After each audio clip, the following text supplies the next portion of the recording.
Good evening, friends. This is your host to welcome you through the creaking door into the inner sanctum. Come on in. One prankish little fellow, whom we shall call Maniac, for lack of a stronger word, just set fire to the walls. He said a closed room made him feel confined. As burned up now.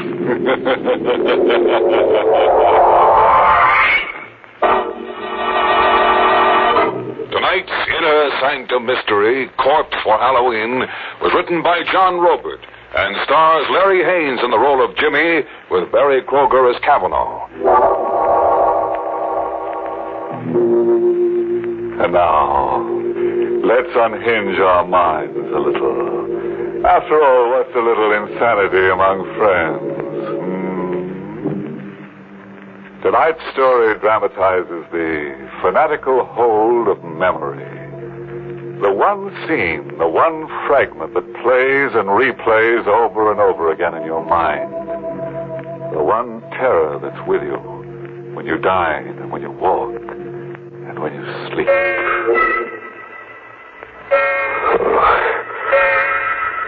Sleep. Who can sleep? I'm here in the 35-cent flop, but I'm in the Burma jungle. Watching a scene that never gets stale, even though it's 5 years old. I can hear sounds travel across the brush. I pick them up as if I'm a receiving set. Animal sounds. And I see, as if my eyes are in the sky, I see two grim figures standing with their rifles aimed at a pair of jungle beasts. A tiger and its mate in a crouch, ready to jump. They fire point blank together as if by signal. No good. They miss. The beasts roar and leap. I hear them scream out, Kavanaugh and Oxycola. Just before they die.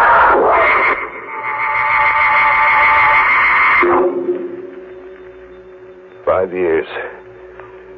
And you've been everywhere trying to forget. And you almost do forget. But it edges right back into your mind by itself. Like when a guy suddenly sneaks up on you in the night. Do you have a match? What? Do you have a match? Oh, yeah, sure. You popped up on me so suddenly. You're a nervous man. Thank you. I have a parcel with me. For you. For me? What, are you kidding? No. I have a parcel for you. Here, take it. Wait a minute. Hey, wait! But he's gone. Just the way he came.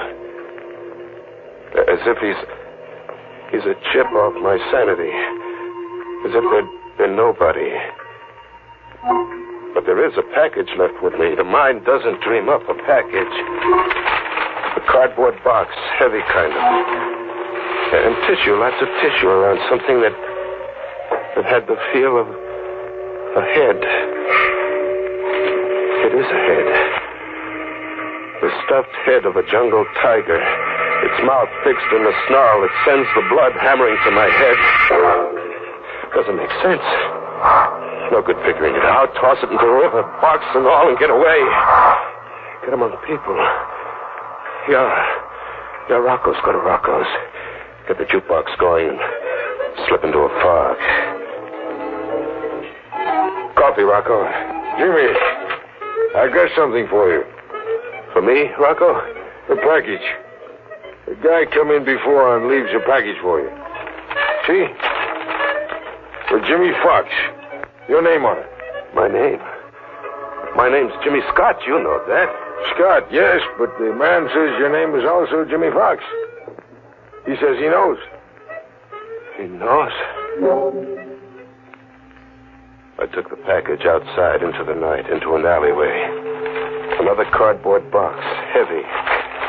And tissue, lots of tissue around something that had the feel of a head. It was a head, but not a tiger's this time. It was a human skull. It shone with a hard white light where the moon touched it. And then it seemed to speak. Do you have a match? What?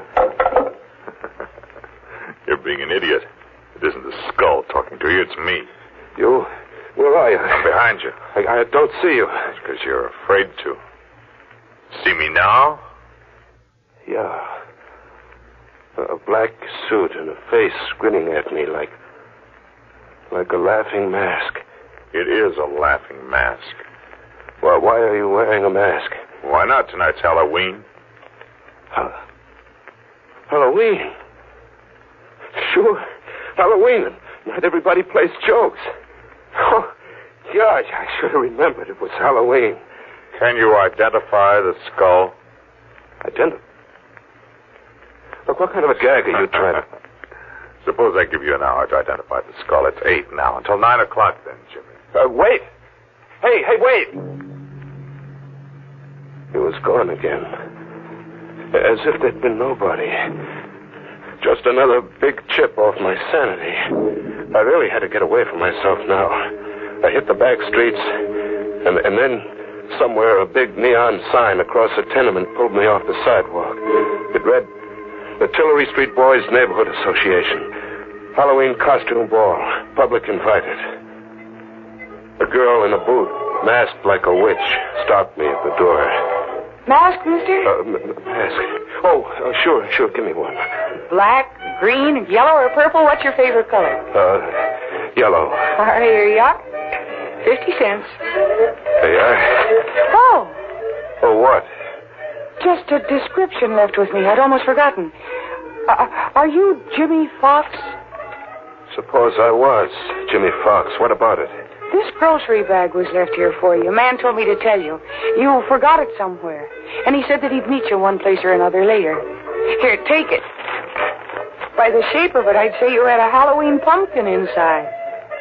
What if I told you there was a human skull inside that grocery bag?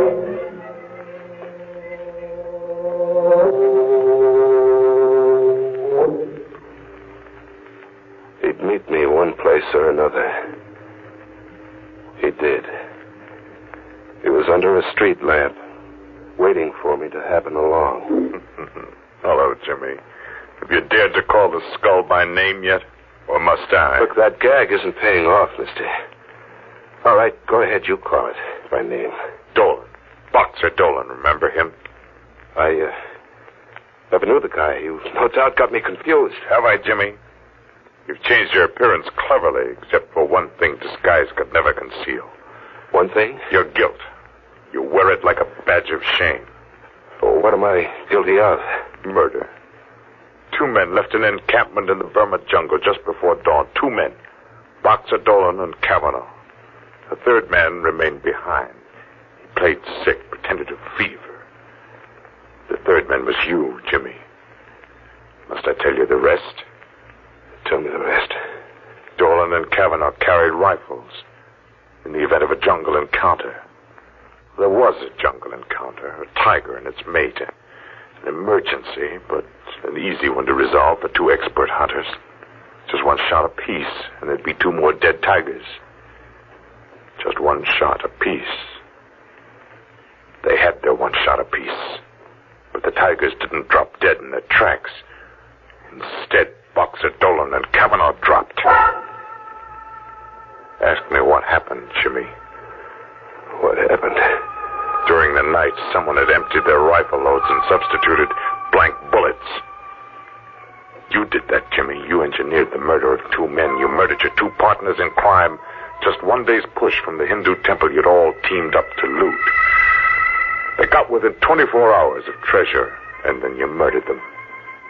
1 more day to the temple, so why split 3 ways, huh? You know about the temple. But I never pushed on to that temple. No loot, no nothing. How about that? You lost your nerve. You just hadn't counted on losing your nerve. What are you, a detective? No. I'm your 2nd victim. I'm Kavanaugh. Kavanaugh? The Kavanaugh was killed. Unfortunately for you, he wasn't. I'll show you what I had to survive. Feel my sleeve. Feel it. It's empty. Torn out of the socket. Now the face behind this laughing gargoyle I wear. See the left profile. Oh, it isn't pretty, is it? The eye's gone, too. I spent 5 years finding you, Jimmy. I've waited a long time to let you see my face. You came after me to kill me? After you've had the same 24 hours you arranged that Dolan and I would have. What do you mean, the same 24 hours? Unarmed, in the jungle, and helpless. I'm going to hunt you for 24 hours. In this jungle, the jungle of the city, with every beast of prey I can buy. I'm going to hunt you, Jimmy. And in the end, when I've wrung every suffering from you, I'm going to kill you. What do you mean? Every beast of prey you can buy.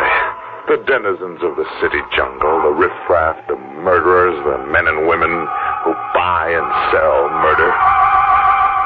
I can afford them, Jimmy. See this, Ruby? Is it real? And I have dozens, Jimmy, dozens. I didn't lose my nerve. It's 10 o'clock. You can go now. Go and see if you can escape me and my pack. You're going through with this? Get along, Jimmy. Hurry. The beasts will be coming at you from the sewers and the cellars, ambushing you from the shadows, into the dawn and through the day for 24 hours, until 10 tomorrow night. Or you win. You live. Hurry, Jimmy. See how painful death can be.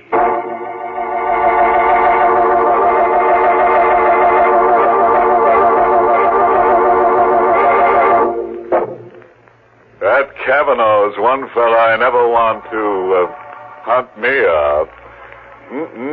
No, sir. That guy slays for creeps. 24 hours. Kavanaugh's got 24 hours to kill, and Jimmy has just enough time to die. Yes, you know, Jimmy might win out over Kavanaugh, now that he's got an extra skull to go with the one he's stuck with. After all, 2 heads are better than 1. Let's live out the terror now, shall we? An animal game of murder for 24 hours. I was to be hunted down in a jungle where human beasts came at you from the sewers and cellars, where killers in the hire of a homicidal lunatic lay in ambush. Well, I had to win. I had to save myself. I had to. Hide. The thing to do was to hide, fade into an alleyway and find a cellar and stay put for 24 hours.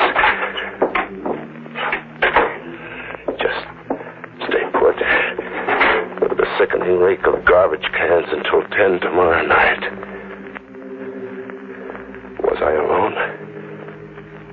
Movement. There was a whispering movement somewhere in the cellar. A faint rattle of ash cans, as if the wind was rattling them. Wind in an airtight cellar. Hello? Anybody there? No answer. I've been imagining. But then something winged at me, goring into my shoulder, sharp and deadly, like a knife.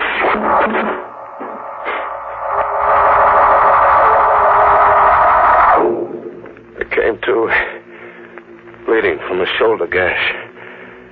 I got out of there and back into the streets, into a jungle of faces. It was Halloween night like I'd never seen it. Masks and costumes on kids of 6 and old crones of 60. A crazy jungle of witches and snarling speak captains and lunatics. They couldn't all be in the hire of Kavanaugh.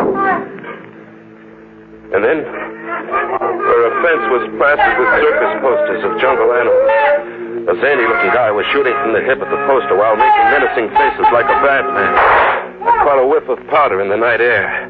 The shot had burned into the poster. I crept up behind him, Faking a gun with my fist in my coat pocket, I rammed against his back. Get him up, pal. Reach. I got nothing to understand this. Your gun. I want your gun. Hand it over. Oh, sure. Yeah. Now walk. Walk up the block and don't turn back to look.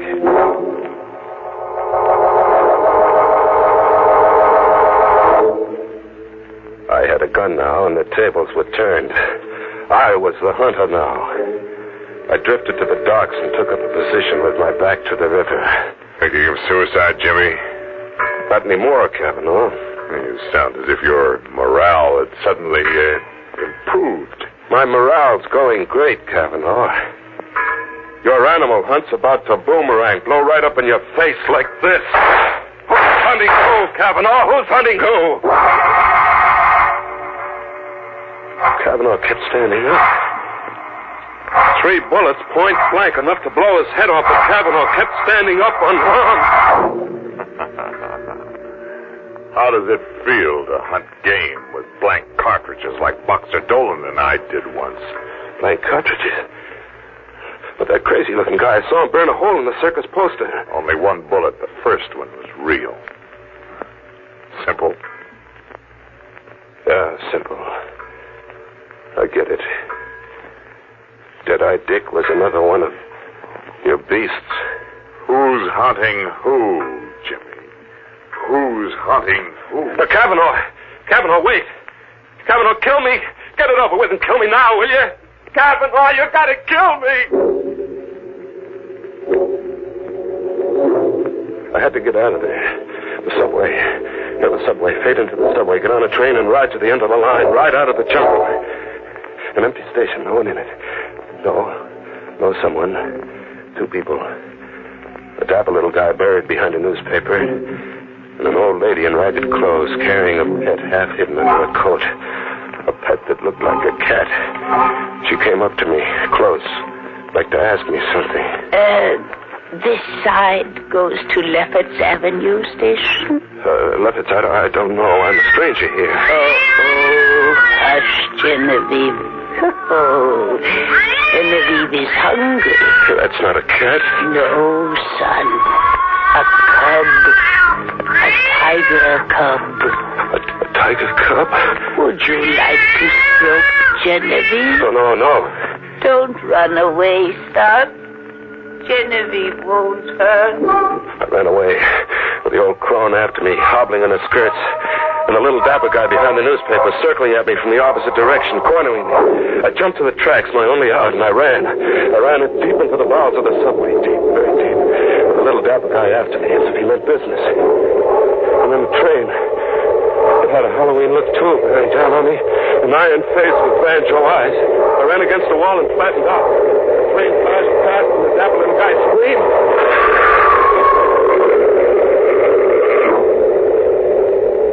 Kavanaugh was shy, one beast in this jungle. The little guy had been hit glancingly and hurled against the subway wall, pulverized.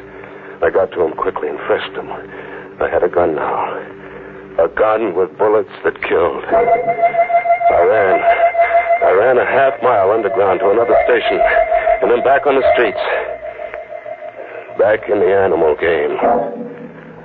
It was 3 a.m.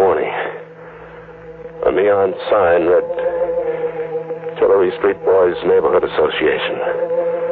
Halloween costume party. People were straggling out. The fun was over. Oh. What? You remember me? No. I'm the witch who gave you a free mask and a grocery bag that you forgot somewhere. And you're Jimmy Fox. Jimmy Scott. I used to be Jimmy Fox. Sister, are you all right?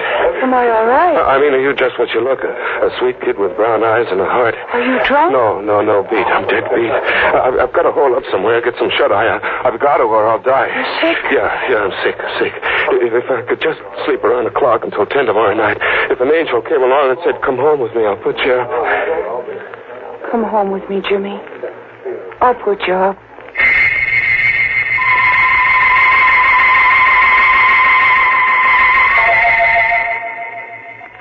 I fell asleep on a sofa with the gun under my pillow and the girl on a chair watching me anxiously.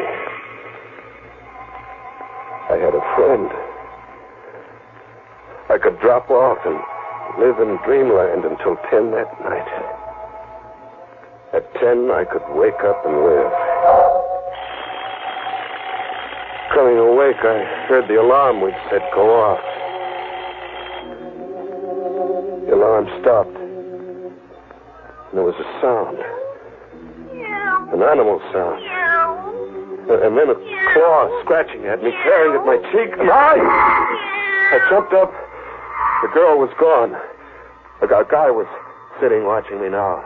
A skinny kid with a heavy shock of hair, not a day over 21. Oh, that's a lousy way to have to wake up from a sleep, pal. Lousy way. There was an animal clawing at me. My cheek's bleeding. Genevieve, she isn't housebroken. Still a little wild. You should have seen her dash for the kitchen when you let out a scream just now. Genevieve. Who are you? You're Jimmy Fox, huh? Yeah. I got something for you. For me? Yeah, it was given to me to give to you. Here. A ruby. Hey, wait a minute, look.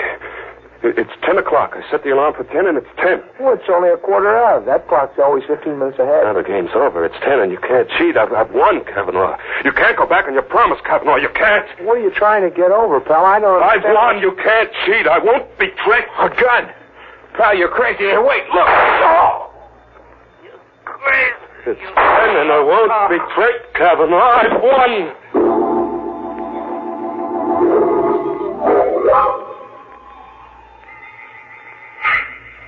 I'm still on the sofa. My arms are rigid, and my legs rigid. Like something exploded inside me and paralyzed my nerves. I can just look and hear. She's in the room now. The girl with her sweet face and brown eyes. Only her eyes are red, swollen from crying. I hear her talking to a cop. He's taking down what she said. He was a stray. He was like a sick dog in the street. So I picked him up and brought him home. Yes, why did he kill your brother, Buddy? I don't know. I was taking a shower, and I heard him scream like a crazy man. I heard him talk all mixed up. But I was taking a shower, and I couldn't get here in time. There must be something you can tell me, miss. Oh, officer, everything is all mixed up. At the Tillery Street costume ball, a man gave me a cat with tiger stripes, and he begged me to keep it for him for a while until he found a new home for it. He'd been evicted, he said. Yes?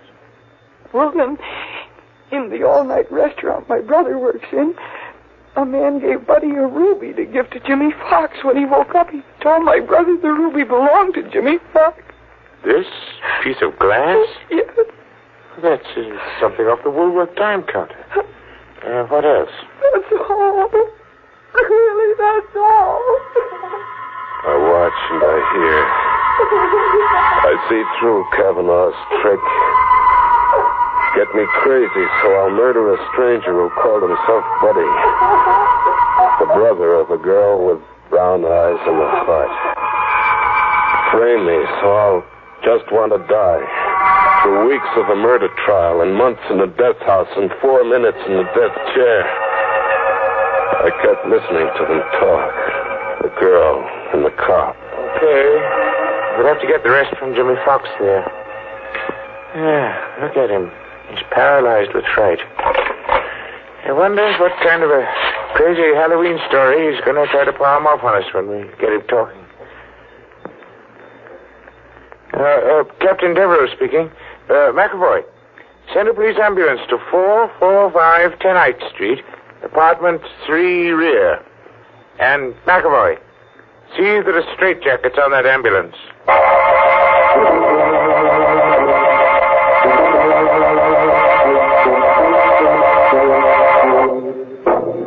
Well, quite a chase. It got so poor Jim didn't know whether he was coming or going. Nuts. What got his goat most was the way he kept seeing animals everywhere. Very confusing to a guy on the lam. Yeah, I guess so he couldn't tell who's Zoo. Tomorrow? Oh, sure. I read this Halloween notice on a tree somewhere. Never hunt out of reason.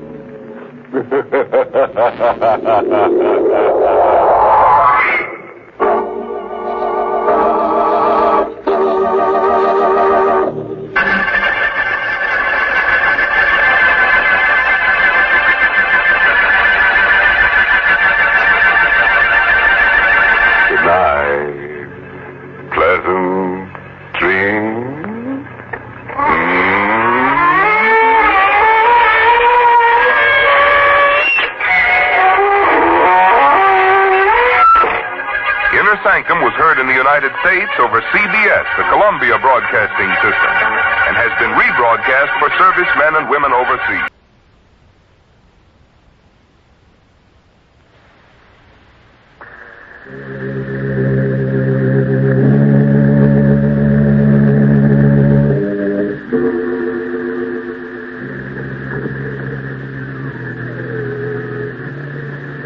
Hello.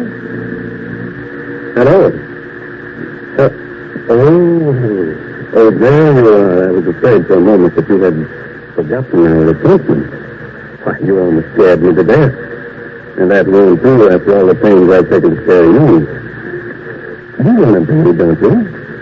I'm your host on behalf of the makers of Cotter's Hill. And you're to be my guest tonight in the mysterious circle of the inner sanctum. Come in, friends, won't you? Thank you. Take that cabbage fire. Good. And you become accustomed to the dim light in a moment.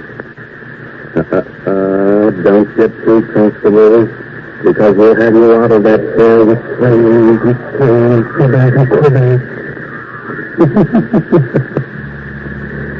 No, outside, aren't you? You'd better be. But don't worry. Instead of the arch criminals haunting us, we're going to haunt them. We're going to scare the daylights out of them. Yes. Welcome, then, friends. Welcome to the mysterious circle of the inner sanctum.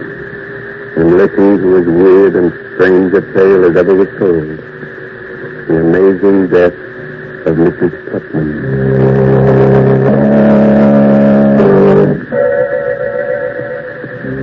Tonight at midnight, a light shines uncertainly in the room of a large gloomy mansion. Suddenly, a sobbing, hysterical woman slams the door shut, rushes to the telephone. Get the police, quick. The police. Quiet, please. Oh, hurry. Please, hurry. Hello? Hello? Police Department? This is Mrs. Putman. You've got to see him from here. Don't kill me. It's not so cool. I'm so going to kill me. I'm being murdered. Where are you?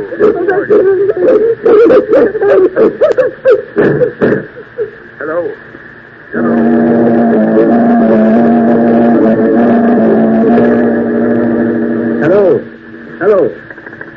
Hello, operator. This is Jeff Hansen, police headquarters. Place the call that just came through to us. Hurry. That's funny, Jeff. Did you hear what I heard, Porky? I sure did, unless we're both having the same dream. Hold it, Porky. Yes? Yes, operator. Hansen, Jeff Hansen. You have? That's 12. Write this down, Porky. Yes, sir. Yes. The Putnam House, Maple Street. Thank you very much. The Putnam House? Yeah. Say, that's the first time in centuries we've heard that name in the police department. Come on, Porky. Someone in that house is in great danger. We've got to get there, and quickly.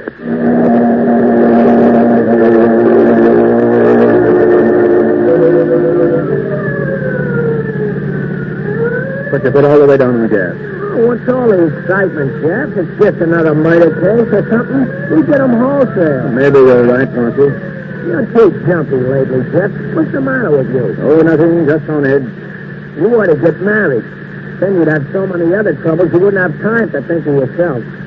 You know, everybody should get married. At least once. Especially you, Porky. Oh, I'd get married tomorrow if I knew a girl who loved me for myself alone. Keep your eyes on the road, Mr. Spice to the love lord. All right. I forgive you for the crack. Now, look, Jeff. You and me is a great detective. Only you can solve everything but the mysteries of the heart. So what does nature do? Nature endows me with the wisdom which you ain't got in that department. Ain't nature wonderful? Turning me to straighten out your amours. Now, first of all, you gotta learn to treat love right. This is Maple Street, Porky. Oh, okay. I'll take up the lessons in love where I left off later. Pull up this love law, and here we are. Let's go. Right, Jeff. It's a pretty old house. Ain't exactly a haunted place, but a ghost could feel at home here. Don't be silly. This house is fairly modern. What are you muttering about? I'm counting the stairs. Didn't you think you observe everything? Now, remember, keep your eyes open and your mouth shut. You know how reliable I am, Jeff. Yeah, I do. Yes? From police headquarters. One moment, please. You can't come in like that. All right, William, please. Yes, Miss Lewis. Come in, please. Thank you, miss. My name is Jeff Hanson. This is for Ed Lamb, better known as Porky. I'm Lois Putman. I do, Miss Funny. Did you say you were from police headquarters? Yes? Yes, Dad. How did you find out so soon? We had a telephone call. From whom? There was a woman. I believe she said her name was Putman. What? Oh, no. When did you get this call? Only a few minutes ago. The woman screamed that she was being murdered. She cried out for Oh, help. no. What in heaven's name are you talking about? My aunt is dead. Dead? Yes. She died 2 hours ago. Her name was Mrs. Putman? Yes, Martha Putman. You say your aunt died 2 hours ago? Yes. But we received a phone call for help only 20 minutes ago. That's impossible. Are you sure the call came from here? We traced your number. Besides, I believe the woman said her name was Mrs. Putman. Isn't that right, Porky? It sounded like it. This is some idiot's idea of mine. The poor woman has been dead now 2 hours. Lois, you should work. She hasn't closed your eyes. I will, Doctor. These men are from police headquarters. Oh? This is Dr. Harvey. Doctor? Detective Hanson, did you say? Jeff Anderson. This is Ed Lamb. Hi, Doc. What a police. What's wrong with your aunt Putman? It's just a strange phone call back to this house, Doctor. Somebody screamed for help. From this house? Yes. And why didn't we hear it? Perhaps we made a mistake. However, we're forced to sort of look around. Please forgive us, Miss Putman. Whatever you like. Thank you. Well, perhaps you'd better lie down, Louis. I'll be all right. Porgy, I want you to make a thorough search of the house and don't let anything go unnoticed. You betcha. Oh, Doctor? Yes. You'd like to know, please. What is it? If you don't mind, Doctor, I'd choose to ask you a question. Please, follow up. What caused Mrs. Putman's death? The causes of her death were quite natural. A blood clot lodged itself in the veins of her heart. She may have stated cold, coronary thrombosis. How many members are there in the family? Well, there's Lois and Mrs. Putman's brother. He's very ill and his sight is failing. Is there anyone else? Yes, there's Joel Adams, the gardener. He lives in the back of the garden. And the butler has been with Mrs. Putman for years. Would you mind, Doctor, if I looked at Mrs. Putman? If you wish, just follow me.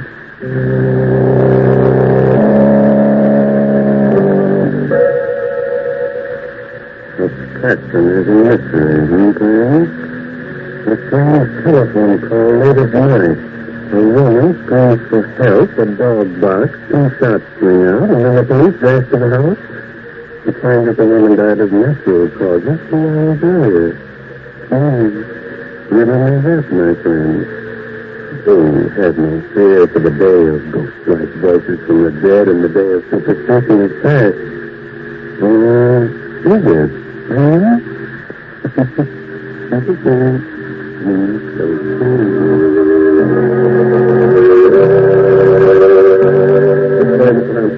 Thank you. Why do you keep this door locked? Oh, simply to avoid any fumes. They're all so high strung. Oh. What's the matter with your hand, Doctor? You mean this bandage? You hurt yourself? It was just clumsiness. While cutting some drawers, I slipped my hand. It bled rather profusely. I'm sorry for all this inconvenience, but in my business, it's wisest to check on everything. I understand. You wish to examine the body more thoroughly? No. No, I don't think so. She looks rather natural for a corpse. Shall we go? Yes. May I see the butler now? Yes, this castle is over in just a few minutes. After I see him, I'd like to talk to the others, too. Well, I'll be touching with Lois Wilson. He's quite broken up. He was attached to the old lady. Of course. Did you ring for me, Dr. Holloway? Yes, Williamson. Detective Sanctum wishes to talk to you. Yes, sir. Now, if you'll excuse me, I'll take a look at Lois. Quite all right, Doctor? Excuse me. Your name is Williamson, I gathered. Yes, sir. How long have you been working for Mrs. Putman? 32 years. It's a long time, isn't it? Yes, sir. By the way, did you hear any odd noises or screaming this evening? No, sir. You did hear 2 shots, though, didn't you? No, sir. You're not frightened, are you, Williamson? Yes, sir. Yes, sir, I am. This house isn't what it seems on the outside. Oh? No, it's full of hatred. Everyone hated Mrs. Putman, and she hated all of us. The Lord found vengeance. He didn't deserve to live. There wasn't a kind thought in him. Who killed her? The devil took her. Who fired those 2 shots? Lightning struck twice. Where is the dog? In Hazel with his neck. Don't think you're fooling me, Williamson, by avoiding my question. Take me to Mr. Putman's room. Yes, sir. It's right here. Not very well, though. Shall I knock? No, you may go. Yes, sir.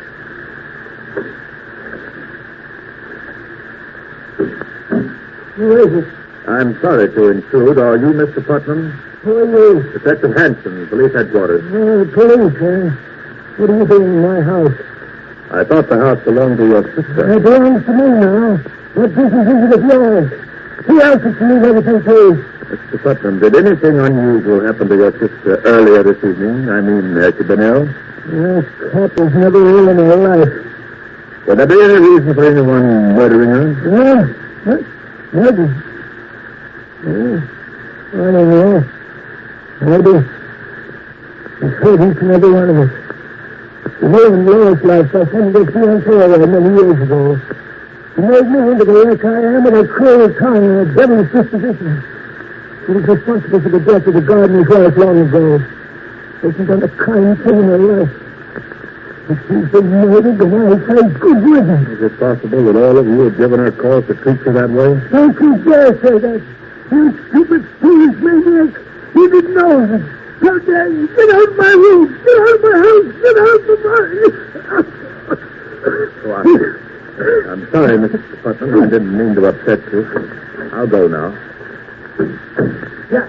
Hey, Jack. Yes, what is? Hey, I've been looking for you. Yes? Yeah, I've been all over the house. I checked on everything.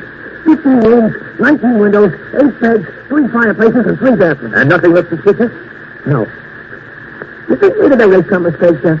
I don't know. A phone call being traced here is absolute. They never make a mistake. But her voice and her death almost 2 hours before we got the call makes it strange. Must confess I'm stumped. Did you talk to everyone? I'd like to talk to the gardener, but right now we'll pretend that everything's all right. That we made a mistake. We'll drive away and then come back later. You mean you really ain't thoroughly convinced? That's right, Porky. I've got a hunch that we're up against a case that's stranger than any we've ever known or heard of.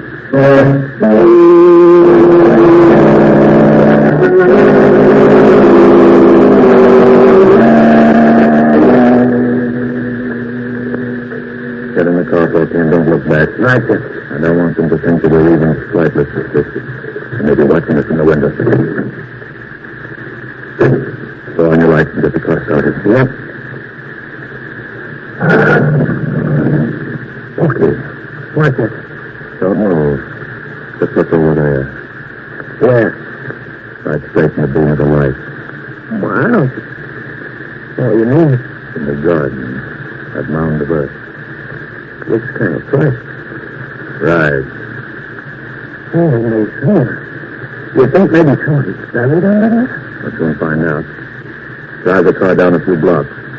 We'll come back on foot and very quietly. Jump a country, Jack.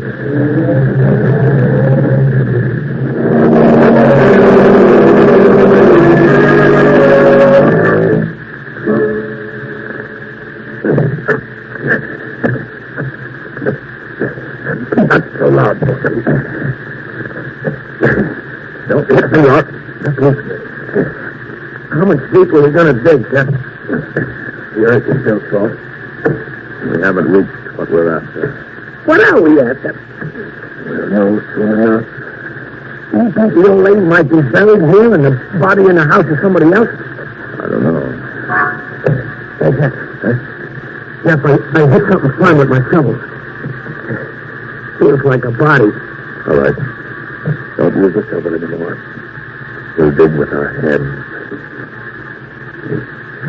Doctor, you're right. It is a body. Yeah, it feels like it's wrapped up in a rug of some kind. All right. Get a grip on it. We'll pull it up. Okay. Let's go. The dog. The dog. We heard barking on the phone. Then there were shots. And that woman's voice did come from this house. They killed the dog and the woman, too.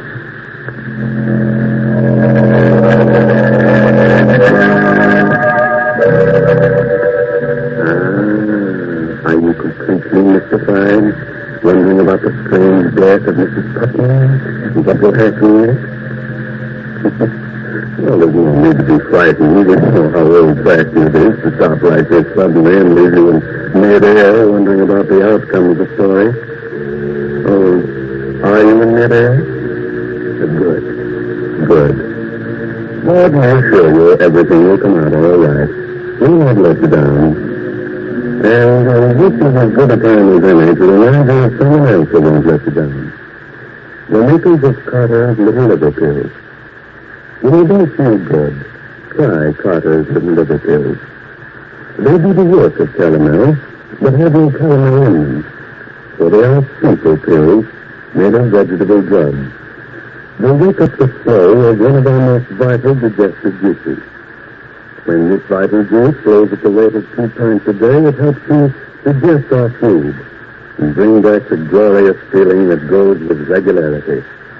Then most folks feel like happy days are here again. But you soon get the genuine Carter's Little Liver Pills.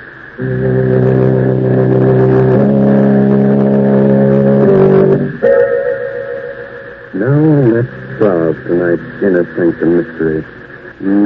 Where were we? Yes. Jeff and Porky had just unearthed the body of a dog. The dog. We heard barking on the phone. Then there were shots, and that woman's voice did come from this house. They killed the dog and the woman, too. Oh, I just swallowed a lump that had nails on it, Jeff. Walk it out. What's the idea? Throw me right in the... Come on, get to the window. Yeah, but you didn't have to throw me right into the grave. Sorry. Here, I'll help you out. Hold on to the window. Stand up, you stay here, Porky. I'm going in to talk to the gardener. You watch the house. I'll be right back. Hey, you ain't gonna leave me here with this dead dog, are you?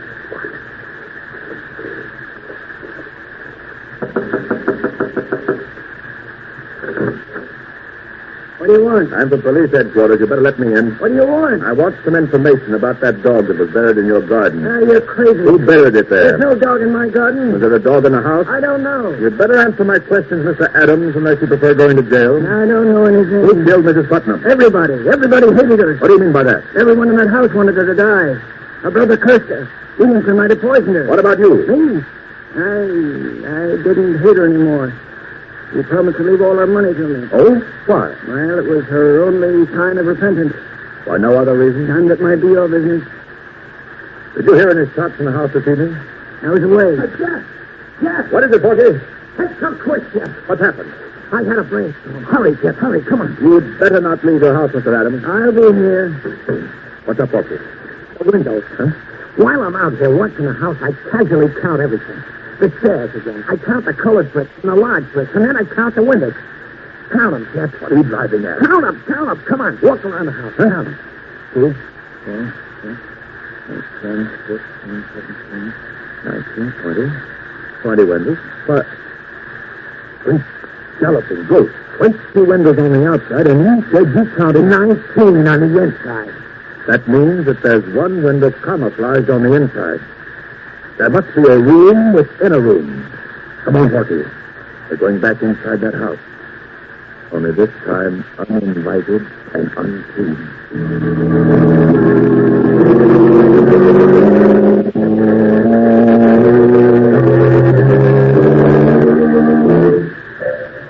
You think maybe the room is up around here, sir? Just keep trying, Porky. Run your fingers over every inch of wall and furniture. That's it. I got something. Heart failure. I get a splinter in my finger. Why did I ever... Quiet, puppy. I think I've got it. No kidding? Get over here. Have your gun ready? There's a little knob here in back of the bookcase. I think if you swing the bookcase open and lead us into another room. There goes. Look out, Lucy. You come to kill me, but I'll kill you first. I'll kill you if you come near me. We haven't come to kill anyone. Who are you? I'm Mrs. Putman. What? Mrs. Putman. Yes, there's the ghost we needed to top off everything. And light a match, Porky. Oh, there's a candle over there, Jeff. All right, light it and bring it over here. Okay. How do we know that you're telling the truth, that you are Mrs. Putnam? Heaven knows I am. But I wish I was someone else. I've gone through so much. If you are Mrs. Putnam, then who is the dead woman downstairs? The dead woman? Yes. He's my cook. He took suddenly ill and died earlier this evening. Your cook? I can prove to you that I'm Mrs. Putnam. How? My signature. I signed a new will tonight. They forced me to will everything to them. Oh, you must believe me. We'll check on that. Was there any shooting in the house this evening? Yes, they shot my dog while the poor creature was trying to protect me. I called the police to help me. I thought they meant to kill me, but instead they brought me up here to face the living dead. We're the police. If you are Mrs. Putnam, then we're here to help you. Thank heaven, you don't know how they tortured me to make me write a new will. You say the new will leaves everything to Yes. them? Yes. In that event, it will be a simple matter to trap them and for you to prove yourself. Have you got the old will? No, they destroyed it. Well, it doesn't matter. You'll tell me the contents of the old will. They'll give themselves away when they hear it read. And now, Mrs. Putnam, about those who tortured you. Who are they?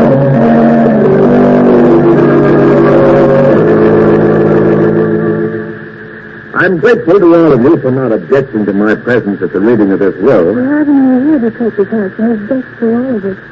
You're really obliged to for your kindness. Thank you, Miss Putnam. And now, if all of you don't mind, Dr. Holloway, Mr. Putnam, Williamson, Adams, I'll be brief. Oh, Porky, wheel Mr. Putnam's chair a little closer. Right, Jeff. I had the court appoint me to see that this will is made valid and legal. Now, this is it. I, Martha Putnam, being of sound mind and body, do hereby bequeath my entire fortune and all my worldly goods to Joel Adams, my partner. Oh, no, you made a mistake. Careful, Lois. What did you say, Miss Putnam? That isn't my aunt's last will. Lois. No, I must confess, Miss Putnam, that isn't in your aunt's last will. You didn't mean by reading that. My aunt left everything to me. Please, Lois. You're right, Lois. I did. In the will you forced me to sign. Don't move, Doctor. Yes, Lois, I signed the will leaving everything to you, that's true. But only because you and your darling doctor forced me to. Oh, I never dreamed that my own flesh and blood would be that selfish. Just a moment, Mrs. Putnam. The conspiracy to spirit you away and bury the cook in your place was entirely my idea. Don't blame Lois. It was a clever plot, my friends, and it might have worked, but fortunately you made a mistake. By the way, Doctor, does that bandage on your hand cover a nasty bite you got while doing away with the dog? Yes, it does. I confess to everything, Mr. Hanson, but Mrs. Putnam is as much to blame as anyone. Everyone who ever lived in this house hated her. With all the money you had, Mrs. Putnam, you never did one decent thing in your whole life. You distrusted everybody and hurt everybody. And so we plotted to get you out of the way. Fate was kind enough to provide us with your cook as the means. With your money, we could have gotten something out of life. You'll get life now, all right, without her money.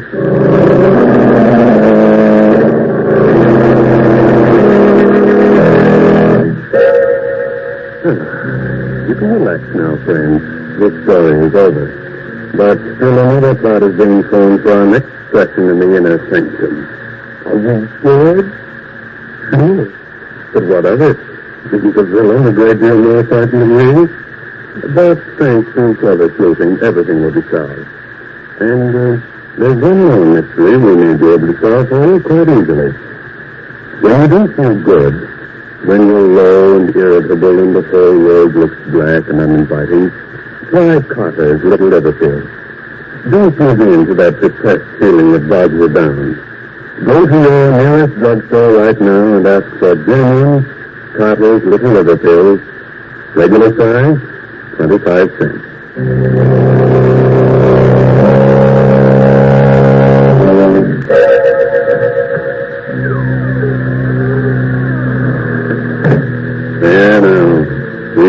closed the door to the inner sanctum for another week. Time to go. But spread the news to all arch criminals that we shall ride again in their pursuit next week. This is no laughing matter for them, my friend, so take your tongue out of your teeth. That's better.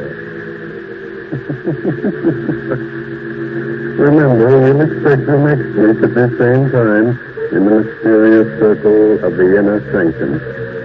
Oh, by the way, you write good mystery stories, so be sure to read this month's Inner Sanctum mystery, The Case of the Solid Key, by Anthony Boucher. Good night.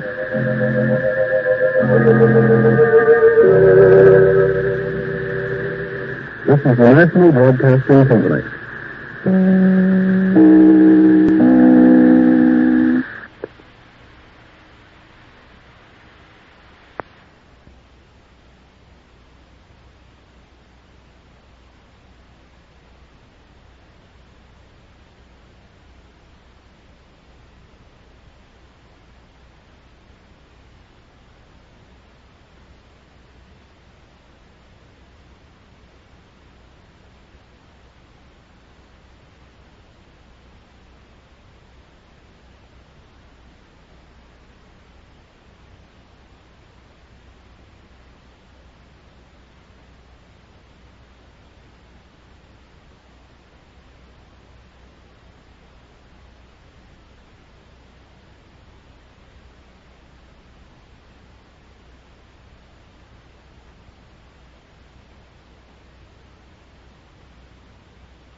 and Lipton Soup present Inner Sanctum Mystery, starring Irene Wicker.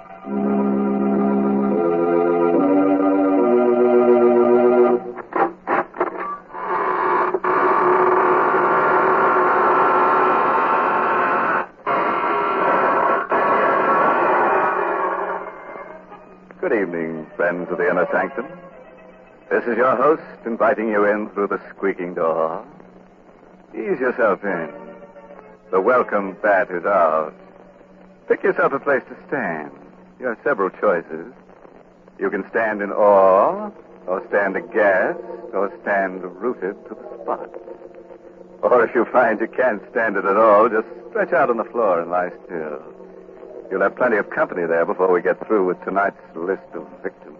Good gracious, Mr. Host. I don't think I'd enjoy that company. Well, they're not very lively, Mary. In fact, you may find them a little stiff at first. But they won't interrupt if you want to talk. And you know I do want to talk, Mr. Host. So suppose you go greet your other visitors while I have a little chat with our Lipton listeners. You know, folks, sometimes when you're trying to describe a thing, you find it's very hard to think of just the right word. But that doesn't apply when you set out to describe Lipton tea. For Lipton is so different from other teas. Its flavor is so extra special that there's a special word to describe it. Brisk. Yes, brisk is the tea expert's word for full-bodied, tangy flavor. Oh, but then why bother with words when Lipton's itself can tell you so much more? You'll taste the difference right away and discover how much Lipton's brisk flavor adds to your enjoyment. Yes, with Lipton's you get all the goodness nature puts into tea. So for deep-down satisfaction, folks, fill your cup with brisk-flavored Lipton tea. That's a good idea, Mary. And now, friends, if you'll just reach over and switch off those harsh, bright lights, we'll begin our story of The Creeping Wall by Sigmund Miller, starring Irene Wicker in the role of Karen Jeremy. Just let the soothing darkness envelop you like a straitjacket. You'll be surprised how nervous you'll feel. Here's Karen now. Can you think of anything more absurd than being afraid of the walls in your own home? Why I should feel that way, I don't know. My husband Horace seems to think it's just a case of nerves. Walls are just made of wood and plaster. Still, they give me a queer feeling. Once, while sitting alone and reading, I had an odd sensation that the walls were tilting. I looked up, and sure enough, they were all leaning toward me. I closed my eyes, but when I opened them again, they were all straight again. Oh, it was a horrible experience. But a much worse thing happened to me last night.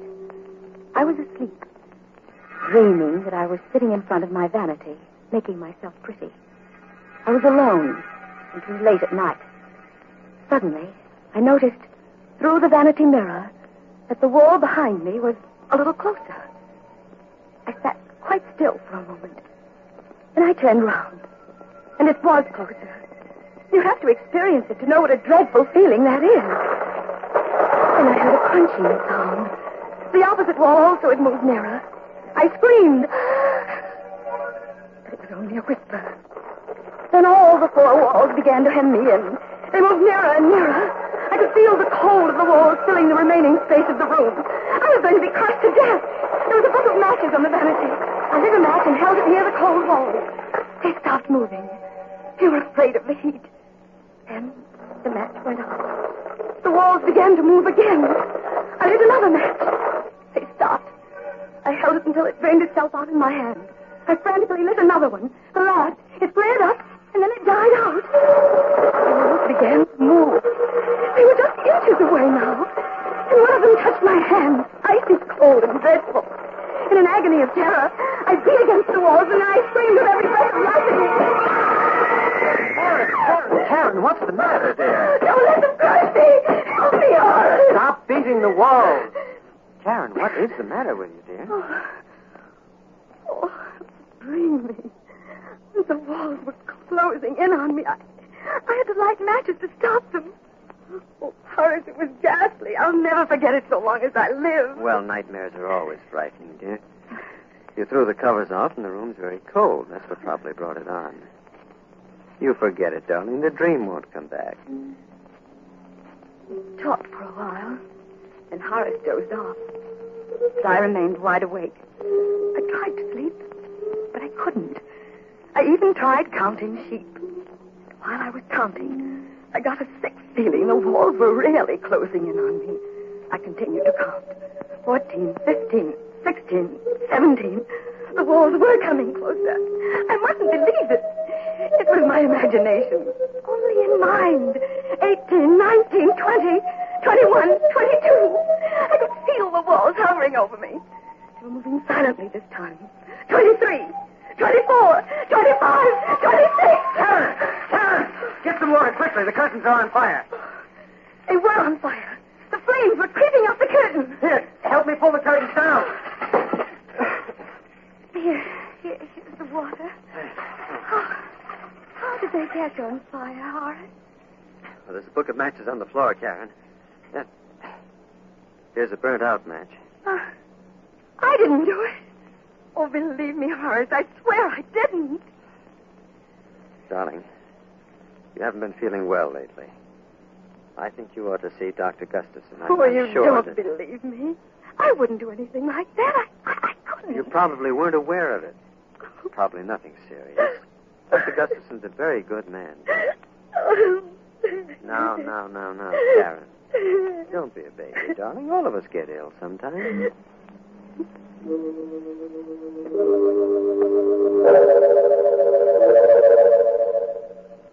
Dr. Gustafson is a little man with sharp eyes. I told him the whole story about the walls and the dream. Tried to be at ease. There was a mirror on his desk, and as I talked, I kept fixing my hair. Didn't look so well today. 2 new gray hairs that I had to pull out. He kept watching me very closely. All the time asking questions about my youth. I told him everything, even about winning the beauty contest when I was 17. He seemed very interested. Mrs. Jeremy, seems to me you have an obsession about being beautiful. You're not as young as you used to be. Neither is your appearance. That's why you're afraid of close scrutiny. That may account for your fear of close spaces. He went on like that, looking at me as though I were a drab, middle-aged woman. He didn't like me, and I didn't like him. I didn't like the way he spoke to me, the way he watched me. Karen! Put the letter opener down. I was just holding it. You'll hurt somebody holding it that way, darling. No harm was meant, I'm sure. The first thing you should do, Mr. Jeremy, is to get larger living quarters. Your wife may be suffering from acute claustrophobia, among other things.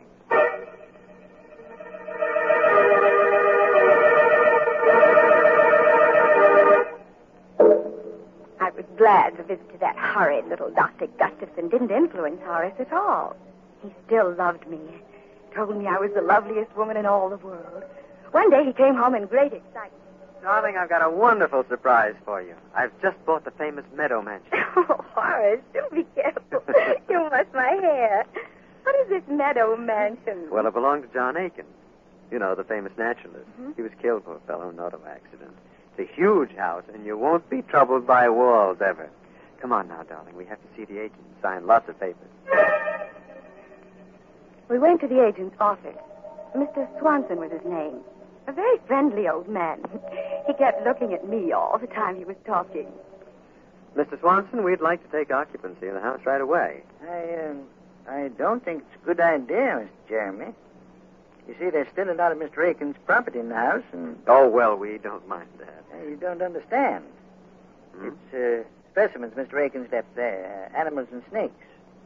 They're waiting to be shipped to the zoo. Well, there's nothing to worry about. They're in cages, aren't they? It'd be very unpleasant if they weren't.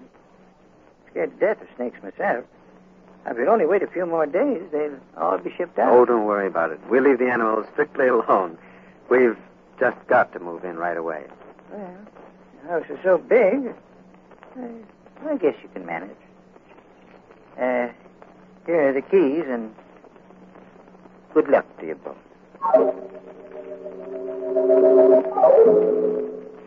Meadow Mansion was magnificent. It was big and gracious. The rooms were huge and beautifully decorated. The high ceilings gave you a wonderful feeling of freedom. But the drawing room was loveliest of all. A large prism chandelier hung in the middle of the room, and the walls were paneled halfway up to the ceiling. But most exciting of all, each wooden panel had a darling little mirror set into it. There were easily 100 such mirrors. Oh, it was very gay. You could see images of yourself everywhere in the room. It was all breathtakingly beautiful. Except for a picture on the wall of a very flashy-looking woman called Delilah. Well, darling, how do you like our new home? Oh, it's wonderful, Horace. I love it all. Everything. Except that picture. Well, you mean Delilah? Well, that's a fine painting, dear, of a very beautiful woman. Well, she looks evil to me. Darling, I do believe you're jealous. You needn't be. She isn't half as pretty as you are. Alice! Alice, answer the door, please. We didn't talk about the picture anymore, because Mr. Swanson, the agent, came in to see how we were getting on. I left Horace talking to him, and I wandered into the next room. There were a dozen cages standing near the fireplace, ready to be shipped off to the zoo. There were mostly snakes and lizards in the cages. All of them were quite motionless, except one. It was labeled Bushmaster, Venezuela. Very odd name for a reptile. Fearfully ugly, yet it fascinated me. About 4 feet long, fat and clumsy looking, yet it slid round the cage with wonderful grace. Kept moving round and round, trying so hard to get out. It looked at me pleadingly. And then I found my hand on the safety catch. I drew it away in horror. The snake kept going round and round the 4 glass walls. Must be maddening to have walls so close they touch you all the time. I remembered what a terrible feeling it was to be frightened of walls. Then suddenly, the snake was in the middle of the floor. Karen, don't move! Good heavens. It's out of the cage. Stand still, Karen. I didn't move. Not one bit. I wasn't frightened. I was only wondering how it had escaped from the cage. The snake lay there in the middle of the floor with its head up, hissing. And it started to move. It slid in a wide circle toward Horace and Mrs. Swanson. It's coming towards me. I've got to get out of here. Don't run! But he didn't listen to Horace. He started running and the snake struck him. It struck him twice in the left. Then he continued running past me. Then suddenly he fell. Horace picked up a chair. He smashed it down on the snake. He smashed it again and again and again until it was dead. His body is swelling. He's dying. I didn't open the cage. I swear to you I didn't. It got out by itself. Oh, the door must have been loose. Please believe me, Horace, I didn't open it. I couldn't have opened it. You must believe me. You must. Oh, you must.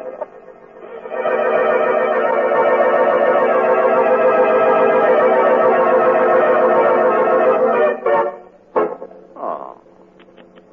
You know, I'm really upset about poor Mr. Swanson. He hardly opened his mouth in the story when he was out like a light. Not a nice way to make an exit. I'm really sorry we had to lose the Bushmaster. A very valuable reptile, and we could have used it in another story. But that's the way it is in our business. Our losses are terrific. Houses burn down, money is stolen, characters die away on us. Every week it's something else. It's simply murder. You do have a lot of trouble, don't you, Mr. Host? Mary, we have so much trouble on Inner Sanctum, even our troubles have trouble. I think there are times when all of us feel that trouble is piling up on us. But you know, friends, I've found a good way to get over that feeling. Just say to yourself, I'm going to relax and have a cup of Lipton tea. Then when you're comfortably seated with your teacup within easy reach, give your mind something pleasant to think about. That Lipton tea, for instance. Notice Lipton's deep amber color and its welcome, familiar fragrance that's so tempting. Then taste it and discover how really delicious that brisk flavor is. Just for real enjoyment, any time during the day, just take a few minutes out to enjoy a piping hot cup of brisk-flavored Lipton tea. Well, I'll certainly give your suggestion a try, Mary. And now, friends, if you'll give me your hand, we'll go on with the story. Or would you rather take yourself in hand? Things are going to be a little rugged from now on, so take a firm stand, sit tight, and buckle down. And it won't be a bad idea to grit your teeth and square your shoulders at the same time. By the way, if you can do all those things at once, let me congratulate you. You're quite an athlete. Well, Here she is. Karen Jeremy. I was ill for a long time. I don't remember how long. Weeks, maybe months. Horace never spoke about that horrible afternoon. And after a while, I stopped thinking about it. I liked my new home. Meadow Mansion was such a beautiful place, I rarely left it. I loved best of all the drawing room, with its darling little mirrors and the wooden panels. I could see myself from all sides. It was so much fun. My absurd fear of walls was beginning to fade away. There was only one thing that irritated me. That was the picture of Delilah. I was determined to get rid of it. Karen, stop glaring at that picture. I don't like it, Horace. I wish we'd get rid of it. It's a fine work of art. Why? I don't care. It's an evil picture to me. Karen, look here. You're just jealous of her. You're jealous of any beautiful woman, even if she's only a painting. You don't care for me anymore. That is a ridiculous thing to say. You know it's not true. If you really loved me, you'd take that picture down off the wall. That picture is staying right where it is. Now, it's for your own good. I'm going out for a walk. And, Karen, I absolutely forbid you to touch that picture. I'm in it. I sat there for quite a while, staring at that picture that was upsetting my life with Horace. He was always kind and gentle with me. For the first time he'd ever lost his temper. I looked at Delilah. There was a gleam of white teeth between her full lips. She was an abandoned-looking thing. Her long hair cunningly untidy. Her eyes sparkling, black, shameless. She seemed to be laughing at me. I made up my mind. Horace would understand. I got a knife from the kitchen. And I pulled a chair over to the picture. And I stood up on the chair, then began to slice down the length of the picture. Mrs. Jeremy, what are you doing? It's no business of yours. Go away, Alice. Oh, you mustn't do that. Mr. Jeremy will be angry. I told you it's none of your business. Please come down off that chair. You're destroying a beautiful painting. You meddling little fool. I'll teach you to interfere. Mrs. Jeremy, I've put up with you for a long time. Nobody's ever dared to slap me. You vicious, miserable hag. That's what you are, a hag. For years I've pampered you. I've always told you how beautiful you were, how lovely you looked. Well, maybe you were beautiful once, but now you're just a self-centered, haggard old woman. But just look at your face. She was lying on the floor. Silent. Bleeding. I didn't stab her. It wasn't me. It couldn't be me. I wouldn't do such a thing. I looked at myself in the paneled mirror. I looked pale. My hair was all untidy. And I thought of Horace. He would never believe I didn't do it. He'd look at me in that piercing, sad way. No, he mustn't see the body. I must hide it before he gets back. I dragged her over to the closet. And I hid her body in the corner. I locked the door with a key. There was blood on my hand. I don't know how it got there. But I had to wash it off. And the knife, it threw it in the garbage pail. There was blood on the carpet, too. I took a scatter rug and carefully placed it over the spot. And I sat down and waited for Horace to come home. The room was very queer. The chandelier seemed to be lower. All the walls, they seemed to be closer. I sat there fighting off that old terror, praying and praying that Horace would come home.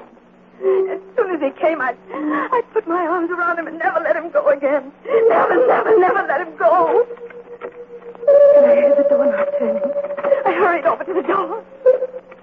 Hello, Karen. Oh, darling, I'm so sorry. It was all my fault. Please forgive me, Horace. I can't bear your being angry with me. Please say you forgive me. That's all right, Karen. I shouldn't have lost my... What happened to the painting? It's cut. I don't know what came over me. But you see, I didn't cut it all. I stopped. It does cut a little. I can repair it.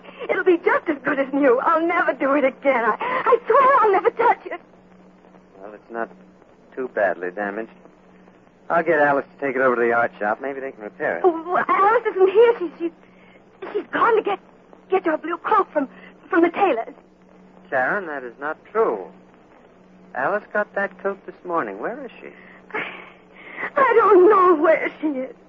Sharon, you do know. Where is she? She was here just a little while ago.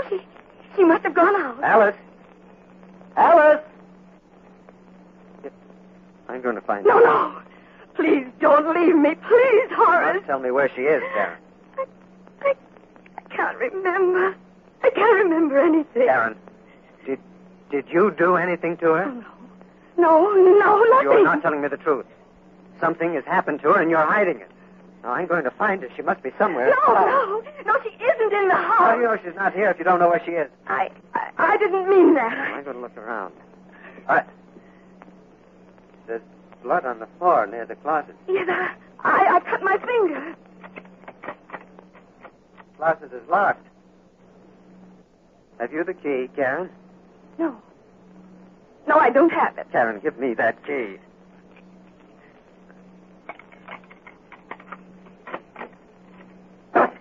Karen! You killed her! No. I didn't kill her. I couldn't do such a thing. I saw her lying there on the floor, so I hid her in the closet because I didn't think you'd believe me. But I didn't kill her. I didn't do it. I'm going to get Dr. Gustafson, Karen. Maybe he Oh, can no, help. please don't go. I can't bear being alone. The walls, they'll crush me if you leave. I'll be back as soon as I can. He left me in the room all alone. I looked at myself in the mirror.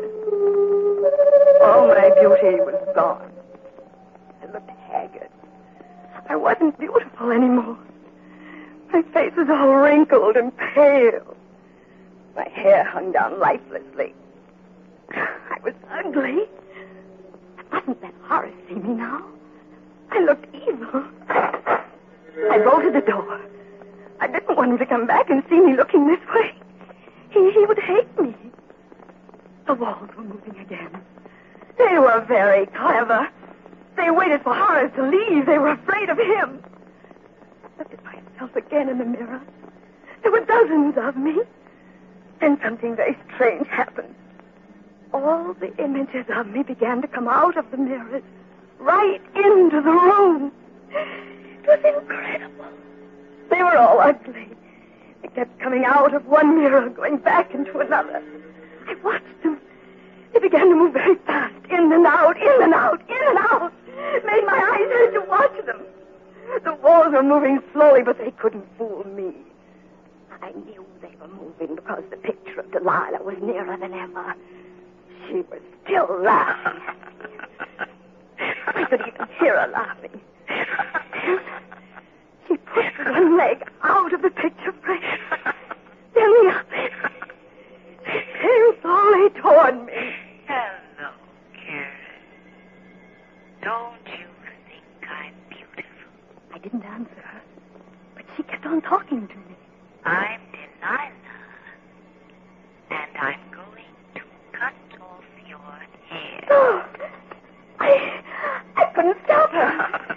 She laughed as she cut my hair. It made me very, very sad. I began to cry. She began to cut faster and faster because the walls were very close now. I could even feel their coldness. Don't be frightened, Karen. I turned around. A man I never had seen before.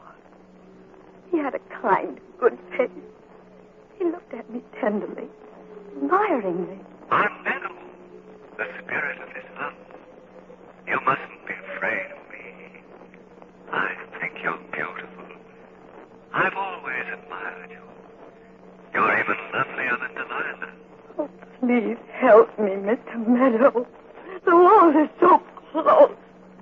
They're going to crush me. If you get into the picture frame, they won't be able to harm you. Quickly, before Delilah comes back. Open the door. Hurry.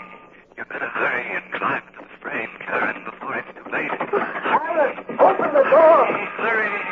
You haven't much time. You'll be safe inside the picture. Merciful heaven. in the picture frame. Karen, you've cut your hair off. It's amazing. She looks 20 years younger. And she's beautiful. I'm safe now, darling.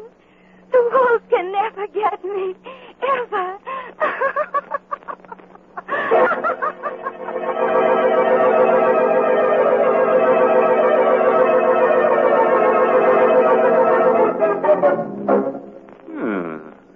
I think we did rather well tonight. 2 of our characters were gathered to their forefathers. I'm sort of sorry about that maid. She seemed like a nice sort, and I don't think it was quite kind to be so cutting to her. But that renting agent, you couldn't get an apartment out of him anyhow. As for our heroine, it's true we didn't kill her off, but we certainly framed her. Well, it couldn't have been a very pretty picture, Mr. Host. No, Mary, but you'll have to admit it was remarkably lifelike. Well, while you're admiring it, I have a few words for our friends listening in. You know, some people tie a string around their finger to remind them of things. Well, I'm not going to ask you folks to do that. All I want you to do is just remember all the good things I've told you about Lipton tea, and let them remind you to get a package of Lipton's tomorrow. Lipton's wonderful, brisk flavor, its full-bodied goodness mean more contentment in your teacup. Remember, Lipton's is the tea that gives you extra pleasure and extra satisfaction. Ask your grocer for a package tomorrow. Well, that should be easy to remember, Mary. Well, friends, it's time to close the squeaking door until next Tuesday, when we'll get together again for another killing time. Oh, by the way, this month's Inner Sanctum mystery novel is The Pavilion by Hilda Lawrence. Yes, and next week's Inner Sanctum story, directed by Hyman Brown, and brought to you by Lipton Tea and Lipton Soup. Next week's story is called The Edge of Death. Feeling a little edgy already? Very interesting story. Yeah, sort of a mixture of Russian legend and modern psychiatry that tells of a beautiful and sinister old sword. But I'm sure you'll get the point. So, until we meet on the edge of death next Tuesday, good night. Pleasant dreams.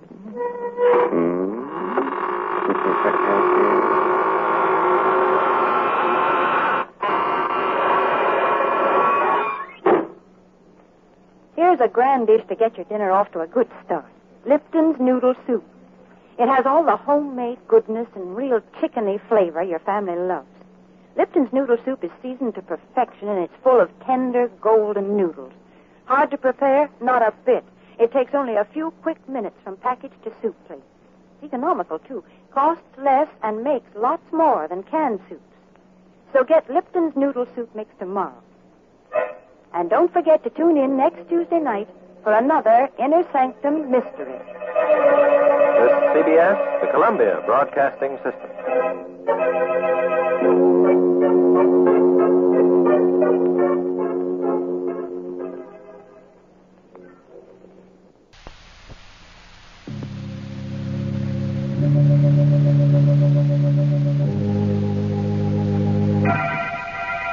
Lipton Tea and Lipton Soup present Inner Sanctum Mystery.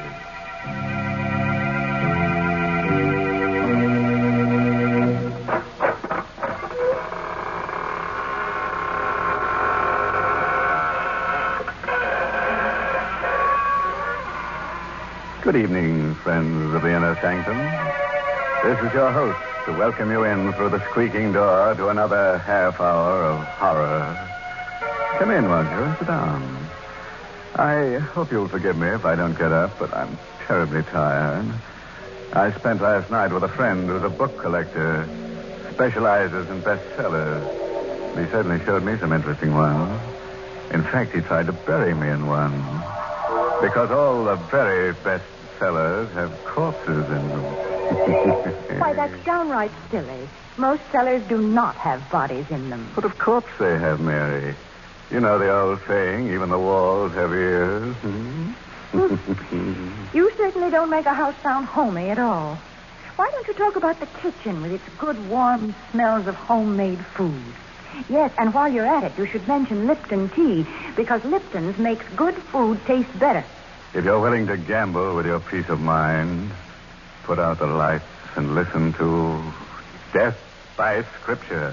It's an original radio play by that old gravedigger, Robert Newman. Yes, and our star tonight is Stefan Schnabel, who plays the role of Stefan. The place is China, somewhere near the outskirts of Shanghai. A man-made wasteland ravaged and devastated by war. Driving through an abandoned village on his way to a camp for displaced persons is Major Roger Mason. Suddenly, the glare of his headlights picks out a strange, wild-eyed figure who stares, then scuttles into the shelter of an alley. Mason hesitates for only a moment, then stops his jeep. Hello there. Come back here for a minute, will you? Hello. Okay, if you want to make a game out of it. This alley somewhere. Oh, there you are. Please, master, please. I mean no harm. Easy now. No one's going to hurt you. Certainly not me. I'm an American on my way to Camp 14. Camp 14? The camp for refugees, displaced persons. I know. I was there. I thought so. How was it they let you leave? They did not let me. I ran away. Oh? Why? Because to stay would have meant death. To me, it would be a lot more dangerous to go wandering around here. Suppose I take you back there with me. No, please. I tell you, there's nothing to be afraid of. You think not? Very well. What can man do against fate? I tried. You're a witness that I tried. But I warn you, if I go back, it will mean death. Not just for me, but for others. Many others.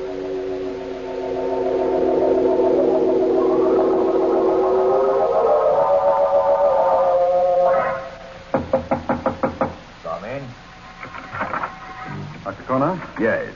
I'm Major Mason. Major Mason, I'm very happy to meet you. Welcome to Camp 14. I'm very glad to meet you, too. I've heard a great deal about you. The job you've been doing here. Oh, Dad. There was not much I could do when we were all prisoners. But now that we have been freed and are beginning to get food and medical supplies, it is almost like a holiday. May I present Miss Mia Singh, who has been assisting me? Major Mason? Miss Singh? I brought someone here with me, someone I picked up on the road, and Stefan. I did not want to come back. He made me. Well, then he does come from the camp here? Yes, of course. A curious case. We have never been able to discover his last name or even his nationality. We have many kinds here, you know. White Russians, Koreans, Siamese, Burmese. Stefan, why did you do it? Why did you run away? Because I was afraid.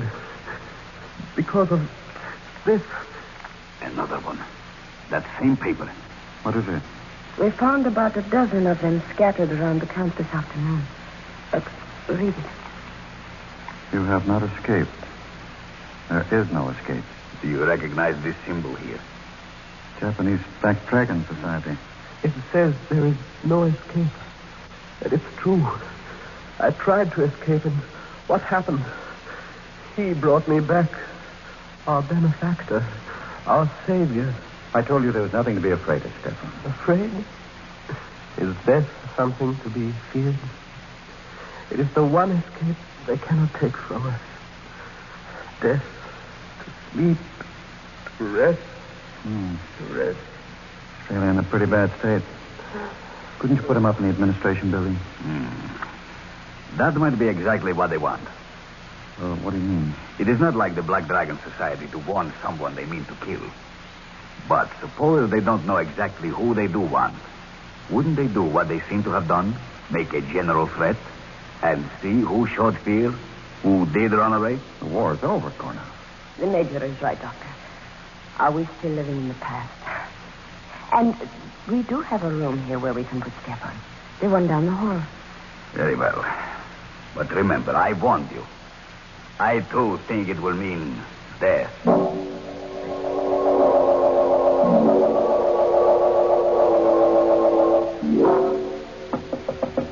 Stefan!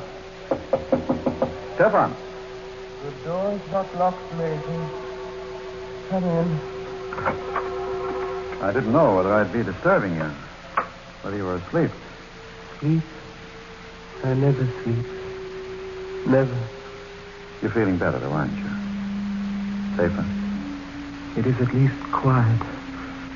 A man can think. I was lying here, trying to remember. Trying to remember what? If I knew, I would know everything. But I don't know. There is much that I can remember. Such as what, then? The first one. The greatest one. Many lifetimes ago. The garden with a wall around it. The torchlight bright on their breastplates and helmets. And his face. Then the hill. The place of skulls. The earth shaking. Stop it, Stefan. Whatever it is you're talking about, it's horrible. Horrible, yes. But true. Those I can remember. I can't ever forget. But what I can't remember is now. Who I am. What I must do. And why. It will be horrible, too. As bad as the others, but... Look, Stefan, you're a sick man. Now, you've got to rest. You've got to stop thinking, brooding. I'm going to get you something, some medicine. That'll help you to sleep. Then when you're strong again, we'll take you away from here. Sleep. I told you I do not sleep. I cannot sleep. No? We'll see about that. I'll be back in a few minutes. Sleep. He does not believe that it is not for me. Not even the final one, which is dreamless. What's that? Outside the door. This door. But who is that? Who is there? No!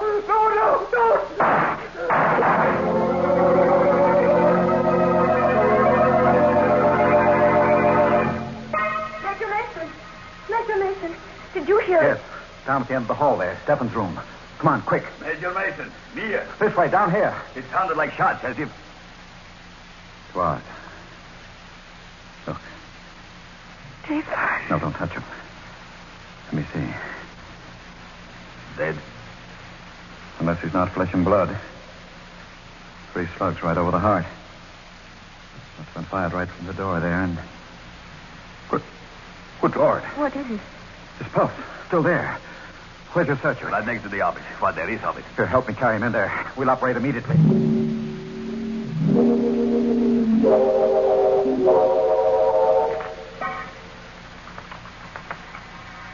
Swab. The tractor right there. That's it. He must have.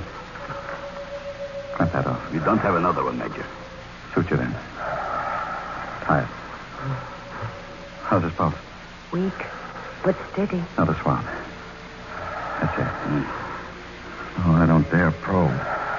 Forceps. It is almost in the vena cava.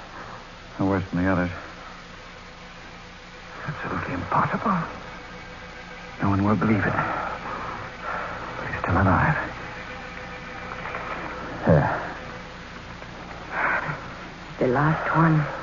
If it does pull through, even holds out for a couple of hours, I'll believe anything.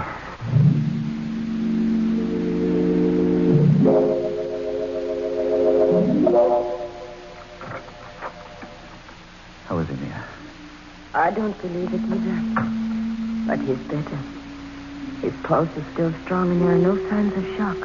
I'll stay with him for a while. You go get some soup. No, I'm all right. I'd like to stay until we are sure that... Major, look. He's coming to. No. Don't make me come back. Don't make me do it again. Don't. Hello, Stefan. How are you feeling? What? Oh, yes. The American. Why are you looking at me like that? Because you have no right to be alive now. And you wouldn't be if it were not for him. I never had any right to be alive. But I am. And I won't die. I told you I wouldn't. I couldn't. Until I do what I have to do. And what's that? It is coming to me. Slowly. I'm beginning to remember. I do not see it all yet. But I know what it will mean. Vultures and blood, coffins and death.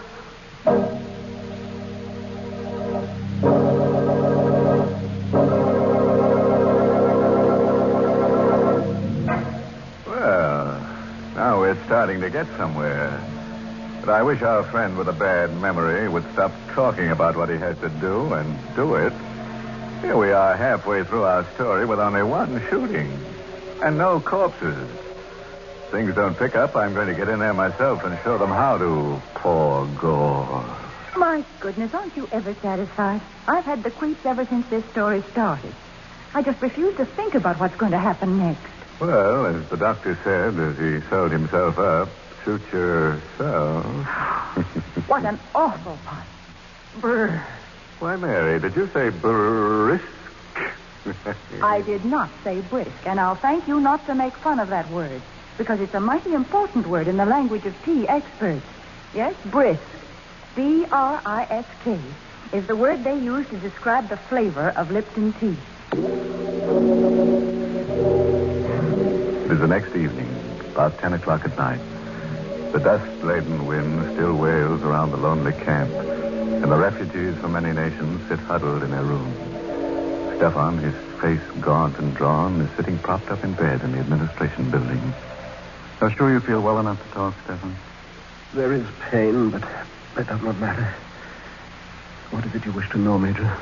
You were shot, Stefan. You know that. Did you see who it was that shot you? Yes, I saw. But that is not important.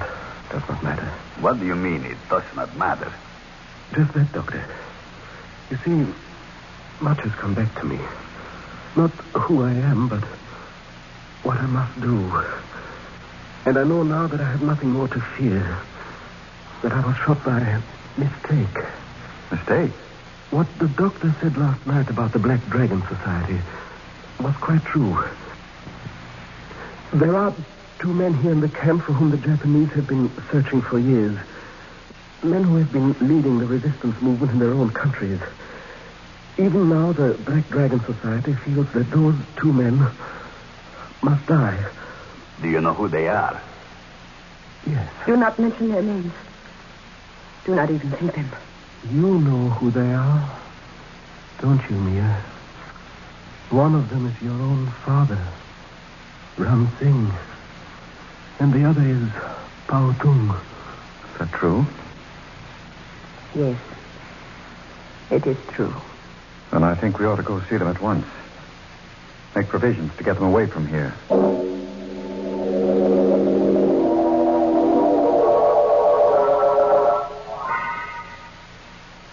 That, then, is the situation, gentlemen.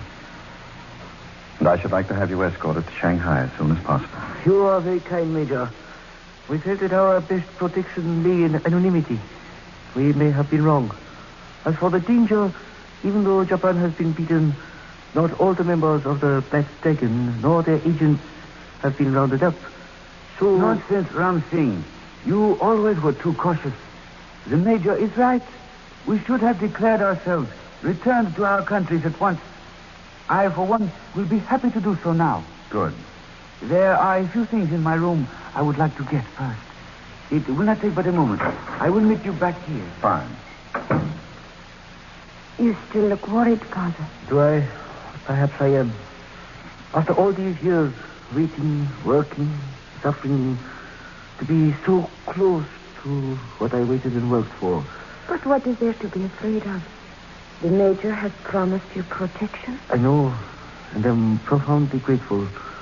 But I keep wondering how Stefan knew. What was that? Out in the compound, and it sounded like Pao Tung. Stay here, both. No, wait, I'm coming with you. Father, you stay here. Lock this door and do not let in anyone unless you know who it is. Major Nathan! Major Nathan, where are you? Over here. Blasted dust is so thick. Who's that? Gone off. You heard it, too? Yes. Sounded as if it came from... There he is. Pao Tung? Yes. Dead? Very. Throat cut from ear to ear. No. No, He just left us. He was only gone a minute. That minute was all somebody needed.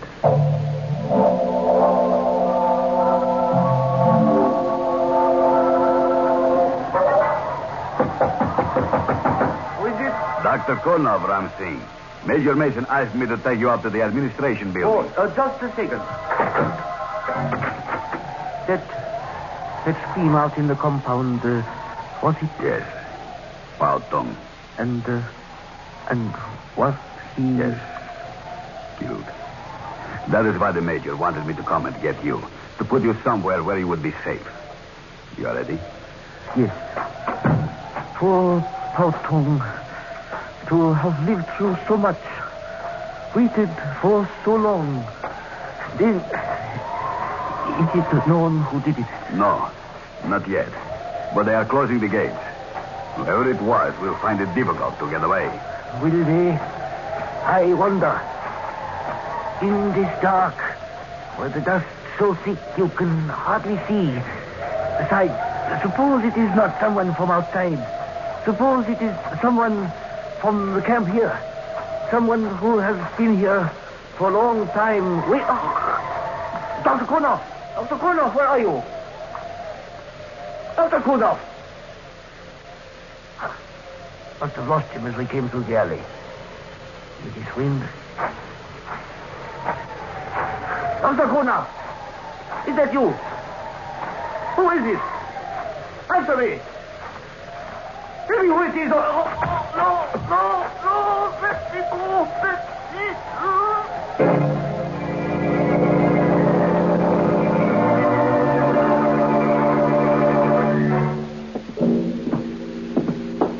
Open the door for me, will you, Mia? Of course, Major. Where are you going to put him? Yeah. Right here, in the office. You told the guards at the gate? They are closed now. No one will get out. But... Stefan, what are you doing up? You should not be out of bed. I heard something outside. A cry, and I had to see. Which one is it? Paltom. Dead? Yes. Throat cut. And the other? Your father, Mia.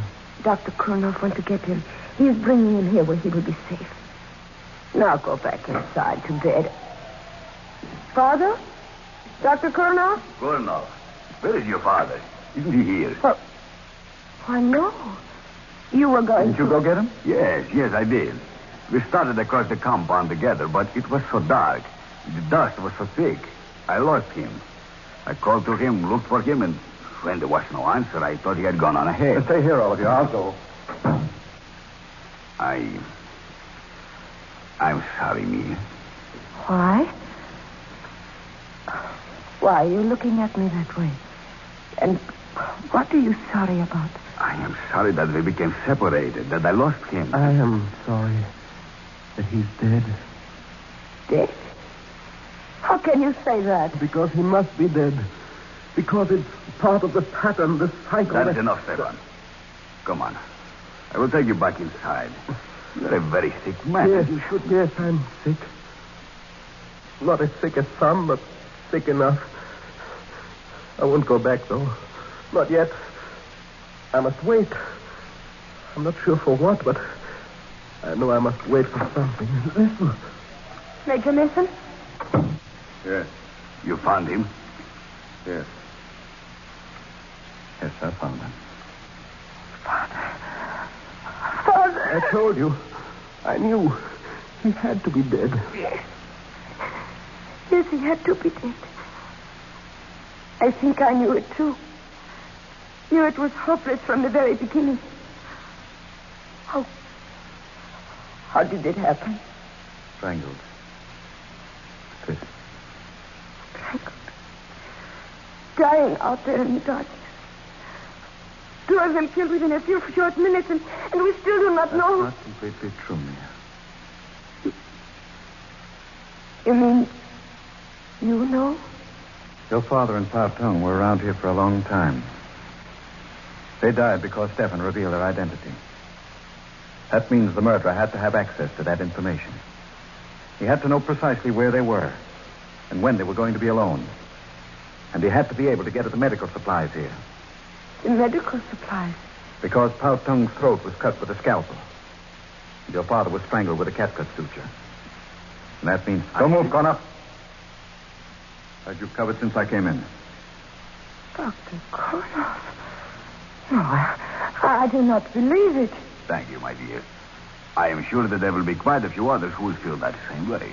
Stefan, you saw who shot you. Who was it? He. Kurnoff. You too, eh, Stefan? Well, I have a little something here I'd like to show all of you. Something... Major, look out! Quite fast enough, Kurnoff. At least you saved us the trouble of a trial. As for you, Stefan... Do not blame him, Major. It was not his fault. Not his fault. It was he who exposed your father in Pao Tung. I know. But I think I also know why he did it. You know? Then tell me in heaven's name. Here. This should not come from me, but take it. Money? You are giving me money? Yes. Silver. The amount may not be exactly right, but now do you understand? Yes. Yes. Thank you. And bless you. I do understand everything. What I have done is what I must do. What does he understand? Why did you give him that money?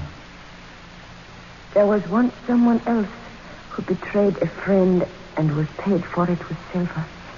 30 pieces to be exact. You mean? Yes. In the Bible. One Judas Iscariot. What? That's mad, insane. Are you implying that that's why he didn't die when he was shot? He's eternal, immortal? I do not know. Perhaps he is not always the same. Perhaps in each crisis, in every period of history, there is always one who must play the role of the betrayer, even against his will. But this much I do know. That he is not immortal. Wait a minute. Remember the story of Judas in the Bible. Come on, quick. What's that? The money I gave him on the floor. And... Good heavens. Yes. Matthew 27, as I recall. And he cast down the pieces of silver in the temple and departed. And went and hanged himself.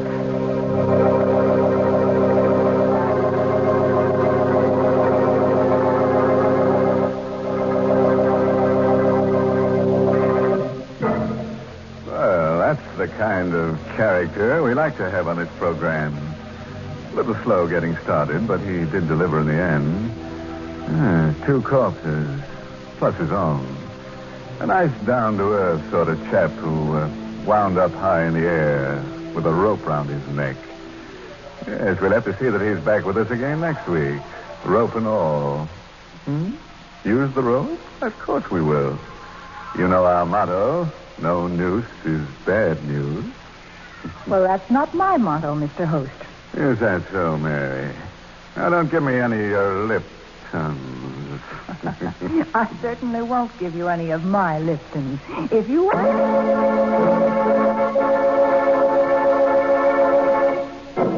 And now, here's a word of advice, friend. If you should be invited to spend the weekend with a friend in the country, and he should wake you at midnight... carrying a lantern and shovel, and invite you to go burying with him, make sure he doesn't mean burying with a U. And when I say you, I do mean you. Oh, by the way, this month's Inner Sanctum mystery novel is The Whistling Legs by Roman McDougall. Yes, the next week's Inner Sanctum story, directed by Hyman Brown, and brought to you by Lipton Tea and Lipton Soup. Next week's story is about a honeymoon couple. Funny kind of characters to be on this program, eh? Is that what you were thinking? Well, this couple finds a corpse right in the middle of their bed. And they can't ask the corpse to leave, not to its face anyway, because, you see, it has no face. Now it's time to close the squeaking door. Good night. Pleasant dreams.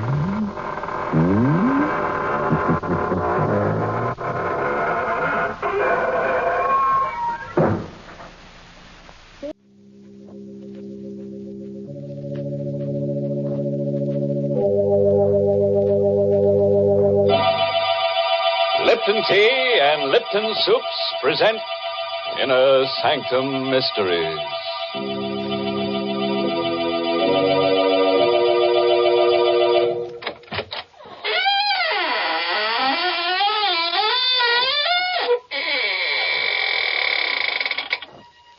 Good evening, friends of the Inner Sanctum. This is your host, waiting to act as your guide through the squeaking door on a specially prepared travelogue.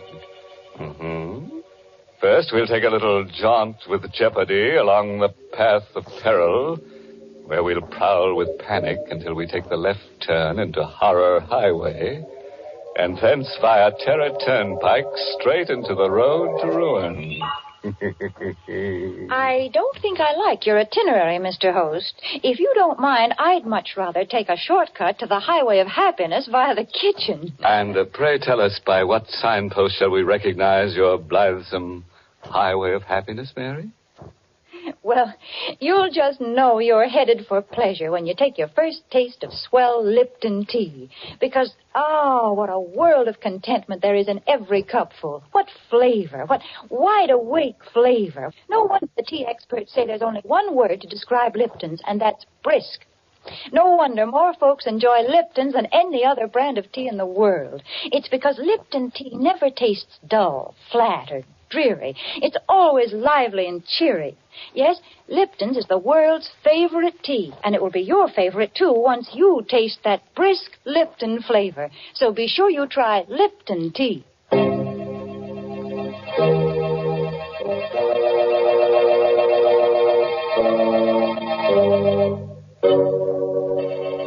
Listen now to the strange tale of a boy and his twin sister, and their dog, and the wreckers of Hurricane Cove. It's called Detour to Terror, an original radio play written especially for Inner Sanctum by Emil Tepperman. And here is Mason Adams as Jerry Watson to tell you the story himself. I had a strange, uneasy feeling all evening after Linda left to drive to Hurricane Cove. Somehow I had a presentiment of danger. Linda and I were twins, and always, in some uncanny way, each of us had been able to sense when the other was in trouble. Tonight, the feeling was very strong. Butch sensed it, too. He was only a mongrel pup, but he was smart. I shouldn't have let Linda go alone, but she had insisted. She was a feature writer for the Manhattan Magazine, and she'd run across the trail of a story about an old family of wreckers who lived down by the shore near Hurricane Cove. The tale went that this family had made a living in the old days by placing false signals on the shore in order to lure ships onto the rocks and then loot them.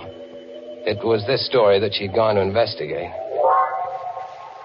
Unwilling to go to bed with that uneasy feeling lying heavy upon me, I dozed in the chair by the fire with Butch's whine in my ears. It must have been a dream, because I saw Linda's white face floating in a sort of haze. And then I saw the fear in her eyes as she called to me. Jerry! Jerry, help me! Help me! I came awake suddenly with a cold sweat in my face. Butch was on his haunches by the fireplace, nose in the air and howling as if for the dead. I felt myself trembling. Linda in danger. Somewhere out in that storm, Linda was calling to me for help. She needed me terribly. Come on, Butch, we're going after her.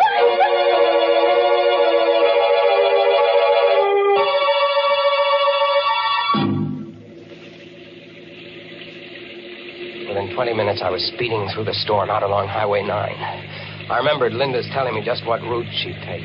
See, Jerry, I'll go out on 9 to here, and then turn off on the old shore road. It isn't used much anymore, but it's the shortest route to Hurricane Cove. And if I leave now, I should be there by midnight.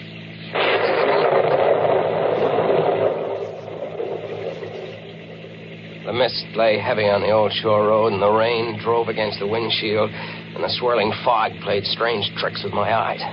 But I knew I was almost an hour behind Linda, and I had to make time.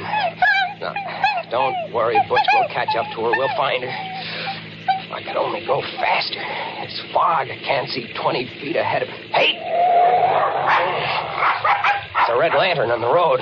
What? It's a detour sign. Bridge ahead, washed out. Detour. What'll I do, Butch? How do I know what Linda did? Did she drive straight ahead or did she take the detour? I've got to know. I can't sit here waiting. We'll take the detour, Butch, and pray it's the right choice.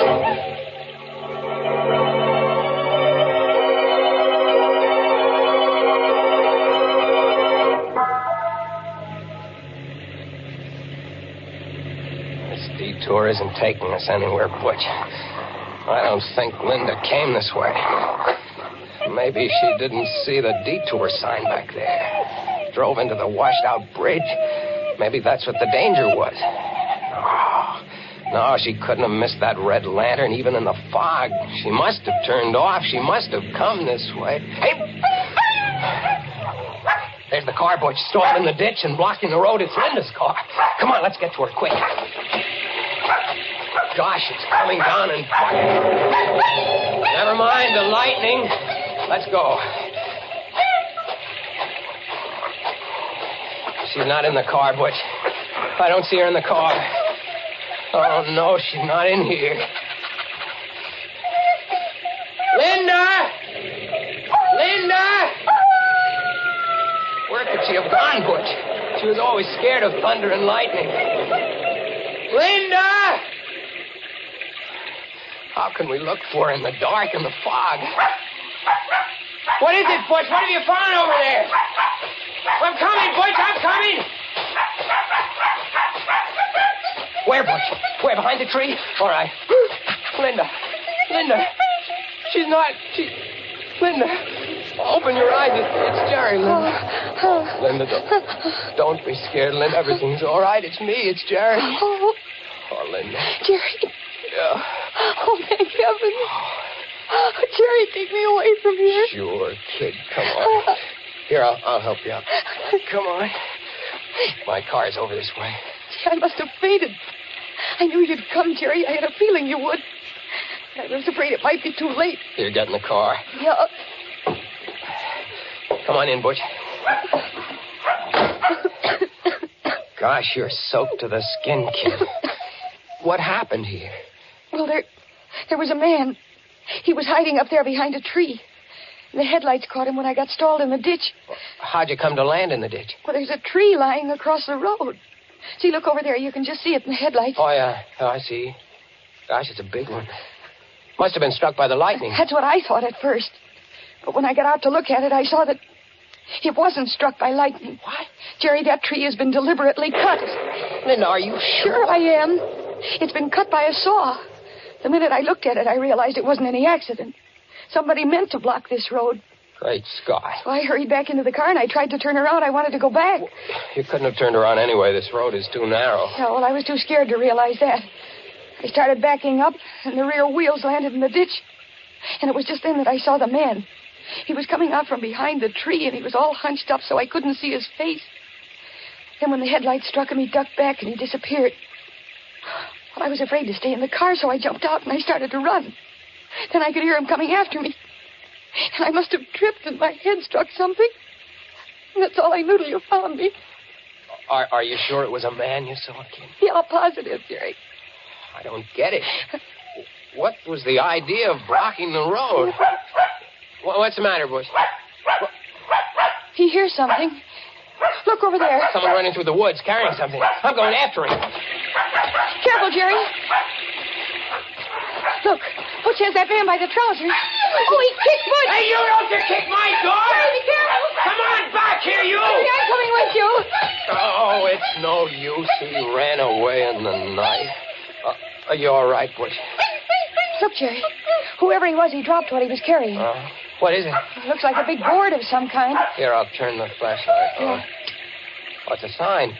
Has lettering on it. What's it say? What it says? Great Scott. What is it, Jerry? It says, bridge ahead, washed out.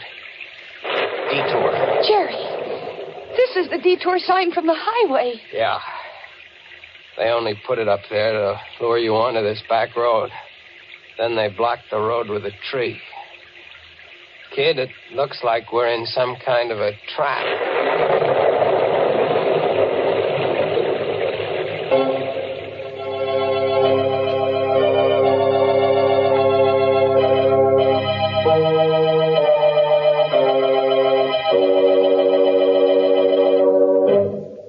Now, what kind of a mess have we got these poor people into? Imagine finding that poor twin sister unconscious behind the tree. And it took Butch to find her, too. I wonder what kind of a tree it was. Oh, probably a dogwood tree. As you can always tell a dogwood tree by its bark. There's poor Linda in all that trouble, and here you go, making puns. I can't help it, Mary. That's my nature. I ought to know it's your nature by now. And I ought to know, too, you can't change people. Take those of us who like to start each day off with piping hot Lipton tea. Why, nothing in the world could change us. In fact, breakfast just wouldn't be breakfast without Lipton's. Lipton tea just seems to go with a bright bowl of gay yellow jonquils, a sunny checked gingham tablecloth, and, of course, the morning paper. Part of the reason is Lipton's deep amber color and tempting aroma. But the big reason breakfast wouldn't be right without Lipton's is Lipton's grand, brisk flavor. It's so lively and tingling with zip. Just a cup or two of Lipton's and your spirits catch on and your day's off to a bright start. Yes, breakfast time or any time is the right time to enjoy Lipton tea. So for real tea-drinking pleasure, ask your grocer tomorrow for brisk Lipton tea.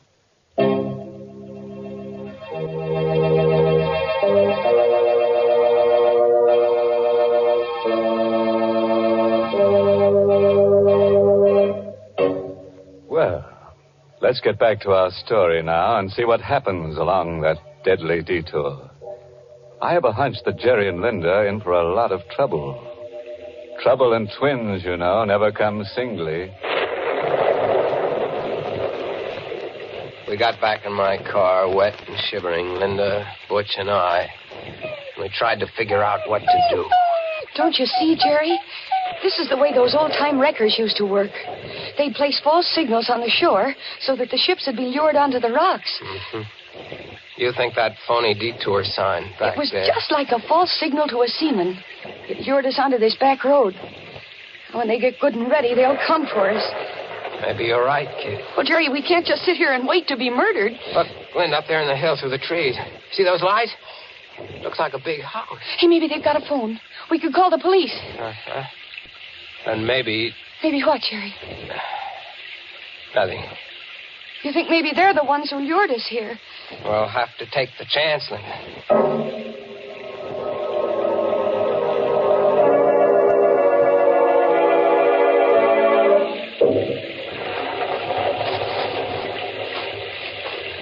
The ground here is so soft. Isn't there a path through these woods? There is. We could never find it now.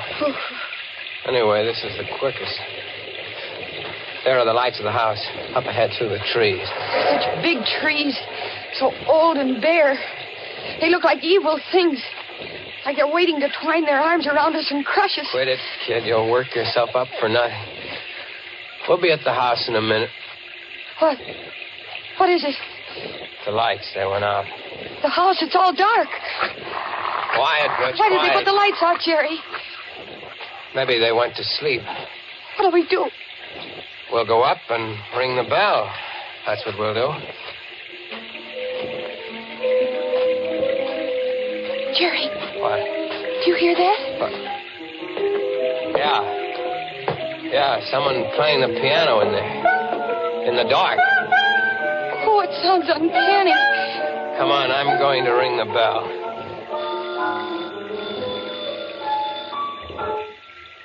piano stopped? Yeah. I think I hear someone coming. Still no lights.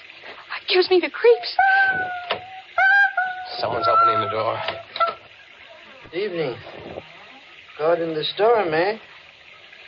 Won't you come in? Your lights, aren't they working? How stupid of me. I'd forgotten. There. That better? Yeah, yes, thank you. I'm Jerry Watson. This is my sister, Linda. This is Butch. How do you do? My name is Considine. Gregory Considine. And you're quite welcome, I assure you. Mr. Considine, there's been a tree cut across the road down there. Tree? Cut? You mean struck by lightning? Well, I don't think so, sir. I think it was done deliberately. I'd like to use your phone to call the police. I'm so sorry. The phone is out of order. The storm, you know. I'm sure you must be mistaken about the tree. But you must be soaked through and through. Please follow me into the library. I'll get you some dry clothes. Jerry, did you see his eyes? He's blind. That's why I was playing the piano in the dark. Right in here, please. It's a nice crackling fire. You can warm up while I ring for my handyman. Matt will be here in a moment. I heard what you said to your brother, Miss Watson. Oh, I'm sorry. Not at all. I managed quite well. You live alone here, Mr. Considine? Just my brother Vincent and I, and Matt, of course. We seldom see strangers here. No one uses this old back road. Mr. Considine, someone put a phony Detour sign out on the main road. Really? Sounds almost incredible. Ah, here's Matt. Did you ring for me, Mr. Gregg? Matt, this is Miss Watson and her brother, and Butch. They've been caught in the storm. I think there's some dry clothing in the west room. Yes, Mr. Gregg. Yeah, this way, please. Are you in there, Gregg? What have you done with those people? Oh, dear. That's my brother Vincent. I'm afraid I'll have to ask a favor of you. Please overlook anything Vincent may say. He's, shall I say, a bit strange. Oh, here you are. Well, introduce me to your friends, Gregg. Go upstairs, Vincent. Go upstairs, Vincent. Is that all you have to say to your brother? What are you going to do to these people? What are you planning for them? Vincent. You can't shut me up. Look here, mister. And young lady. Take a bit of advice from me. Don't stay in this house overnight, or you'll never live to see the morning. Get out, quick. Matt, you know what to do. No. Yes, Mr. Gregg. No, please, keep away from me, Matt. Keep away. I warn you, mister, get your sister out of it. No, hey, let go of me, Matt! Hey, he knocked him out. I regret that it was necessary, Mr. Watson. Vincent is difficult at times. Please pay no attention to what he said. I'm very sorry that you had to witness this painful scene. Matt, please carry Mr. Vincent upstairs and lock him in his room.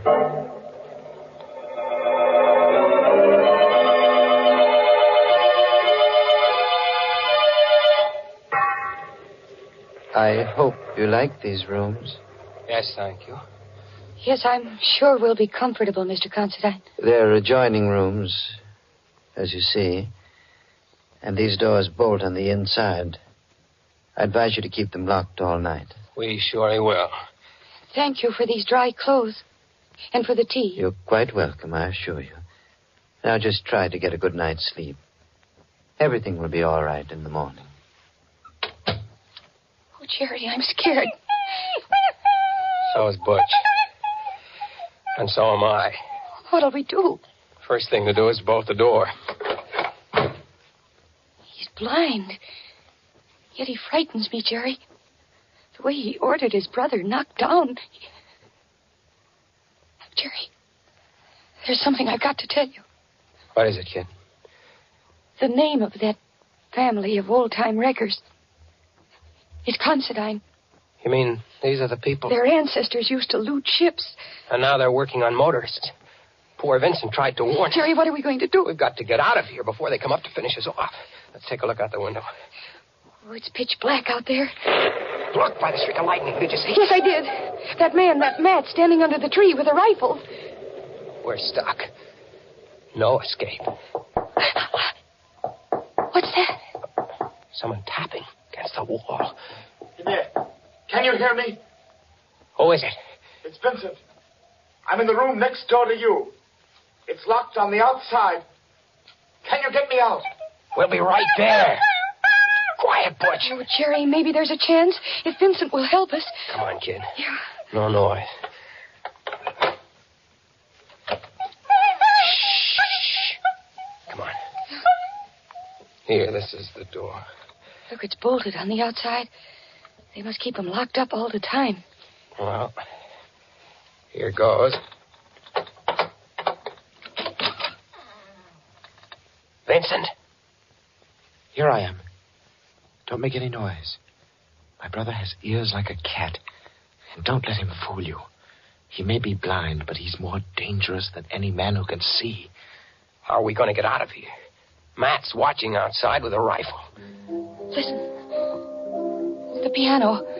My brother is amusing himself in the dark. He always plays the piano when he has something on his mind. Do you know any way for us to get out of here? Well, there's only a slim chance. Now listen to me carefully. The only chance is to get out the back way. But you have to pass the open living room door downstairs. And Greg is in there at the piano. And what do we do? Oh, you wait here. I'll go down first and see if they've left the cellar door unlocked.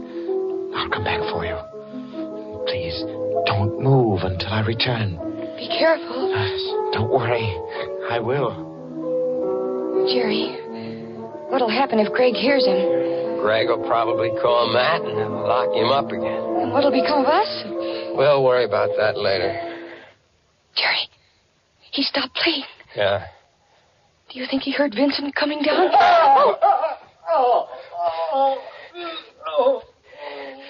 Jerry, Greg caught him. What'll we do? Come on, we're going down. The lights are all out down here. I don't hear anything. Where do you think Greg is? Maybe waiting to jump us in the dark. Come on, I don't care. Stick behind me. We're going in the living room. Where's Butch? I don't know. Oh. What is it? My foot touched something. A body. Linda, I'm going to take a chance on the flashlight. Stand back. All right. Great Scott. What is it? Look. What is it? That isn't Vincent. It's Greg. He's been stabbed. Watch out. Vincent is somewhere around. He'll kill you. What do you mean? My brother Vincent, the one who's been doing the wrecking. We always keep him locked up. But tonight, he got away. Planted the Detour sign. Cut the trees. Vincent did all that. Matt and I, we tried to stop him. Matt went out to the road, took down the Detour sign, but it was too late. Watch out. He'll be back to kill you.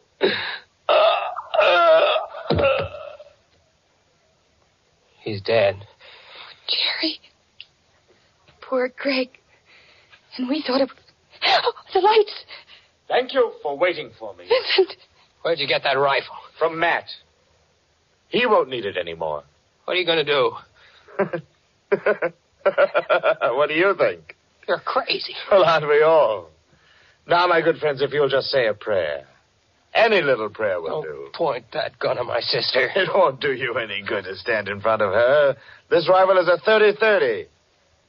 Now, if you're ready... Jerry, he's mad. Look out! Butch! Attaboy, Butch! Let go of the gun!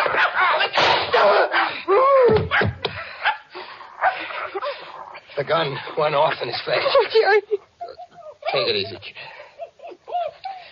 He's dead. Oh, Don't look at him. He isn't pretty to look at. But you did all right. Well, kid, you can write your feature story now. The story of the wreckers of Hurricane Cove. And it'll be under your own byline, too. Oh, I'm going to write it under a double byline, Jerry. The Wreckers of Hurricane Cove by Linda Watson and Butch.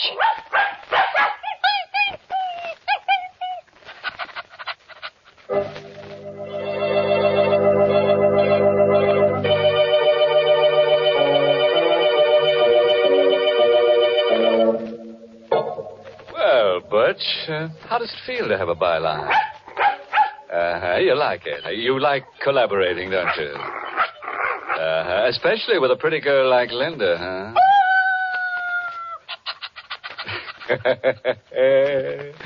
Which just goes to prove that there's a little bit of wolf in the best of dogs. But do you know the difference between a wolf call and a wolf whistle, Mr. Host? Let me think. When a fella gives a wolf whistle, he's starved for love. And when he gives a wolf call, he's just plain starved. In which case, there's just one thing to do. Feed him. But if you really want to appeal to his better nature, see that he winds up every meal with a good big cup of satisfying Lipton tea. Men certainly go for that brisk Lipton flavor. It's so lively and full of zip. So make a note right now to ask your grocer for Lipton tea tomorrow morning. Once you taste full-bodied Lipton tea, you'll know why you find Lipton tea in more teacups than any other brand of tea in the world. For Lipton is tea at its delicious best. Start enjoying it real soon. Get the tea with brisk flavor. Get Lipton tea.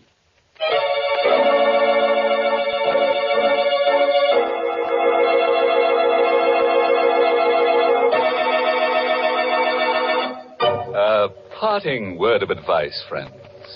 If you should ever awake from a hideous nightmare and find yourself driving in a mental fog along a lane that has no turning, with madmen lurking behind trees waiting to strike you down, and strange beasts with red tongues lapping at your ankles, and the bare and ugly trees stretching forth their gnarled arms to crush you, and there is no escape at all, why worry about it? You won't come out alive anyway. Oh, by the way, this month's Inner Sanctum mystery novel is Benefit Performance by Richard Say. And next week, the makers of Lipton Tea and Lipton Soups will bring you another Inner Sanctum story, directed by Hyman Brown, and called Murder in the Night. Correction. There'll be 3 murders. You know, it's going to take a lot of nerve to hear this tale out, so I don't suppose you'll be listening. That is, unless you've just got to find out how a brass button in a dead man's hand traps the murderer. If so, tune in to Inner Sanctum next week at this same time. Until then, good night. Pleasant dreams.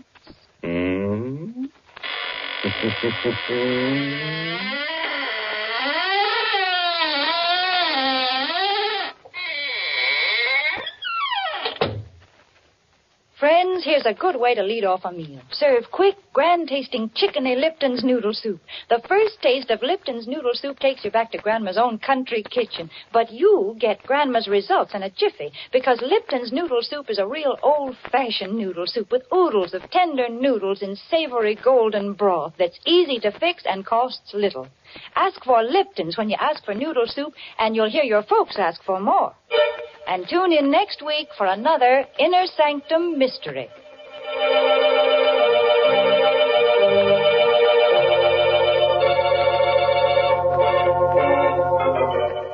This is CBS, the Columbia Broadcasting System.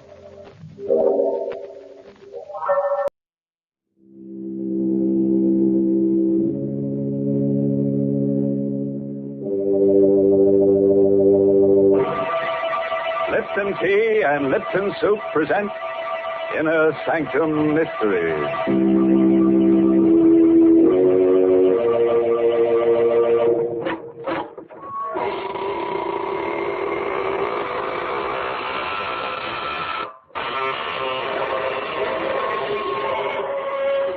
Good evening, friends of the Inner Sanctum.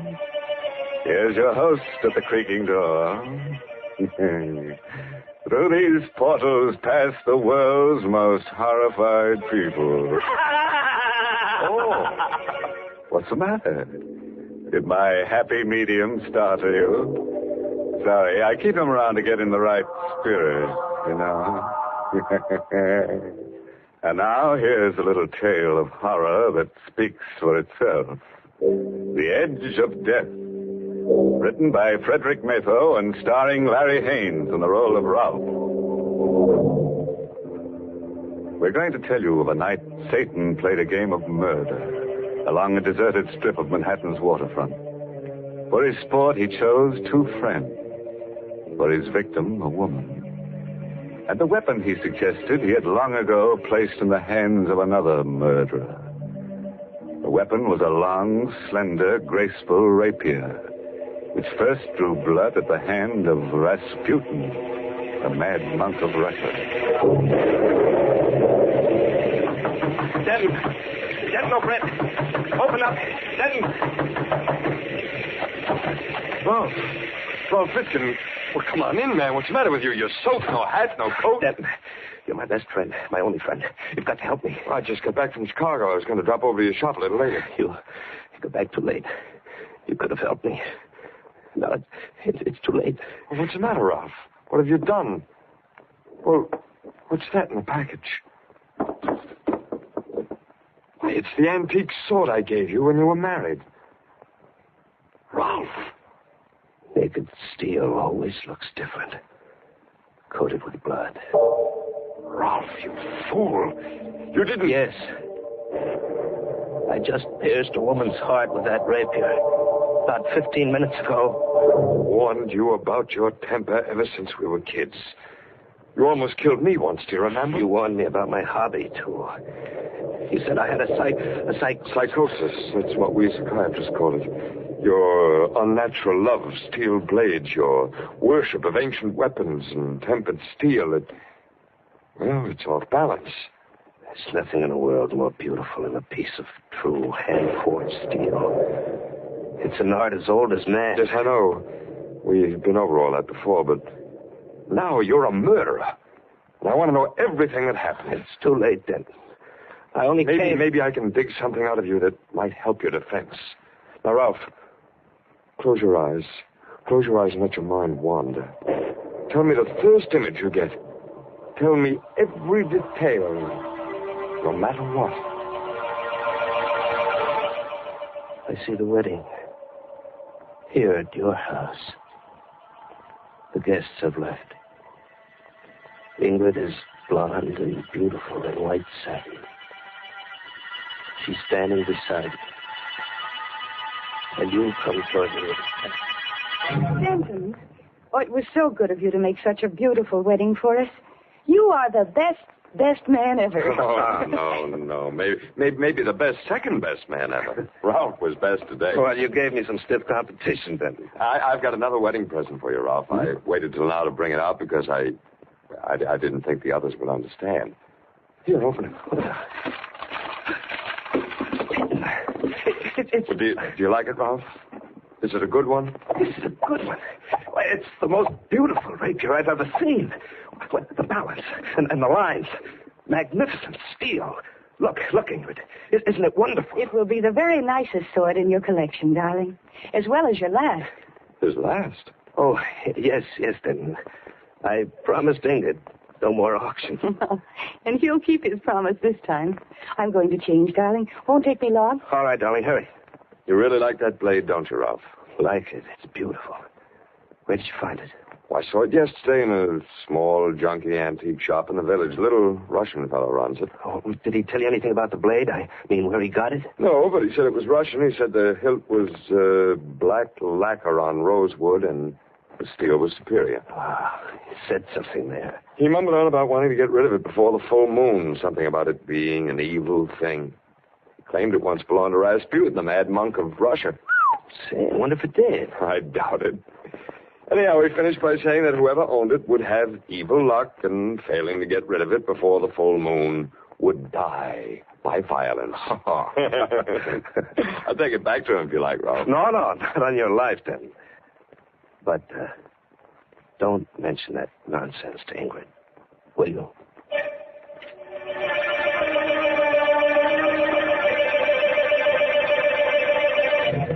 I remember all that myself, Ralph. I left for Chicago that night. Now, what's the next thing that comes to your mind as important? Well, about 3 weeks ago, I was working on some knives in the shop. Ingrid had left. I was alone. The shop door opened, and she was there. She? Who, Ralph? Stasha. She was beautiful, tall, white as marble, dressed in black, and beautiful. I beg your pardon. What did you say? Oh, I'm sorry. You said beautiful. There's no cause to be embarrassed. I have heard this said before. What can I do for you, Miss... Kasov. Stasia Kasov. You own something that I would like to buy. Oh, what is it? A rapier. A Russian rapier. I saw it in your window as I passed. It's not for sale. Oh, really? Are you sure? I will pay you well. Say, $100. Sorry. Very well. Perhaps you might change your mind. Here. Here is my card. Come and see me if you do. Well, thanks, but I... Shall we say before the next full moon, Ralph?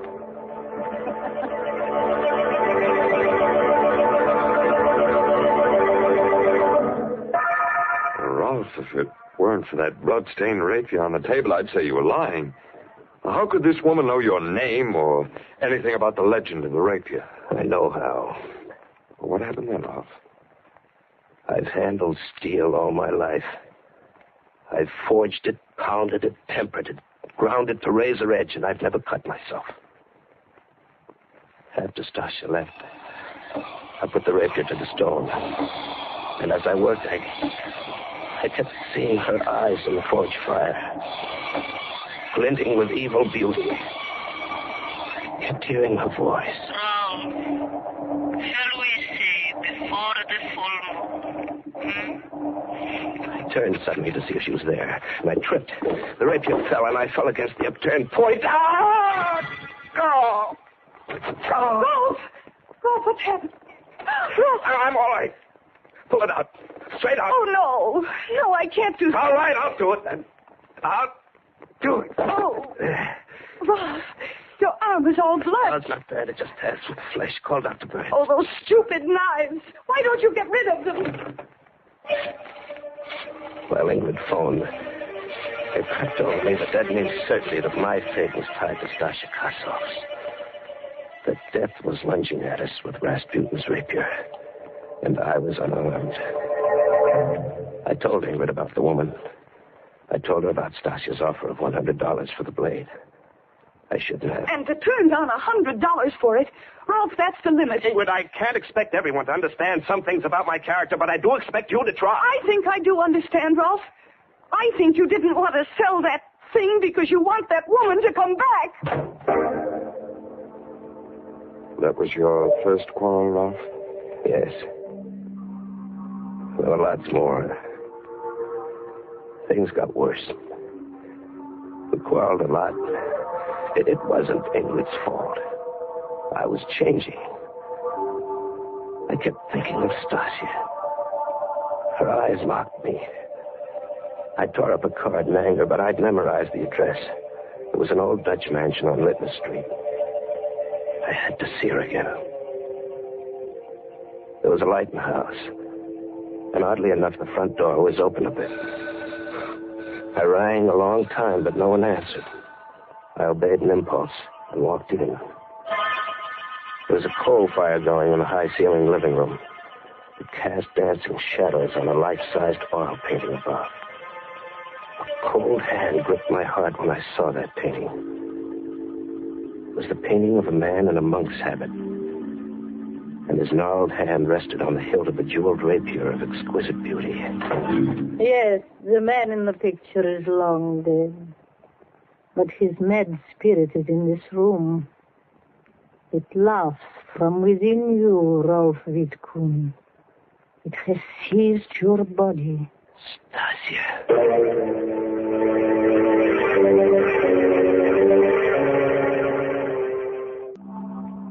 So the Kossoff woman convinced you that the spirit or the ghost of Rasputin had taken possession of your body.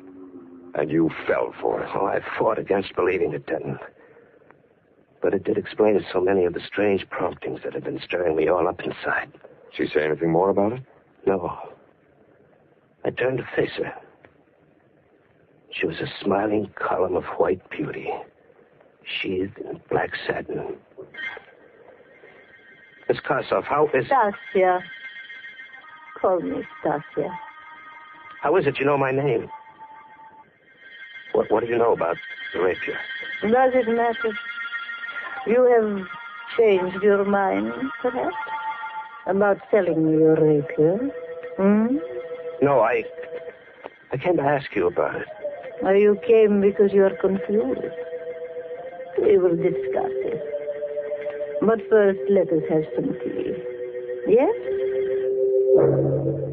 I examined the room while she was out of it. On the wall across from the fireplace were 5 oil paintings. All of them portraits of men. At first I thought the light was playing tricks. It wasn't. Each face was painted with closed eyes. Each was a study in sleep or death. You like my painting? Come and sit down. We'll have tea and talk. Who are those men you painted, Stasia? The 5 men you see in those paintings, each own the rapier you now possess. Good Lord. Then they're... Dead. And the dates on the paintings? Those are the dates on which they died, Rolf. Each on a day of the full moon. Each kept the rapier beyond the time he should have. More tea? Stasia's eyes were eager and wide. My ears began to ring. I recall setting the cup down. I remember Stasia's voice a long way off. Russian tea strong, my friend, and so are Russian legends.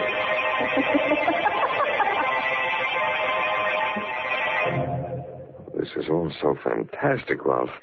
Are you sure it wasn't something you dreamed? Something I dreamed? No, she drugged me. It was no dream. Those portraits were no dream. The painting of Rasputin was no dream. They were there when I woke. Stasia was gone. The fire was on. My head ached. There was an easel near the lamp. It hadn't been there before. I shuffled toward it. There was a fresh painting on the easel. I stared at the face before me. Its eyes were closed in sleep. The face was mine. There was a date painted in them. It was January 15th. Yes, that's tonight. I couldn't find Stasia, so I dashed out of the house, cursing like a madman. It was 4 a.m. when I reached home. Ingrid was waiting for me. She was crying. Rolf! Rolf, darling, where have you been? Why? What difference does it make? You've been to see that Kossoff woman. Yes, I've been to see that Kossoff woman. Oh. I had to. I'm losing my mind, Ingrid. Something's trying to kill me. That woman knows about it.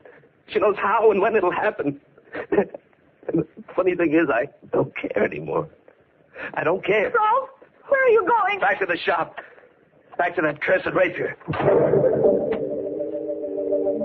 the shop, I tried to reason the thing out. I was toying with the rapier. There was a tiny green speck on the black hilt. Idly, I picked at it with my thumbnail, and the chip of lacquer snapped off. The hilt was supposed to be wood. But here was what looked like a large emerald. My heart pounding, I chipped and picked at the lacquer until bit by bit I uncovered the most dazzling and richly wrought collection of jewels I'd ever seen. Set in solid gold were pearls, rubies, emeralds, and a magnificent star sapphire. This was the bejeweled blade that Rasputin held in his hand in Stasha's painting. This was Rasputin's ring. I returned to Stasha's house. Like the first night, the door was ajar. Like the first night, I walked in. I walked into the living room. I looked about. Nothing had changed.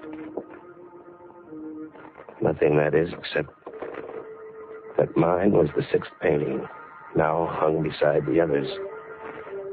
And the easel already had a fresh canvas. Stasha was already painting a new portrait. The face was indistinct, but the date was clear. 1 lunar month from tonight. I gave up and walked home with the rapier under my arm. It was drizzling and foggy along the waterfront, and I was sick inside. I kept hearing Stasha's voice locked in my brain. Tonight is the last night you may own the rapier, Rolf. But there is a way out. A way out? How? There's no way out as long as either of us lives. There is a way out, Rolf. Kill her and come to me. Tonight is the night of the full moon, Rolf. If I own the rapier, you will be safe. Kill her, Rolf. Kill her and come to me. Somebody's following me. A woman. I could hear her high heels on the cobblestones. I'd just passed that little blind alley. You know, the one about a block away from my shop. I decided to trick her. I stopped short. I spun around and caught sight of a woman in black as she darted into the alley. It was Stasha. And there was no exit from that alley. I tiptoed to the entrance and leaped into its shadows. All I could see was a large empty carton against the far wall. She had to be behind her. I gripped the jeweled handle of the rapier until it burned my hand. Only one searing thought in my tired mind. Stasha must die. I took a deep breath and drew the needle-pointed steel back, aimed at where I judged her heart to be, and thrust.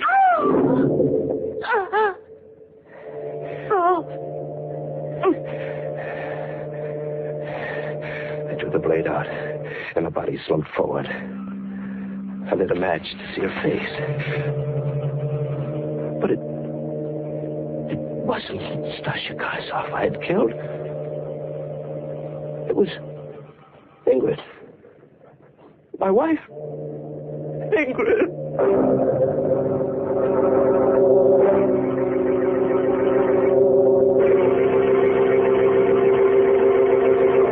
It worked, Stasia. It worked. My plan worked. Ralph reacted just as I planned it. You mean he did it? Killed A her? psychological masterpiece. He told me the whole story at my office 10 minutes ago. He killed her thinking it was you. So now that she is gone, you are happy. You will love me and forget her then. Oh, perfect, perfect. She picked that stupid fool instead of me. Now she's dead, and he'll die too. Oh, Denton, I am so glad.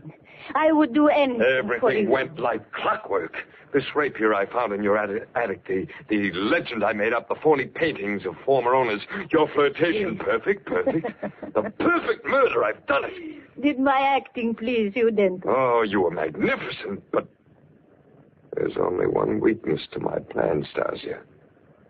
What is it? When Ralph is picked up, there must be no way for anyone to find out that you and I know each other, Stasia. No, and no one will know, darling. Ralph's fingerprints are still on this rapier. He'll be electrocuted for one murder. Might as well be for two. Denton. No. I love you. I'm sorry, Sanctum. I love you. I will wait for you. Very neat stroke, then. Rolf! I heard everything you said, Denton. But I didn't have to, I knew. No, don't move. The gun is faster than a rapier. How did you know, Ralph? Something I said tonight? No. No, something I saw. Stasia loved you. The painting I saw on her easel tonight, the one I told you she'd begun, was your portrait. The only way I knew was because, as an artist, she was conscious of the scar on your forehead. She painted that in first. The scar you gave me as a kid. Oh, you've a lot more brains than I gave you credit for, but at least we'll burn together. Sorry, Denton. I'll have to decline that honor. Oh! Ralph, am I too late? Ingrid, no, you're dead. Ralph, everything you told me at my house tonight was a lie. No, Denton. Your plan almost worked. I told you the truth. Except for the part about murdering Ingrid. You should have studied psychiatry, Ralph. I did, Denton. I had a good teacher. You.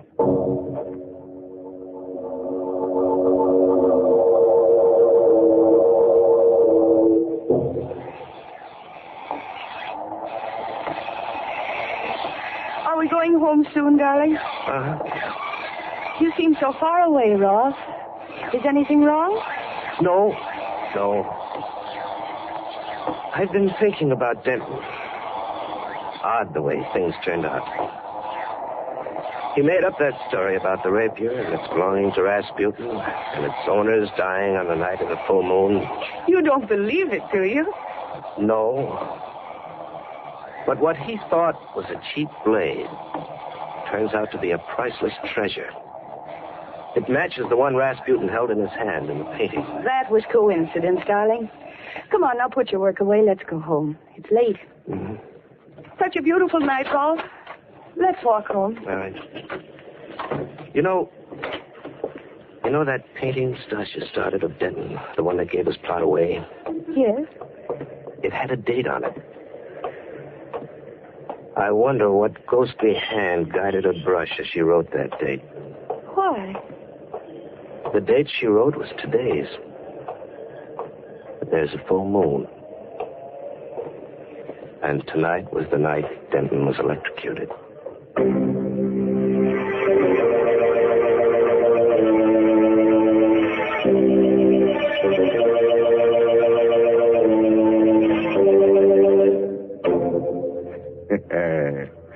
Well, wouldn't you say that's a story which gets down to fine points? Happy ending, too. Yes, you get a ghost-to-ghost hookup between Stasia and Denton. Ralph and Ingrid get an Exhibit A worth a few bucks and go back to the old grind. Well, I'm glad Denton's plot didn't work. Yes, Mary, but if it had, Ralph would have had a plot of his own, in the cemetery. After all, that's one of the best-selling plots I know of. Oh, nonsense, Mr. Host. If you think that's the kind of thought we want to leave our Lipton listeners with, you're quite wrong. Here's a much better thought for folks to carry away with them. Tomorrow, when you visit the grocer's, get a package of Lipton tea. Buy it, try it, and see if you don't agree that Lipton's brisk flavor gives you extra enjoyment. Oh, yes, there's a great treat in store for you when you first taste Lipton's full-bodied, zestful goodness. Ask your grocer for a package of Lipton tea tomorrow.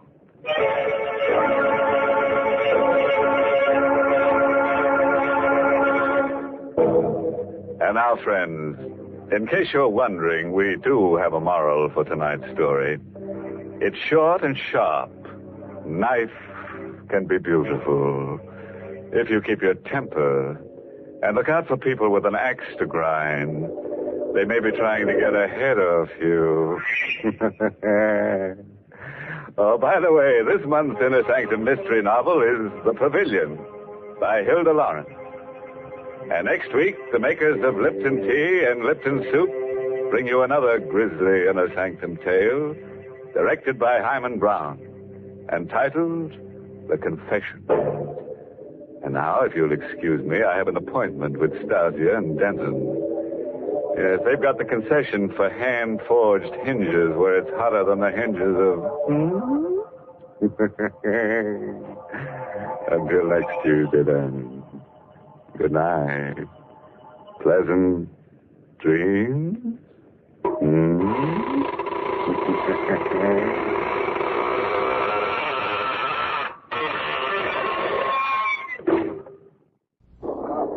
Following Japan's declaration of war on the United States, Hawaii has been under 2 air attacks today.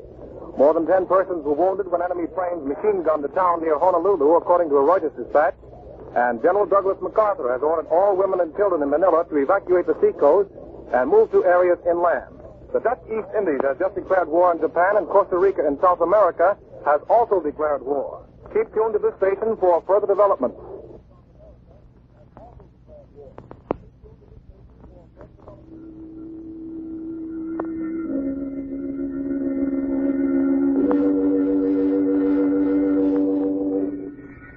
Inner Sanctum Mysteries, brought to you by the makers of Carter's Little Liver Pills, the best friend to your sunny disposition.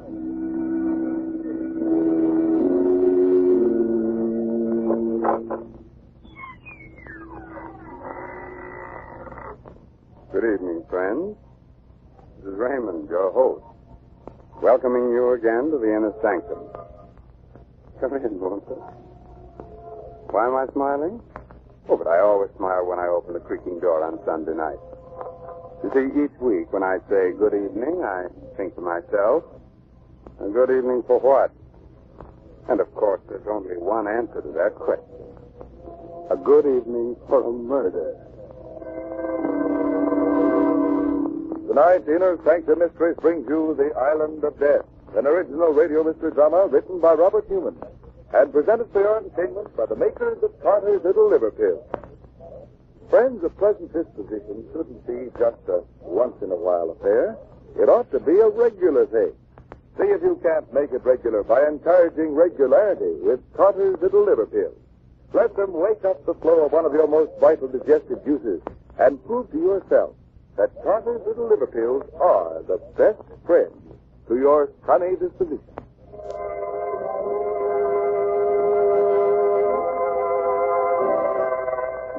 Now I think we're ready to begin.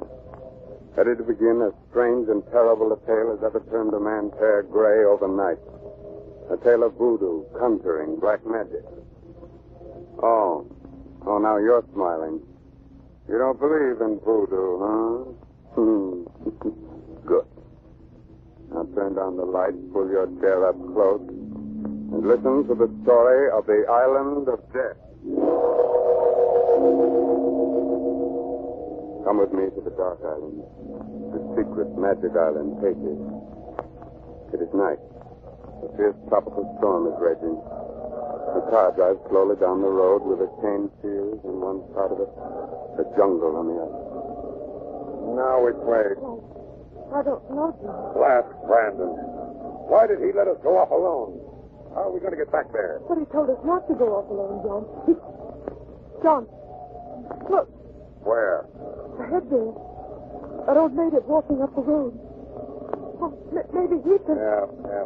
Hey, you! Hey! Now, what's the matter with him? Is he deaf? Now, you keep blowing the horn while I put my coat on and go after him, Muriel. All right, Jim. Well, there's something wrong with it. Hey. It doesn't work. Well, it was working just a minute ago. Now, what's the name of... So you did hear me. Why didn't you come when I called you? I am not in the habit of coming when I'm called that way, Monsieur. Besides, though I am an old man, my ears are very sensitive. The noise of your horn pained me. That's why I stopped it. You stopped it? Why, you... Well, okay. We're looking for the plantation St. Jack. Are we on the right road? You are on the right road for many things, Mr. Cold. Right. How did you know my name? It was Cold. Oh. Well, how do we get there? If you go down this road 1 mile, you'll see it on your right. And when you get there, well, perhaps we will meet again. If we do, I'll... Hey, where did he go to? Oh, I don't know. He just disappeared. Step back off the road into the jungle. Well, at least we know where we are now. Yes. John, Hey. do you suppose he was a papaloy, a witch doctor? What on earth makes you think that? I don't know. The way he looked and talked. And after all, the horn did stop working.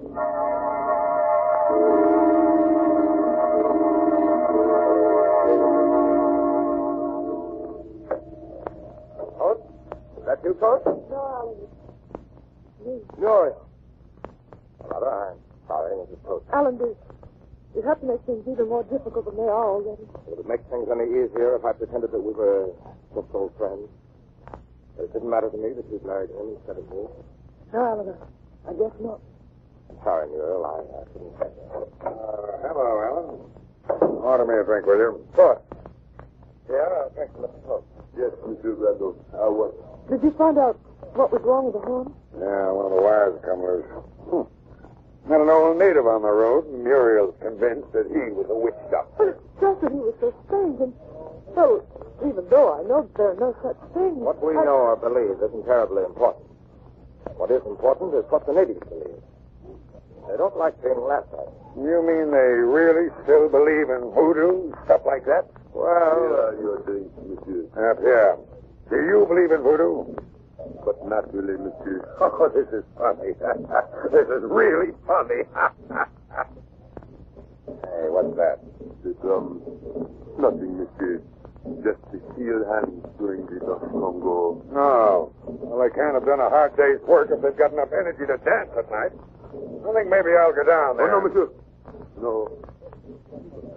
What do you mean I must not? I am sorry, Monsieur.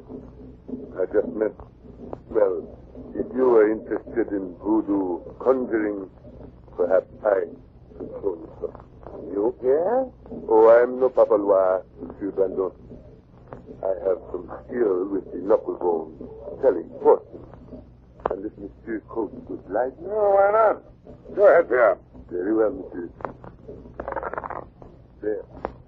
An arrow 9 times. That means unhappiness. For whom? I see a city far away from here. I see 2 men, both in love with the same woman. Yeah, easy, Alan. Let him finish. Go on, Pierre. One of the men is rich, powerful. The other is not.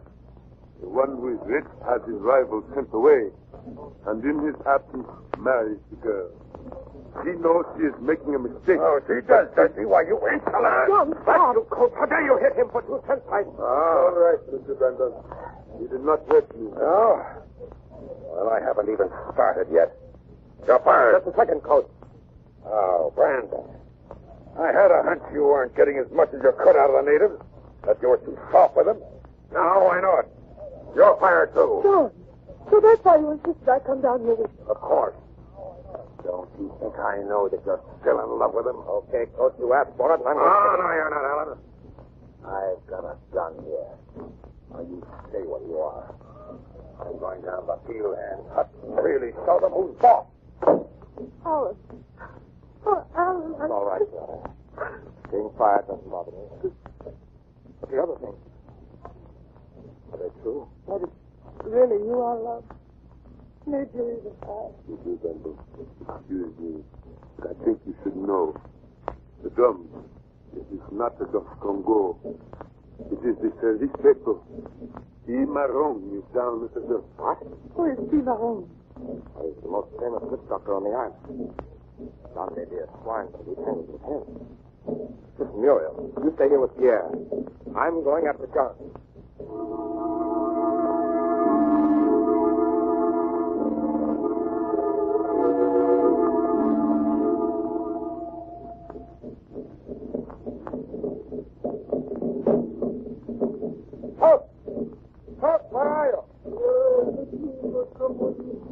Yes, I'm looking for a man named Cimarron. You are Cimarron, I am. Another white man came down here a few minutes ago, Cimarron. Do you know where he is? Yes, he did. He said he would pay well to see some voodoo. He said he's special. He's in the Humpor, the temple. What? There's no temple here in the village. He is not. Come with me into this hut. That iron ring there, lift it up. A trap door. Now turn the steps.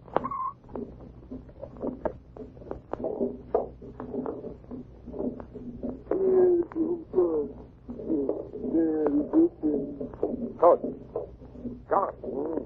What do you want, Alan? Got to get out of here right away. That's exactly what I've been looking for. The place where they hold their spookaroo. Listen, John, I never did like you much, and I shouldn't really care what happens to you, but the white-haired native that brought me in here. You know who he is? Sure. The old coot I met on the road earlier this evening. He happens to be Cimarron, the most powerful papaloy in Haiti. Yeah? Well, when I get finished with him, he won't show his face around this plantation again in a hurry, but... Alan! Alan! We are ready to begin. Putman, I warn you. Miranyango himself will be here. And there is no telling what step he will take. Whose body he will follow. Never mind the warning. Go ahead. Very well. Happy, Samba, the drum.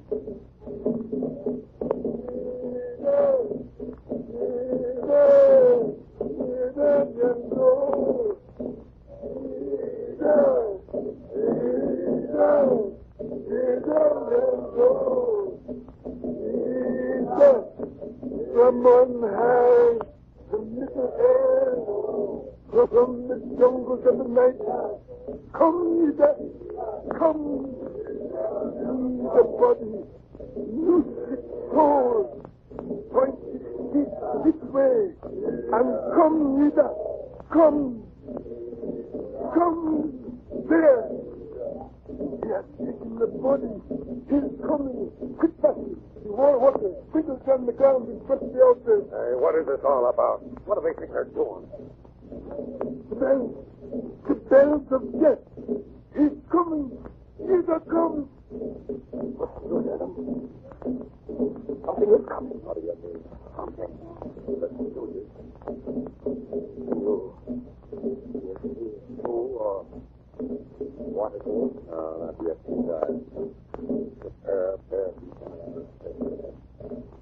Holy smoke.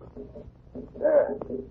They're white. Either younger. Come. Down. A woman. A white woman. Walking as if she were asleep or in a trance. As soon as she gets to the altar, we'll be able to see. Oh, great God. No.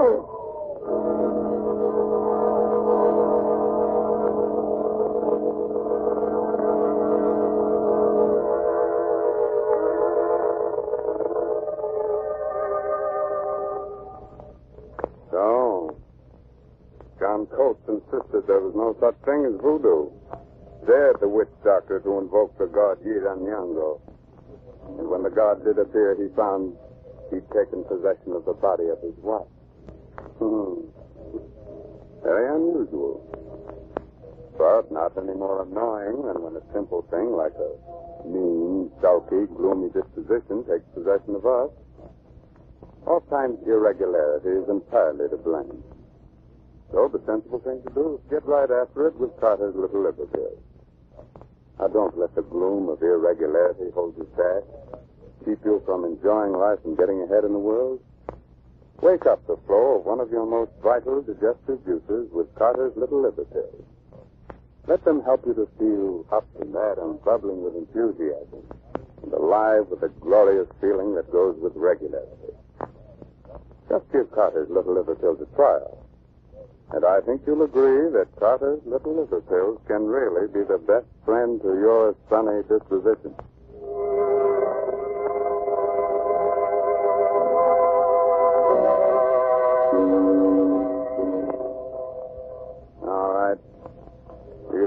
think voodoo is all nonsense? Oh, you're not so sure now. But you still want me to go on with our story. Very well. Just a moment later now, and Alan Brandon and John Coates are still sitting in the subterranean temple, transfixed with horror. But we left her up at the house. It can't be. But it is. She's in some kind of a trance. Blast that witch doctor. I'm going to... Dr. Fool. He's in the thing now, but he's doing what? Where's the blood? We call again. Look. Look, they're all kneeling. Bowing to her. You are nobody.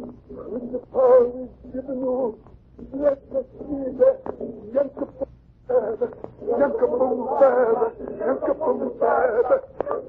By night and by day, through the 4 seasons, as the green things grow, watch over us, O Yida, and bless us. Look, she's raising her hand. She's blessing them. And now, the image, the ghost without horns, take it in your hand, Yida.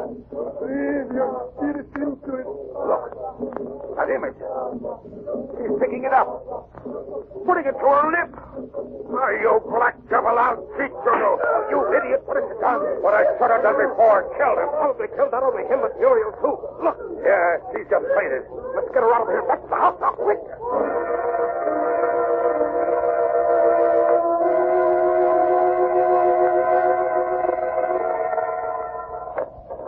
Inside here. Put her on the couch. She's still unconscious. Her pulse is pretty weak. Pierre, some brandy, hurry. Yes, monsieur. Why did they let us go like that? Not even try and stop us. All of them just sitting there. Hey, I don't know, but I'd have been happier. Here you are, monsieur. What happened to Madame? That blasted witch doctor came around some kind of a ceremony with a goat. He's blessing them. The goat without horns. He must have hypnotized her or something like that. But he won't try any more of his voodoo tricks on her or anybody else. I killed him. Killed him? Killed Cimarron? Yeah, hold her head, Brand, while I give her some of this brandy. All right. Brandy. I am afraid that will not help, monsieur. You do not give brandy to someone who is dead. Dead? What are you talking about? Her heart is still beating, yes. But she is not really alive. You see, her soul left her body when Cimarron called to her. When you killed him, it could not find its way back. It is out there. So, now, wandering around, lost in the night. Why, look, John, haven't you done enough harm already? Well, we've got to get a doctor for her. Right away. Yes, monsieur. For if her soul does not find its way back soon, it will never come back. But there is no white doctor that can help her. Will you shut up? Where's the nearest one, Alan? Up the Grosjean, about 9 miles up the road. I'll show you the way. All right, well, come on. You stay here and watch us, yeah? And if anything happens to her... Yes, monsieur. I will stay. Are you coming, John? Hurry up. Yes, all right. Holy God, wandering around somewhere in the night. She's fainted, that's all. Maybe it's a fever and she's out of her head. Well, which way?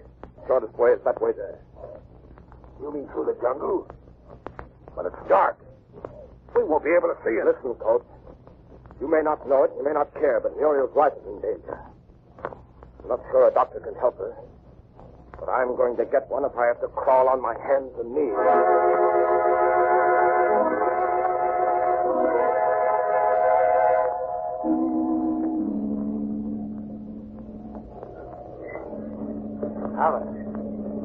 Alan. Wait. How much further? Are we going to have to go? I don't know. Can't be much further. Yeah. That's what you've been saying for the last hour. We're lost. That's what we are. Lost somewhere here in the jungle. Listen. Wrong. Yeah. And I don't care what you do. But I've had enough of this. I'm going that way. Coach, no, wait. Come here. Don't you realize it? Coach!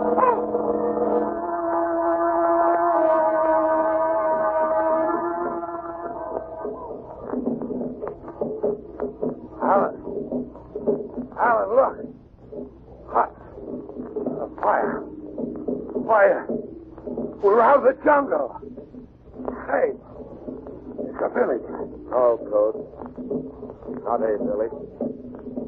See, the native quarter of the plantation. Huh? What do you mean? I mean, we've been walking in a circle and we're back where we started from. Why? It's impossible. No, monsieur. It is not impossible. It is true. Yeah. What are you doing here? I knew this is where you would end up, so I came down here to wait for you. It's a trick, that's what it is. You did this, the two of you. No, monsieur. It was not us. It was he, Cimarron. But he's dead. Yes, he's dead. But come over here.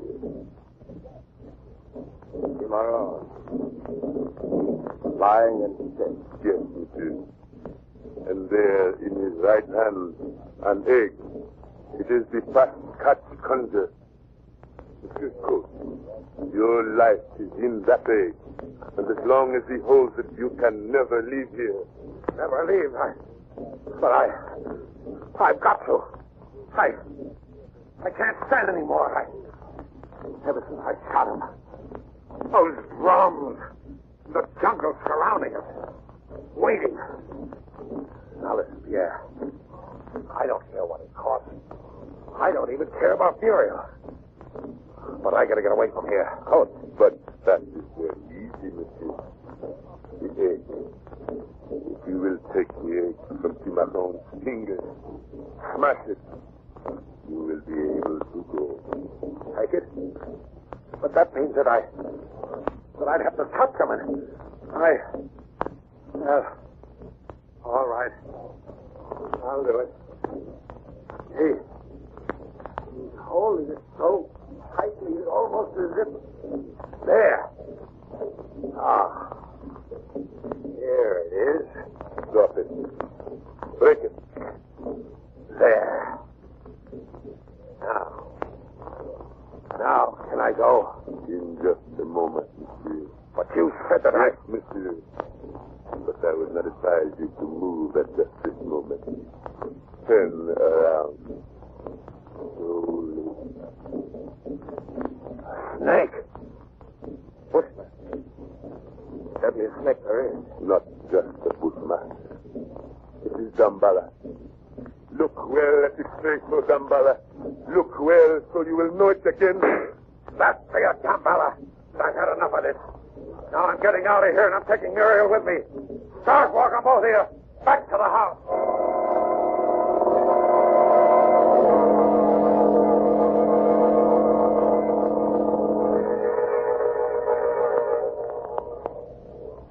All right.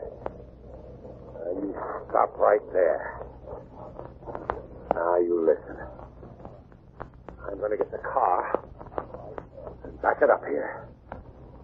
You're going into the house, and you're going to bring Muriel out here. Coach, she shouldn't be moved now, so you do as I say. Perhaps we had better.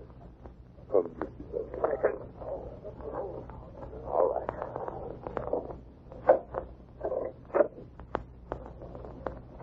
Yeah, just a second. Yes, monsieur. I'm asking you this as a friend. Isn't there anything that can be done? Any way she can be saved? You see, I love her. I know, monsieur. But you know what is written. An eye for an eye. A tooth for a tooth. A life for a life. You mean Cimarron? But she didn't have anything to do with that. No. That is why I think she will recover. Now that what has to be done has been done. Muriel, darling, are you all right? Yes, Alan. I just feel terribly tired and weak. As if... What happened? You don't remember? Oh, the last thing I remember was John going down to the native quarter and you going after him. Where is John? He's outside getting the car. She'd never have brought you down here with him. He's going to take you away. Away? Oh, Alan, no. After all, he is your husband. I don't care. I hate him. I hate him. Madame was not alone in hating him. And, well, I do not think she need worry about him anymore. What do you mean? Somehow, I have the feeling that... Listen. Hey, damn you. We'll go. Come on, Pierre. There's his car, but where's he? There he is. Yes, monsieur. John, what happened? What is... Oh. Good Lord, he's dead. Yes, monsieur. What killed him? Look there, monsieur. Crawling back into the jungle. A bushland. The same one that... It can't be the same one. He shot it. Perhaps it is the mate of the one who shot. Wait. There's only one way the snake could have bitten. If it was in the car. How could it get there? Yeah. You did it. No, monsieur. The egg in Cimarron's hand.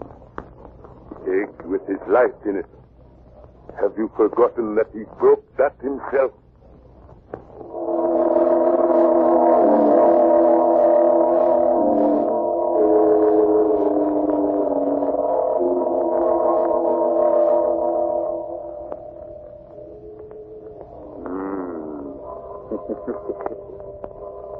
Now, do you believe in voodoo? You don't? Oh, now. Come here. Come here a little closer. I'll whisper something in your ear. Neither do I. And let me whisper this in your ear, folks. There are just 15 shopping days until Christmas, full of rush, hurry, and crowd. About all you can do is face things armed with a good disposition. So don't let irregularity get you down. Get after that logy, cross, irritable feeling with Carter's Little Liver Pills. Let them wake up the flow of one of your most important digestive juices and help turn those 15 shopping days into 15 topping days, full of the glorious, glad to be alive feeling that goes with regularity. Remember the name, Carter's Little Liver Pills. Yes, and remember this, too. Christmas comes but once a year. But year-round, Carter's Little Liver Pills can be the best friend to your sunny disposition.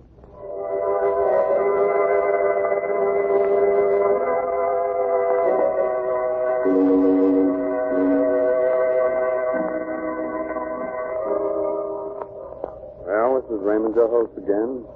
Getting ready to close that creaking door to the inner sanctum until the same time next week.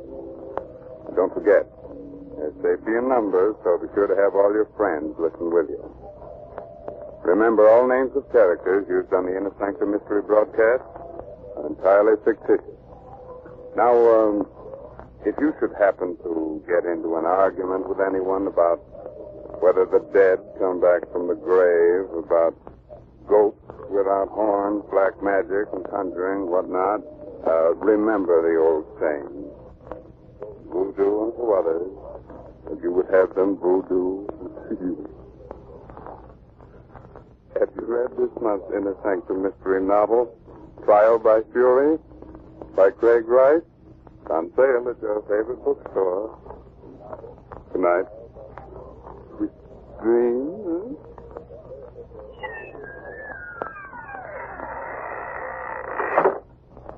Listeners, be on guard. Don't let it sneak up on you like a thief in the night. What is it? Listen to this report from the Harris home as Mrs. Harris says to her maid. Hannah, I'll never give another party. I'm going straight to bed. Oh, before dinner, ma'am. I'm exhausted. All those chatty, noisy women depress me so. I wouldn't be too quick to blame the guests, ma'am. You've been kind of edgy and cross all week. Not like yourself at all. You're right, Hannah.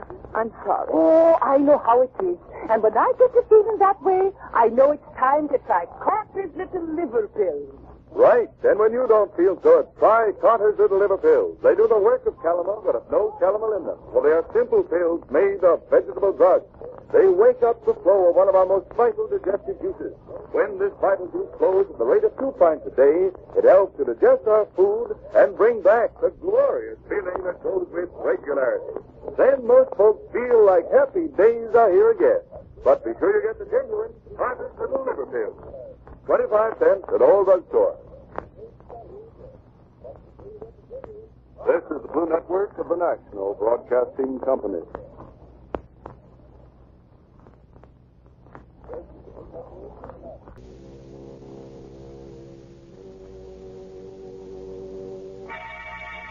Lipton Tea and Lipton Soup present Inner Sanctum Mysteries.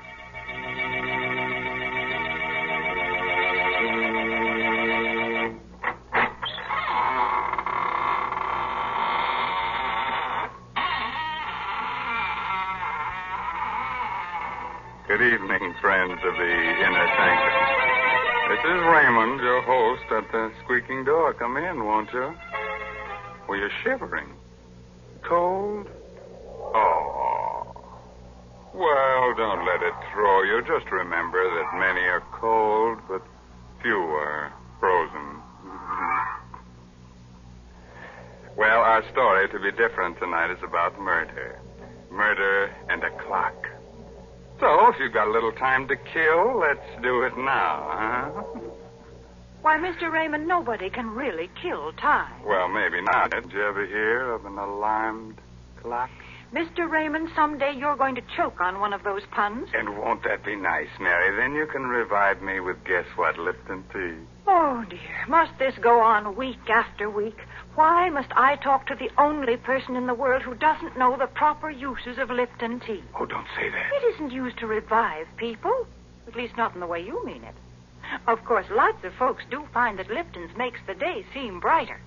Yes, it sort of helps them through their housework to sit down now and then between meals, as well as at dinner and supper, and enjoy a cup of Lipton tea. And the reason why Lipton's is so satisfying is because of that one little word, brisk. B-R-I-S-K. Tea experts say that Lipton's has a brisk flavor, which means that it always tastes tangy and bracing. It's never flat or wishy-washy. So folks ask for Lipton tea at your grocer's. You just don't know how good tea can be till you've tried Lipton. Yes, and when you leave the grocer, step next door to the clockmaker's shop and ask him for the Judas clock. If he doesn't have it on hand, just ask him to give you the works. Yes, the title of tonight's story is The Judas Clock. It's an original radio play by that old clock watcher, Christopher Mayo. Our star is Barry Kroger, who plays the role of Sebastian Packer. I'm a clockmaker. I carry on the profession my father taught me in London. I like clocks. All that is but one. For 30 years, I've looked for a certain clock and a certain man. The clock is known to collectors as the Judas clock. The man I swore to kill when, as a boy of 14, I closed my father's glazing eyes and wiped the froth of blood from his lips. Last night, I found the Judas clock. Tonight, I may have found the man. I'm told you're an expert clock repairman, Mr. Packer, madam. Yes, I suppose I am. Well, I have a clock. Rather, my husband has, and it hasn't run for years. Would you have a look at it? Well, can't you bring it in? Oh, heavens, no. It weighs 500 pounds. One of those huge marble things. Italian Renaissance, I'd say. Marble? Italian? Well, can you describe it further? Well, it's rather unusual. Black marble, heavily carved with biblical characters. The ivory face has a beautifully etched scene on it, but it's a gruesome one. Gruesome? What kind of a scene?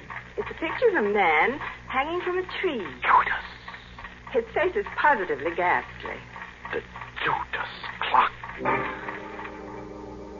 knew without seeing it why the clock wouldn't run.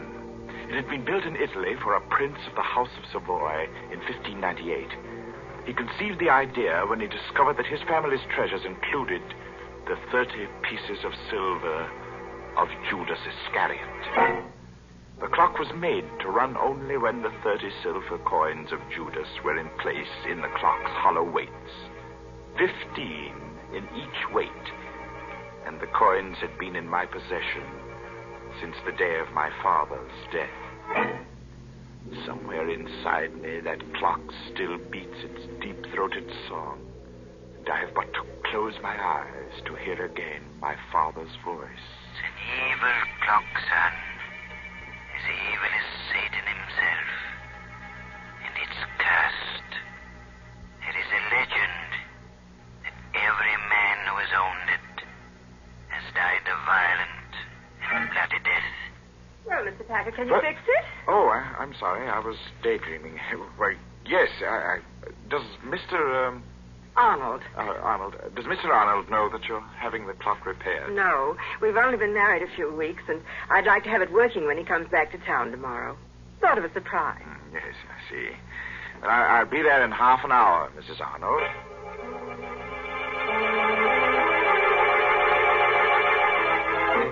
So last night, I went to the Arnold house and found the Judas clock again. I started to work. Foghorns from the East River sounded much as I remembered they did in London. And suddenly, I was back there on a fateful day about a fortnight after the clock had been uncrated by my father. I was in the shop when the man from Scotland Yard stepped in. He walked straight to the clock and stared at it. Good afternoon, sir. Does the clock interest you? Very much. When did you acquire it? A cousin bought it at an auction in Italy, and I'm displaying it for sale and consignment. My name's Pettibone, Scotland Yard. I've been looking for this clock for a month. It was stolen in Italy. Stolen? Yes, Mr. Packer. And worse, murder was done. Afraid you're involved in a bit of something here. Murder? I'm taking possession of the clock in the name of the Crown. I shall never forget the look of horror on the detective's face a moment later.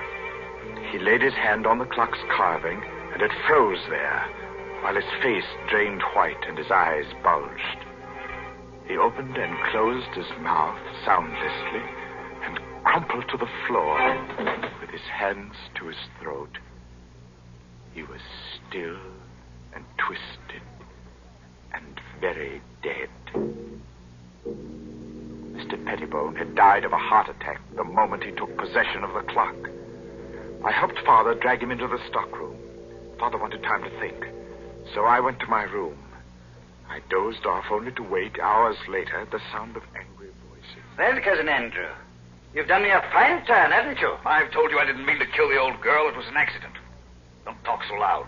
Boy will hear us. You killed her as soon as you learned she'd made out a will in your favor. Then when you thought it was safe, you sold all her furnishings and sent the clock to me to sell. Very well, I did. You're in it to the ears. I'll go to the police. And how will you explain poor, stiff Mr. Pettibone lying in your stockroom all this while? Besides, Timothy, there's nothing to fear now Pettibone's gone. He was the only one who suspected me. Now, you're the only one who knows. I'll crate this cursed black monster tomorrow, and you leave with it. And will you also crate Mr. Pettibone? I have a plan. Here, sit down in this chair, right here.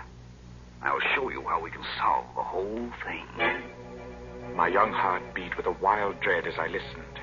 I could only see Cousin Andy's back, but I could see Father seated dejectedly in the chair near the Judas clock, his head in his hands.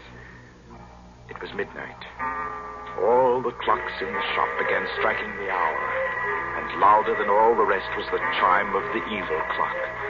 If only then I had known, I might have done something, but the slow strokes beat on. 8, 9, 10, 11, 12. And before my horrified eyes, the heavy marble piece leaned slowly from the wall and crashed across my father's back. Cousin Andy stood facing my father as the clock crushed his frail form and choked him. He made pitiful little sounds, his eyes begging for life. And the murderer just stood, his back to me. And watched. Thundering sinners, you die hard. Cousin Andy ran from the shop crying for help. He would claim an accident. I raced into the shop. My father was dead. I choked back my tears, and I closed the poor, staring eyes. I took the coins of Judas from the weights of the clock and ran from the shop, the blood-stained pieces jangling merrily in my pocket.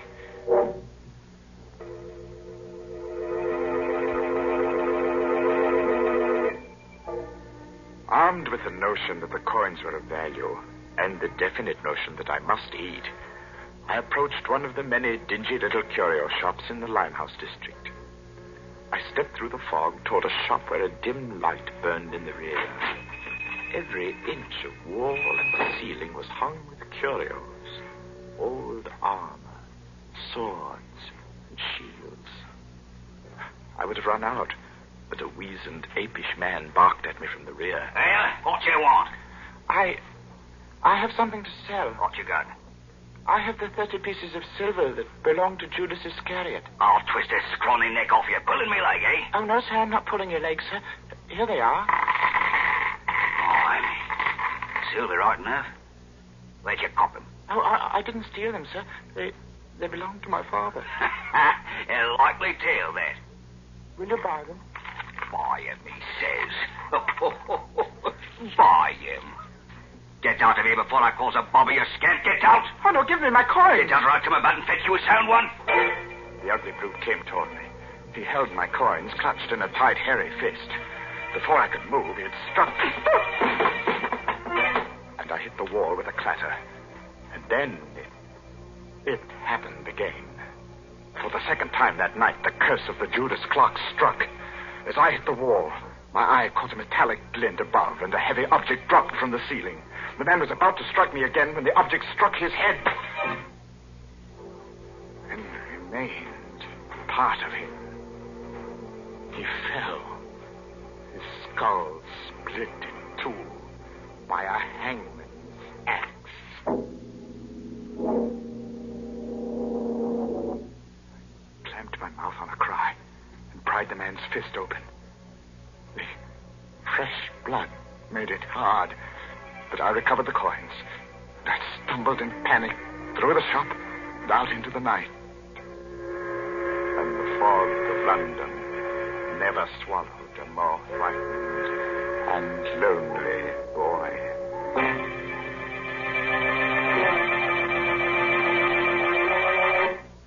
That nasty fog swallowing a little boy. That reminds me of a little nursery rhyme.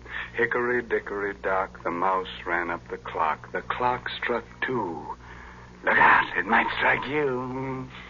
Heavens, I'm glad I don't own that terrible clock. Oh, don't say that, Mary. Just think if you had the Judas clock, then time wouldn't hang heavily on you. No, it would fall on you. Well, if it did fall and you rescued me, wouldn't that make you a time saver? Well, split my sides with an axe if Mary didn't make with a joke. Well, a very little one, Mr. Raymond. That's true. But seriously, I do have something to say about a time saver. And I'm thinking about Lipton tea. You know, Lipton's is such a handy beverage. It takes so little time to prepare, and it's always so welcome. Yes, its famous brisk flavor makes it enjoyable, not just at your own meal times, but between meals and whenever folks drop in for a visit. That's why it's a good idea to buy Lipton's in the larger, more economical size packages. That's right. The larger packages are much thriftier. So you see, it's wise to keep on hand a really good supply of that brisk-flavored Lipton tea. Oh, sure, it'll come in handy to warm up the chills you get from these inner sanctum stories. And, brother, you're going to shiver plenty with Barry Kroger as Sebastian Packer as this story goes on about the Judas clock. I hadn't touched those horrible coins of Judas Iscariot since the day the storekeeper was killed. By now, I half believed the legend that death followed them. I began to feel that the only way I could escape their curse was to find the Judas clock and put the coins back in its weights where they belonged. One day, as I read the notices in the Times, my heart skipped a beat. It said, auction of clocks. It Chopin Place, auction room, Saturday at 7. Rare items, one of them fine Italian Renaissance piece of black marble. Rare treat for collectors. Come early. Interested in something, young man? Oh, why, yes. Well, that is nothing in particular. Just looking at these splendid pieces. I thought I might stay for the auction. Look about. Auction won't start for a bit yet. I sauntered toward the black clock. My hand had scooped all the coins from my pocket. I would have to work fast and noiselessly. My sweating fingers began to unscrew the small cover on one of the weights. I would soon have the coins put back as I thought. No. What have you got in your hand there? Let's have a look. No, nothing at all. I was just examining. Examining my foot? You've got a flock of coins there. You must have taken them from somewhere in the clock. Yes. No, give them to me. Sometimes when things happen quickly, the mind retains details that would otherwise escape notice. As the man and I struggled, I dropped the clock's weight. It hit a short, round bit of metal directly below it. The man had a vice-like grip on my clenched hand. Blasted little wretch. No. I'll wrench your hand off for you. I heard a whirring sound within the clock, and before my horrified eyes, the supporting panel at the front of the clock's base slowly lifted on hinges. The clock was off balance and began to fall forward. I screamed a warning.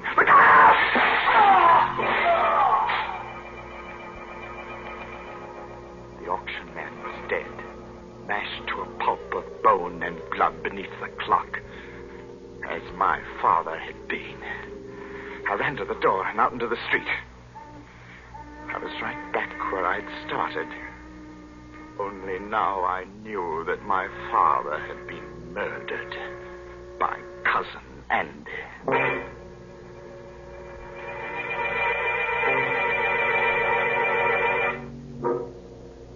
I walked for miles, trying to pull myself together. I wandered aimlessly, or so I thought. But fate had traced my path before me, because I was startled to find myself staring into the shop window of a rare coin dealer named Megaroyd. I walked into the shop. Mr. Megaroyd was a nice little man. He smiled a bit quizzically at my firm belief that I possessed the betrayal coins of Judas. I poured them onto his counter. Oh, I say, you could be right, you know. Well, these are the right era. I say, suppose they are. Let me put a glass to them. Mr. Megaroyd, would they be worth a great deal, even if they weren't the... Well, let me see. Yes, gracious, yes, they should be worth a great deal as collector's items alone. Well, Mr. Megaroyd, I feel that there's something I should tell you about these pieces. They... Yes? Oh, it's not important. Oh, well, now, just a moment. I have a catalogue on this here in my show window. I'll fidget just a jiffy. The coins lay on the counter. I watched Mr. Megaroyd run down the aisle. As he approached the display window, his foot caught in an electric wire which lay across the floor. The lights went out, and I saw him pitch forward and... Mr. Megaroyd! Mr. Megaroyd!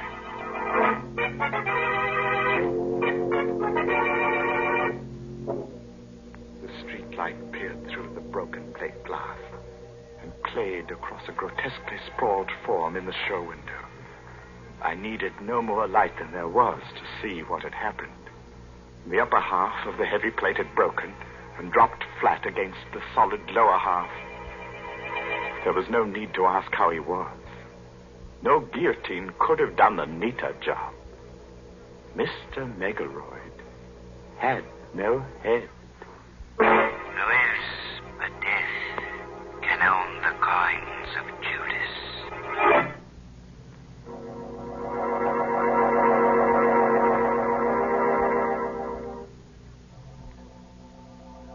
Tonight, I shall find out if Mr. Arnold is Cousin Andrew. If he is, I shall feel no remorse in killing him tonight. Because while working to repair the Judas clock last night, I discovered how my father's accidental death had been well-conceived, diabolic murder. When the right-hand weight reached the floor of the clock on the 12th stroke of midnight, it tripped a trigger which collapsed the base of the clock and caused it to fall forward. My father had died on the 12th stroke of midnight. Have you finished, Mr. Packer? No, Mrs. Arnold. I shall have to come back tomorrow night. What time do you expect Mr. Arnold tomorrow? About 11, I'd say. Will you be finished by then? Well, I think so.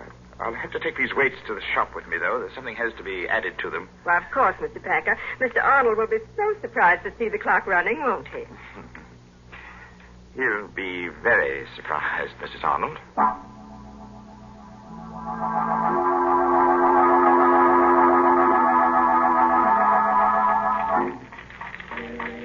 I've put the coins in their place within the weights. Not 15 in each weight, but 15 in one and 10 in the other. The other 5 coins are in my pocket.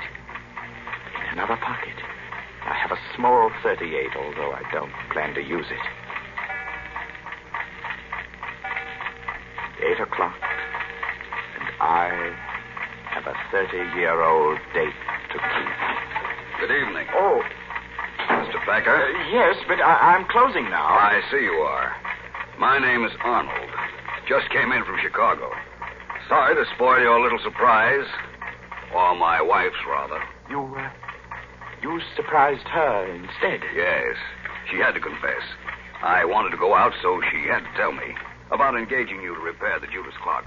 You don't want it repaired? By all means, I insist. It's a splendid idea. But what I came for, really, was to tell you that you and I have much to talk about. Oh, do we? Yes. But look, close your place and bring along whatever you need to fix the clock, and we'll talk about it at my place. I'm all set. Let's go.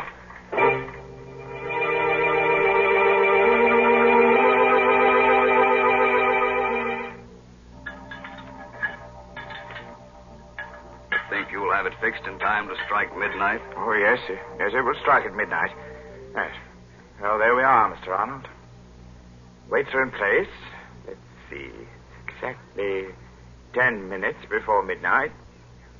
Set the hands. And just a little shove on the pendulum. So. And the Judas clock ticks again. It's an evil clock, son. Evil as Satan himself. The Judas clock wakes from a 30-year sleep. Hey, Cousin Sebastian. Cousin? What? That's what I wanted to tell you. My wife told me your father owned this clock in London. Well, yes. I was your father's cousin. You're Sebastian Packer, the little boy who ran away that night. Cousin? Yes. I wonder how much you know of that horrible night when your father was killed. Well, I know the clock fell on Father. I heard the sound from my room, and I was so frightened. I ran down the rear steps in time to see them carry Father away. He was all covered up. So that was why I didn't find you in your room afterward. It happened so fast. We were sitting, talking. The clocks were striking 12.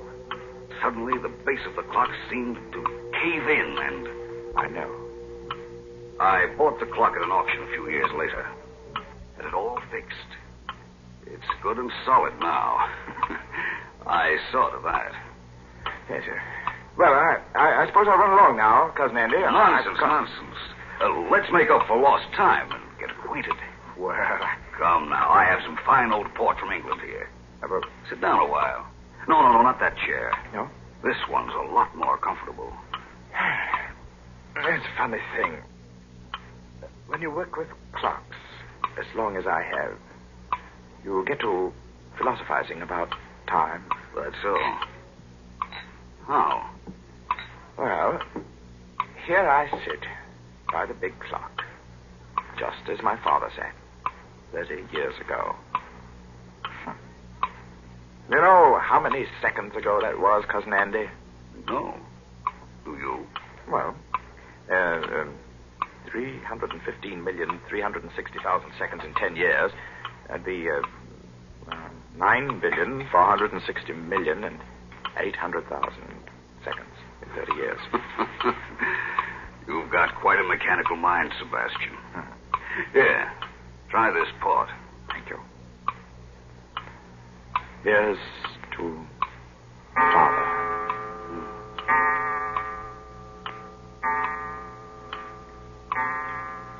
What's the matter, Cousin Andy? Are you ill? No. Your face is quite drawn, gray. Shut up.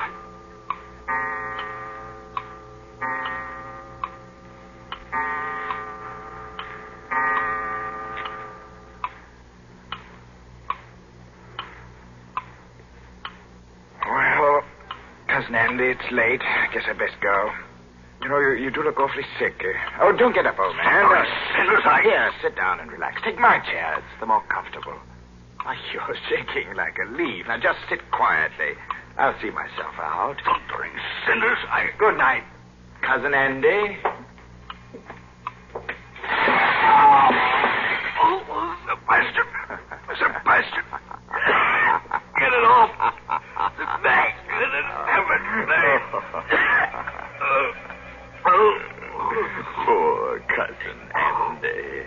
You're choking to death. You die hard, too, don't you? It was just a matter of timing. I set the hand a minute fast and the weight didn't touch your clever little spring device till just now because it's lighter by 5 pieces of cursed Judas money.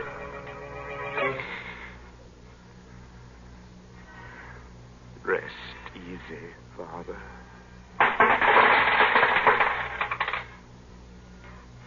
And he cast down the pieces of silver in the temple and departed and went and hanged himself.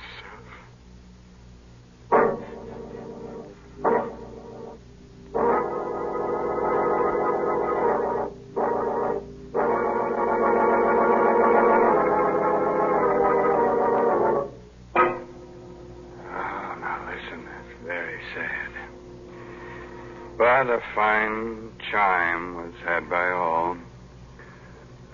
Anybody want to buy a large grandfather clock? I'm in the market for a sundial myself. A sundial? My, they are old-timey.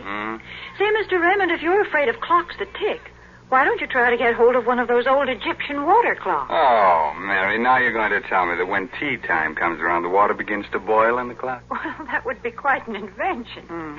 But no, Mr. Raymond, right now I'm not going to talk about Lipton tea. Instead, I'm going to tell our listeners about an important job that lies ahead. A fight that's far from finished. Yes, the battle for Japan. Our government says that this Pacific War will be one of the most bitter and difficult in history. Never before has a nation fought so far away from its own shores. And to support this fight, we at home must work even harder at our home front activities. We must keep on buying more and more bonds, and we must hold on to them. And above all, we must stay on our war job until the job in the Pacific is over.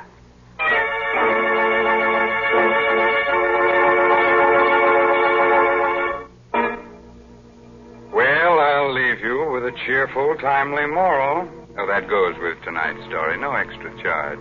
Now, you can figure out how many seconds you've lived. All right, that's your pastime. But you can't figure out how many you've got left. That's just sometime. You know what I mean? Well, I'll see you in just 604,800 seconds from right now. Well, that's next Tuesday night at 9 o'clock, of course. By the way, this month's Inner Sanctum mystery novel is The Lucky Stiff by Craig Rice. Well, now it's really time to close that there squeaking door until next Tuesday night when Lipton Tea and Lipton Soup bring you another Inner Sanctum mystery directed by Hyman Brown. So until then, good night. Pleasant dreams.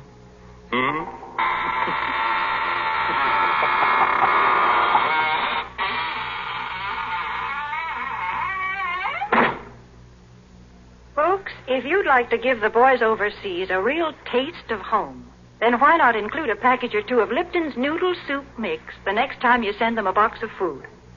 Yes, Lipton's has the same homemade, chickeny taste as the soup you make right in your own kitchen. That's why it's a thoughtful, welcome little gift to send Lipton's. And as you know yourself, Lipton's Noodle Soup makes a grand snack. So remember, send a package or two to your boy. And remember to tune in next Tuesday night for another Inner Sanctum mystery.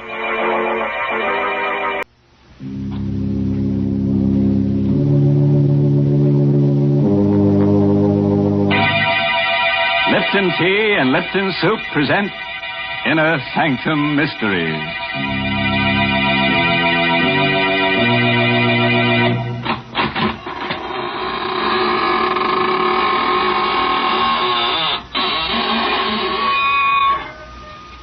Good evening, friends of the Inner Sanctum. This is your host at the squeaking door again. Just, slither in and let me dispel your weariness with a bit of eeriness, Oh, no, please. Don't sit in that chair. I'm, saving it for rigor mortis to set in. Oh, dear. I see this is going to be one of those nights when my favorite character gets killed. Yes, Mary, but don't scream blue murder because this is a corpse of a different color. Well, if it's going to be that kind of a story, I'd better tell folks about something cheerful first. Yes, I mean Lipton tea. Lipton's is such a friendly, welcome drink. And that's because of its brisk flavor. Now, that word brisk is important. It means that Lipton tea always tastes fresh and full-bodied, tangy and vigorous. It's never flat or wishy-washy. That's the reason why Lipton seems to make good food taste better, and why Lipton tea is the perfect beverage to serve on your entertaining friends. So even if you're not a regular tea drinker, you should try Lipton's. That brisk flavor makes all the difference in the world. And now let's leave the world, temporarily, of course. Tonight's story is called The Lonely Sleep. It's an original radio play by Christopher Mayle, who scribbled it during a nightmare. And our star is Carl Swenson, who plays the role of Archie Gold. Murder is a specter which nudges all of us, anywhere. Most of us will never murder, but can any of us say we never will? Certainly Archie Gold, 30-ish, bald and mild-mannered, never thought he would murder. Archie was the window display man for Greg's department store. At night, the store is a fantastic nightmare of eerie shadows, covered showcases, cavernous depths, and dank, stale odors, with only his own hollow footsteps for sound. Because windows are dressed at night. It's night now. Archie's busy in his storeroom crating his favorite mannequin for shipment to the mannequin factory. Being a lonely man, he talks to the mannequin. And being in love with Esther Newman of the store's accounting office, he naturally calls his favorite mannequin Esther. You've been very mean to me, Esther. The last time I asked you to go out with me, you snickered at me. That's not nice. That's why I had to do this to you. Archie tucked Esther's smooth pink torso into a crate. There. Perfect fit, darling. Perfect. Then Archie wrapped Esther's slim legs and arms in excelsior, tucked them into another crate.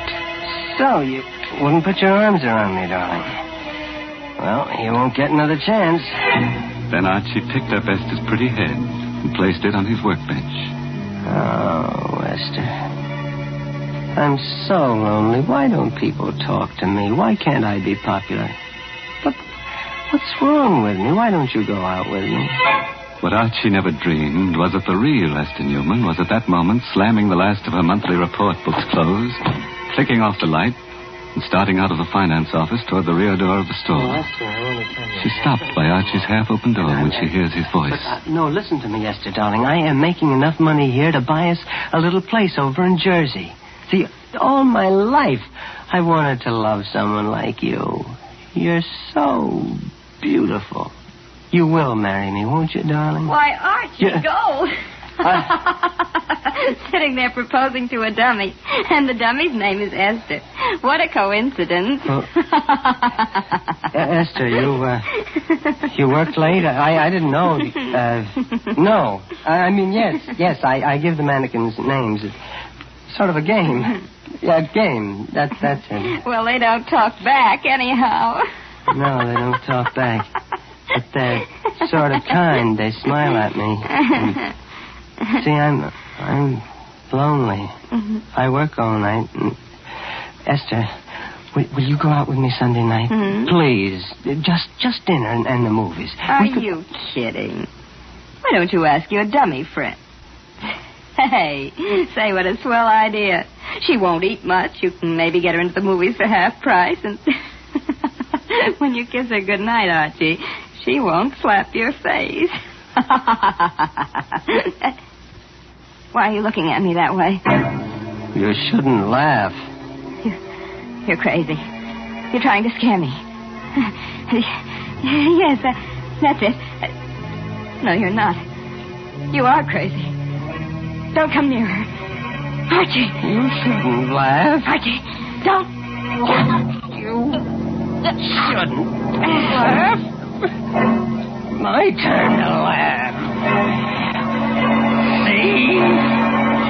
My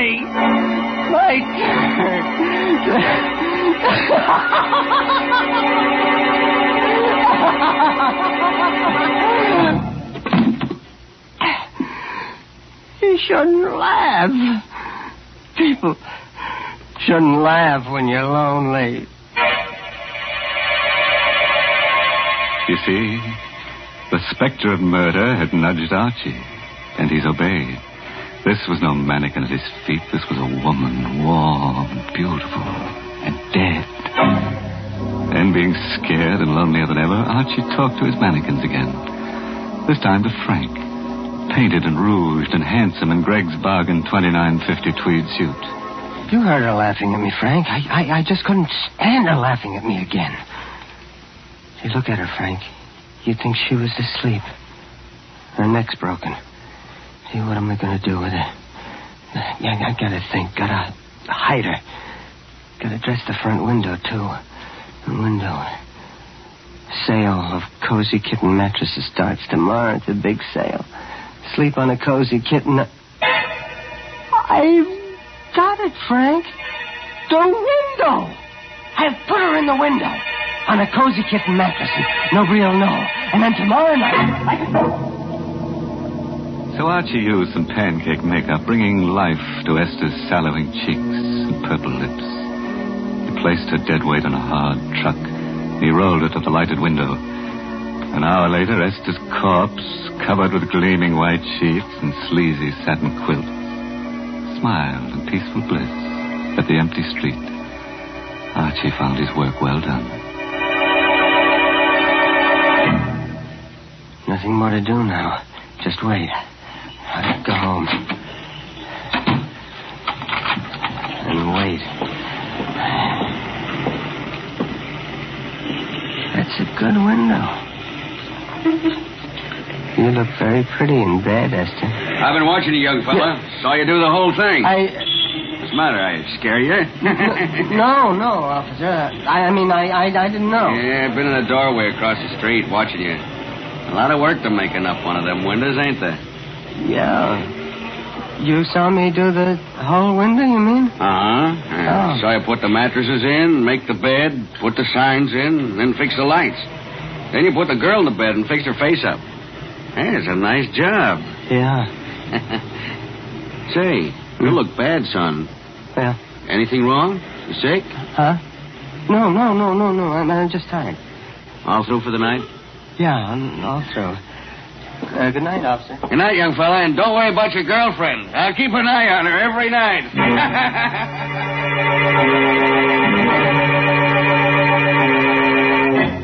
So Archie went home, as you or I might have done.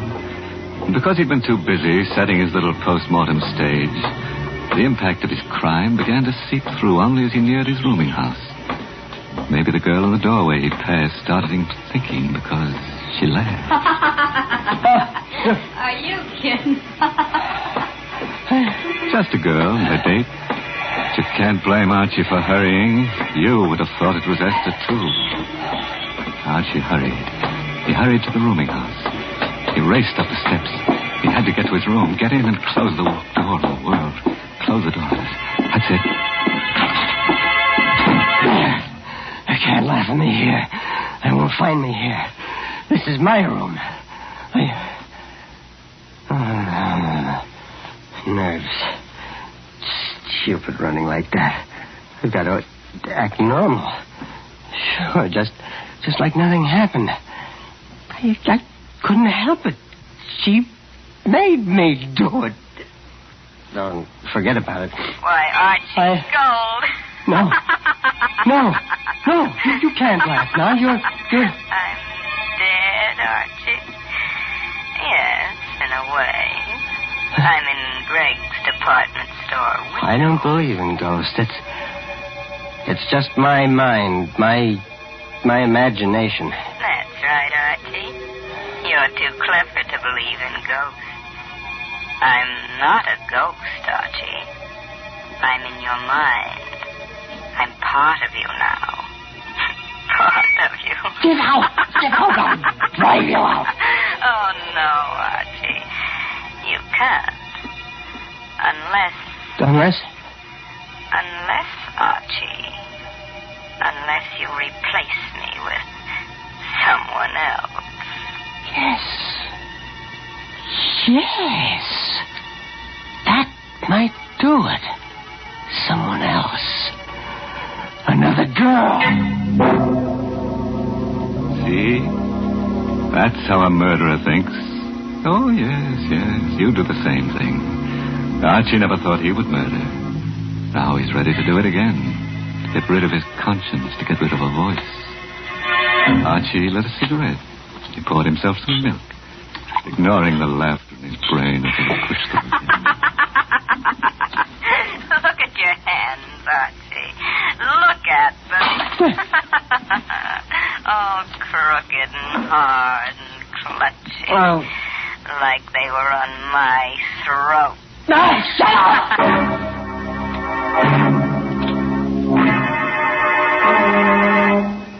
Archie threw himself on the bed and jammed the pillow against his ears. He fell into a dream worse than reality.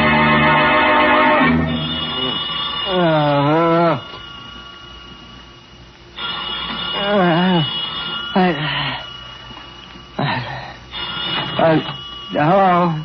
Huh? Archie Gold? Yeah, this is Archie Gold. This is Mr. Gregg, Archie. I know this is your time to sleep, but it's important that you get down here right away. Is anything wrong, Mr. Gregg? I can't tell you over the phone. Come down here. Goodbye. All right, Mr. Gregg. After he'd shaved and dressed, Archie felt a little better. After all, if they'd discovered anything, Mr. Gregg wouldn't have called. He'd have sent the police. Feeling of confidence stayed with him until he stood across the street from Gregg's. He lost it then. It dropped with a sickening pain about his heart and a dry pinching about his lips. People were standing 3 deep in front of his window display, and he caught sight of a policeman's cab following Mr. Gregg's bald head into the store.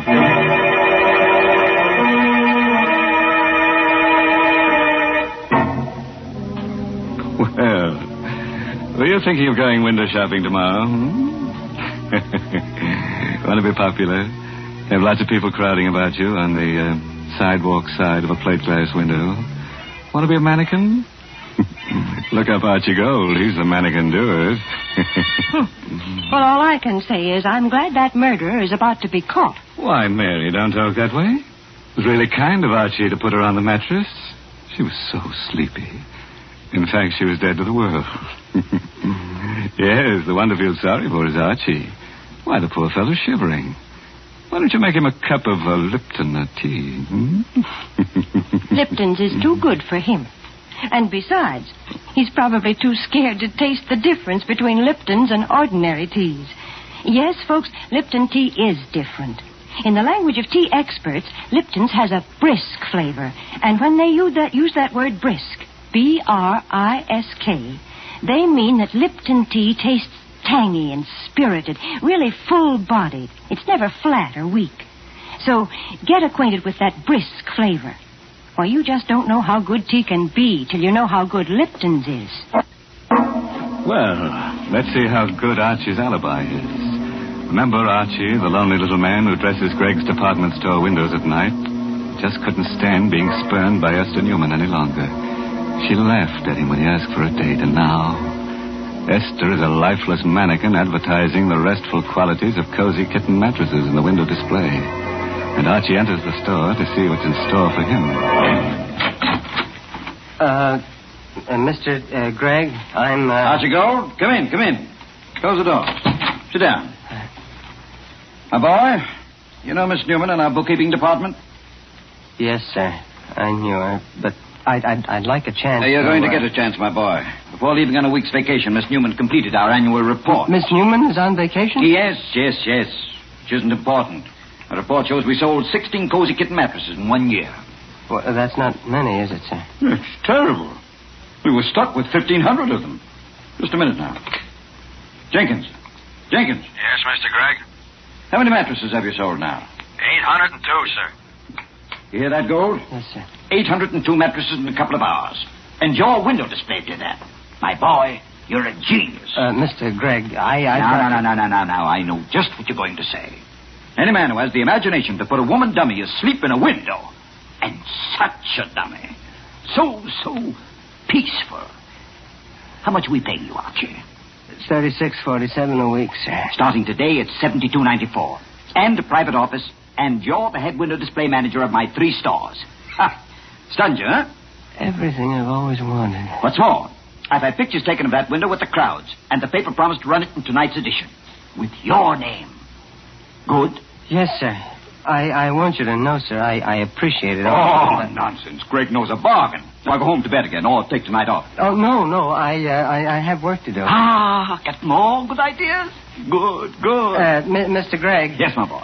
If the mattresses are selling so well, we won't need the display. I can take it out Oh, tonight. nonsense. Don't touch it. We'll run this sale for 2 weeks. I just ordered 1,500 more mattresses.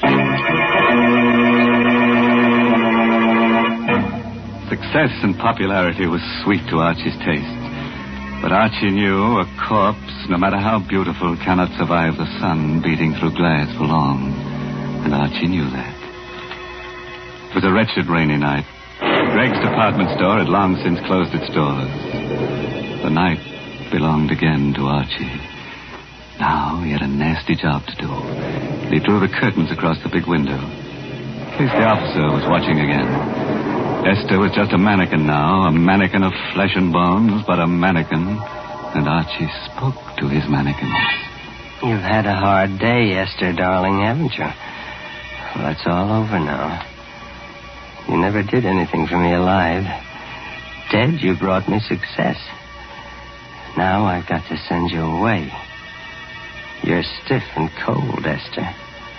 And you can't laugh now, can you? Esther couldn't laugh.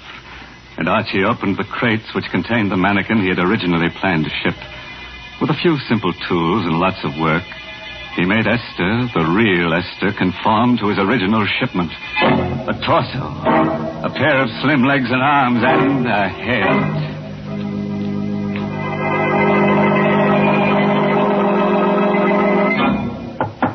Yeah. Who? Well, that's the alley door. Somebody's there. Gee, a cop, maybe. I've got to act natural. After all, she's well hidden. Could I come in?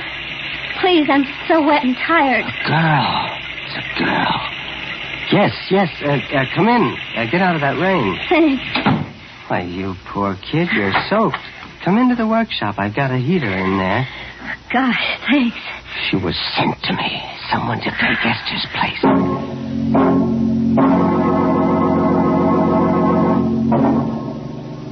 Feel better now? Yeah, lots better. You're very kind. How did you happen to pick this store to knock at? Well, the alley seemed a good place to get out of the wind. It started to rain, and I saw your light. Oh, I see. And you're broke. Yeah. Usual story. I came to town from Philly to get a job. Job was there, all right, but the boss wasn't on the level. Well, don't you have a home? Parents or a husband, I mean? Oh, that's no. a shame. Look, stay right there now. I'll be right back. You're not leaving me, are you? No, I'm going to get a blanket to put across your shoulders. I'll be right back. Of course he'd be right back. Wasn't this just what he needed? Another mannequin to satisfy Esther's voice? It made sense. The second time, it's easier. It always is. Don't move, May. I'll put it across your shoulders. All right. You're a very lonely man, aren't you, Mr. Gold? How do you know that? Because I like you. How does that prove I'm lonely? I like lonely people. Why? Because I'm terribly lonely myself. I got some coffee in the thermos here. I'll get you some. I like it here. I like to look at the mannequins, especially that handsome one there. What do you call him? What do you mean, call him? Well, you must talk to them. I would. You're wonderful. You understand. Yeah, I do. I do talk to him. His name's Frank. Frank, meet May. May, this is Frank. Hello, Frank. I'm sleepy, Frank. Oh, May. Why did you come tonight? Why couldn't you have come 2 nights ago? You're sleepy? Mm-hmm. I'm warm and sleepy. Look, I have 3 hours before my window has to be finished, and I have an errand that'll take me about an hour. You climb into the bed in the window and... People will see me in the window. No, the curtains are drawn. I'll wake you when I get back. All right. Looks like the kind of bed I could sleep on forever and... ever. Doesn't always work out the way you plan it, see? Archie didn't want to murder Esther, but he did. Archie wants to murder May, but he'd rather not. Well, Archie drew the satin quilts over May. She smiled, closed her eyes with a murmured thanks, and was asleep. Archie knew now he loved her, but he must never listen to her speak again. While Archie carried the crates containing Esther's remains into the station wagon in the alley, a little man with a sad, droopy face and a derby hat argued with the night captain of the local police station. I tell you, I know what I'm talking about. I stopped at Greg's window 4 times today. I know a corpse when I see one. Well, I saw that window, too. That's a dummy in that bed. I know a dummy when I see one. I don't doubt that, Captain. You've had more experience with dummies than I have, but I've had more experience with corpses than you have. That's a dead girl in the bed. Now, what makes you so sure? I've been an undertaker for 40 years. My name is Huzak. My establishment is down the block from Greg's store on 10th Street. Okay, we'll check. Now, operator, get me Mr. Gregg. Yeah, Greg's department store. Of course it is home. What else at this hour?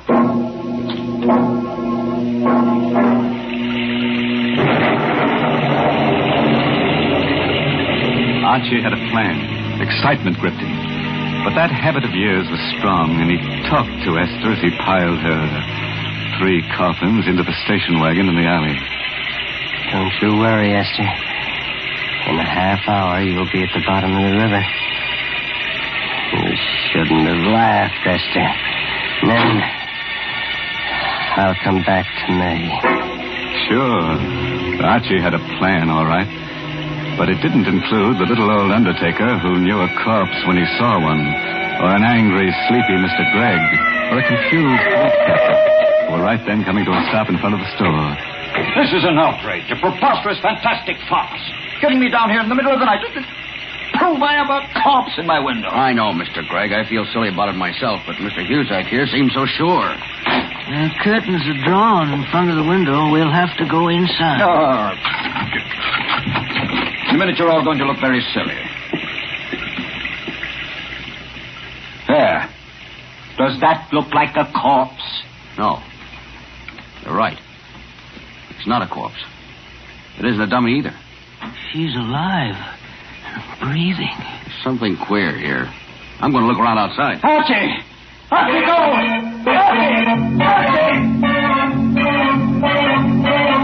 Archie didn't hear himself being paged. But at the entrance of the alley, he saw the police car in front, and he heard the police captain shouting from the sidewalk. That was when Archie decided it was better to be lonely. The lonelier, the better. They found out. That's the police. They found out. Hey, you! Wait now. Got to. They won't catch me. They won't. Got the lights red. I gotta go through. Faster. Faster. Why can't it go faster? The truck. Turn right.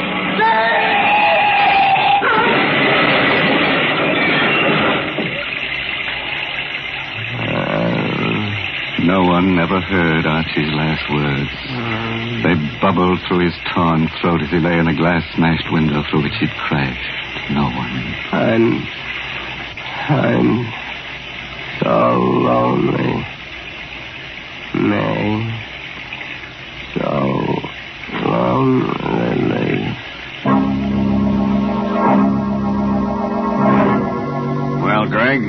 your Archie Gold. Bet those crates will be interesting. Awful. Yeah, quite a mess. No one was cruel enough to point out a gruesome bit of grisly humor. The lonely little man who'd spent so much time in display windows had created his final masterpiece.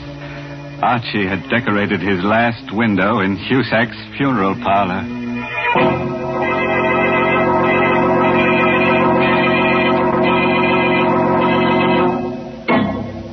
The lesson we learned from tonight's story is that murder doesn't pay. It's a losing business.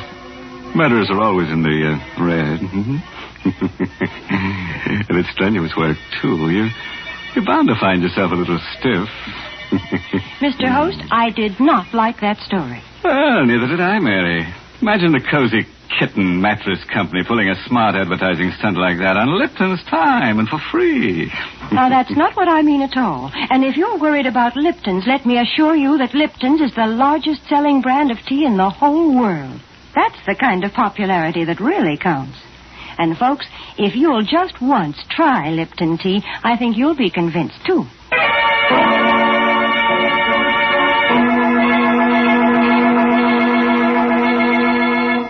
Well, I have to run along now, folks.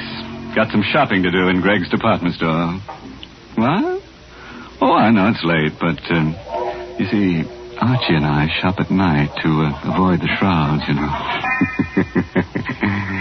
By the way, this month's Inner Sanctum mystery novel is Puzzle for Wantons by Patrick Quentin. Oh, and here's a special announcement. Next week's Inner Sanctum story, directed by Hyman Brown and brought to you by Lipton Tea and Lipton Soup. Next week's story is about a man whose dreams always come true.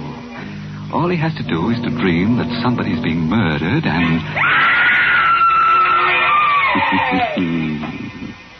Enough to keep you awake, isn't it? Until we meet again next Tuesday, you dream of me and I'll dream of you. Now it's time to close the squeaking door, so good night. Pleasant dreams.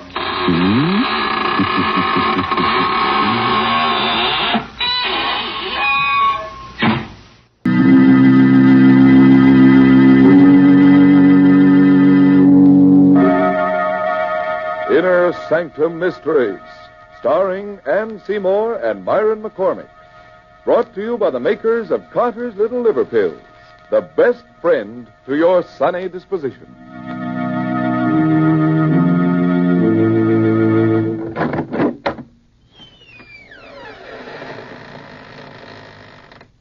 Good evening, friends. Welcome. Welcome to the Inner Sanctum. This is Raymond, your host, teller of strange tales. Come in, if you dare. Now, before we begin, a word to those of you who don't frighten easily. It'll be no disgrace if before we're finished you find yourself trembling against your will. Inner Sanctum Mysteries takes great pleasure in presenting two of America's best-known and best-loved radio artists, Miss Ann Seymour and Mr. Myron McCormick. Tonight, these two favorites of the air lanes co-star in The Man from Yesterday, an original radio mystery drama by Milton Geiger, brought to you by the makers of Carter's Little Liver Pills, the laxative with the two-way action. For over 60 years, everybody has known that the name Carter's Little Liver Pills means gentle and efficient help whenever a laxative is needed. Yes, and they know, too, that Carter's Little Liver Pills bring added relief by waking up the flow of a very important digestive juice. So take advantage of this two-way action and ask for Carter's Little Liver Pills.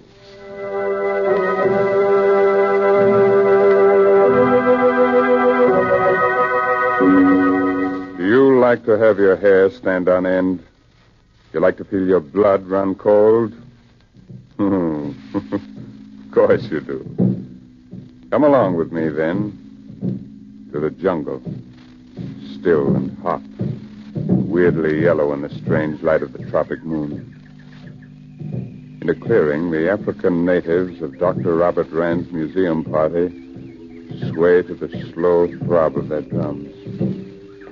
A few hundred yards off in the thick bush, A monstrous humpbacked shape drops silently from the trees, moves swiftly across the shadowed jungle floor. Suddenly the earth gives way under the dark, crouching monster's feet. He struggles wildly a moment and falls, disappearing into the earth.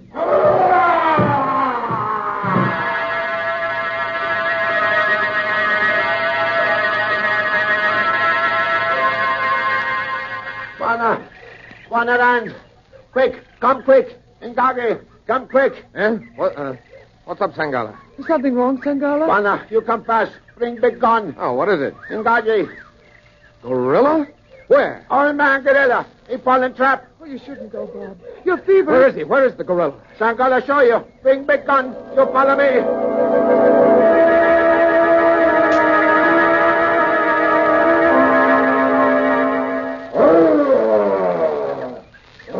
Can you see him down there, Bob? Can I see him? What a fellow. What a prize he'd be for Professor Converse at the museum. A full-grown gorilla. Ruth, we've got to get this fellow home, alive. Oh, Bob, it's dangerous. You're ill. Must you? Converse would never forgive me if I didn't. Bob. What is it? The gorilla hasn't made a sound for some time now. That's right. Turn the flashlight on there, will you, Ruth? That's very strange. Is he hurt? No. But look at him. See how he stares up at me. Yes. And such steady, knowing, intelligent eyes. Almost human. Yes. Gazing so steadily into my own. Unflinching. Unafraid. And puzzled. As though he's seen me before.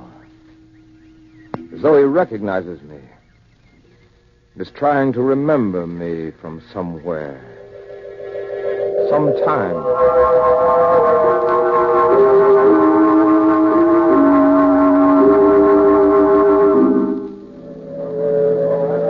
All right. Easy, man. Lower away.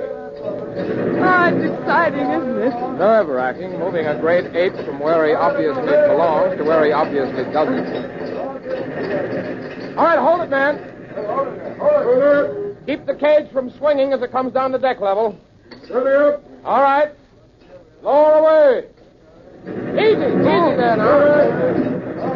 All right. Good. That does it, man. Now cast away the lowering chains and begin closing the hatch. We'll be right up. You tired, Bob? A little. But it's a relief to have Ngaji safely stowed away down here. Ngaji. It's a musical name, isn't it? It means gorilla. Well, nothing to do but keep him safe in his cage, keep him from catching cold, and feed him wild carrots and parsley. If it were for anyone but Professor Converse, I'd chuck it all right now. Sorry I started it. I don't like him, Gadji. Oh, he's a gentleman and a scholar. Don't talk playful nonsense about him, Ruth. He's a killer. He is not. I happen to know. What do you mean you happen to know? Have you been around his cage again lately? Well, I've been teaching him a few simple tricks, if that's what you mean. What do you call a simple trick? Well, for example, shaking hands with a lady. Ruth, you haven't. I have, and is my arm torn from its socket? It is not. Ruth, don't you understand? You can't make friends with a gorilla. You can't compromise with the jungle. And Gadji is clever and he's dangerous. He'll watch with those beady little eyes of his. He'll wait with that tricky little brain of his. Until his time comes. Now, don't give him his chance, Ruth. Oh, you're not well, Bob. And so you magnify the dangers and the menace of the jungle and all that bookish stuff. All out of proportion to... Well, what's the matter? Look at him. He's been watching me all the time. See how he stares at me? Never batting an eye. Never moving a hair. Watching me. Matching my gaze, stare for stare. Oh, come out of it, Bob. It's been like this from the moment we captured him. Ruth, That abysmal brute knows something. Darling, this stuff this ship's hold is getting you. Let's go and feed some quinine, huh? Very well. What'll I do with Ngaji back home? That's Professor Converse's problem, and he's welcome. Up the ladder with you. All right, men. Batten it down. Bye-bye, Ngaji. So long, old man. Be good.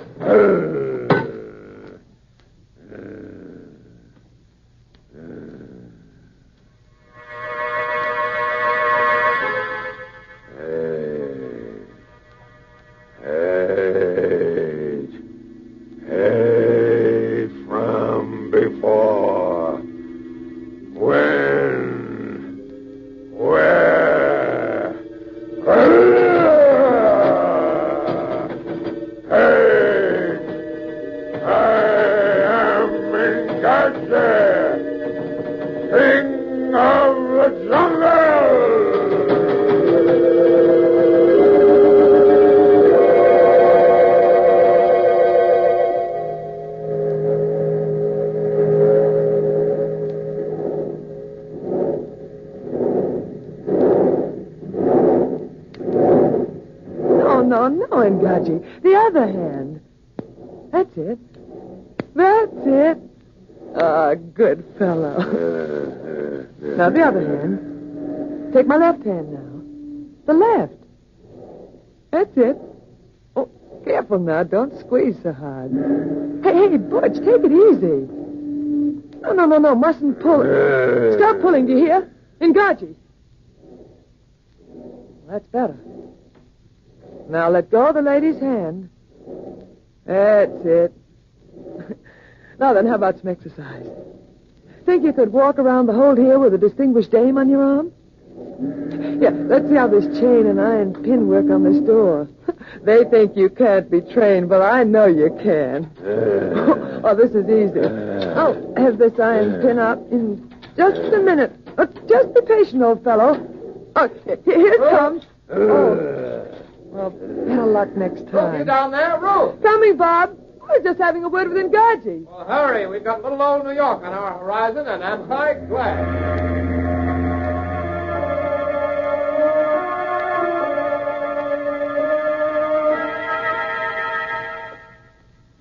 That's very kind of you, Professor Converse, putting Ruth and me up at the museum like this. Not at all. A plenty room. Besides, I want to keep an eye on that fever of yours, because you won't. Well, nevertheless, Professor, we won't impose on your hospitality a moment more than it takes us to get settled again here in America. Here. Here's another door. After you, Rand. Thank you. This old wing is out of use, but it still has electricity. And what's more important, heat. Till the zoo can build proper quarters for Ngaji, we'd better keep him in here where the temperature is even. I've been thinking, Professor. These oak doors wouldn't be any problem at all to Ngaji if he happened to get on the loose. True. The door closing off this old wing from the new building is really made of iron. I see. So, unless your gorilla is of the armor-piercing variety, it's pretty safe. Here's next to the last door. This used to be our dinosaur room. A huge room. Well, here we are. Royal Suite itself. Ruth, what are you doing in here? I'm talking to Ngaji. Hello, Professor. I shouldn't become too familiar with Ngaji, Mrs. Rand. Oh, he's quite gentle. You know what he does now? He takes the rings off my fingers and then gives them back. Takes the rings off your fingers. Ruth, come on, let's get out of here. All right. You're rougher than a 500-pound ape. He's a real gentleman. Look at him. Look how he presses his face between the bars. To get a closer look at me. And it's been like that. By George, I'll give him a good look at Don't get too close, Rand. Now, careful. Oh, he doesn't know you well, Bob. Bob! There, you ugly brute. Take a look. Take a good, long look. Well, what do you see? All right, he missed me. Could have shattered your skull with that blow, Rand. Well, it's only because he doesn't know you, Bob. He does know me. He looked into my face. And he saw something. What did he see?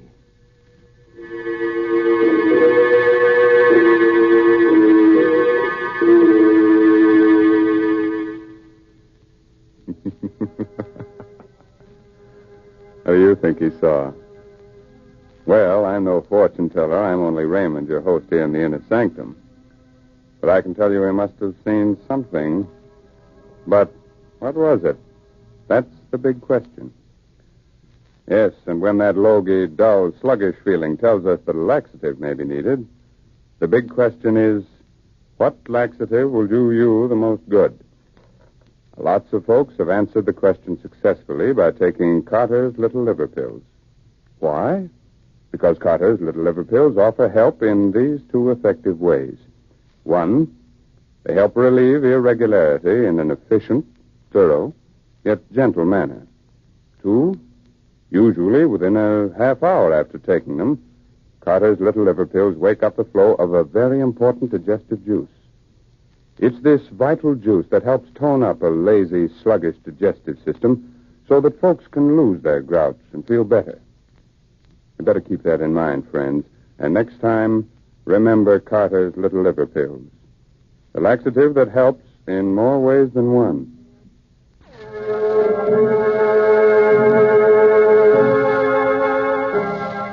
All right. Do you still want to know what the man from yesterday saw when he looked into Rand's face? You'll be sorry, but you asked for it. So let's go into Ngaji's cage with him now, as he listens to a strange, mysterious voice. Ngaji, Lord of the Jungle, do you hear me? Do you hear, Ngaji? Do you hear the jungle speak? Ngaji, I am Ngaji. I am the jungle. Jungle. You looked into the man-creature's pale eyes. Do you remember now? Do you remember that other Ngaji 1,000 million moons ago, before the pale man-creature walked the earth? Man. More. Wait. Do you remember, Ngaji? Remember. You fought with him in the jungle. Fought for the beautiful she. He conquered. How you hated him. Hey. He was mighty. And he was different from the others. When the others swept through the trees, that other one ran, swift as the wind, on the ground. Remember. Remember. Hey. You fought and you died. That other one who was different stood triumphant in the clearing, his neck half bitten through, victorious.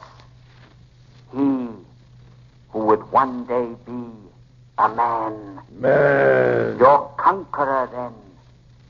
Your captor now. Hate. Hate, man. Where is your strength, O Ngaji?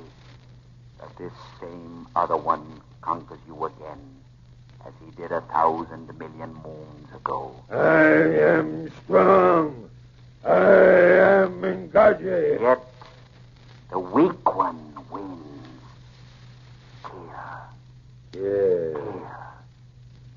Here. Here. Here. Here. Here. Here.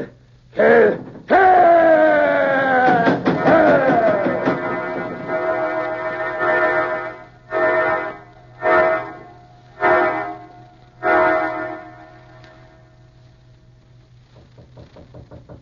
Come in, Rand. Come in. Good evening, Professor. So you know it was me. Of course. Well, that's exactly why I'm here, Professor. It's getting to be a habit around here. There's a knocking. It must be that feverish fool Rand. come now. We want you here. Such a thing as wearing out your welcome. You've paid 1,000 times by bringing us back that magnificent gorilla. I don't consider that adequate compensation. Professor, I might as well tell you. I'm sorry I ever blundered over the brute. He's just getting you again. Go to bed and take some... No. I'm afraid of him, Gadget. Not in the physical sense. I could cope with his power, his force. But he's changed. I can't cope with what he's become. It infuriates and humiliates me that That gorilla has something on me. Has me at some disadvantage that I don't understand. It's gotten under my skin. You remember when he struck at me 3 weeks ago? Do I remember? Of course I do. He changed after that. When he looks at me now, he isn't puzzled. He isn't searching his memory for some clue to me anymore. He knows. He knows who I am and what I mean to him. Whatever it is, he hates me. Hates me with a dreadful, consuming energy. I don't question that, Rand. It's plain enough. Dad, you hear? He never had those tempers. Now something is tormenting him into a frenzy of hatred and defiance. Something in that secret brain of his. You'd better calm him down before he dashes out that secret brain of his. Come on, Rand. We'll talk later.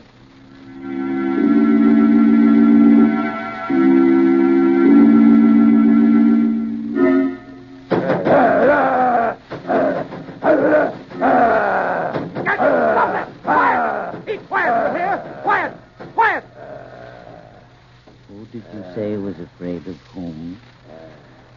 He's quiet, yes. But look at those eyes. Where have you seen such hatred? Or such tremendous living power? Yes. You've got to admire it at first. You almost think for a moment that he represents the super race. That big, black-haired, purebred gorillas are the dominating people. And on the basis of sheer power, with a certain amount of intelligence and ruthlessness, you think he ought to rule. Then you stop to think. You remember. Yes, he's pure black gorilla and powerful. But after all, he's just a gorilla. Oh, I thought I heard Ngaji Freddy in here. Well, you did. Your precious beast was having a tantrum. He'd catch cold running about barefooted like that, and that wouldn't do. Because Ngaji might catch it from you, and that would be the end of Ngaji. On second thought, perhaps you'd better run around barefooted. But, Bob, he's worth a fortune. Well, so are you. Now run along back to bed. Professor Converse and I have a chess game to play. Hey, Professor?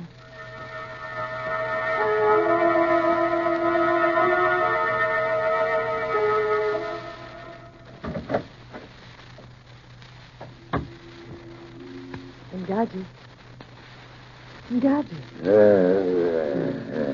Hi, old fella. How about your banana? Here. No, I haven't got any more. What? Oh, my hand. Which one? This? Oh, the left. Sure, pal. Take it easy, though. It breaks. That's a good boy. Oh, no. No, Ngaji. Give me back the rings. Come on. Hand over the jewels. I'll pick them up, Ngaji. Ngaji! All right. Get them myself. But you won't hear the end of it. I'll show you. You've eaten your last banana for a month, and don't you forget it. Ngaji! What's the matter? Why don't you know me? Ngaji, stay back! Stay back!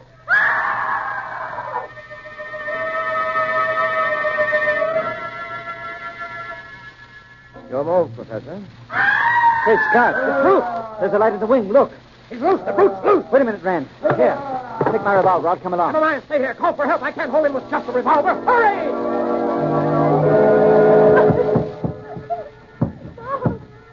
Bob, help me, Bob. Help me. Ruth, what happened? Are you hurt? That's my eyesight. I unlocked the cages. He told me the door space for him. I could just get in here and bar the door before he realized he was free. Can you walk down in? No, I ran to the door, but I hit my foot and walked. I can't stand, Bob. Put your arm around that shoulder. Hurry.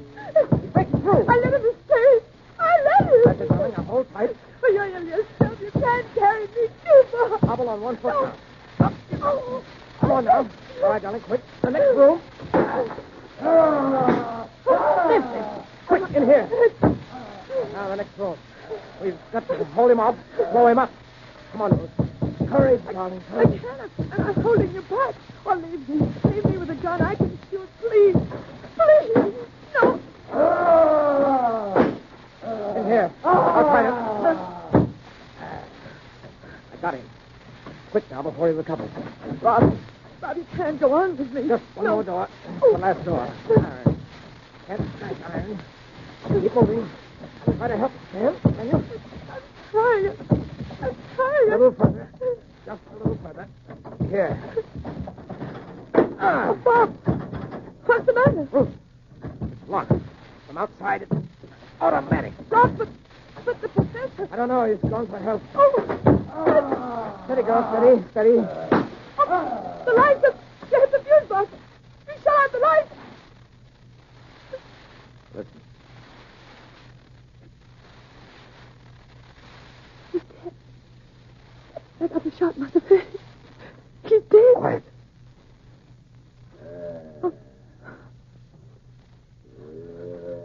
Oh, he's alive.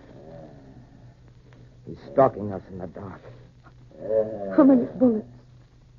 3. Bob, one more from Guardian. If you don't kill him... Quiet. This way. Keep moving.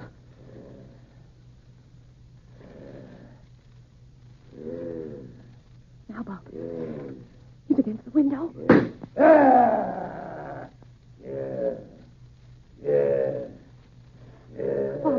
Bob, the moon. The moon's coming out. Find us. We'll see him, too. And I've got 2 shots left. Perhaps... The moon. He sees us.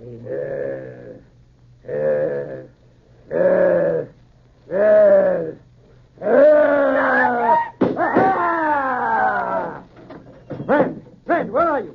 Friend! Watch your light over here, Professor. Friend. Oh, thank heaven. You all right? Did you... Oh, my George. You did. Point blank range. My last 2 shots.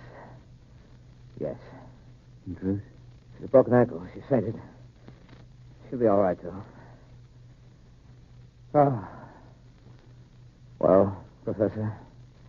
That's the end of Waringachi, eh? Is it, Professor? You're certainly dead. Again. Again? Have you ever had the feeling that something that has just happened before, somewhere, a long time ago? A very familiar psychological phenomenon. What about it? I feel that all this has happened before. When? And that it will happen again. I only wonder when. And where.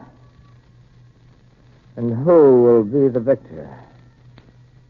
Then. Yeah, let me look at you. Oh, yes. You're hurt.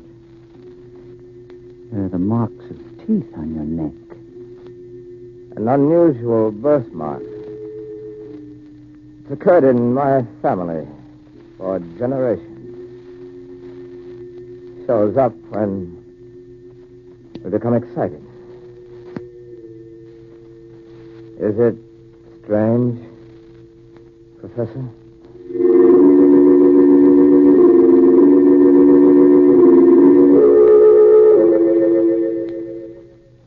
All right, friends. You can come out from under your table. Everything's all right now. Ngaji is dead, and we're safe for another 10,000 years. Good.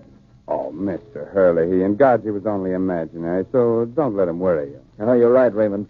Especially when real things can be so much more troublesome. You mean things like an irritable, sour, out-of-sorts feeling that so often warns us a laxative is needed? Yes, and that's why folks have been taking Carter's Little Liver Pills for years.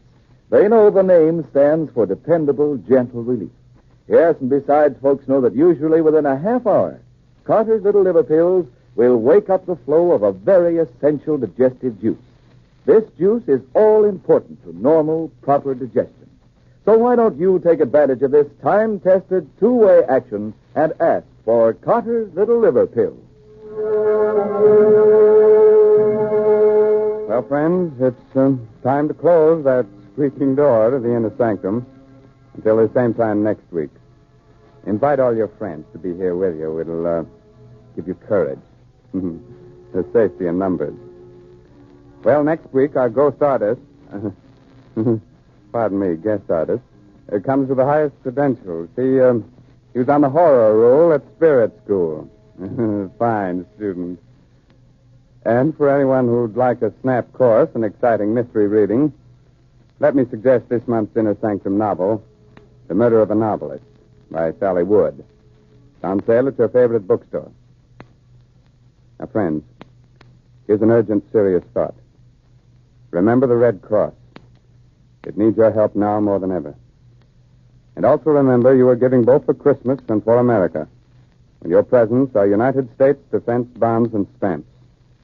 Buy all you can afford today. Well, good night. Pleasant dreams, huh?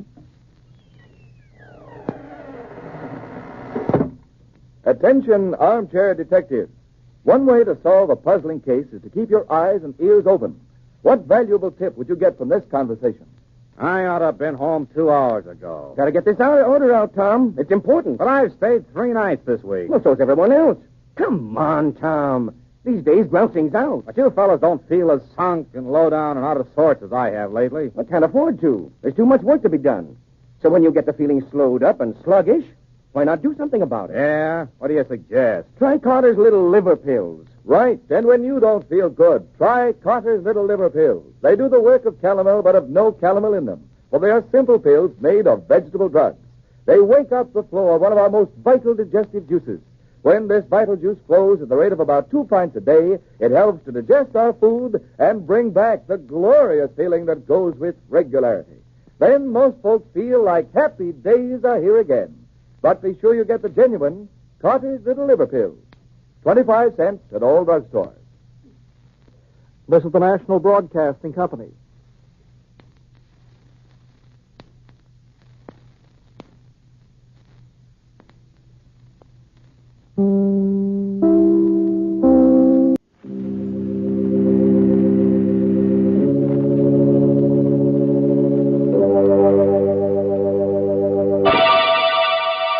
Lipton Tea and Lipton Soup present Inner Sanctum Mysteries.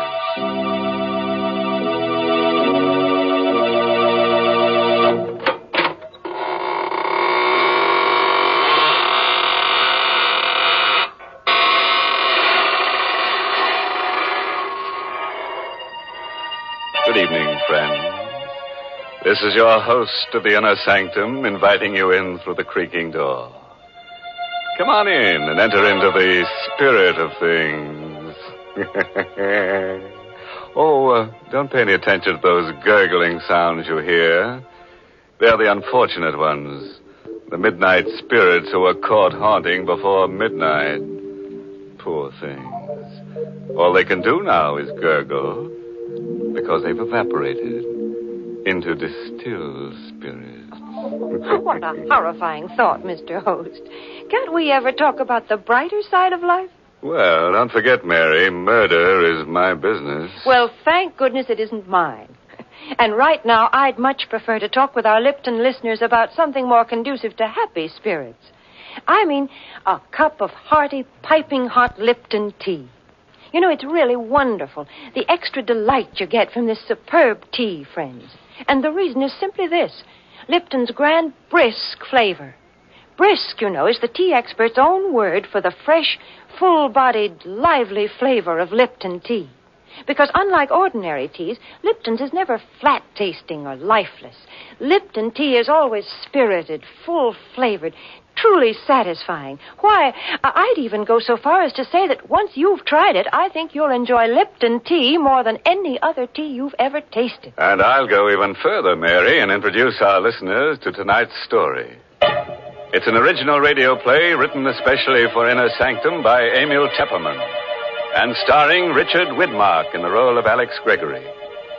It's about a man who became master of a secret so fearful that it could never be revealed to any mortal, living or dead.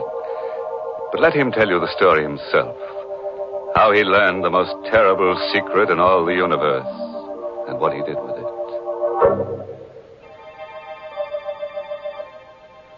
It was an evening in September, the 15th to be exact, when I first learned of the existence of elixir number 4.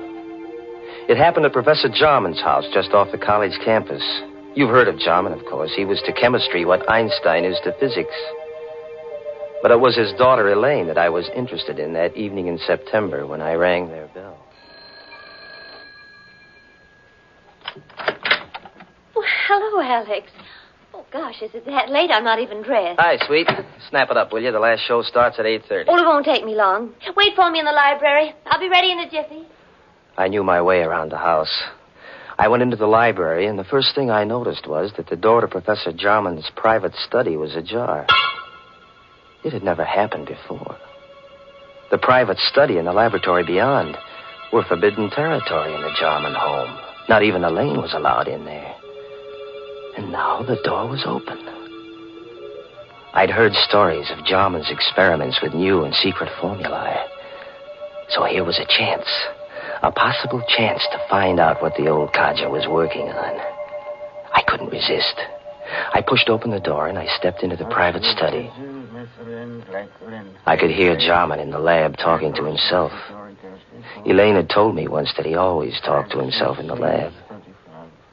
I stood quietly in the study, but I couldn't make out what he was saying in there.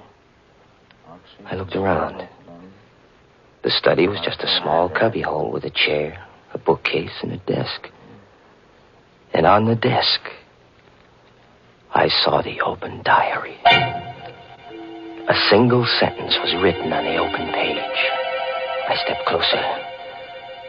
And then I got the first shock. For that sentence was written in Latin. My Latin was rusty, but I was able to decipher the words, Vitae secretum in elixir quartum perpetus habeo. In elixir number 4, I have the secret of perpetus life. Perpetus. That was the one word I couldn't seem to place. In elixir number 4, I have the secret of something. Life. I was puzzling over that word perpetus when suddenly the laboratory door was flung open. What are you doing at my desk? Oh, hello, Professor Jarman. I asked you, what are you doing at my desk? Well, the study door was open. I thought I'd see if you were in here. You were reading my diary. Oh, no, Professor. You saw the entry in my diary. Well, really, Professor, I assure you. Do you read Latin? Latin? Well, I don't understand. You're sure you don't understand Latin? No, Here I don't. am, Alex. Ready and...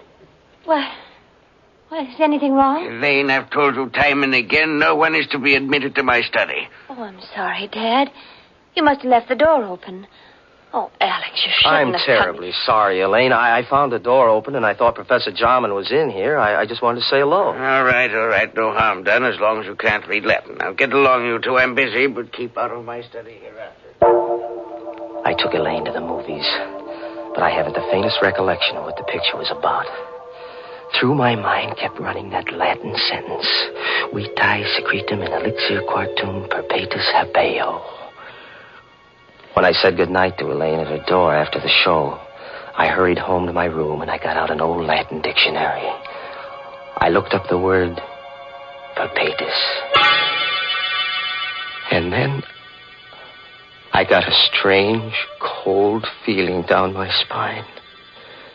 For the word perpetus meant perpetual. The Latin sentence which Jarman had written in his diary meant, in elixir number 4, I have the secret of perpetual life. Professor Jarman had discovered the secret of immortality. All the next day, I conducted my chemistry classes purely by instinct. I couldn't take my thoughts from elixir number 4. Every voice in the classroom seemed to sing the same refrain. Accomplished by adding to a dilute solution of H2SO4 a quantity immortality. Never to know the fear of death. To live on serenely. To watch the world change through the centuries. Never to die. It grew on me like a festering tumor, this terrific dream of immortality, everlasting life. I had to have elixir number 4.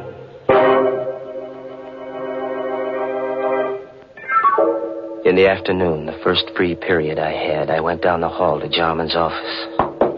Come in. May I come in for a moment, Professor? Oh, it's you. Yes, come in, but I haven't much time. Professor, I want to apologize for last night. Let's forget about it. No harm done. Well, whatever it was you had written in your diary, it must have been pretty important. Oh, no, not at all. Only some chemistry notes. Nothing of any importance. Just something I've been experimenting with. Well, I'd be very glad to assist you, Professor. Anything I could do, That's very kind of you, young man, but I don't need any assistance, thank you. As a matter of fact, the experiment is completed. You mean you're all finished? All but the practical application. Oh. Well, couldn't I help you on that? It won't be necessary. Tonight, I'm taking the last step. Tonight? I knew what that meant. Tonight he was going to use elixir number 4. He was going to administer it to himself. I had to act tonight or never. Jarman's keys were on his desk. I distracted his attention, and I managed to pick them up without his noticing. Then I hurried across town to a locksmith and had him make duplicates of Jarman's house key, his study key, and his laboratory key. Then I returned to the college, and I managed to replace the keys on Jarman's desk while he was out.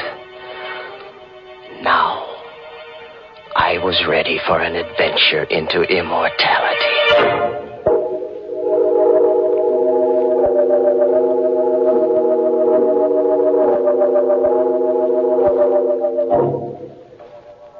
At 8:30 that evening, I let myself into Jarman's house, opened the study door, and stepped quietly over to the laboratory.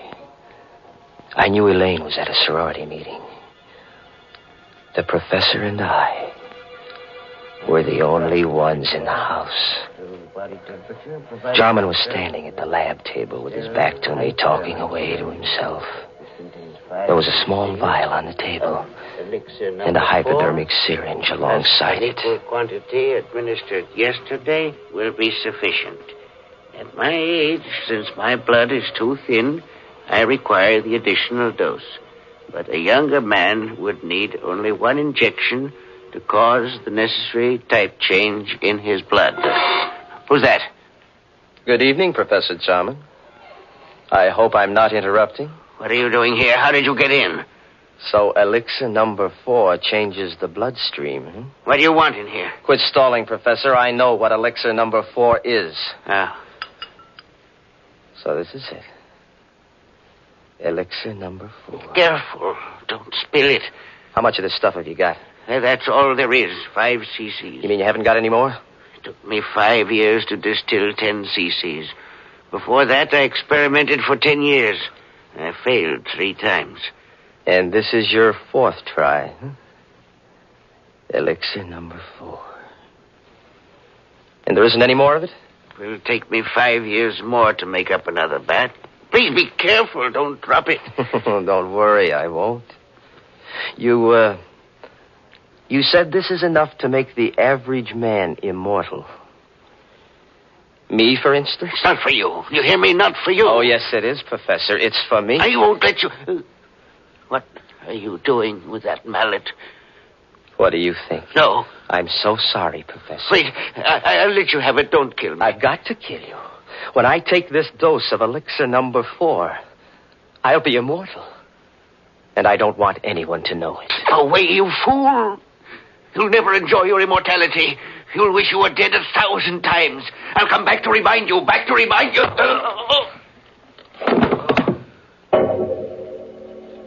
I didn't hit him hard enough to kill him. That wasn't part of my plan. But when he lay unconscious on the floor, I searched among the chemicals until I found what I wanted. I mixed some chemicals in a test tube, and I watched the fumes forming. Then I held the test tube against Jarman's mouth, forcing the deadly gas into his lungs. When I was sure he was dead, I wiped the tube clean of my fingerprints and put it back in the rack. Then I picked up the vial of elixir number 4, the hypodermic syringe, and I hurried away, locking all the doors behind me. As soon as I got home, I filled the hypo with elixir number 4. And I gave myself the injection. Almost immediately, I felt a strange radiance pervading my body. A new strength was flowing in my blood. I was immortal. I couldn't die. I would go on living and living and living forever.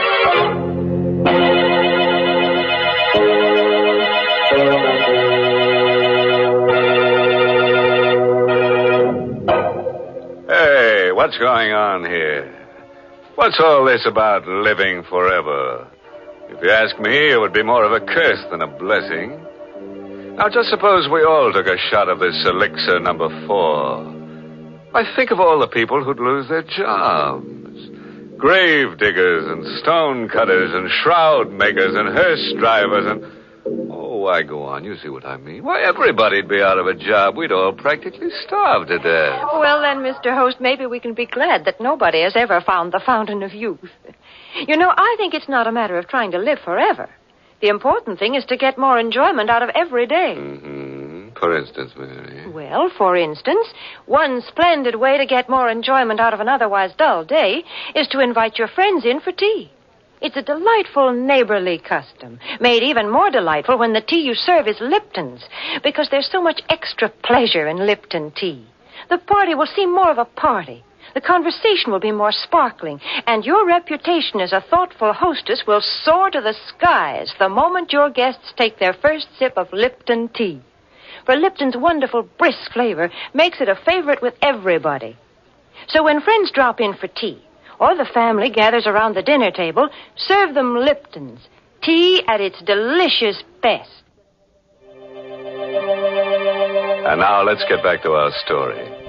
We're all anxious to see what this fellow Alex does with his secret of perpetual life. Just imagine, a man with all that time on his hands. Time to kill. And kill. And kill. Immortality. I had it in my blood. I could feel it pulsing in my veins.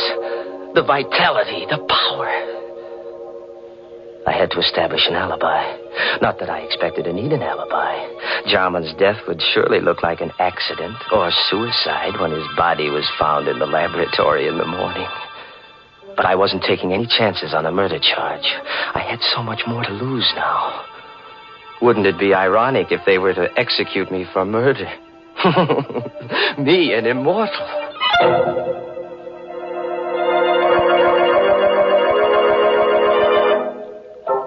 Next morning, I stopped at Jarman's house and rang the bell. I knew Elaine must have gone right to bed when she returned from the sorority meeting last night, because she never disturbed her father when he was in the lab. But now, when she discovered that he hadn't been to bed all night, she'd want to investigate. And I wanted to be there when the body was found. Oh, good morning, Alex. Hello, sweet. What's wrong? You look worried. Come on in. Alex, I am worried. Dad's still in the lab. He didn't go to bed last night. Well, what of it? He must be working on something big. No, I'm afraid something's happened. I knocked at the door just now and there was no answer. The door was locked? Yes, but I have a pass key. I wonder if I ought to use it. Well, of course you should. Well, please, Alex. You come with me. Of course, darling. Together we opened the laboratory door. I was all set to act horrified when we discovered the body on the floor. But there was no need to act. I was horrified. For the lab was empty. There was nothing on the floor. The body of Professor Jarman was gone. I don't know for how many hours after that I walked the street, confused and frightened and uncomprehending. I tried to reason it out. How Jarman's body had walked out of that lab. There was only one solution. Jarman had already taken one dose of elixir number 4. It must have counteracted the poison that I'd forced into him. He must have gotten up and then walked away. But where? And why? I recalled what he'd said before I hit him with the mallet. Yes, I could hear his voice faintly strumming at my brain. You'll never enjoy your immortality. You'll wish you were dead 1,000 times. I'll come back to remind you.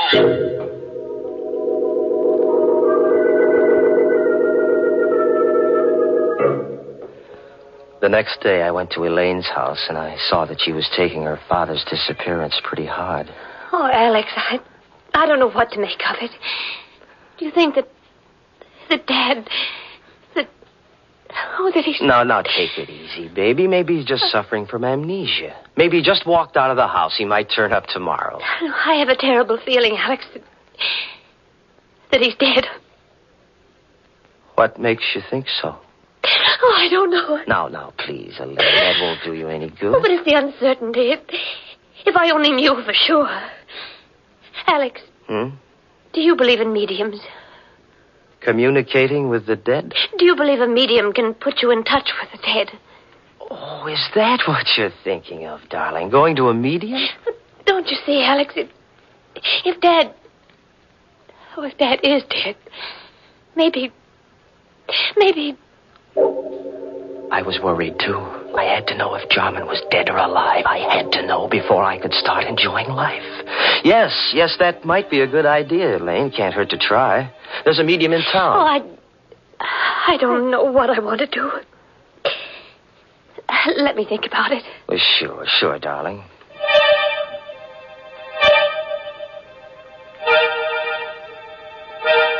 In the days that followed, I began to doubt whether I really was immortal. Was elixir number 4 really the elixir of life?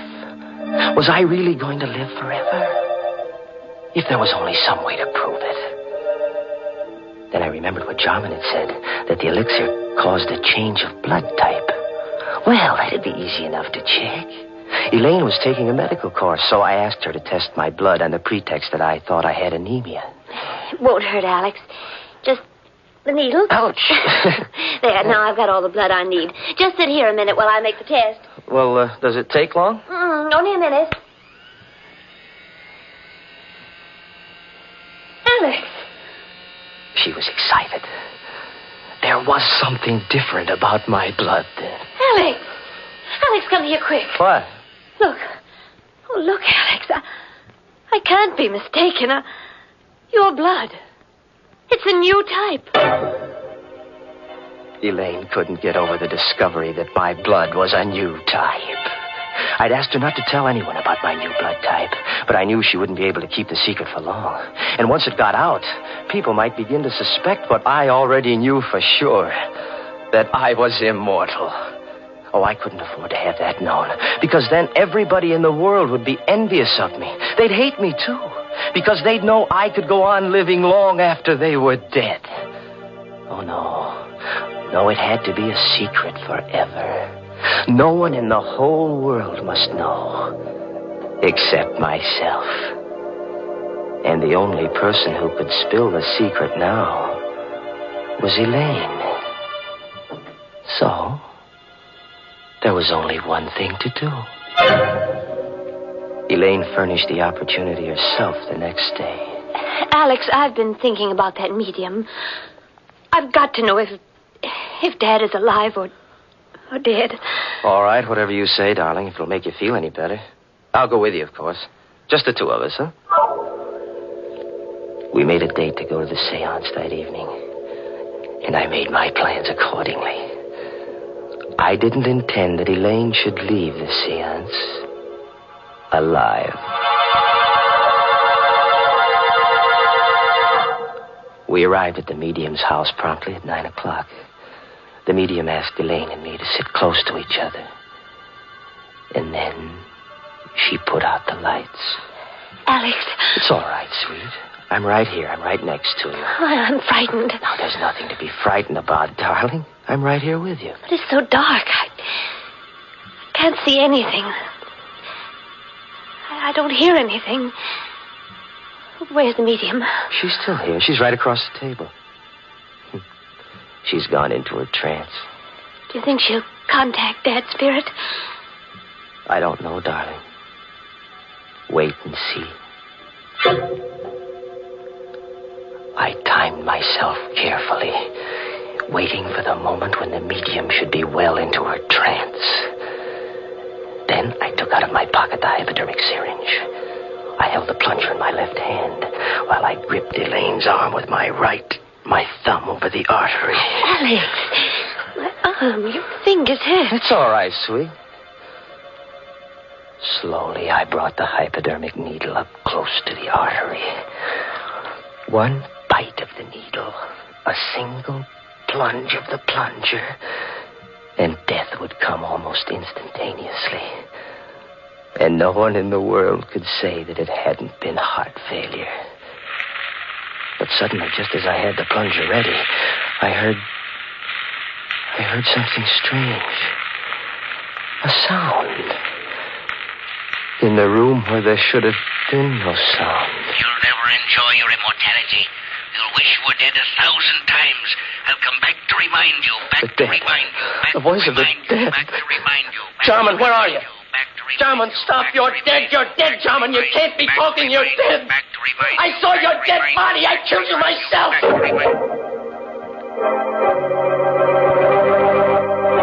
Suddenly, the lights flashed up. The room was full of police. Arrest him, officer.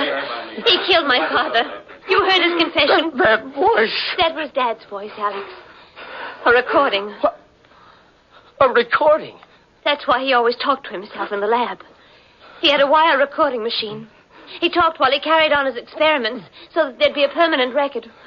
The wire recorder picked up everything that was said in the lab the night you killed him. But we could never have proved it was your voice in court if you hadn't confessed just now. Yes, but the body. I found Dad dead that night when I got back from the meeting. And I hid the body until I could find his murderer. And now, Alex, I found him.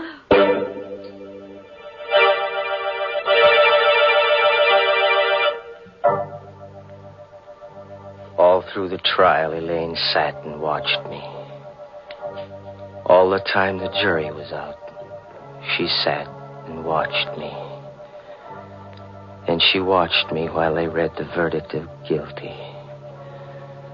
Her eyes never left me when I stood up to be sentenced and heard the judge say, Alex Gregory, it is the judgment of this court that you be confined to the penitentiary for the rest of your natural life.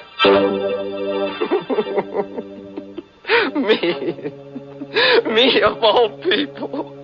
Me sentenced to imprisonment for life. Me in whose veins runs the precious elixir number 4. Imprisonment for the rest of my natural life, which means forever.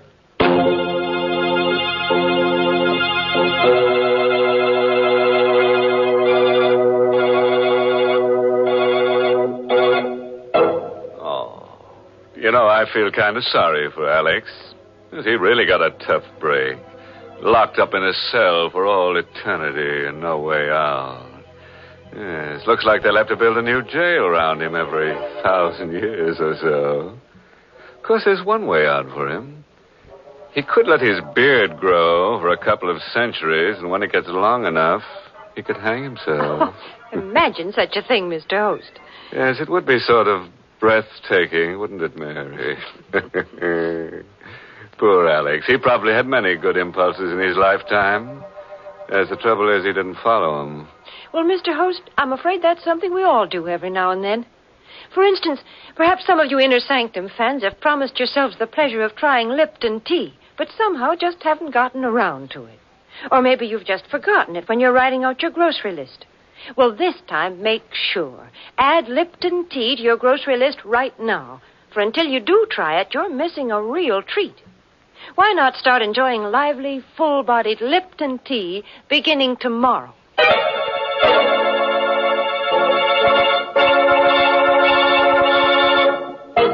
And now, friends, before I say goodnight, here's a pleasant bit of philosophy. Biologists tell us that all life starts in a little cell. And for convicted murderers, it ends there, too. Oh, by the way, this month's Inner Sanctum mystery novel is Death in the Limelight by A.E. Martin.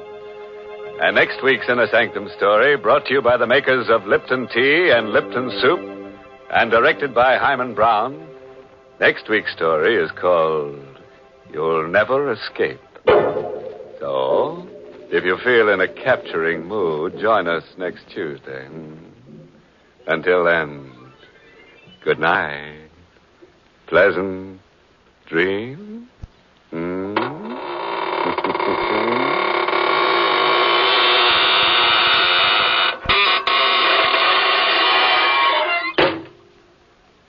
Friends, you want to know how to make an ordinary meal into a feast? Start it right. Start it bright with tempting, heartwarming Lipton's Noodle Soup. Lipton's Noodle Soup is ready to serve in a jiffy, and what a treat it is. Lots of tender, golden noodles and a world of real chickeny flavor that makes it taste homemade. It's economical, too. Lipton's Noodle Soup mix costs less and makes lots more than canned soups. So try Lipton's Noodle Soup real soon. And don't forget to tune in next week at the same time for another Inner Sanctum mystery.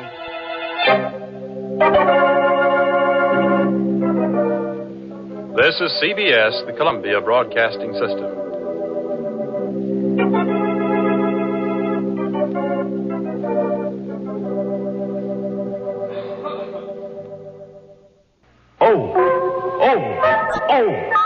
End stop triple O.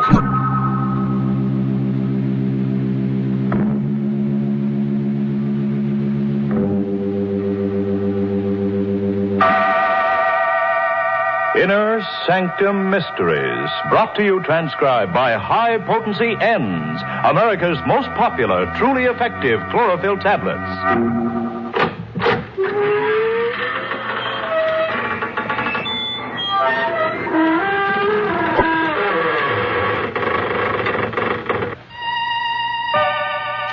Good evening, friends of the creaking door.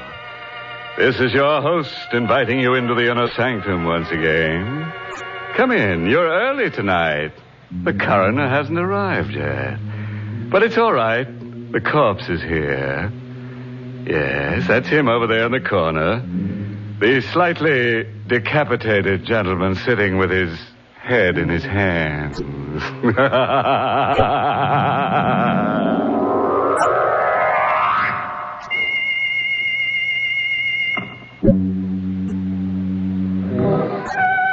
All right, friends. Let's gather round and meet that grim reaper, Mr. Macabre. No. Don't try to run away. Lie perfectly still. If you race with Mr. Macabre, you're liable to end up in a dead heat. From the living room of a small house that has seen better days, a single light shines in the early evening.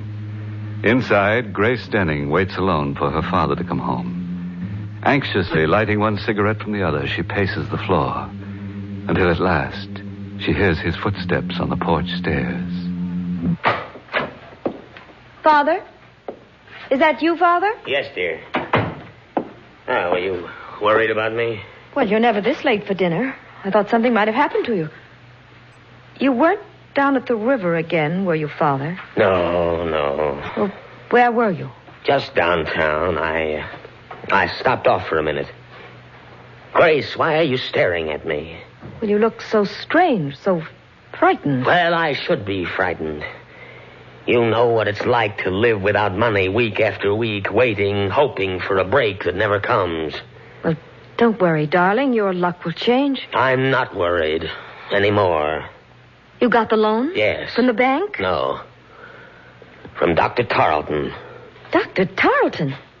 He wouldn't lend you any money. He wouldn't lift a finger to help you. Why not? He's an old friend of mine, isn't he? Well, I wouldn't call him a friend. Not after the way he's treated you all these years. He still hasn't forgiven you for taking Mother away from him. Don't be a fool. Well, he hasn't. He's still in love with her. He told me so. At the funeral. Well, what difference does it make? I've got the money, haven't I? But how did you get it? I told you he lent it to me. Why did he lend you that money? Because I gave him something in return. What? I sold him my brain. What do you mean, Father? I willed it to him in return for the loan. Your brain? Yes. He said it would be of value to him in his experiments. He said the medical school was making a study of men with artistic talents. But you haven't painted for years. Well, Dr. Tarleton didn't really want my brain, Grace. Can't you see? It was just an excuse to torment me. Well, you're not going through with it. I won't let you. You'll have to, Grace. I've gotten the money. Then you'll give it back. I won't let you take it. Here, what are you doing? Holding him up to return that money. Put that phone down. Father, let go. Drive you out of your mind if you accept this loan. Now, let me speak to him. Dr. Tarleton's office. Miss Henry speaking. Hello. Oh, Miss Henry. Is Dr. Tarleton there? Why, who's calling, please? This is Miss Denning, George Denning's daughter. Would you ask the doctor to come to the phone, please? I'm afraid I can't, Miss Denning. Dr. Tarleton is dead.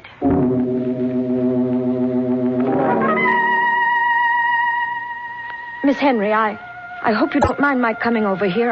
Asking you all these questions, but you see, Dr. Tarleton was an old friend of the family's, and I'm rather anxious to know the circumstances. I understand, Miss Denning. Dr. Tarleton often spoke of you and your mother. When did he die, Miss Henry? This afternoon, about 5 o'clock. We can't be sure of the exact time. Nobody was with him when he died. Nobody? As far as we know. I was out of the office on an errand when it happened, and when I got back, he was dead. But what happened to him? I mean, it was all so sudden. Did he have a heart attack or something? Well, he was subject to dizzy spells, Miss Denning. He probably had one this afternoon. Oh, I see. But I'm not sure that's what caused the accident. Accident? Yes, he fell against the instrument cabinet in his office and broke the glass. The edge of it cut an artery in his neck, and he died before anyone could reach him. How awful. Well, what makes you think it wasn't an accident? I don't know. I just have a feeling it might have been murder. Why? Was anybody with Dr. Tarleton when you left this afternoon? Yes, a man by the name of McCobb. Who? Mr. McCobb. I don't know his first name or anything about him, but the police are investigating him right now. And there wasn't anybody else this afternoon? Not that I know of. Are you sure? Didn't Dr. Tarleton have an appointment with a man who was interested in some sort of brain experiment? What's that? An elderly gentleman, tall, with gray hair and a long, thin face. Why, Miss Denning, that was Mr. McCobb. Where have you been, Grace?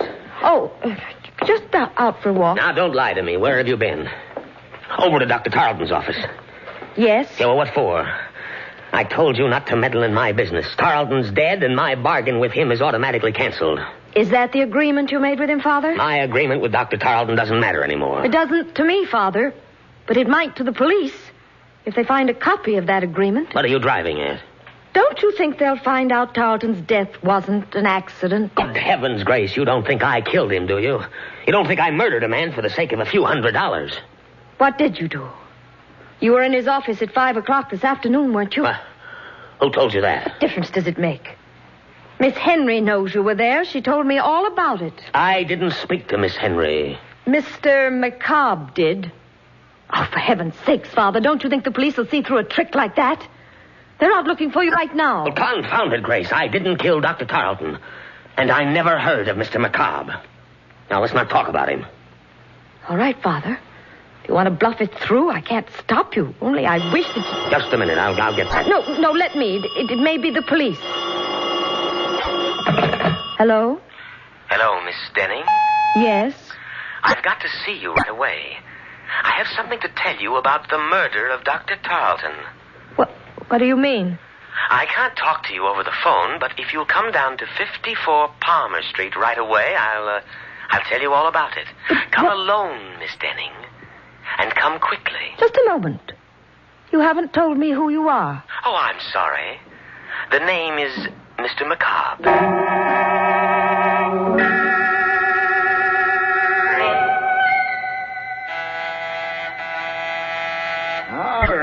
All right, I'm coming. Yes, what do you want? Why, I'm Miss Denning. weren't you expecting me? I never expect anybody around here, especially at this time of night. What did you ring the bell for? Well, I was supposed to meet somebody here. Are you sure you got the right address? This is the University Medical School, the autopsy lab. We're closed up for the night. That's strange. I was sure he said 54 Palmer Street. Who was this? One of the students? No, a friend of mine. Well, it's a funny place to be meeting a friend of yours, but if he said he'd be here, well, maybe you better come in. Well, Come on, I don't mind you waiting on the inside. Sure. Yeah, I'm always glad to have a little company around. A place like this kind of gets under your skin. What do you mean? Ain't you never been to a medical school before? No, Well, there ain't nothing to be afraid of, lady, but it's just like being in a morgue with them dead ones around, especially tonight. Why tonight? And didn't you read in the papers what happened? Didn't you see where that doctor got killed under mysterious circumstances? Dr. Tarleton? Yeah, that's the one. You knew Dr. Tarleton? Oh, sure I knew him. He used to teach down here. Anatomy. Oh, I didn't know that. Maybe that's why I was told to come here. Because of Dr. Tarleton? You know something about his death? No, but the man I'm supposed to meet here does. Have you ever heard of a Mr. McCobb? McCobb? Are you waiting for Mr. McCobb? Yes. Do you know him? Who sent you here? He did. He called me up on the phone and told me he wanted to speak to me about Dr. Tarleton's death. Mr. McCobb said that? Yes. You better come with me, lady. What's wrong? I didn't say there was anything wrong. I just want you to come with me. I gotta know if you're telling me the truth. Where are you taking me? Don't worry, it ain't far. Right in here. Come on. But stop pulling me, will you? Where are we? Where do you think?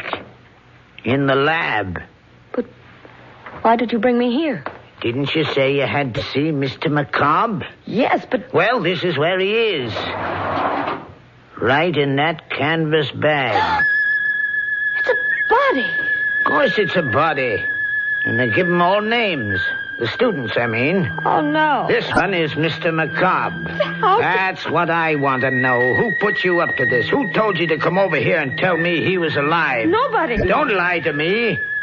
Every one of them students know I'm scared of Mr. McCobb. They've been playing tricks on me ever since I got here. Let me go. Not until I make sure he's in that bag. What are you doing? Opening it up. No. Look. It's not Mr. McCobb. What? It's Dr. Tarleton.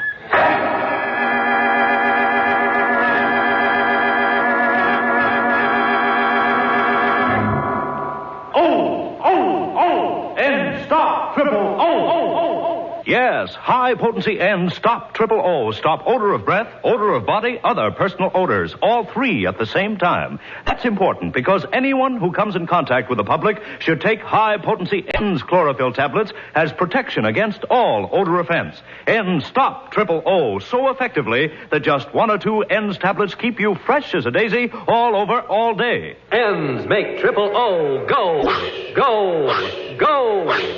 Try this test. Rub an onion slice on your hand. Now moisten an N's tablet and rub it over the same spot. Why, the odor's gone. Exactly. That's how high-potency N's act inside your body to stop odors where they begin. They're made from a more potent form of chlorophyll, contain fully effective Daratol chlorophyll, and so act faster, longer, more thoroughly than any other type of chlorophyll product. High-potency N's are guaranteed to stop triple O the very first day or money back. No deodorant, mouthwash, chlorophyll chewing gum, or toothpaste, nothing that acts only in the mouth or on the surface can possibly stop triple O. You must take chlorophyll internally for these results. So get N's, that's E-N-N-D-S, N's, pleasant tasting and safe as any garden vegetable. Get high-potency N's, available everywhere. Trial size only 49 cents, larger sizes even more economical.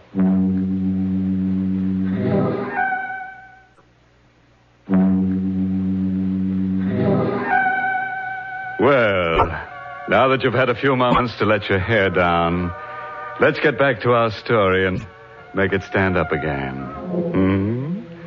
Let's see now, where were we? Oh, yes. In that lovely little dissecting room where the university goes to meet the student body. As I remember it, Grace Denning went there, too, with a night watchman to see a man about a corpse. But the corpse didn't keep his appointment. At the last moment, Mr. McCobb got cold feet and left Dr. Tarleton holding the bag. Are you sure it's Dr. Tarleton? Can't you see it is? I'm going to call the police. Now, wait a minute. You're not going to call anybody till you tell me why you came here. I told you. You told me a lie. You knew Dr. Tarleton was in this bag. You brought him here. Don't be a fool. Well, then who did? Who put you up to this? One of them students? No. They must have, or you wouldn't have told me that story about Mr. McCobb. Where is he? What have they done with him? Nothing. Please, I didn't have anything to do with it. Mean you're not playing a trick on me? Of course not. Then it's true. It was Mr. McCobb. What? He's the one who killed Dr. Tarleton. He's the one who put him in that bag. What are you talking about? You're insane. Insane, am I? You don't know about Mr. McCobb. You don't know where he came from. What do you mean? His body, Miss Denning. They brought it from the state penitentiary. He was a murderer. Stop it! Stop it! No, I can't stop it. Don't you understand? We've got to find him and bring him back before it happens again. Wait, there's the phone. Hello? Hello? Is Miss Denning there, please? Just a minute. It's for you, Miss Denning. That call? Yes, here, answer it. Oh. Hello? Hello, Miss Denning? Yes? Tell your father not to worry about the murder. Dr. Tarleton was killed by a woman. A woman who lives at 9 River Road. How do you know? Who is this? Don't you recognize my voice? I'm Mr. McCobb.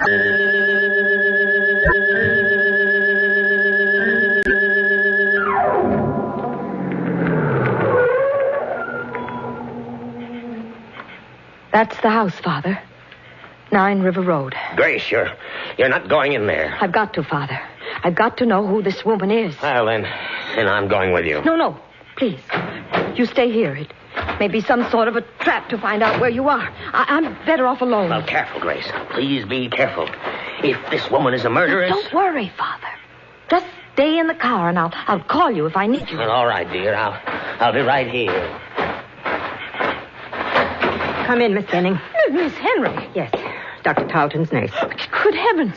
How did you know I was at the door? I saw your car drive up. Come in, won't you? But, Quick, Miss Denning, come in. I've got to talk to you. What's the matter? Shh, I'll tell you in a minute. Just let me close the door. There. That's better. Now I can speak freely. You act as though you were expecting me, Miss Henry. I was. That's strange. Nobody knew I was coming. Oh, but you're wrong. I had a message saying you were. A message? From whom? Well, he wouldn't give me his name over the phone, but I had a feeling it was Mr. McCobb. Remember? He's the man I told you about at the office, the one the police are looking for. He called you on the phone? About 10 minutes ago. What did he say? Well, he didn't want to talk very much, but he said you were coming over to see me about Dr. Tarleton's death. He said you suspected me of committing the murder. What do you mean? Do you, Miss Denning? Why, no. I have no reason to suspect you. What made you think I did? Just the fact that he said so. And the way you're looking at me right now. How did you find out about the letter opener, Miss Denning? What letter opener? The one that's missing from Dr. Tarleton's desk. Who told you about it? Why, nobody. I didn't know it was missing until you just mentioned it. Then why did you come here? Because Mr. McCobb... Don't blame it on him. He never saw that letter opener. Well, neither did I. I don't even understand what connection it has. Don't you, Miss Denning? Why would a letter opener be taken from Dr. Tarleton's desk unless it had been used to commit the murder? You mean Dr. Tarleton was stabbed to death? He might have been. The murderer could have stabbed him first and broken the instrument cabinet later to make it look like an accident. Only that isn't the way it happened. How do you know? I know because that letter opener isn't really missing. It's just been mislaid somewhere. And if I had a chance to search the office, I'd probably find it. Why don't you search the office now, Miss Henry? I will, if you'll come with me. All right. I'll come with you. Good. I felt rather peculiar about going down there alone, but if you're with me... Miss Denning. What's the matter? Behind you, look. At the back window. What? I don't see anything. It was there, I tell you. It was there a moment ago. What? A face peering in through the window. It's macabre. That's funny. There doesn't seem to be anyone out back here. Must have been your imagination. No, I saw it. I tell you, there was something... Wait, what is it? Thought I heard something move behind the garage. Quick, let's go in there. We can look through the back window without being seen. Careful now, we must make a sound. Here, hold on to my arm. I can't see a thing, Miss Henry. Who's there? Don't be afraid, Miss Denning. It's me. Who are you? Mr. Crane, don't you remember? The night watchman from the medical school. What are you doing here? I'm looking for Mr. Macabre. He's around here somewhere. I just saw him. Where? Out in the field, behind the garage. I don't see anyone out here. You're not looking in the right place. Come with me. I'll show him to you. No, don't. Don't go with him, Miss Henry. Why not? It may take two of us to bring him back. He might not want to come with me. Please. Will you leave us alone, Mr. Crane? Go back to your job and let the police find Mr. Macabre. No, wait. He might know where Mr. Macabre really is. Of course I know. I just told you he was down there in the field. Then you go find him, Mr. Crane, and wait for me. I'll be there in a minute. All right. But don't leave me out there alone with him too long. For heaven's sake, Miss Henry, don't you know that man's crazy? Crazy or not, I've got to know what he's up to. Here, take the key to Dr. Tarleton's office and go down there right away. Aren't you coming with me? Not until I find out about Mr. Macabre. Don't worry, Miss Denning. I'll meet you at the doctor's office in a few minutes. Are you sure you'll be all right? Of course. Go ahead. All right. I'll see you later. Mr. Macabre! Mr. Macabre! Oh, Mr. Crane. Where are you? Why don't you answer me? Here. Who's on that path? Oh, no, don't. The letter opener. The same letter opener.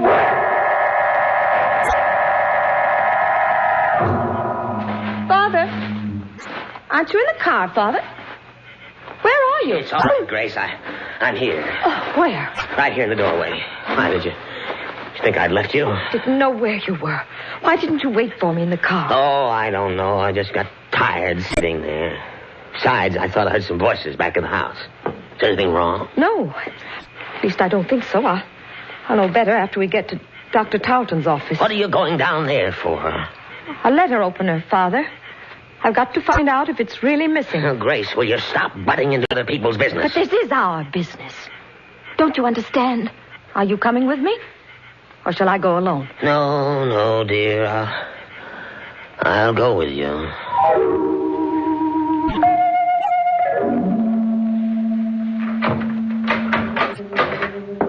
Wait right here, Father. Just outside the door. Let me know if anybody comes down the hall. Even Miss Henry. All right, but hurry. I'll be as quick as I can.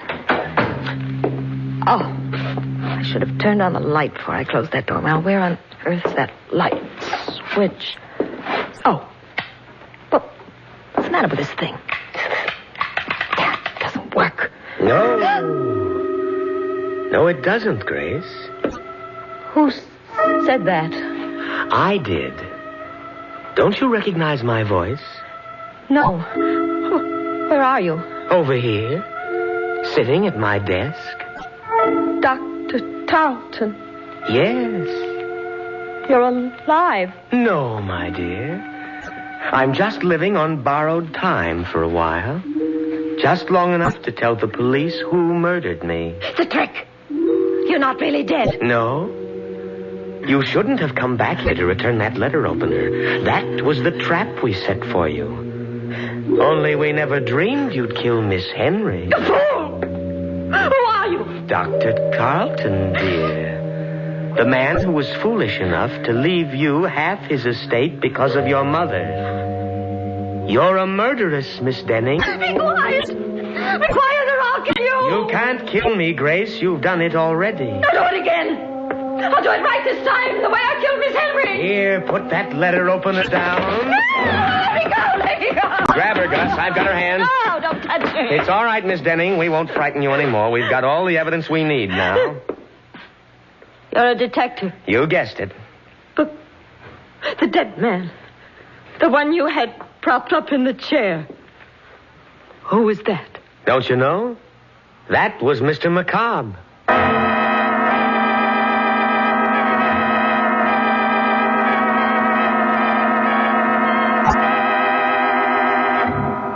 Well, that was a corny stunt for Macabre to play. If I were a corpse, I wouldn't go around frightening confessions out of murderous young ladies. I'd rather be seen dead.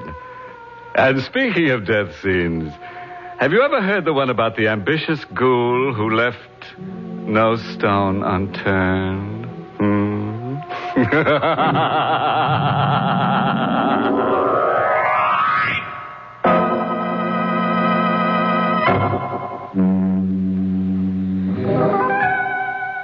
Tonight's Inner Sanctum Mystery was written by Robert Sloane and starred Barbara Weeks in the role of Grace. Everett Sloane played Crane. Music was by Lou White. This month's Inner Sanctum Mystery novel is You Could Die Laughing by Alan Green. The entire production of Inner Sanctum is under the direction of Hyman Brown.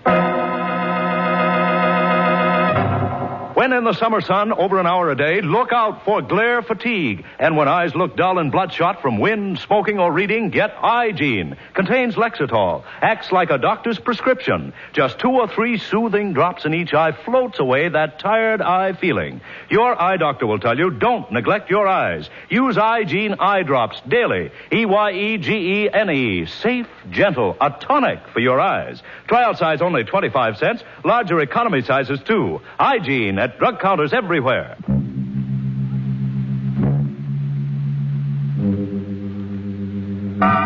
Well, friends, it's time once again to close that creaking door. Until next week at the same time. Next week's happy little horror, entitled Strange Passenger, concerns itself with a bright lad who keeps on killing the same girl over and over again, until he realizes that she's taking him for a sleigh ride. You'll be sure to listen, won't you? Until next week, then, good night. Pleasant dreams.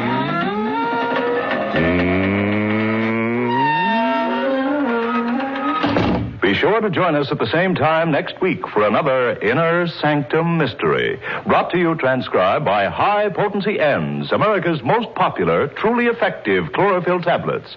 And don't forget N's 2 great television shows, Police Story on CBS TV and Lights Out on another TV network. Please check your local television listings for day and time. Carl Caruso speaking.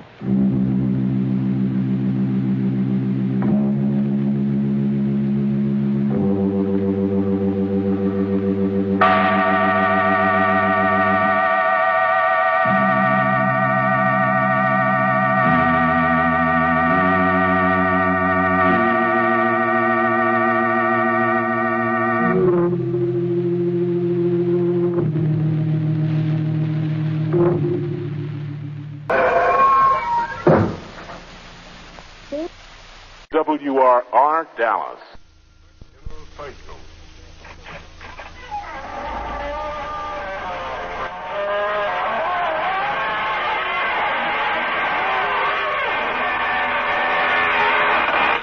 Good evening, friends of the Inner Sanctum. This is your host inviting you in through the squeaking door. I just left a friend of mine. He runs an all-night billiard academy near the cemetery. As after midnight, he uncovers the ghoul tables. But no rough stuff at his place. No, he settles all arguments by arbitration. Simply lifts the shroud and points out they haven't a leg to stand on. fiend in need is a fiend indeed.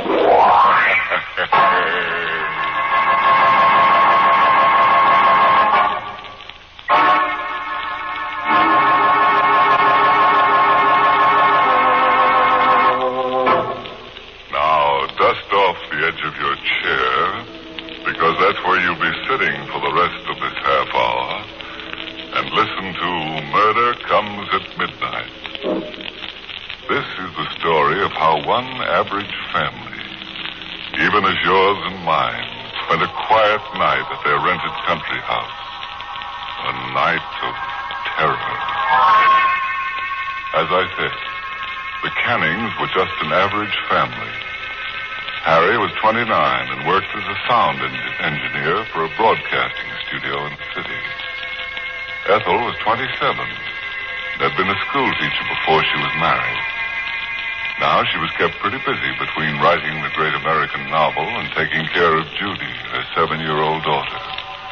This was the first year they had rented a house in the country for the summer, and Ethel didn't take much to the idea of being alone either. At first, I didn't know what it was that woke me. Perhaps it was because I was expecting Harry. He phoned that he was working overtime. He wouldn't be home till after midnight. I didn't like the idea of his driving 60 miles from this city at that hour. Or maybe it was just because I wasn't used to being alone with Judy in the old house. I got out of bed. I opened the connecting door to Judy's room. She was sleeping quietly. I closed the door softly, went across to my window. Something had awakened me. What?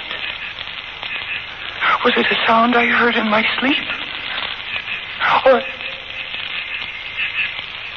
Or was it a premonition? I looked out the window. The night was dark with 1,000 secrets. Harry should have been home by this time.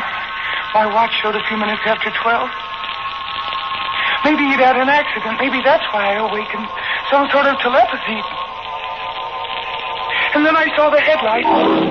It was Harry. He was turning in our road. The headlights bathed me for a moment as he swung into our driveway. Everything was all right then. I'll be right down, Harry. Breathlessly, I raced downstairs to let him in. I was so happy I could cry. It was only then I realized what tension I'd been under, all because of my silly fears. I unlocked the door quickly. Oh, Harry, I was so worried. Sorry to bother you so late, miss. Had an accident with my car. Oh, I thought you were my husband. Sorry to disappoint you. You can't come in. My husband isn't home yet. Well, it won't be for long. Oh, my heavens, you're hurt. It's your arm. Oh, hurt in the accident. Afraid it's broken. Oh, you poor man. Here, sit down. Sit down right here. Oh, that's better. Yes. Your arm's so limp. Do you really think it's broken? I can't tell. It's kind of numb. Oh, dear, I feel so helpless. I don't know what to do. I took a first aid course during the war, but I don't remember a thing. Maybe I better call Dr. Schultz. Oh, please, don't go to the trouble. Oh, it's no trouble. The phone's right. Phone, please. I don't understand. Maybe you understand this. A gun? Put the phone down. Who are you? I'll ask the questions from now on. Your name's Canning, isn't it? How did you know? Name's on the door, isn't it? Oh. What kind of phone is that? What do you mean? Party line? No, it's a private wire. Can you dial, or do you have to ask the operator for the... Push the phone over here to this side of the table. Who are you going to call? The phone, please. You better get out of here before my husband comes home. Oh, how do you think he'd make out in an argument with this? phone. The phone. Thank you. Now step back a little. That's good. Good. I have to put this gun down while I make my call, this arm of mine. And you could reach it from there, don't you? Yes, I understand. I see. We'll get along all right. Oh, operator, get me Plaza 99970. Yeah, hurry, please. Well, this is 864. Please, after your phone call, you get out. Before my husband comes home. He's late already. You wouldn't turn an injured man out of your house in the middle of the night. Oh, hello, Linda? That's right. I had a little trouble. I hurt my arm. Yeah, I'm bringing Fred and Doc Stetson along. No. Everything's fine. Won't be any trouble. I'm a guest to some very good friends up here. Canning's the name.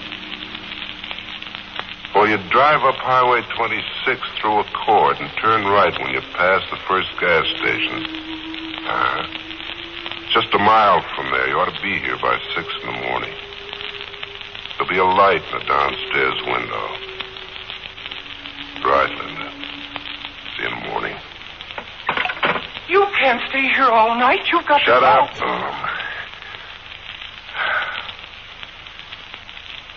What's that over there? Radio? Yes. It's pretty big. It's a sending and receiving set. Harry built it himself. He's a radio engineer. Can you get shortwave police calls? Yes. Turn it on. But I don't... Turn it on. No. Well, getting brave, huh? I don't think you'd dare to shoot me. It would be murder. They'd send you to the chair. Now you get out of here. You call your friends and tell them to meet you. Worried about your husband, aren't you? Afraid of what'll happen to him if he comes home now, huh? I want you to go away. And if you don't go now, I'll run out and scream for help. There are other houses in this neighborhood, and somebody will hear me. Oh, go ahead and run. What? I won't shoot you. You won't? I don't have to. What do you mean? You wouldn't dare to run out and leave your kid upstairs. That little red-headed kid with a... How do you know I have a daughter? Easy. The doll carriage over there. How do you know she has red curls? Maybe I guessed it. And her name, too? Turn on that radio. All right.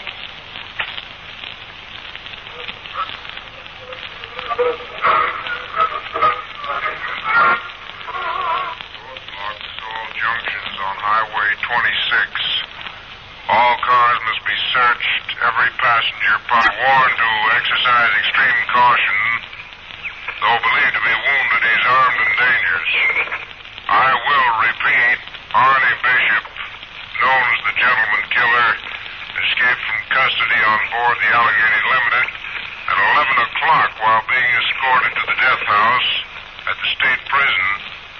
He's thought to be heading north in the direction of the court.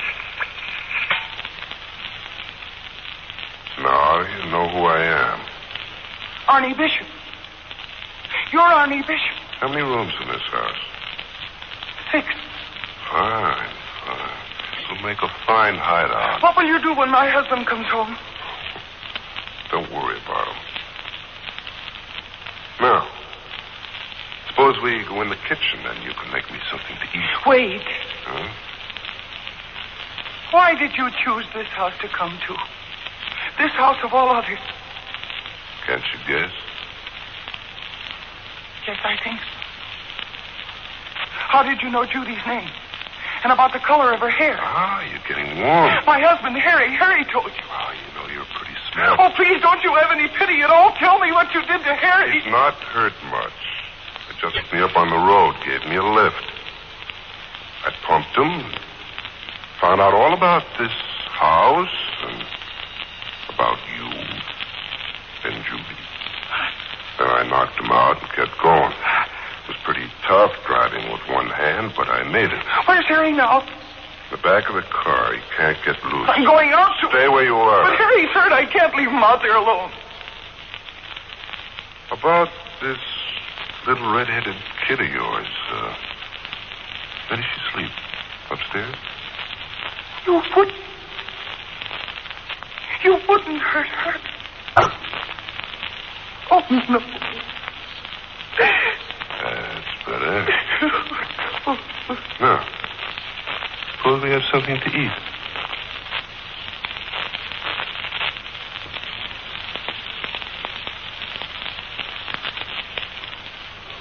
Now let's return to the little white-shingled house on the hill, where Ethel Canning is entertaining her uninvited guest, Arnie Bishop. You know, he's a pretty courageous guy for an ex-convict. But then maybe he has the courage of his convict. But Arnie isn't so smart, you know, tangling with a red-headed gal. He ought to recall that old ditty. How's it go? Beware of a girl with deep red hair. A man is safer in the electric chair. But who can tell how a tale will end on Inner Sanctum? Let's join them in the kitchen. Well, excellent bacon and eggs. I'm sure my friends will like your cooking when they come. More coffee? Yes, please. Careful. Oh. I thought you might have ideas about grabbing this.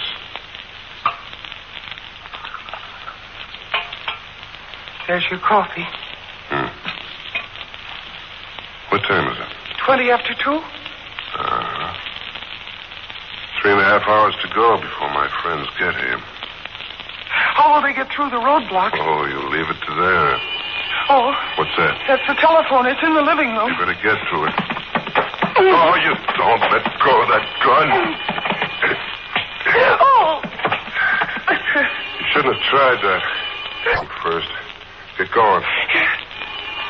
Anybody in the habit of calling you at this hour? No. All right, answer it. But be careful what you say. Hello? Yes, this is Mrs. Canning. Oh. It's for you. All right. Lay the receiver down on the table and walk away.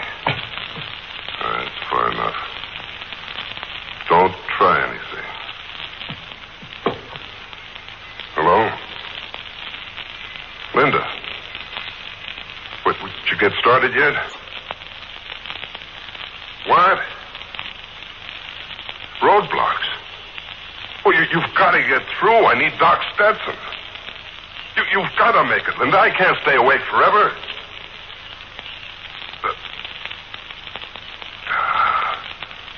All right. Do your best. Call me back later. Oh. What's the matter, Mr. Bishop? Are your friends falling down on you? Shut up. I've got to think. Oh, you don't have anything to worry about, Mr. Bishop. Aren't you a guest of the Cannings in the little white-shingled house a mile off Highway 20? Stick to. Oh, I wouldn't dare be sarcastic to you, Mr. Bishop. Especially when you have that gun.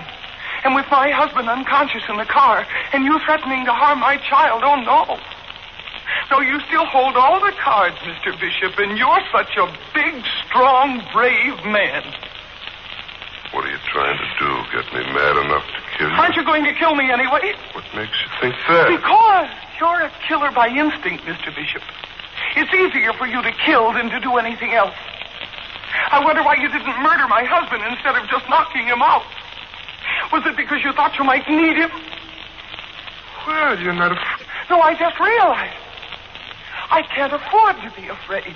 What? I'm a woman fighting for her family, for Harry and Judy. And I've got to use all my wits against you.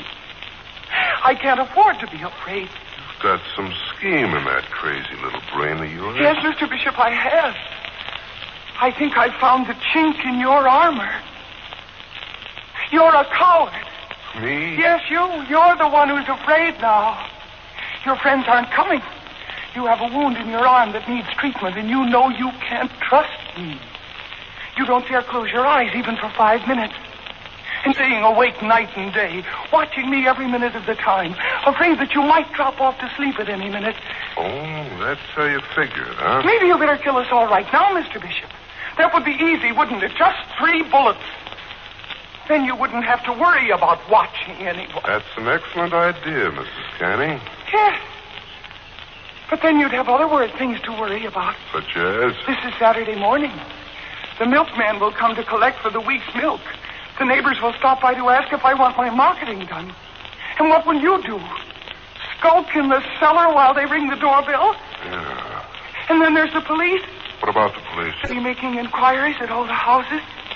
Do you want them to find the car outside? With Harry in it? Oh. You figured all the angles, huh? You know, you're pretty smart, Mrs. Canning. I think you're even smarter than Linda. But you forget one thing. Yes? You forget that little girl upstairs. What do you mean? Come along and I'll show you. Upstairs. You stay away from Judas. Oh! Still the ball. Oh, Gun muscle hurts, doesn't it? Now, shall we cheat for me? And because I always have a match ready. Now, do you still feel like trying any tricks? I'll do whatever you say. More like it. Now, the first thing you're to do, go downstairs and run that car into the garage. Get it out of the way. But don't touch your husband. Don't even look in the back of the car. I'll be watching, understand? Yes. Glad we understand each other at last. Let's go.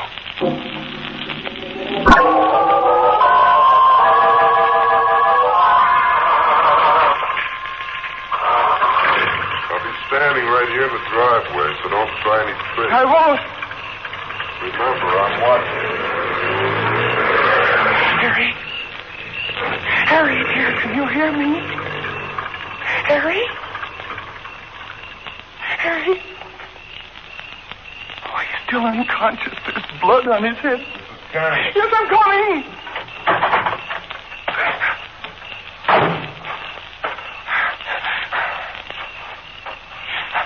You did fix. No. All right, come in, son.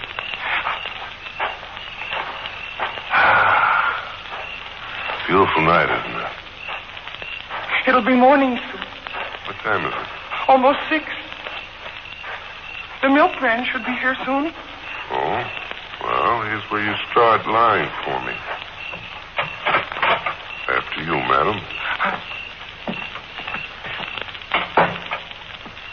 Now, I'm going to sit right here in this chair with my hand in my pocket. And in my hand's the gun.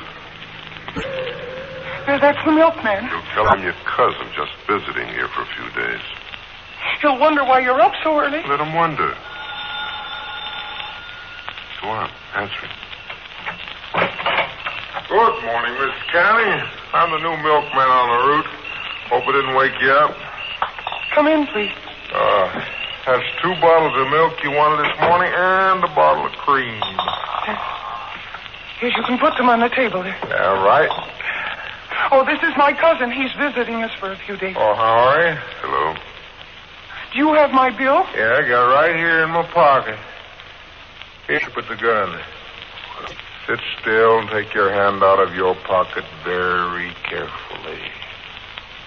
Okay, you win. But how come a milkman with a gun? I borrowed this coat from the regular milkman. I'm Sergeant Wright, State Police. What? Thank heaven. State Police? How did you know I was here? Mrs. Canning told us. She? Well, how? I didn't let her out of my sight. She broadcast it to us. Broadcast? Yes. Over this set, Mr. Bishop. It'd come over me. I was really talking to the state police over the short wave. Don't you remember I told you that this was a sending and receiving set, that my husband built it? And when I turned off the short wave signals, I turned the switch to sending. And then I just hoped my message would get through. I didn't think you were smart enough. And I thought I had you scared stiff.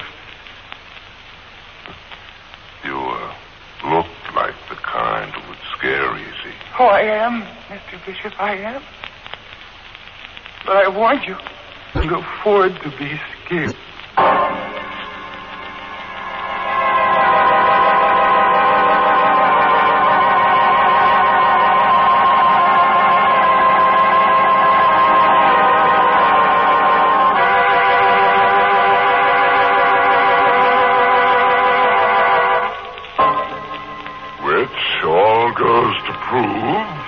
That a determined man can always get what he goes after. You remember Bishop tried to get free board and lodging from Ethel Canning. He finally got it, all right. But not exactly where. Bishop was the type of man who should never have gone in for murder. Oh, too many risks. He should have specialized in arson.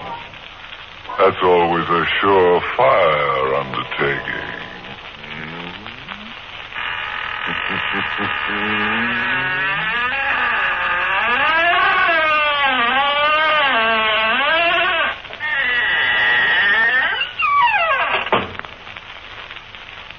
That was your host, Raymond Edward Johnson, closing the door on Inner Sanctum, tonight's performance in the Mystery Playhouse. It's late, Creed.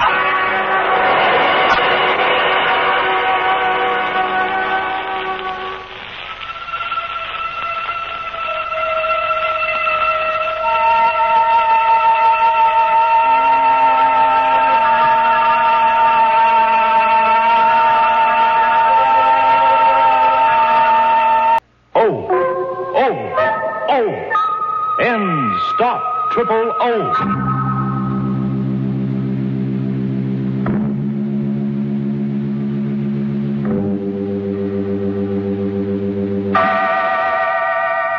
Inner Sanctum Mysteries, brought to you transcribed by High Potency Ends, America's most popular, truly effective chlorophyll tablets.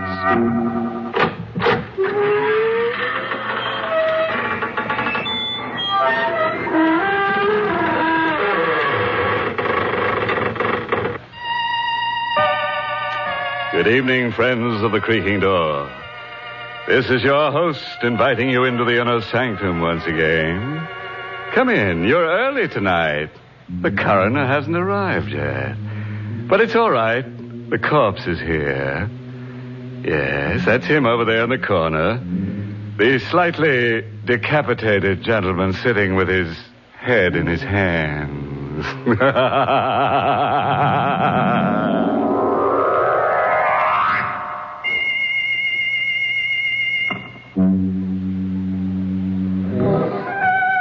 All right, friends. Let's gather round and meet that grim reaper, Mr. Macabre. No. Don't try to run away. Lie perfectly still. If you race with Mr. Macabre, you're liable to end up in a dead heat. From the living room of a small house that has seen better days, a single light shines in the early evening. Inside, Grace Denning waits alone for her father to come home. Anxiously lighting one cigarette from the other, she paces the floor until at last she hears his footsteps on the porch stairs. Father? Is that you, Father? Yes, dear. Oh, were you worried about me? Well, you're never this late for dinner. I thought something might have happened to you. You weren't down at the river again, were you, Father? No. Well, where were you? Just downtown. I stopped off for a minute. Grace, why are you staring at me? Well, you look so strange, so frightened. Well, I should be frightened. You know what it's like to live without money week after week, waiting, hoping for a break that never comes. Well, don't worry, darling. Your luck will change. I'm not worried anymore. You got the loan? Yes. From the bank? No. From Dr. Tarleton. Dr. Tarleton? He wouldn't lend you any money. He wouldn't lift a finger to help you. Why not? He's an old friend of mine, isn't he? Well, I wouldn't call him a friend. Not after the way he's treated you all these years. He still hasn't forgiven you for taking Mother away from him. Don't be a fool. Well, he hasn't. He's still in love with her. He told me so. At the funeral. Well, what difference does it make? I've got the money, haven't I? But how did you get it? I told you he lent it to me. Why did he lend you that money? Because I gave him something in return. What? I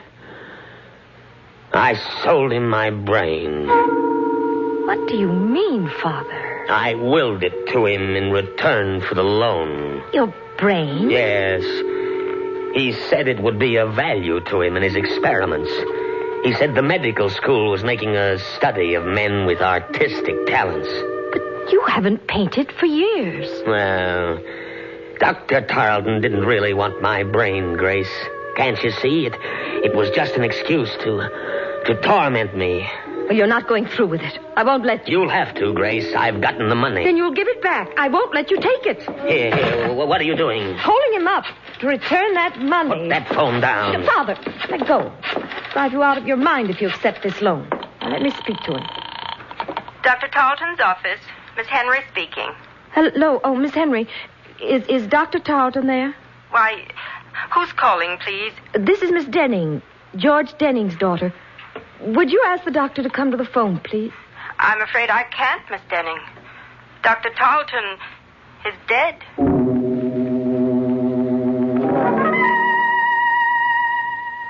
Miss Henry, I hope you don't mind my coming over here.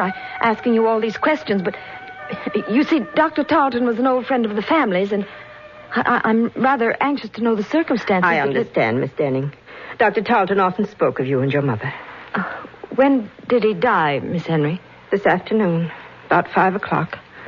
We can't be sure of the exact time. Nobody was with him when he died. Nobody? As far as we know.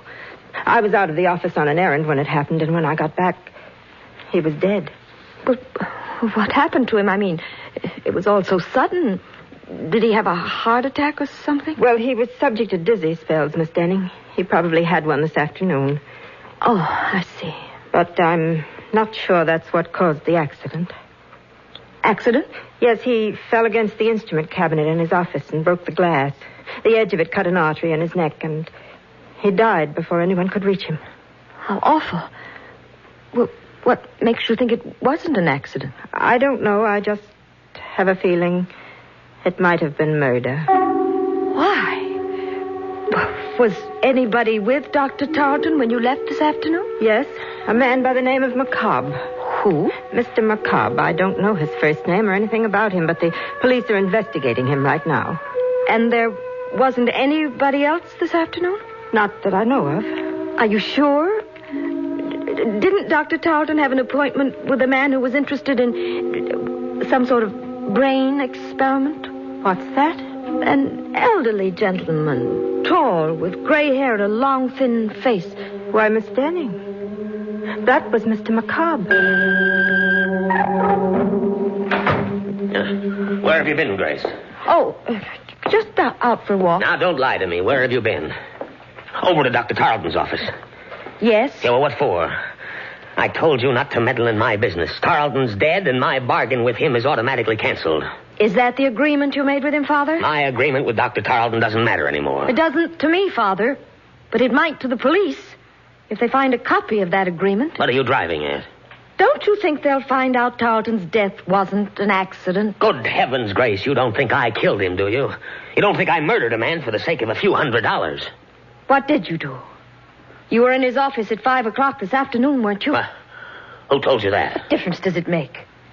Miss Henry knows you were there. She told me all about it. I didn't speak to Miss Henry. Mr. McCobb did. Oh, for heaven's sakes, Father, don't you think the police will see through a trick like that? They're out looking for you right now. Well, confound it, Grace. I didn't kill Dr. Tarleton. And I never heard of Mr. McCobb. Now, let's not talk about him. All right, Father. If you want to bluff it through, I can't stop you. Only I wish that... Just a minute. I'll get that. No, let me. It may be the police. Hello? Hello, Miss Denning? Yes? I've got to see you right away. I have something to tell you about the murder of Dr. Tarleton. What do you mean? I can't talk to you over the phone, but if you'll come down to 54 Palmer Street right away, I'll tell you all about it. Come alone, Miss Denning. And come quickly. Just a moment. You haven't told me who you are. Oh, I'm sorry. The name is Mr. McCobb.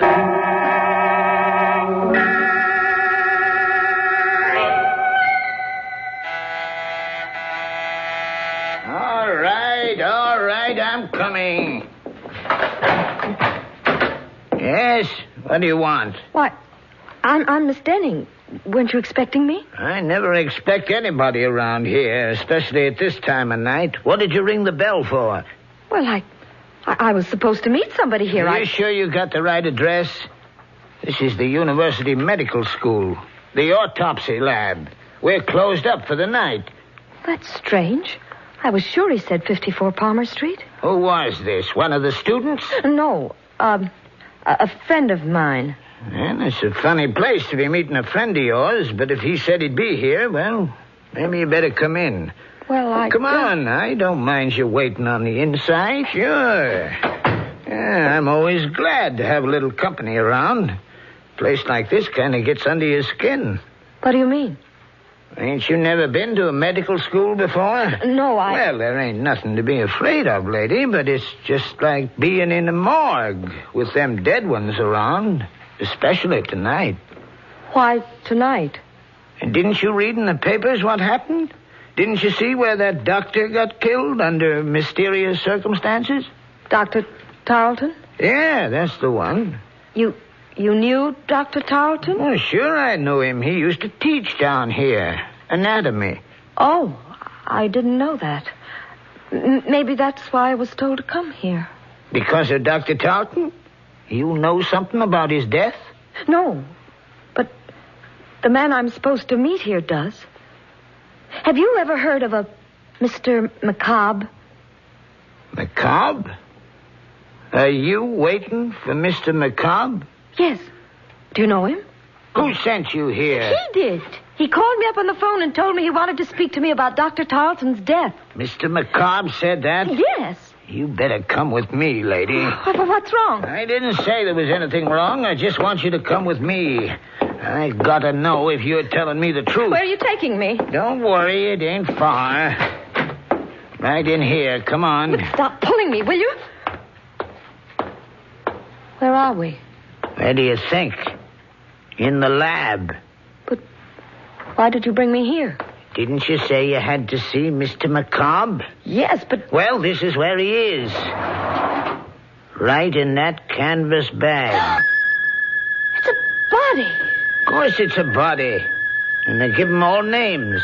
The students, I mean. Oh, no. This one is Mr. McCobb.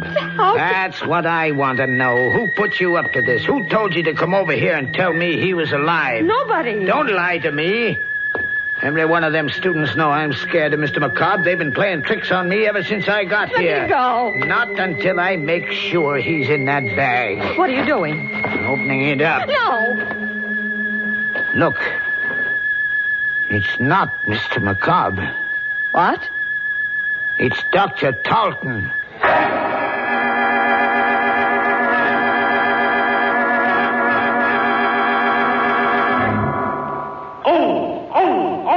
N stop triple O. Yes, high potency N stop triple O. Stop odor of breath, odor of body, other personal odors. All three at the same time. That's important because anyone who comes in contact with the public should take high potency N's chlorophyll tablets as protection against all odor offense.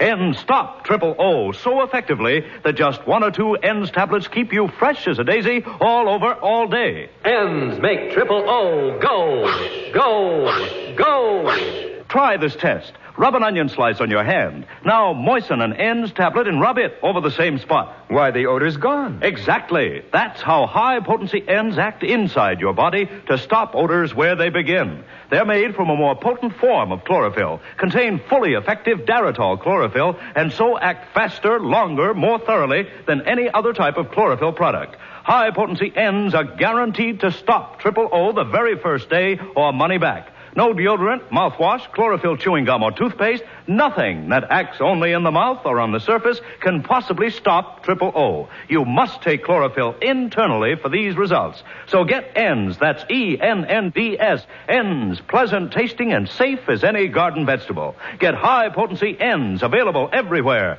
Trial size only 49 cents, larger sizes even more economical.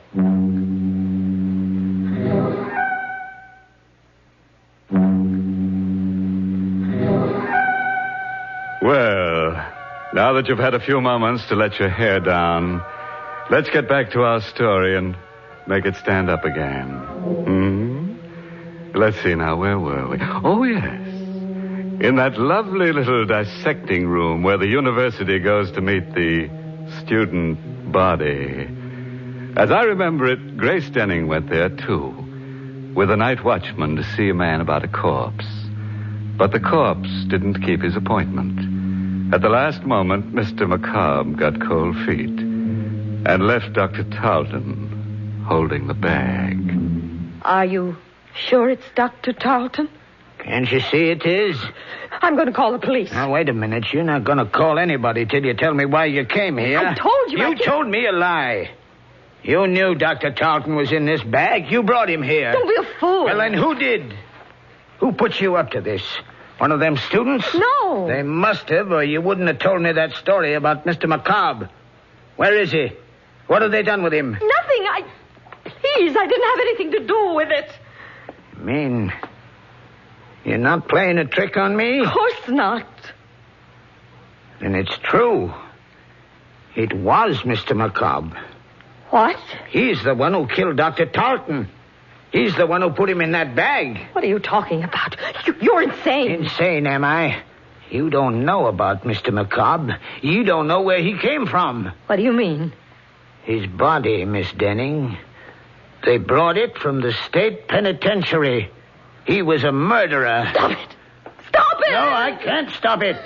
Don't you understand? We've got to find him and bring him back before it happens again. Right, there's the phone. Hello? Hello? Is Miss Denning there, please? Just a minute. It's for you, Miss Denning. That call? Yes, here, answer it.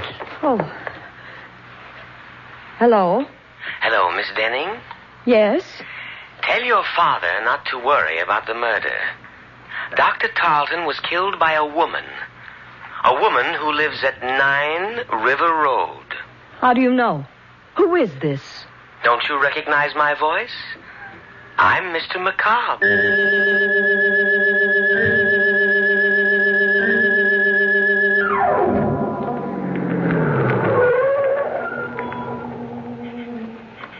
That's the house, Father. 9 River Road. Grace, you're not going in there. I've got to, Father. I've got to know who this woman is. Well, then I'm going with you. No. Please. You stay here. It may be some sort of a trap to find out where you are. I'm better off alone. Well, careful, Grace. Please be careful. If this woman is a murderess... Don't worry, Father. Just stay in the car, and I'll call you if I need you. Well, all right, dear. I'll be right here. Come in, Miss Denning. Miss Henry. Yes, Dr. Tarleton's nurse. Good heavens. How did you know I was at the door? I saw your car drive up. Come in, won't you? Quick, Miss Denning, come in. I've got to talk to you. What's the matter? Shh, I'll tell you in a minute. Just let me close the door. There. That's better. Now I can speak freely. You act as though you were expecting me, Miss Henry. I was. That's strange. Nobody knew I was coming. Oh, but you're wrong. I had a message saying you were. A message? From whom? Well, he wouldn't give me his name over the phone, but I had a feeling it was Mr. McCobb. Remember? He's the man I told you about at the office, the one the police are looking for. He called you on the phone? About 10 minutes ago. What did he say? Well, He didn't want to talk very much, but he said you were coming over to see me about Dr. Tarleton's death. He said you suspected me of committing the murder. What do you mean? Do you, Miss Denning?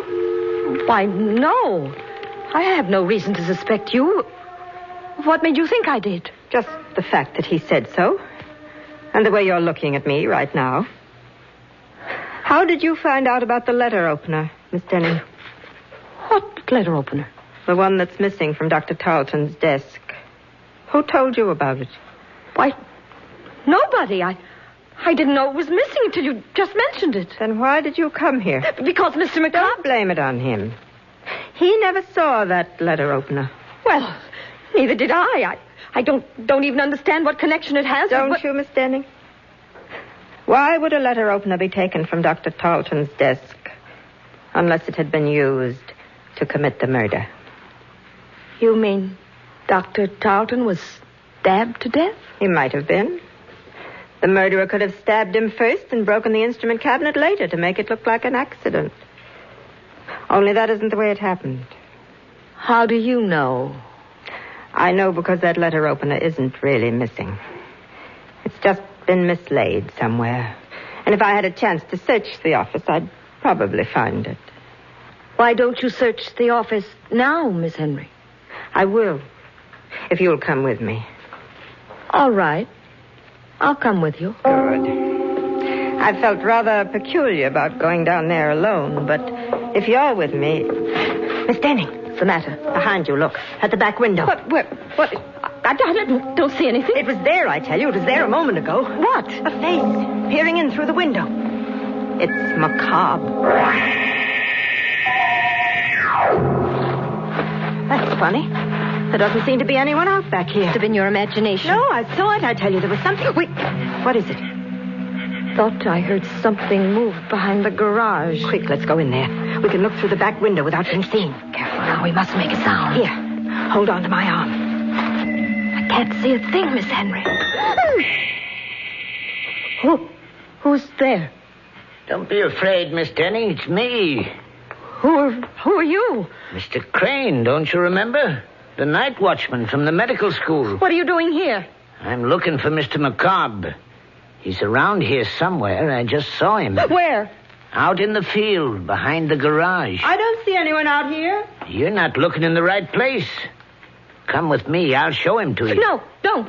Don't go with him, Miss Henry. Why not? It may take two of us to bring him back. He might not want to come with me. Please. Will you leave us alone, Mr. Crane? Go back to your job. Let the police find Mr. McCobb. No, wait. He might know where Mr. McCobb really is. Of course I know. I just told you he was down there in the field. Then you go find him, Mr. Crane, and wait for me. I'll be there in a minute. All right. But don't leave me out there alone with him too long. For heaven's sake, Miss Henry, don't you know that man's crazy? Crazy or not, I've got to know what he's up to. Here, take the key to Dr. Tarleton's office and go down there right away. Aren't you coming with me? Not until I find out about Mr. McCobb. Don't worry, Miss Denning. I'll meet you at the doctor's office in a few minutes. Are you sure you'll be all right? Of course. Go ahead. All right. I'll see you later. Mr. McCobb! Mr. McCobb! Oh, Mr. Crane. Where are you? Why don't you answer me? Here. Who's on that path? Oh, no, don't. The letter opener. The same letter opener.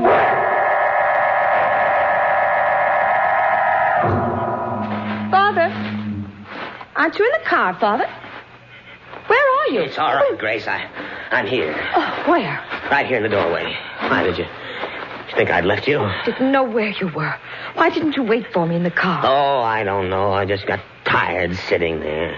Besides, I thought I heard some voices back in the house. Is anything wrong? No. At least I don't think so. I'll know better after we get to Dr. Tarleton's office. What are you going down there for? A letter opener, Father. I've got to find out if it's really missing. Oh, Grace, will you stop butting into other people's business? But this is our business. Don't you understand? Are you coming with me? Or shall I go alone? No, dear. I'll go with you.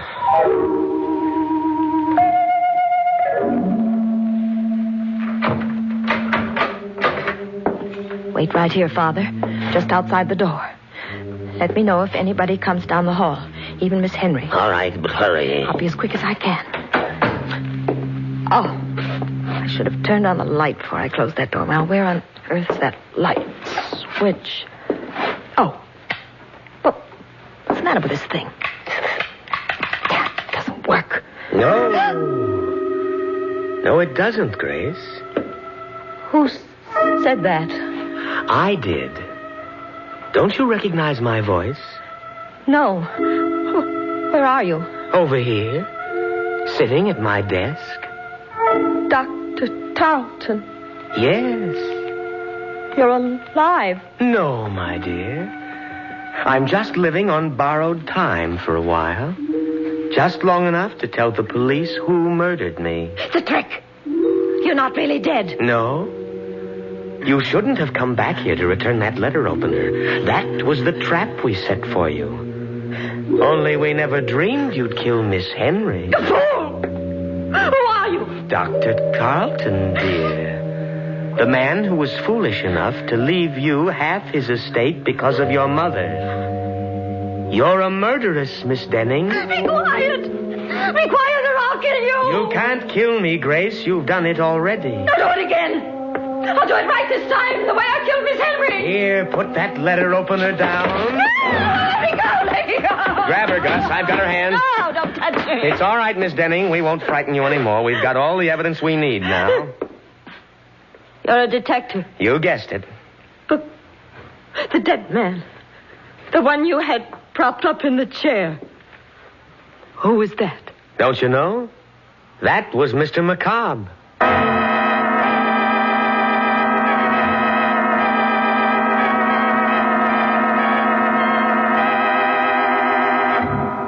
Well, that was a corny stunt for Macabre to play. If I were a corpse, I wouldn't go around frightening confessions out of murderous young ladies. I'd rather be seen dead. And speaking of death scenes, have you ever heard the one about the ambitious ghoul who left no stone unturned?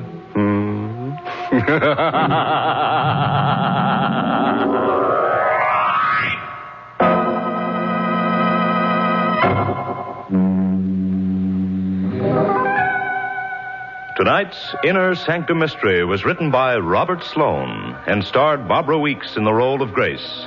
Everett Sloane played Crane. Music was by Lou White. This month's Inner Sanctum Mystery novel is You Could Die Laughing by Alan Green. The entire production of Inner Sanctum is under the direction of Hyman Brown. When in the summer sun over an hour a day, look out for glare fatigue. And when eyes look dull and bloodshot from wind, smoking, or reading, get Eye-Gene. Contains Lexitol. Acts like a doctor's prescription. Just 2 or 3 soothing drops in each eye floats away that tired eye feeling. Your eye doctor will tell you, don't neglect your eyes. Use Eye-Gene eye drops daily. Eyegene. Safe, gentle, a tonic for your eyes. Trial size only 25 cents. Larger economy sizes too. Eye-Gene at drug counters everywhere.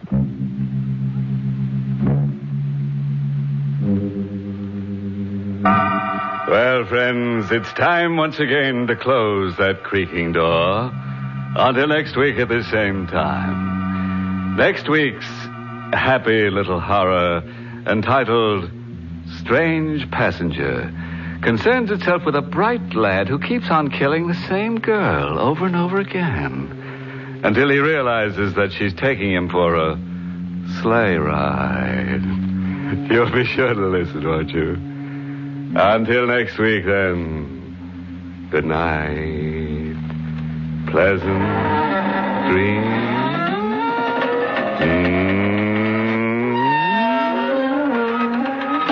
Be sure to join us at the same time next week for another Inner Sanctum Mystery. Brought to you, transcribed by High Potency N's, America's most popular, truly effective chlorophyll tablets.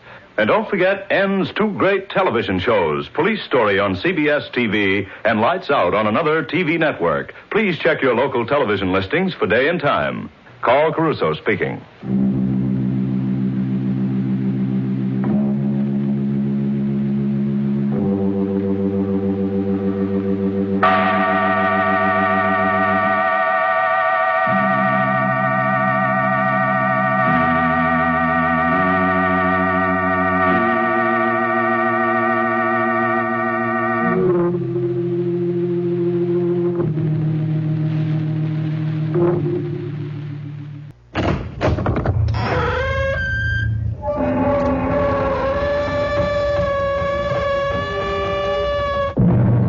in.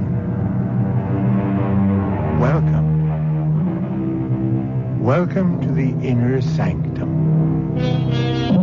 I'm Hyman Brown. I have a strange and frightening story about an onyx eye and the effect it had on the lives and happiness of several people.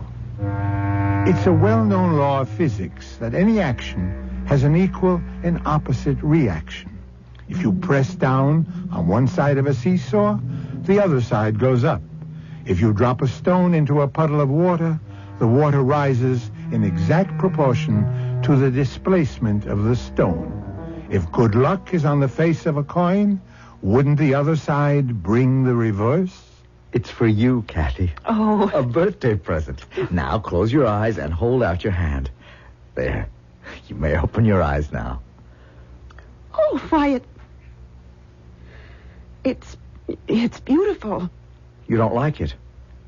Oh, yes. Yes, I do. It's very unusual. It looks like an eye. Well, the little man I bought it from said it would bring us luck. It's onyx. The eye in the onyx makes it valuable as an oddity. Oh. What's the matter? It moved. It moved in my hand. Take it away, Jack. Take it away. Please.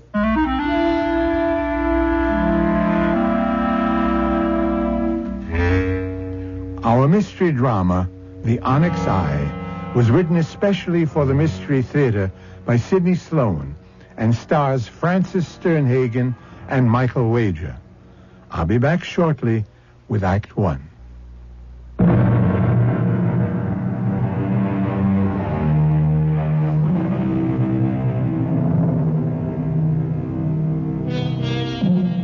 It was on a cold, slushy day in January that Jack Evans found himself on the run-down side street in a section of town in which he had seldom been before. He was weary and cold from job hunting, but he knew he could not go home and face Kathy, his wife, on her birthday without some small gift. Then he saw it, a little curio shop. He looked in the window at the collection of junk jewelry, and his eye was attracted to an interesting egg-shaped object, dusty and half-covered by other things. He immediately knew that this was what he was going to buy for Kathy. Hello? Anybody here? Yes.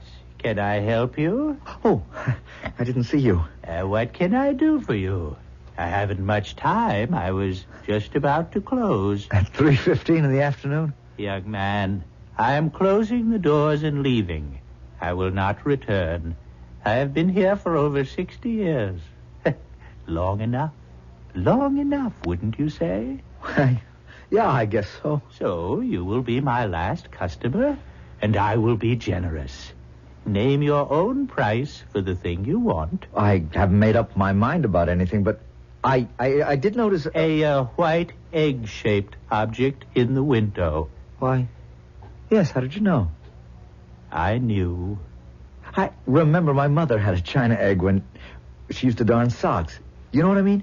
Yes. And I thought I'd like to get one for my wife. It's her birthday. Ah, yes. I know it isn't much of a present, but, well, I can't afford more at this time. Oh, it will bring you luck. And if you ask to buy it, I must sell it to you. What? Would you like to see it? I'll take it out of the window. Well, yes, please. Here. Here it is. But I must tell you, this is not a china darning egg. It is onyx. Here, don't drop it. Oh, feels heavy. Heavier than I thought. Turn it over. Good Lord, it's an eye. It looks like an eye. If you still want it, you may have it at your price. Whatever you offer, I must accept. But you must be sure you want it. And all that goes with it. Because you will have it with you forever.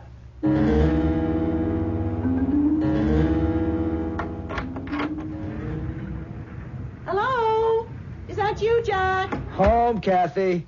Come on into the kitchen. It's warmer here. Okay, dear, as soon as I get my galoshes off.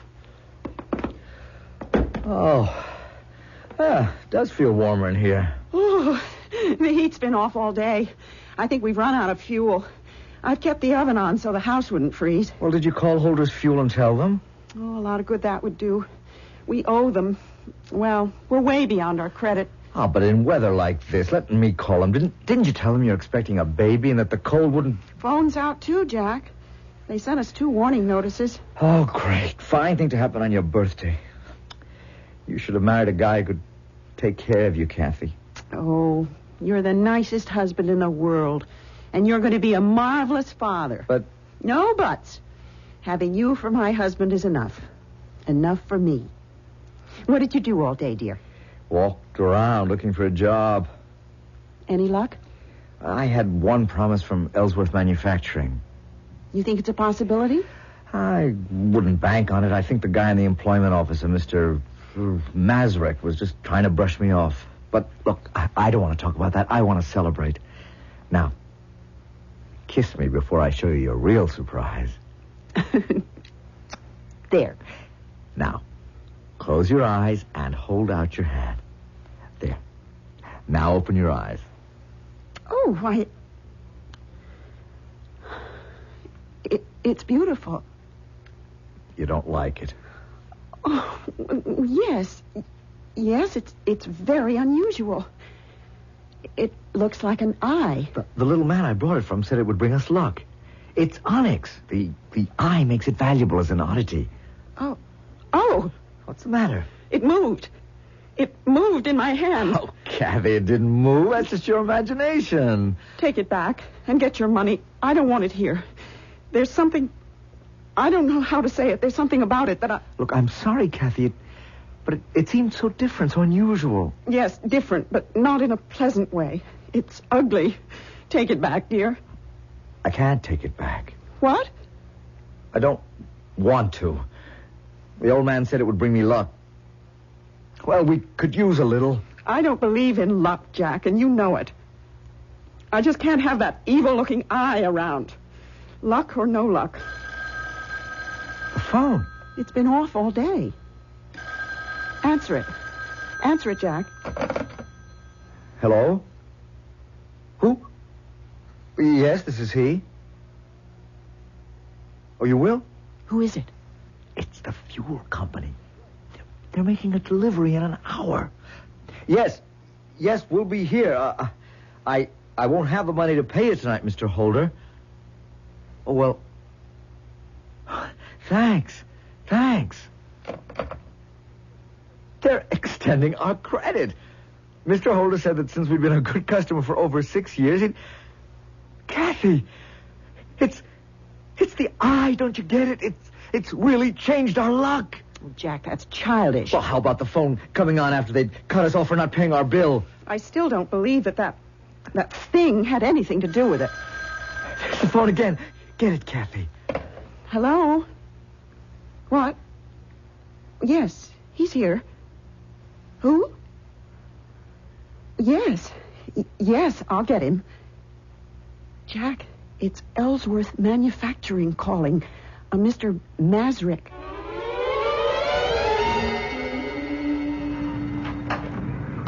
Oh, good morning. Can I help you? Oh, Mr. Evans. Well, we ain't seen you in the store for quite a while. Yes, I want to pay my bill. Oh, sure. Is that all? Just a minute. I'll get out the credit book. Sorry to have let it run so long. The bill, I mean. Oh, don't give it another thought. You see, I was out of work. And so you stayed away. Now, that was foolish. Now, Harry and me, well, we sized you up as an honest man. Right away, we knew you was okay. The first time you and your wife came in the store.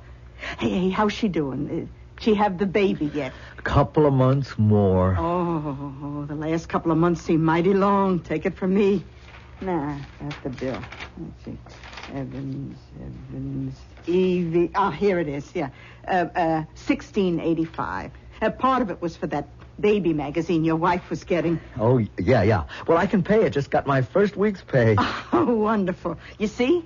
Nothing like a baby to bring a couple luck, Mr. Evans. You'll find that Providence provides for a baby. I guess you're right. I'm working for Ellsworth Manufacturing. I'm a foreman. Oh, that's great.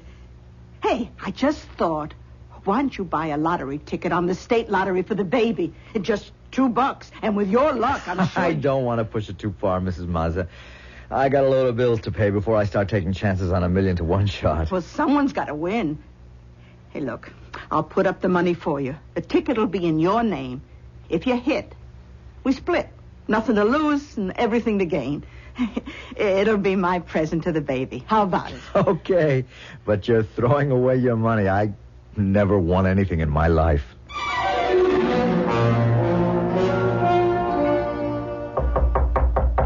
Come in. Mr. Ellsworth? Yes? They told me in the plant that you wanted to see me in your office. Your secretary told me to go right in. Yes. You are Mr. Evans. Jack Evans. Oh, yes. I have your name right in front of me on my pad here. Pardon me while I read this memo from your supervisor. I would like to say something, if I may. Yes? I need this job very much. I know I'm new at it, and I probably made many mistakes. My good man, you're getting yourself needlessly upset. You're in no danger of losing your job. I'm not? Oh, really, I thought I was coming to see you to get fired. You are here to see me because of a memo from your supervisor, who praises your hard work and dedication. You see, there's a new opening in supervision on the executive level. A big step up from the plant job you hold now. And we think you can handle it. What do you say?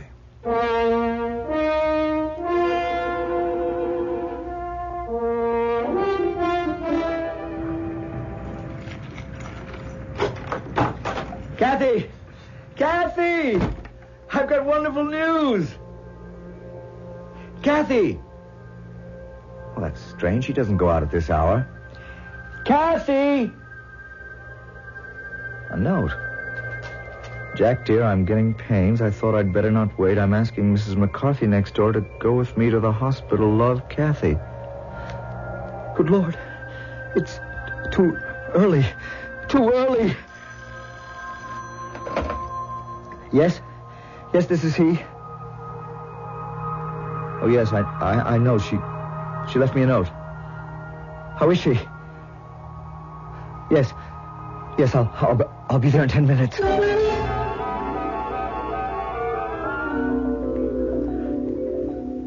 Jack. Oh, Jack, I wanted you near me. I was frightened.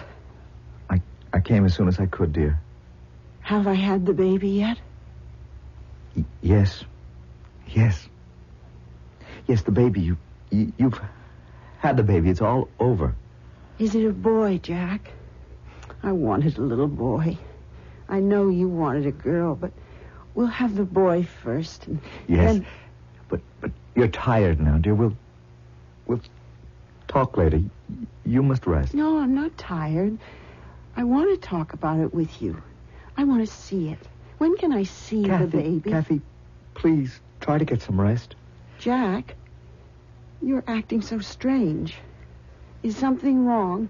Darling. The baby. It's dead, isn't it? Oh, Kathy, that I should have to tell you. Oh, my darling. Was it a boy? A beautiful little boy, the doctor said. Well, why? Why did he have to die? I have no answer, dear. Doctor said everything was going fine, even though the baby was premature. He didn't feel there was any danger. Then suddenly the little heart stopped beating.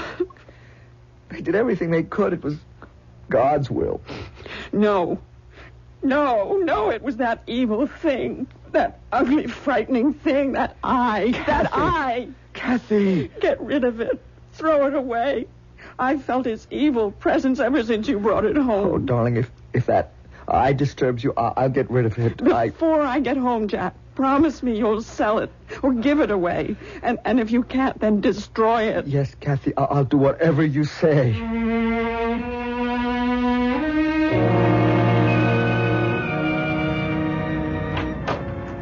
Hey, I was just closing up, mister. It's me, Mrs. Mazza. Oh, Sure, Mr. Evans. I hate to bother you so late, but I spent most of the evening at the hospital with my wife. And... Yeah, I heard about that this afternoon. Mrs. McCarthy told me. Oh, gosh, that's a terrible thing to happen to a nice young couple like you two. I sent your wife a card. Yeah, thank you. Listen, what I came in to ask you... You know this neighborhood well, don't you? Uh-huh. I lived here all my life. Do you know Quentin Street? Oh, about 6-7 blocks north? Yeah.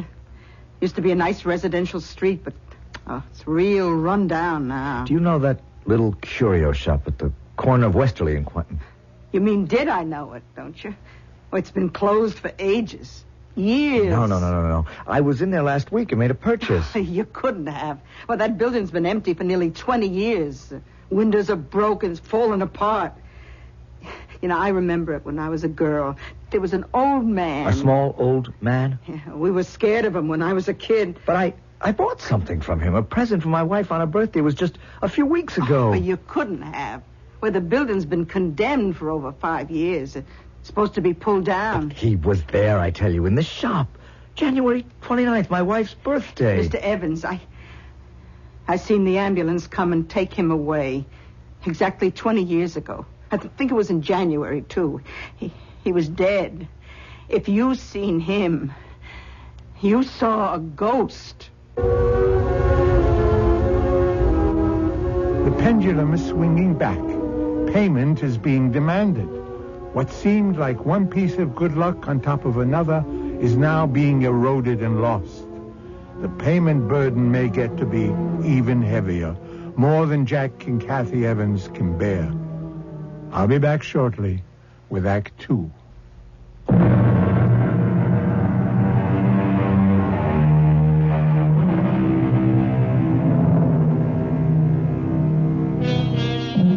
When Jack Evans was told that the little curio shop where he had purchased the onyx eye had been closed for over 20 years, he couldn't believe it.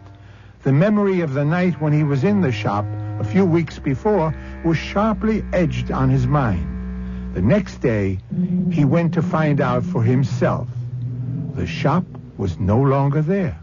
The ancient building in disrepair, broken windows, the door hanging on one hinge. It was not his recollection of the shop, but it was as Mrs. Mazza had described it. That evening, as he returned from work... Mr. Evans? What? Are you Jack Evans? Yes? I'm from the Globe, Mr. Evans. Congratulations. Congratulations? Yeah, you won the big state lottery, Mr. Evans. Didn't you know? No, I don't think... Oh, hey, this is rich. You haven't even been told yet? I mean, nothing from the lottery commission? No phone call? No letter? No wire? Oh, wait a minute. There it is. Look, it's right by your door. See, it's a wire. Here you go. Open it. Jack Evans, 38 Mulberry Street. Uh-huh. Well, happy to inform you that your number... a check for $250,000 will be... Oh, good Lord. Say, are you all right? Yeah, sure. I'm great. Well, you looked a little pale for a minute. Well, I guess it sort of got to me for a minute. To think I wanted to get rid of it. Huh? Well, what? You mean your lottery ticket? No. The onyx eye. Huh? Oh, this money is only half mine. Mrs. Maz, who runs a little stationery store on Euclid and 12th, bought the ticket for me. We're going to split the money if I won. Mrs. Mazza, Euclid and 12th. Got it. Now, what about this eye? The onyx eye you just mentioned? I'd rather not say much about that. It's kind of a good luck charm. Well, have you got it with you? I mean, I'd like a picture, with you holding the good luck charm in your hand. Well, I've got it in the house. Come in. Great. Say, you said you were going to get rid of it, or you wanted to get rid of it? Yeah, it bothered me. Just a minute. I've got it in a drawer. Ah. Here it is. Say, that is something. Huh. Ugly little thing, isn't it? That eye seems to be looking right at you, huh? My wife's afraid of it, wants me to get rid of it. Are you going to? I don't know. She thinks it brings bad luck. For you, it didn't.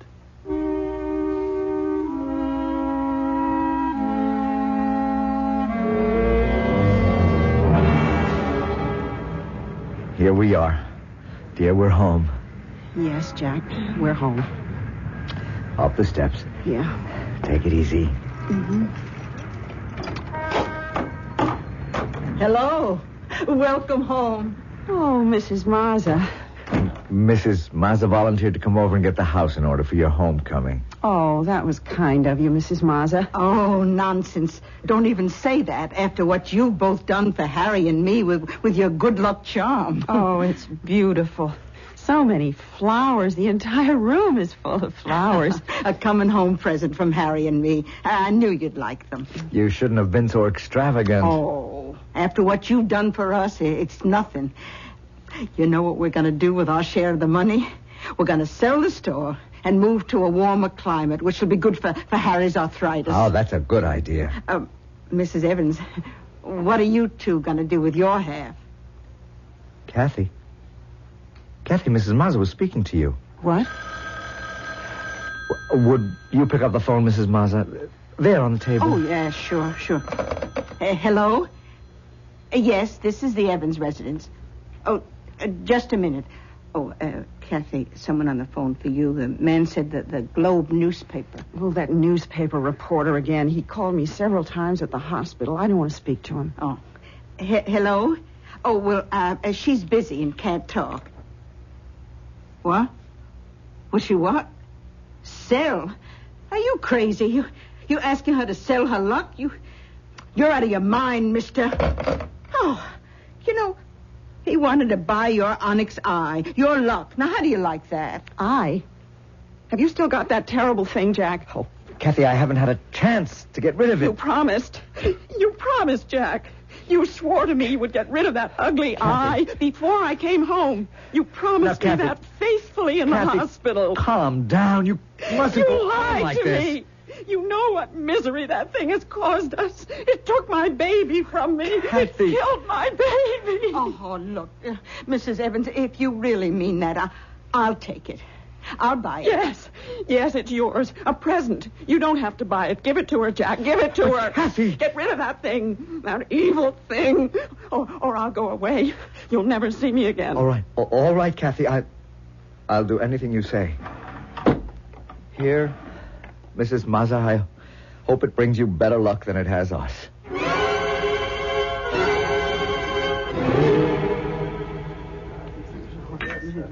Well, Jack, like my choice of restaurants? I've never eaten in a place like this before. Well, you'd better start getting used to it. The firm has a charge account here. We do most of our business entertaining here. Oh, yes, Peter Fairley told me. That all he told you? Jack, we like you. When you came into that money, when you won the lottery, you didn't change. We all thought you'd buy cars, clothes, jewelry, a new house. But you took it all in your stride. No fuss, no feathers. Made a big impression on the board, I can tell you. I wasn't trying to make an impression, Mr. Ellsworth. We knew that, Jack. We all knew that. You were just that kind of a man. Which brings me to what I started to say a moment ago. Jack, the board of directors has voted to make you an officer of the company. You are now a vice president of Ellsworth Manufacturing Incorporated.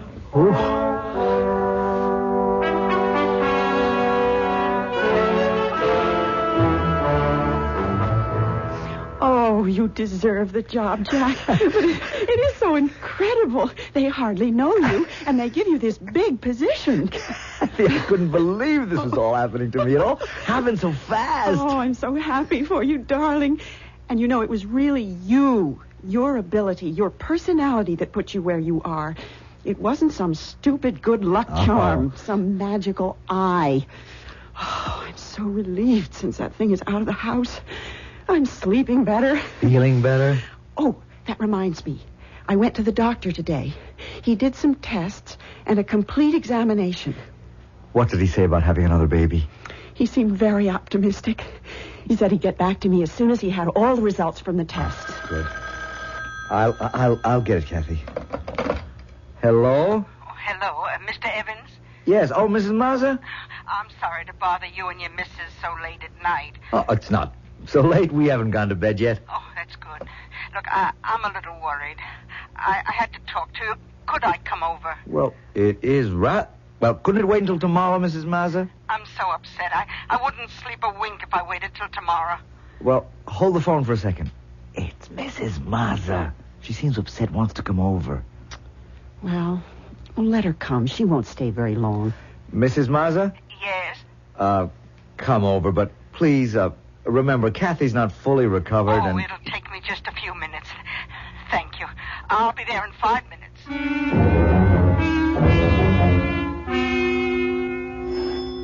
There she is, Jack. Let her in. Okay. I got it. Come in, Mrs. Mazza. Oh, I'm sorry to bother you. No bother for a friend. Come in. Thank you. Hello, Mrs. Mazza. Sit down, won't you? No, I'm only going to stay a minute. I just had to tell you. It's gone. What? The eye. The onyx eye. Gone? No. No. Now, Kathy, get hold of yourself. Mrs. Mazza, I think... It's gone, I tell you. I wrapped it in an old piece of chamois in my drawer in the bedroom dresser. Tonight I went to look at it. It was gone, and the chamois was still there. Stolen? Well, what else could it be? What else? It could have come back here. Did you stop to think of that? It could have returned to us. Returned to destroy us. Kathy, that's superstitious nonsense, and you know it. Mrs. Mazza, my guess is that it's stolen. Someone must have known that we'd given it to you. Oh, yeah. I suppose you're right. Oh, what a pity. Harry said that just having it in the house made him feel good. Oh, well, I'm sorry to have bothered you. I'll go now. Want me to walk you home, Mrs. Mazza? It is late. Oh, no, I'm okay. I know the neighborhood. And good night. Good night.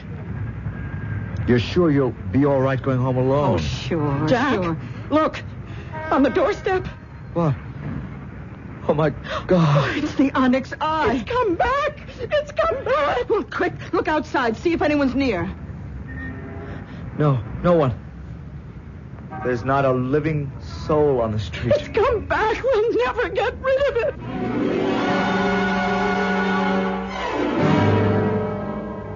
You have made an offer, and now you must go through with it. No, we don't want to take it back, please. That is impossible. I cannot take it back. You have made a bargain, and you must hold to your word. Is there no way to be rid of it? I told you, you must be sure you want it, and all that goes with it. It will be with you forever. Wait. Oh, man, there must be some way. Jack, darling. Jack. Something that would... You're dreaming, Jack. Listen to me. Wake up. Oh, man, listen. Please. Jack, listen to me, Jack. What? Jack, you're having a bad dream. Oh, Kathy, darling. You were dreaming, tossing in your sleep. Oh, what a nightmare. Frustrating dream. You seem to be talking to someone, pleading. I was dreaming of that little old man who sold me the onyx eye. I begged him to take it back or tell me how to get rid of it. He gave me no answer except that I was compelled to keep it. Forever? Forever. Wait a minute. There's something in the back of my mind. If I could think of what it is, he'd be able... A phone? This hour, it's 4:15 in the morning. Hello? Yes, this is he. Who? St. Joseph's Hospital. Yes. Yes, I see. Asked you to call me. Yes, I'll come immediately. Thank you. What is it? Mr. Mazza. Stroke. Mrs. Mazza asked them to call me. She wants me to come to the hospital. It was that thing. Oh, no. That's becoming an obsession with you. Kathy, can't you forget it? Don't you see? Mr. Mazza benefited from the luck, the lottery ticket. And now he's paying for it, as we have. Like some evil thing, the power of the evil eye reaches out to crush all who have benefited from its luck. Its influence keeps spreading like a pool of slimy, polluted water, defiling everything it touches. I'll be back shortly with Act 3.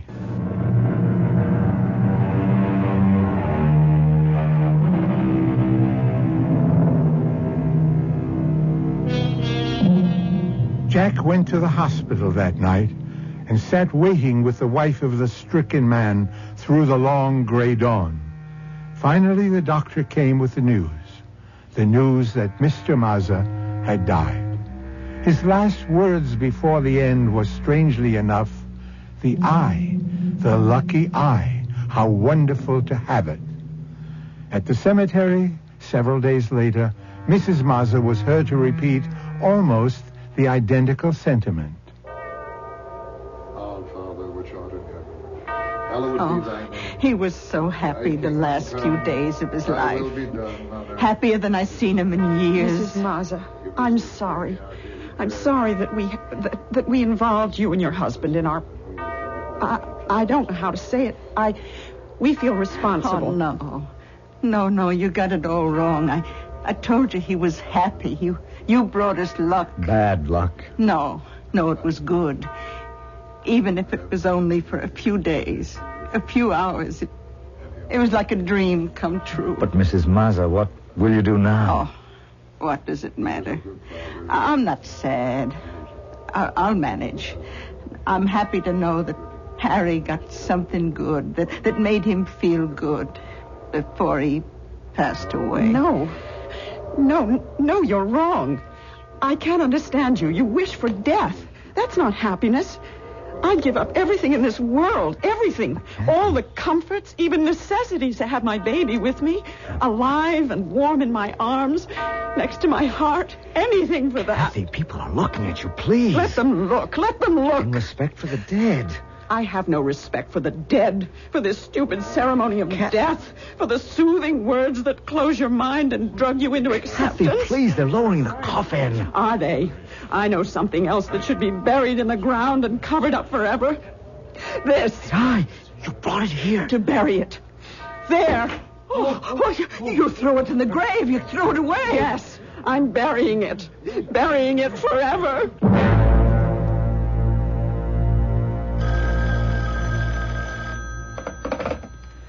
Hello? Hello, Mr. Evans. This is Peter Cawley. You know me. I'm the reporter on the Globe. I'm the guy who interviewed you when you won the lottery. What do you want? I'm in the middle of dinner. Well, I see that you found an envelope on the street with over $2,000 in it and that you turned it into the police. That's right. Well, you don't seem very excited about it. $2,000 seems like a lot of money to me. It's not my money. Yeah, but if the owner doesn't come forth and identify it, it is going to be yours, right? Really, Mr... That's right, isn't it? Is this why you called me, to find that out? No. I called you because I see a continuation of the good luck story I did on you when you won the lottery. Sorry to disappoint you. I no longer have the eye. Oh, come on, Mr. Evans. Don't give me that. I haven't got it. That's the truth. It's gone. Buried. You mean, you hid it someplace to keep from losing it? I mean, we buried it to get rid of it. To lose it forever. Jack, your dinner is getting cold. Coming right in. Who was it? Oh, that reporter. You know the one. He wanted to do a story about my finding that money. I told him I didn't want to talk about it. You know, Jack, you found that envelope the morning after Mr. Mazza's funeral. Yes. Well, why should that make you pucker your brows? Well, it's the kind of thing that would happen when we had that... But we no longer had it then. Which only goes to prove what I've said. All that superstition about good luck and bad luck is childish nonsense. Now, let's forget it, shall we? What did you do today? Oh, I did the shopping. Went to the cleaners to pick up your suit. Oh, and I went around to the post office to pick up that parcel. What parcel? Don't you remember last Wednesday when we came home? From Mr. Mazza's funeral? Yes. Well? There was that slip from the post office saying that they had tried to deliver a parcel, but we weren't home. Oh, no. Yes, I remember. Well, I went over this afternoon and picked it up. It's over there on the desk. Oh, yeah. Let's see what's in it. Jack, don't open it. What? Don't open it. It's that eye. It's come back. Then I've got to know. I've got to know. Oh, good Lord. I was right. I was right. It has come back. We'll never get away from it. Stop it. Stop it for good. I'll smash it to bits. Grind it into dust. There. It's shattered. We are free of it now.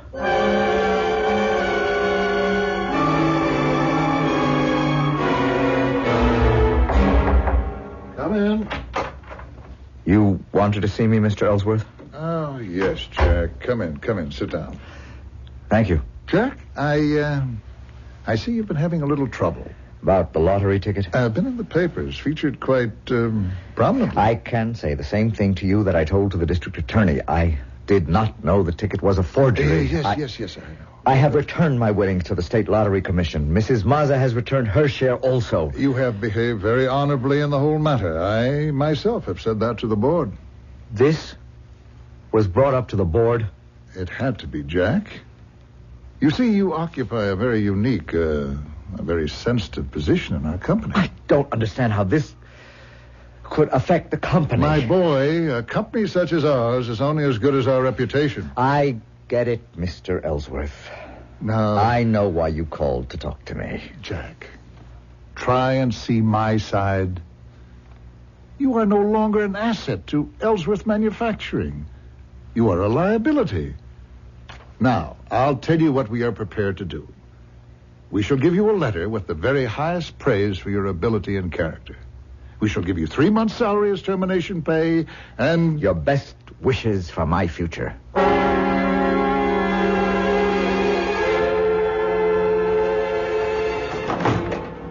Is that you, Jack? Yes, Kathy. I've got something to tell you, Jack. Yes? It's not good. I'm prepared for anything. What is it? There's no chance, Jack. We can't have another child. Oh, of course we can, darling. We'll go to another doctor. We'll leave here, start fresh someplace else. Sometimes a change of scene or environment. Oh, it's no use. It's happened a million times. Doctors can be mistaken. No, Jack. Nothing will ever be right for us again. Kathy, how can you say that? Look, I'm not giving up.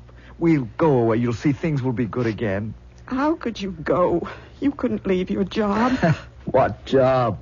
I've been let go, fired. Oh, Jack. Darling. I knew it. I knew it when I saw... Look, Jack. Look what's on the floor next to the window. Oh, no. No. Your good luck piece. But I smashed it. The dust swept it up, put it in a cloth bag, weighted it, dropped it off at the ferry boat in the middle of the harbor. Look at it. Not a scratch. Not a crack. And that eye... that evil eye glaring at us. How did it get there? I don't know. I didn't see it this morning. And then when the phone rang, I came in here to answer it. And when I finished the conversation on the phone, I saw it. I screamed and ran out of the house. I'm going to beat this thing. There's some way to get rid of it. It's got to be. I remember there was something that little man said, but it seems blurred in my mind. I keep reaching for it, but it gets away from me. You can't give it away. When we gave it to Mrs. Mazza, it returned. But how could the old man give it to me? He did give it to me. And the door. Get it, Jack. I'll go into the bedroom and finish packing. Start packing for me, too. We'll go together. All right, dear. Not that I expect it will do us much good to run. Hi, Mr. Evans. You. Hey, wait, listen. Leave us alone. Can't you stay away from us? No, please, I've got good news. I don't want to hear it. It always turns out bad. Oh, please. Now, don't shut the door, okay? Okay, what is it? Now, first, that money hasn't been claimed. You know the money you found? It'll be released to you at the end of the 30-day waiting period. I won't be here to claim it. Well, why? You going away? Yes. Because you lost your job? That's only part of it. But you haven't lost it. What do you mean? Look, the Globe carried the entire story in this afternoon's edition about how you were innocent and also that it was rumored that you had lost your job with Ellsworth Manufacturing because of the scandal. Yeah, that's about it. Well, 20 minutes after the paper hit the street, the paper got a call from Mr. Ellsworth himself denying the story and saying that the company had never doubted your integrity and all that sort of guff. You know, he told our editor to retract that story tomorrow or face a possible lawsuit. That's very funny. Only hurts when you laugh, huh? You going back to Ellsworth? No, I'm going away. Away from this place for good. You're serious? Dead serious. I want that good luck charm. That onyx eye. You don't. I want it. I know what it's done for you, and it could maybe... It's done nothing good for me. We've had nothing but grief and humiliation from it. I want it, and I'll give you $5,000. All I have. I want it. If you offer to purchase, I must accept. That's it. That's what he said to me. Then you'll let me have it? Look, I must warn you, it will bring you nothing, and its gifts are empty. And you'll pay heavily for all you get. Or think you get. I want it. I insist that you sell it to me. Very well. You are sure you want it. And all that goes with it. I'll get it for you. I've got the money with me in cash. Here. Hold out your hand. Yeah. There. And here's the payment. And thanks. Thanks for parting with it. May the Lord have mercy on your soul.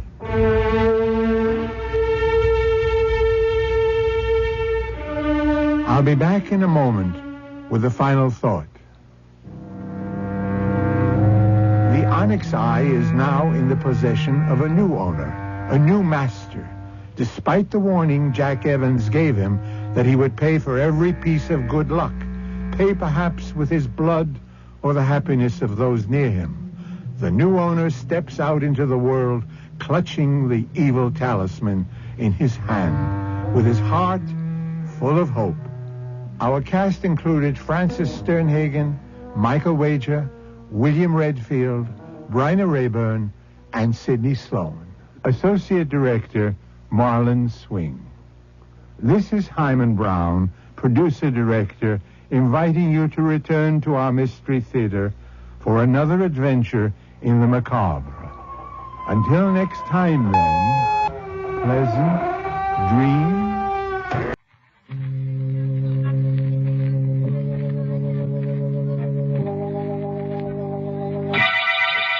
Lipton Tea and Lipton Soup presents Inner Sanctum Mysteries.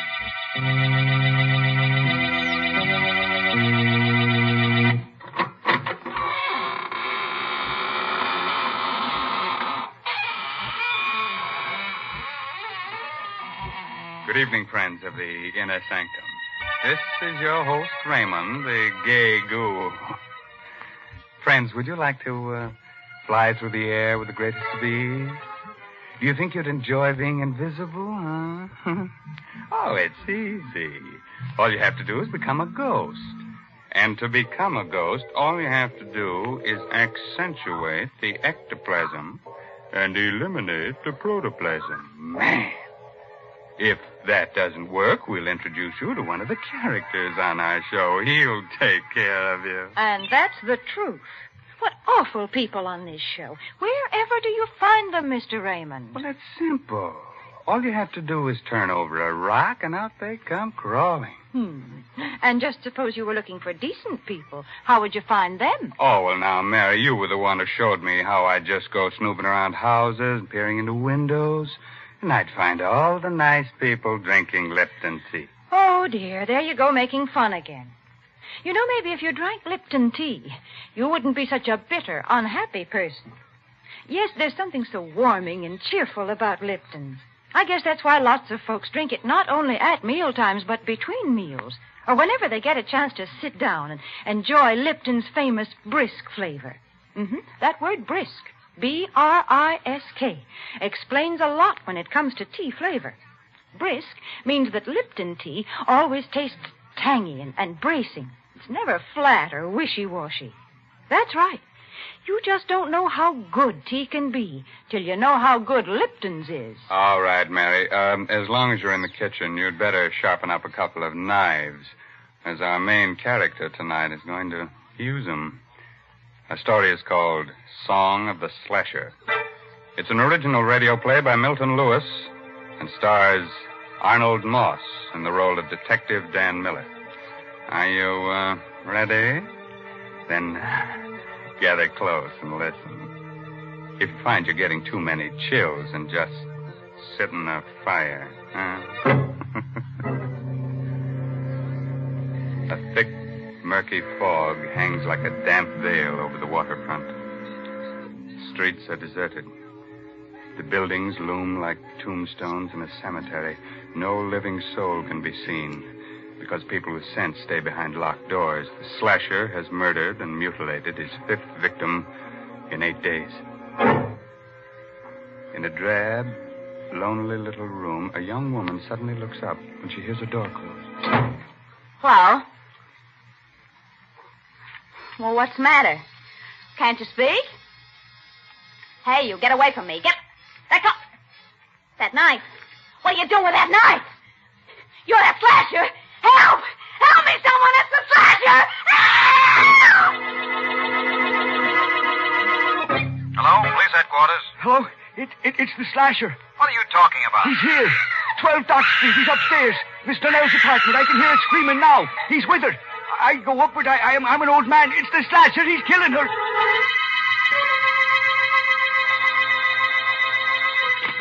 Hello? Is that you, Miller? Speaking. This is Captain Quinn, headquarters. Here's the chance you've been waiting for. The slasher's at 12 Dock Street, right around the corner from you. On my way, Captain. Bye.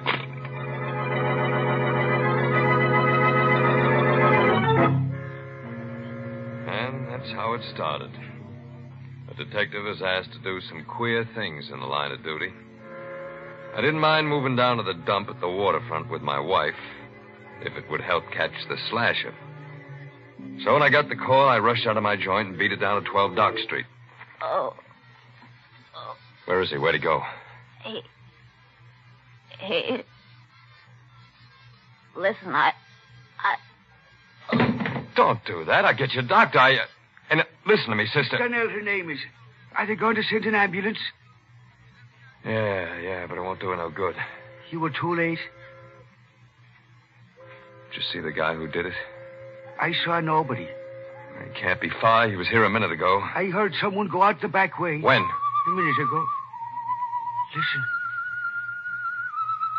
It's coming from that alley down there. Fog's so thick you can't see 2 feet ahead of you. The back way goes into the alley. Well, then it's him. The slasher.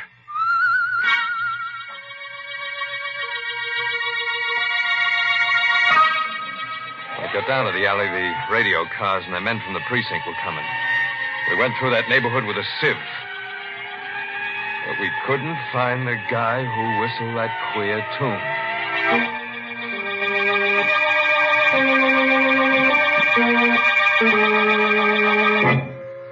Is that you, Danny? Yeah. Oh. What happened? Well, you shouldn't have got out of bed, baby. I was worried. He got away. Did he kill another? Yeah, another dame. It wasn't so foggy I could have seen him. That's how close it was. Any clues? No, nothing to speak of. Hey, look, baby, don't you worry about this. You go back and get some sleep. I'm frightened, Danny. That man is somewhere in this neighborhood, and us living here. I shouldn't have brought you down here. You're going back to our old place tomorrow. No, I'm not. I don't want you here alone, and I want to stay with you. Shut up. Danny. Listen. You hear that, don't you? That ain't something I'm hearing in my head, is it? Danny, what are you... Answer me. I want to make sure I ain't hearing Well, things. of course I hear it. It's someone whistling, but why are you acting like this? He, the slasher whistles that tune. Are you sure? Yeah, I heard him tonight. Then the killer... The slasher must be somewhere around here. I'm going out, baby. Lock the door.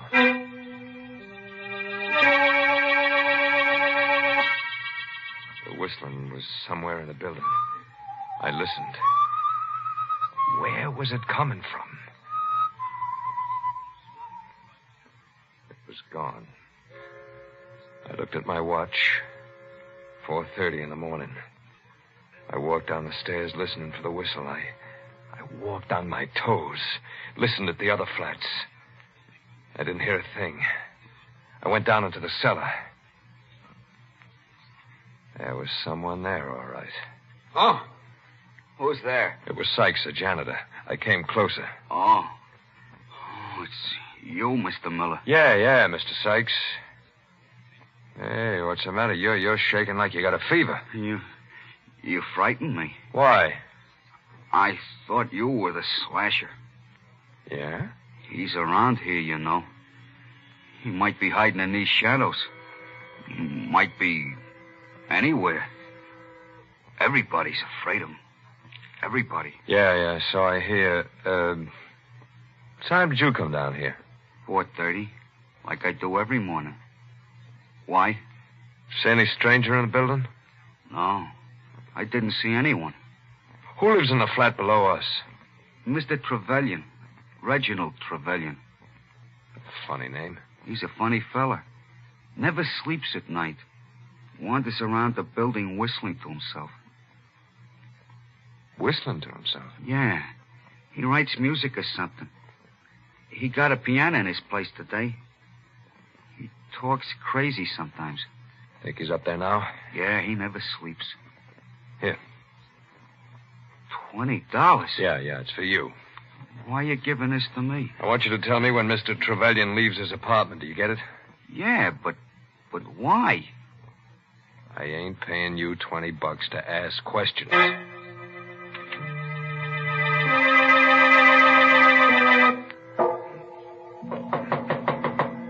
Who's there? Miller. Mr. Miller. Yes? What is it, Mr. Miller? My wife and I live upstairs. I know it's kind of late, but, can I come in here for a minute? Of course. Hope I'm not disturbing you. No, it's quite all right. You the people who moved in a few days ago? That's right. Glad to know you. My name is Reginald Trevelyan. Dan Miller's mine. You been up all night? Yes. Why do you ask? Because maybe you can help me. Someone tried to break into our place at about 4:30 this morning. Really? Mr. Miller, you think your wife would be very annoyed if I played the piano now? No. No, I don't think so. She likes music. Does she? She seemed like a charming girl. I noticed her when you first moved in. You're very lucky to have such an attractive wife.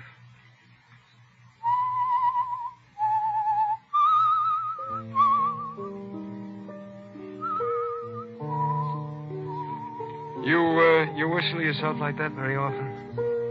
Yes. Especially when I'm working on a new composition.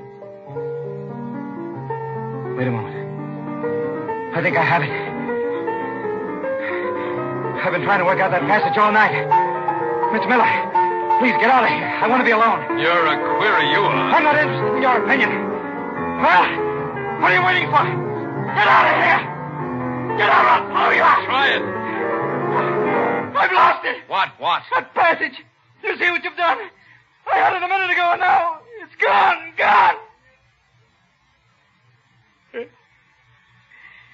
It's how it's been lately. I keep forgetting things. I'm sorry if I was rude to you. I didn't mean to be. Mr. Miller. Good night. Mr. Miller, is it really true what it says in the papers about the slasher? That he has the whole neighborhood trembling in terror? Yes. Lovely. Trembling for their miserable little lives. Worried about their dirty little souls. Shivering in fear in their ugly little rat holes. If I knew who the slasher was, I'd embrace him and give him every penny I have. Why? Because I hate them. Because they laugh at me. Because... Good night, Mr. Miller.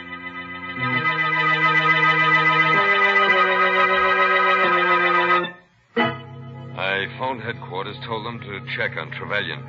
Oh, he was a queer one, all right. So queer, I didn't tell Laura about him. I didn't want to scare her. Couldn't arrest him. I didn't have anything on him yet. I lay down to rest.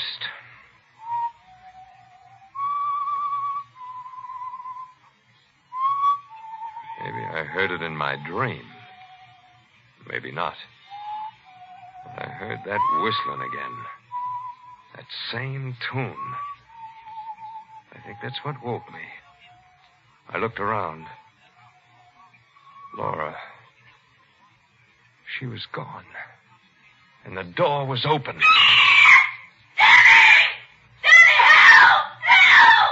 I rushed out. The hall was filled with thick fog. In the yellow light, I saw a crumpled heap on the floor. I recognized Laura's bathrobe.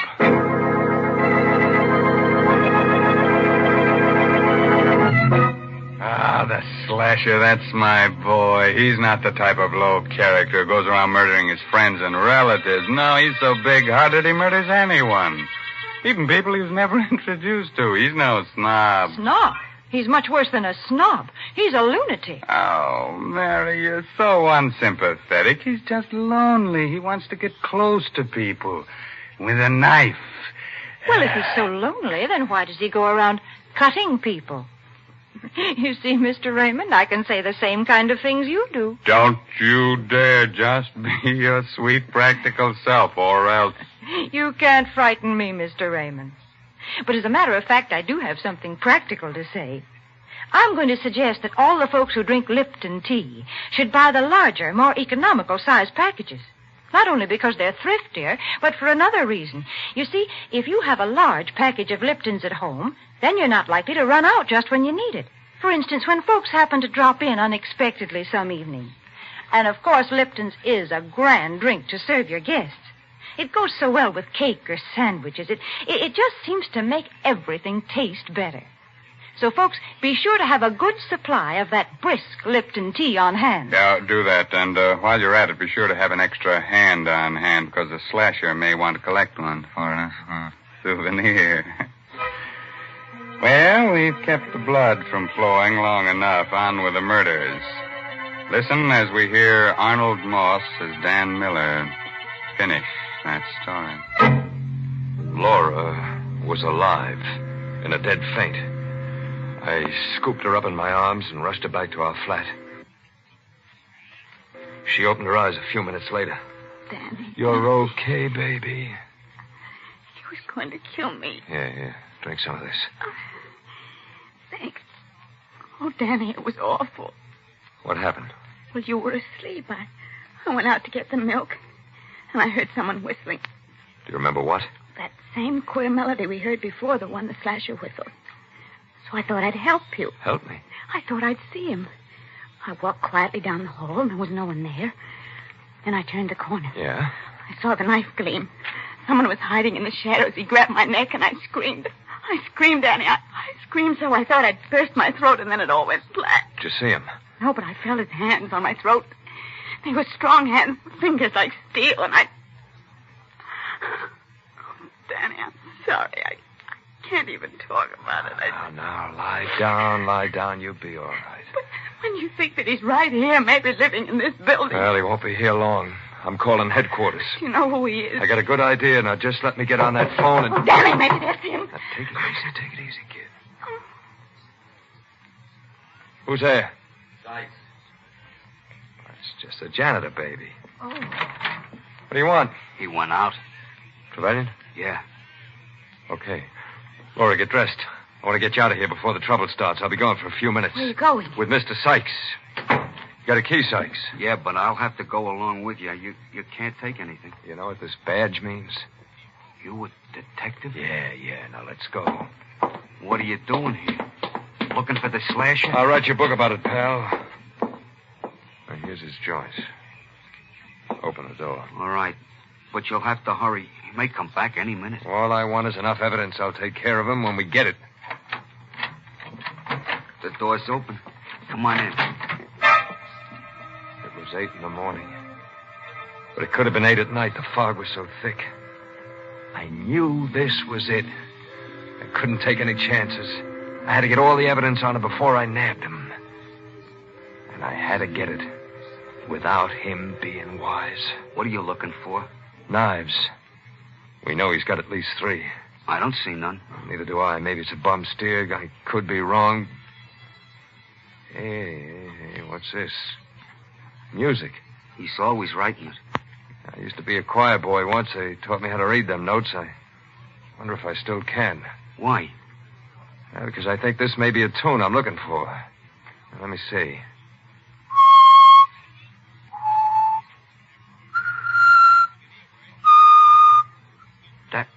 That song. Did you ever hear it before? Yeah. Bet you did. He's always whistling it. I heard it myself when he killed the last one. You gotta find those knives. You better hurry. I think he just went out to get some breakfast. I looked everywhere. Couldn't find the knives. I couldn't bring a guy in just because I heard a song. I found a bunch of keys. They were trunk keys. But there was no trunk. I think I hear him coming. Never mind what you think. Where does he keep his trunk? In the storeroom in the cellar. He's always going down there for things. Hold it. That's him. Yeah. Come here. There's room behind this upright piano for both of us. What, if he's the Shut up. Get behind here and hurry.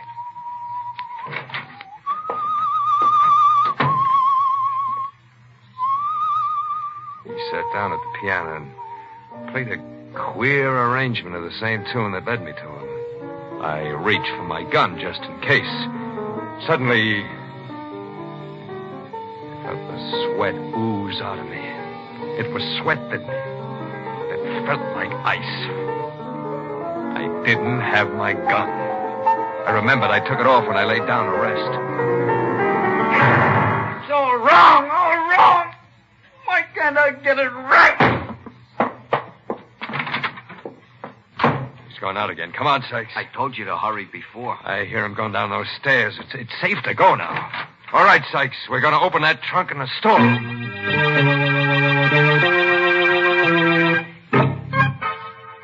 Here's his trunk, Mr. Miller. This key should open it.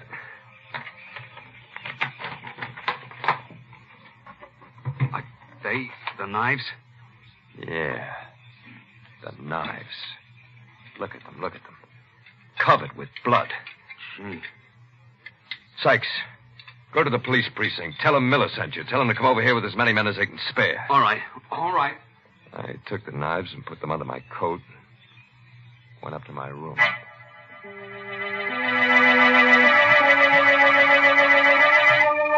Yes, dear. Yes, I'm leaving. I'll be home soon. I could hear Laura talking on the phone to someone. I opened the door. Oh, of course. I better hang up now. Danny just came in. Goodbye, darling. Who were you talking to? Mother, I'm ready to go. Oh, wait a minute. There's no rush. Listen, Danny. It's that man at the piano. Sounds like the Slasher song. Yeah. What have you got there? My gun. Come on, baby, we're going. That man playing the piano. Are you sure he's the Slasher? Yeah. Positive. Oh, Danny, you're hurting my arm. Oh, I'm sorry. I'm a little nervous. That's his place. Come on in with me.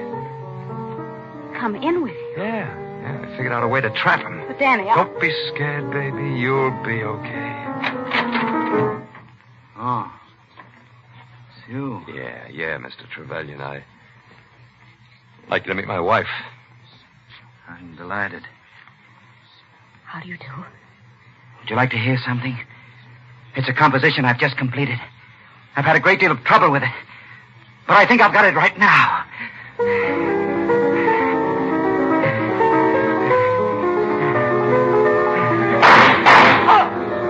You. That gun. Yeah, you got it coming to you, Slasher.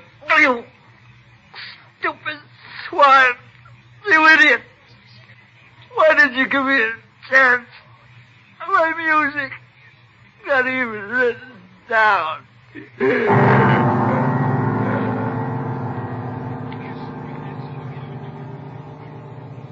Danny. You murdered him. Yeah, Why? you'll find out. What are you going to do with that knife? It's one of his knives. Stand still, Laura. Danny, do with me. In a minute. Danny, what's the matter with Got you? it coming to you, too. Danny! I know who you were talking to on that phone. It wasn't your old lady. What? It was Jerry Boyd, that guy who lives next door, wasn't it? Answer me, wasn't it? No! Lie to me. So this is why you made me come down here with you. You planned this all along. That's right, baby. And that's why I had you insured for $40,000. Oh. You made one bad mistake. You married a smart cookie. You're going to kill me and blame it on the slasher. Yeah. No! Help me, someone help me! Danny, don't!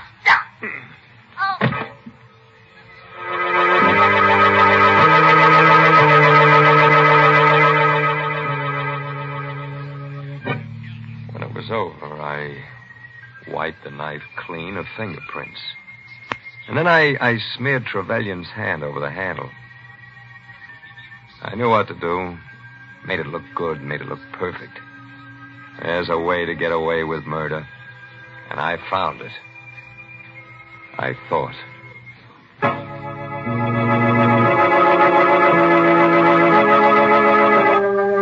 Go on with the report, Miller.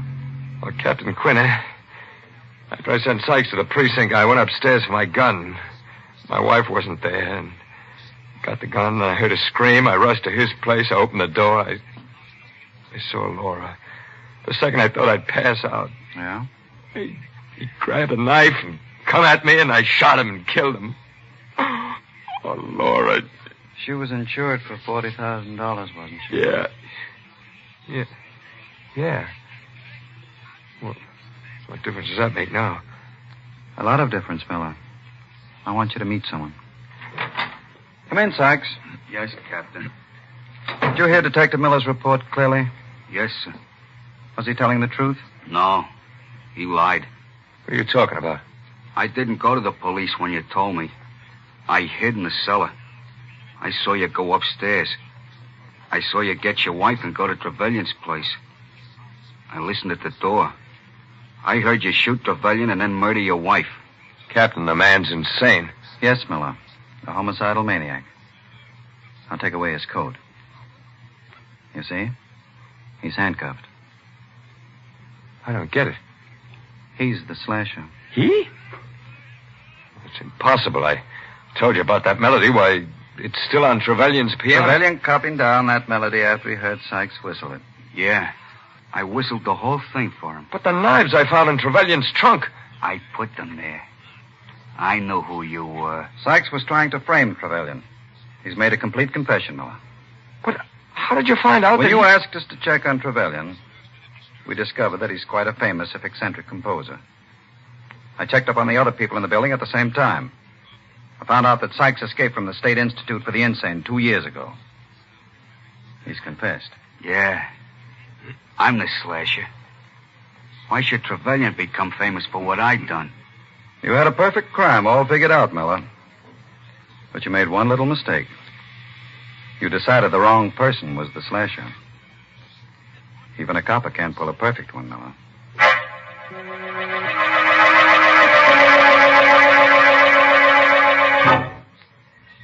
So I'm telling you all this because in 10 minutes I won't be able to tell nobody anything.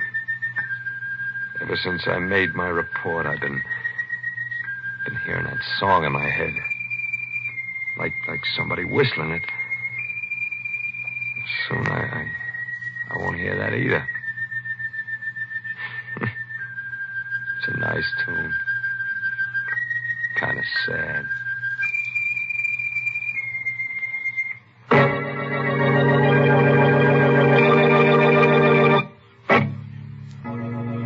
The moral for tonight's story is never quarrel with your wife.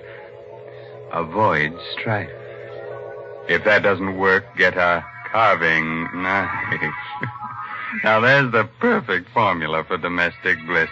Don't you think so, Mary? I do not. Oh, well, then I'll give you another one. You'll love this one. Beat her till she's black and blue. Break her arms and legs in two. Then tell her to brew a cup of Lipton tea for you. Oh, I give up. All I can hope is that folks don't pay any attention to all these peculiar things you say about Lipton's. And I guess they don't. The proof is that more people drink Lipton tea than any other brand. But if any of you folks haven't tried Lipton's, then why don't you do so now before Mr. Raymond says a word more about it? Why not let that famous brisk flavor speak for itself? Well, now, if you weren't too cut up by tonight's story, let me tell you about next week's gory little tale. It's about a beautiful woman who holds your hand, tells you about the future. Of course, she's kind of pessimistic. She sees a man with a knife stuck in his throat, the girl waving gaily from the gallows. And listen to this. Our star will be the glamorous motion picture actress, Wendy Berry. Let's make it a date, huh? Oh, by the way, this month's Inner Sanctum mystery novel is The Lucky Stiff by Craig Rice. And now I guess it's really time to close that squeaking door until next week at the same time when Lipton Tea and Lipton Soup bring you another Inner Sanctum mystery directed by Hyman Brown. So until then, good night. Pleasant dreams.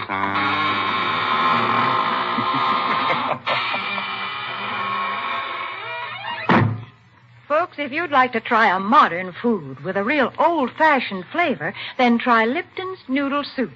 You see, Lipton's comes in an envelope, and all you have to do is empty the contents into boiling water, and in no time at all, soup's on. And what a delicious, chickeny-tasting soup it is. It really tastes homemade, and it's brimming with golden, tender egg noodles. Lipton's is economical, too. It costs less and makes more than canned soups. So, folks, don't forget to try Lipton's Noodle Soup. And don't forget to tune in next Tuesday night for another Inner Sanctum mystery. This is CBS, the Columbia Broadcasting System.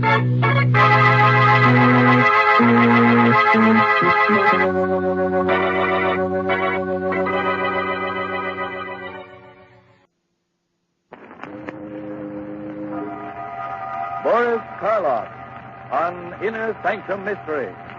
Brought to you by the makers of Carter's Pills.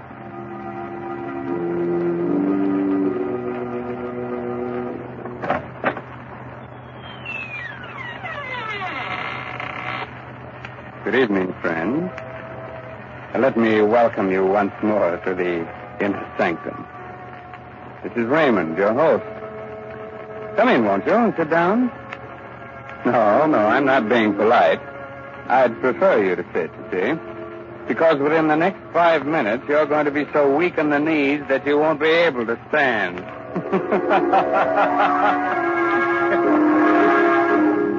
Inner Sanctum Mysteries again has the pleasure of bringing you the famous star of radio, screen, and stage, now featured in the current Broadway success, Arsenic and Old Lace, Boris Karloff. This evening, Mr. Karloff appears in Robert Newman's dramatization of Edgar Allan Poe's famous story, The Telltale Heart. Presented for your entertainment by the makers of Carter's Little Liver Pill, the best friend to your sunny disposition.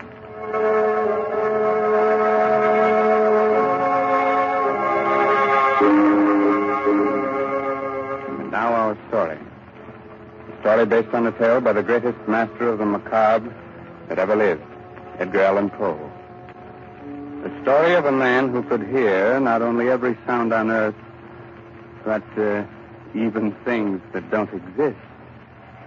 So, turn down the lights, call in a friend or neighbor to keep you company, and listen to Boris Karloff as Simon in The Telltale Heart. It's early evening. The sun is just setting behind a range of low hills. On top of the nearest hill is a huge rambling building surrounded by park-like grounds. A road winds from its gates down to the little village below. Down this road comes a man. He's tall, gaunt, his hair snow white. He's so busy with his thoughts that he doesn't see the small, dark man who sits by the roadside. But just as he is about to pass him... Good evening. Huh? Oh, why, good evening. Nice evening, isn't it? Nice? Why, it's the most wonderful, perfect evening I'll never know this side of heaven. You don't say. And you can't know what it's like to feel as if you've just risen from the dead. As if your tomb was opened. And you were told that you could return to the world that you knew and loved. Can't I? You can't.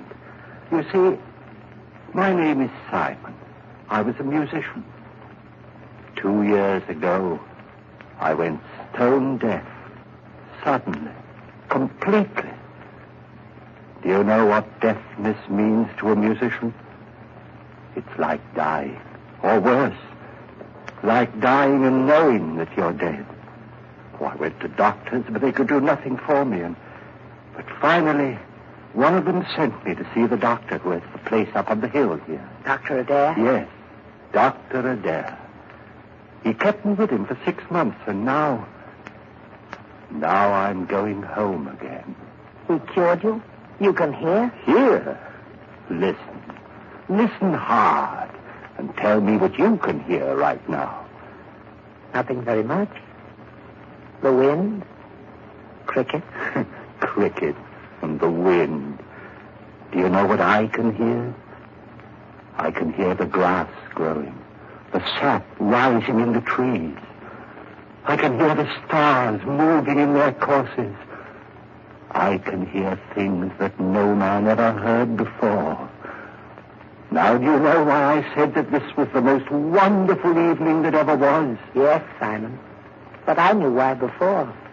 You see, I just left the place up on the hill myself. You left there?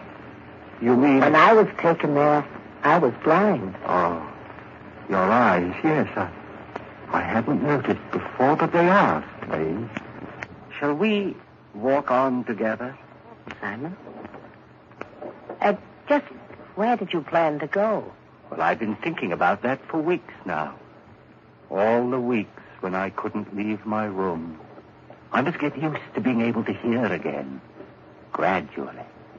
From my window, I could see an old mill just this side of the village. Yes, it's deep in the woods, deserted. There's moss on the water wheel, and the door hangs open by one hinge. You mean that you can see it from here? My eyes have become as good as your hearing. You thought of going there, living there? For a while, until I was ready to return to the world. Oliver, why don't you come with me? Then when we are both ready, we can go back together to the world. Yeah. I could do that. Think of what it's going to mean, how much we're going to be able to help people. You with your sight and I with my hearing. Help them? Yes. Yes, of course. All right, Simon. We'll go to your old mill.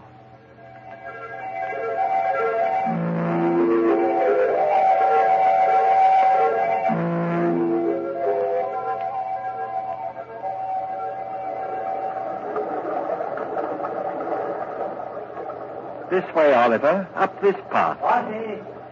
What? Someone's coming. The farmer. He seems to be looking for something. Good evening. I'm looking for my cow. Have you seen her? Well, what kind of a cow is she? A brown and a white one with a crooked horn. Wait. I hear her. She's grazing in a field on the other side of the woods. Hear her? That's almost a mile from here. I have good ears. Good? You must have ears like a fox. But that field, that's the squire's. How did she get there? You think someone took her? Who would? Well, it's the squire's land, but he's the richest man around here. Why should he have taken my cow? Wait a minute. Let me see. Yes. Yes, I do see someone with your cow. He's just leaving her. You can see that? Right through the woods? I have good eyes. Who is it? What's he like? Is he tall, wearing a brown jacket? Yes. I knew it. It's the squire. He's trying to steal my cow. I'd better go get her. Thank you very much. Perhaps I'll see you both again. Perhaps. We'll both be staying around here for a while there in the old mill. Why did you tell him that, Oliver? Did you really see the squire taking his cow? I saw what he wanted me to see. What do you mean? He hates the squire because the squire's rich and he's poor. But what? Never mind, Simon. Shall we go on to the mill? Here we are, and it's just the way I knew it would be. Quiet, peaceful, no noises, just sound. And even those are dulled by the waterfall. Yes, it's just the way I knew it would be, too. Dark, dank. The home of the rats and spiders. We'll be happy living here with them. Happy with rats and spiders? Why? Because they're like me. Rats see in the dark, and spiders spin webs. I don't understand you, Oliver. Must you always see the worst, the most evil side of everything? Always. But why? Don't you love people? Don't you think that this is a good world? A good world when I was blind for more than 2 years? But whose fault was that? What difference does that make? I was blind. And did anyone care that I was? No. Love people. I hate them. But, Oliver, that's wrong. You've no right to hate anyone or anything. What's that? What? It sounds like wings, like... Yes, there it is, there. A swallow. Why, it's frightened, trying to get out. Why, it's beating itself against the wall and... Oh, poor thing, it's hurt itself. Fallen to the ground. I'd better catch it. Is it badly hurt? No, I don't think so. Oh, just this one wing. Let's see. Perhaps we can put a splint on it, heal it. Do you think so? Here, Oliver. But be gentle. It's still terribly frightened. I will. Oh, Oliver! What are you doing to that bird? Blood, you've crushed the swallow, killed it. So I have. You killed it deliberately. You think so? I told you we all have some badness deep inside us. Even you. Here you are ready to believe the worst of me, that I'd wantonly crush a harmless little sparrow to death and... Simon. What is it? I don't know, but there's something in your face. Something that wasn't there before. I don't know what you're talking about. I'm going up to bed. Simon! Simon, wait! It wasn't he that was blind. It was I. Why, he's bad, evil, clean through. He's like one of the spiders he loves so much, lurking here and spinning cunning webs to catch innocent people in. And what he saw in my face just now, there was something there. Something that wasn't there before. Death. Why did this have to happen to me? I was so happy just a little while ago. I loved everyone, the whole world. And now I have to kill him. And here I am, friend, Raymond, your host in the inner sanctum, who also loves everyone. So, Simon has decided he must murder his companion. Not because he wants to, but in order to keep him from spreading the hate and evil he seems to love. That's a charming idea. But if Oliver's eyes are as good as he says they are, good enough to see death in Simon's face, how will he be able to do it, Quite a problem, isn't it? Well, Raymond, everyone has problems. It's the answer that counts. It certainly does, Mr. Hurley, in a mystery drama. Yes, and in a domestic drama, too.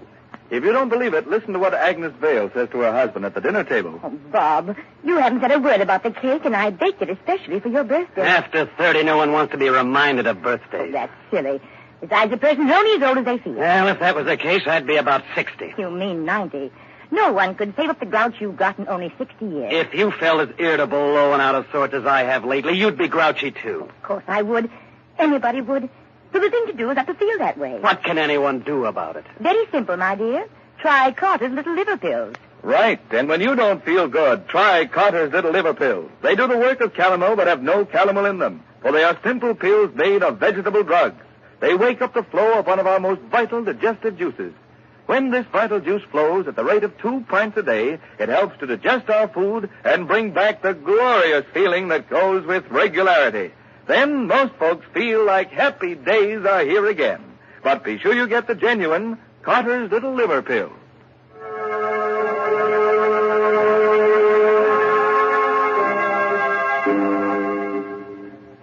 Evans. Are you sorry I advised you to sit down before? I thought not. You still want me to go on with the story of the Telltale Heart? Very well. It's a little later that same evening, and Simon is sitting in the upper story of the old deserted mill, waiting, listening. Sleep, Oliver, sleep. Aren't you ever going to sleep? Oh, I know you're lying down. I heard you getting undressed. I even heard the thread snap when you pulled that button off your shirt. But you're not asleep yet. I can tell by your breathing, the way your heart's beating. And that's what I must wait for. The time when you're really asleep. When you close those hawk eyes that can see even in the dark. That could read murder in my face when I didn't know it was there myself. Wait a minute. There. Now you're asleep. And now I must go. Easy with the door. Careful. And even more careful going down the stairs. Shh. Don't creak like that. Suppose he wakes. No, he can't. He won't wake up. He can't. And even if he does... here we are. The door to his room. How shall I do it? Those sacks he's using as a pillow. If I pulled them out and held them over his face and smothered him, that's it, yes. Then I wouldn't have to touch him. I wouldn't... Who's that? Who's there? There is someone there. I can see you. It's Simon. Yes, it's Simon. What do you want? What are you doing here? I know you've come to kill me. Yes, Oliver. I've come to kill you. But you can't do that. You can't. Yes, Oliver, I can. And I have to. Oh, please don't struggle like that. I'm stronger than you are. You can't get away from me. You can't. You can't.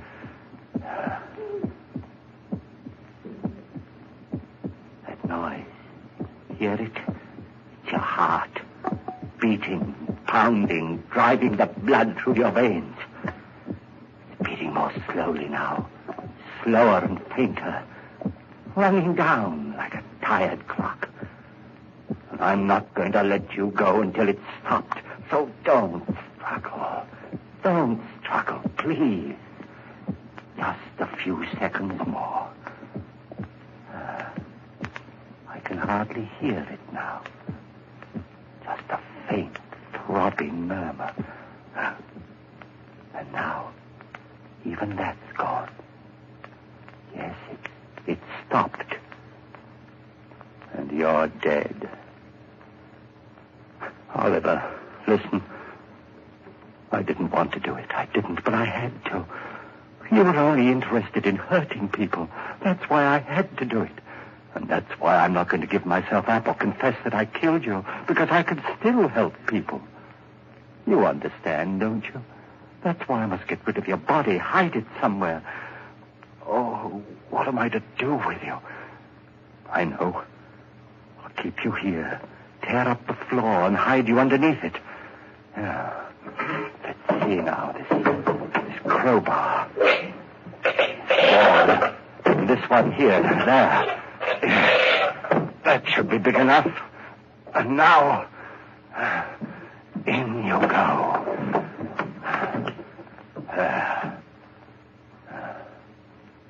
Goodbye, Oliver. Goodbye. Just put these boards back.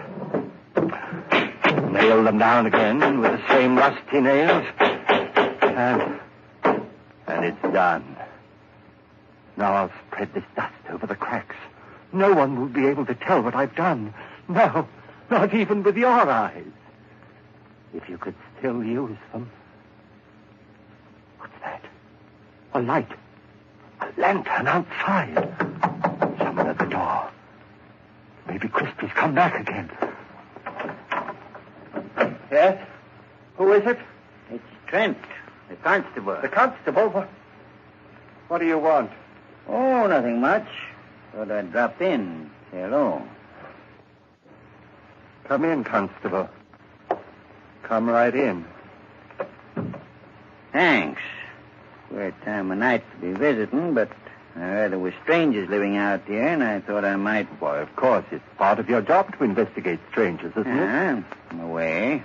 Not that you're a stranger, exactly. What do you mean? Well, you've been around here for some time, haven't you? Up at Dr. Adair's place in the hill, I mean? Oh, yes, of course.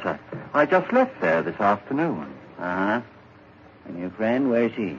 Sleeping? Friend? Why, there's no one here with me. I'm all alone. What the doctor said. You mind if I look around? No, of course not. Not that I doubt your word or anything like that. Oh, now, don't apologize, Constable. Go right ahead. Well, Constable? There's certainly no sign of anyone else. Well, I told you so. Yes, you did. Now, I'll just sit down here for a minute. Get my pipe going. No, not there. Don't sit there. Why not? Because, well, it was just that the floor looked a little rotten right there, and I was afraid that... Oh, I guess it's all right. Sure. Strong enough to hold me, anyway. Don't step on it like that, you... Good heavens. What's that? What's what? That throbbing. That noise. Beating away like... I don't hear any noise. But you must, you... Ah, those ears of mine. Sometimes they're too good. It's just your watch ticking. Watch? I haven't got a watch on me. You haven't? But then what? Oh, look, Constable, I could use a bit of exercise. Suppose I walk you back to the village. Well, that's mighty nice of you. I'm glad to have your company. But there's no hurry, is there? Just let's sit there for a while. I don't want to sit. Constable, will you come now? Now, this minute. If you don't, I don't know what I'll do. Hey, you have gotten yourself into a state. Is anything the matter? Why, no, of course not. It's just that I get nervous, restless, and you won't mind if I walk up and down right here, will you? It'll make you feel any better. Go ahead. Thank you.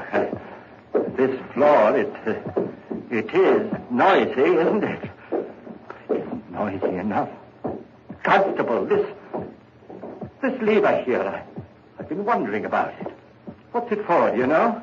Why, yes. I think it opens the sluice, starts the middle wheel turning. It does? Then let's try it. See if it still works. There.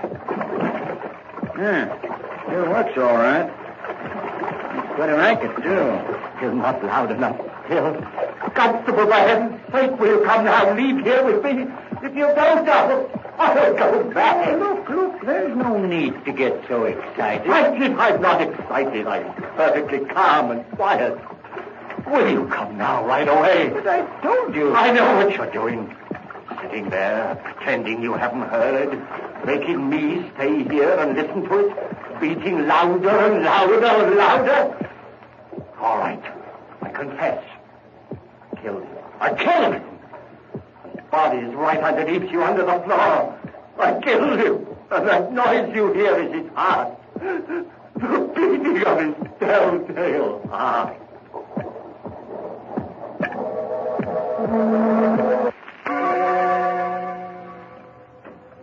Hello, Dr. Adair. Oh, Constable, hello. Well, did you find them? Yes, Doctor.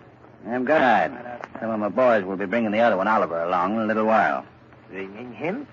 What's the matter with him? Well, sort of. They were in the old mill by the river. Simon had evidently tried to kill Oliver, but he hadn't done a good job of it. He nailed him up underneath the floor. And when we got him out, he was unconscious. He's still pretty weak. I see. Bring Simon in, will you? Sure. All right, Simon. In here. Yes, Constable. Now, turn him around so that he's facing me.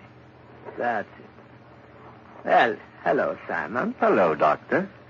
Simon, Why did you run away from here this afternoon? Run away? I didn't run away. I left. What need was there for me to stay when I was cured? Oh. And what you did, or rather tried to do to Oliver? That was wrong. I know it was wrong, but I had to do it. He was bad, Doctor, bad. He hated everyone, wanted to hurt them, and I couldn't let him. You know, it's strange, Constable. 2 men, both mental cases because of a sudden affliction. But while Oliver's blindness made him hate, Simon's deafness filled him with love for all mankind. Deafness? You mean he's deaf? But when you talk to him, he answers you. Yes, he reads lips. That's why I had you turn him around, so he was facing me. But he's stone deaf. He will never hear again. What's that you're saying? Deaf? But I'm not deaf.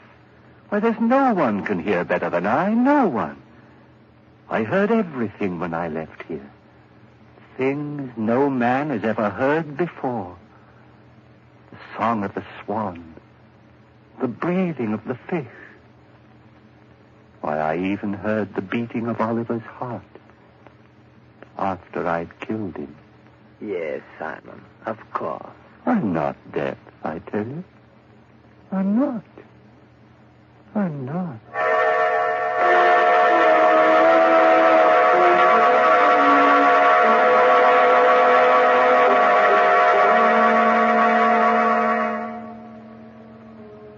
So, Simon did hear all the things he said he did.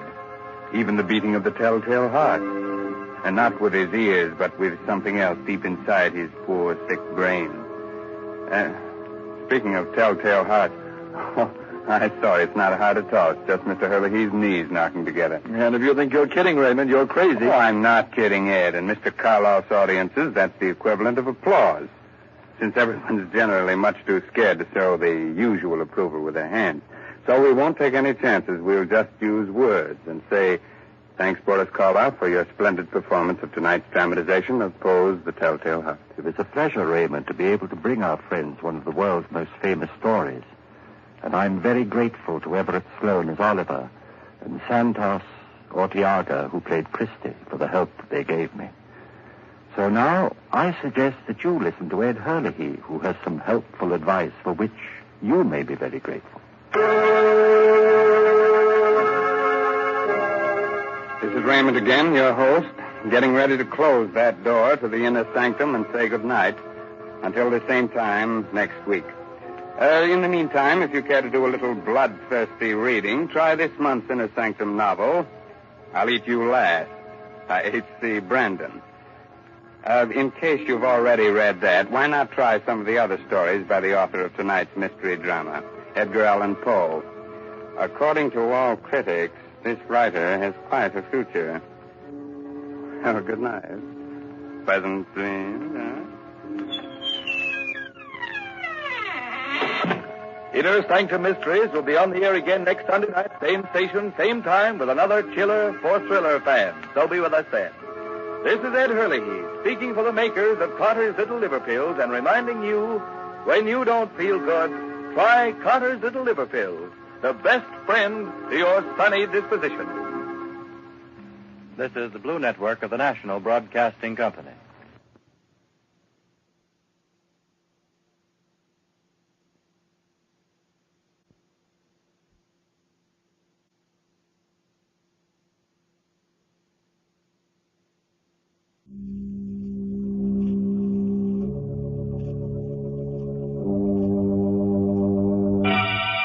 Lipton Tea and Lipton Soup presents Inner Sanctum Mysteries.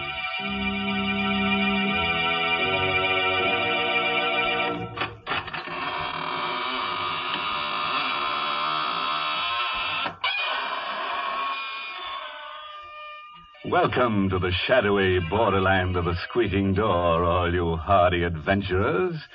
Into the land of the grisly, ghastly, gruesome, horrid, shocking, and monstrous. I mean, Inner Sanctum. Of course, I assume that we're all old friends here, but If by any chance there's a stranger among us, perhaps I should state the purpose for which we are here assembled. Our object is to make your spine tingle and your hair stand on end. That's right.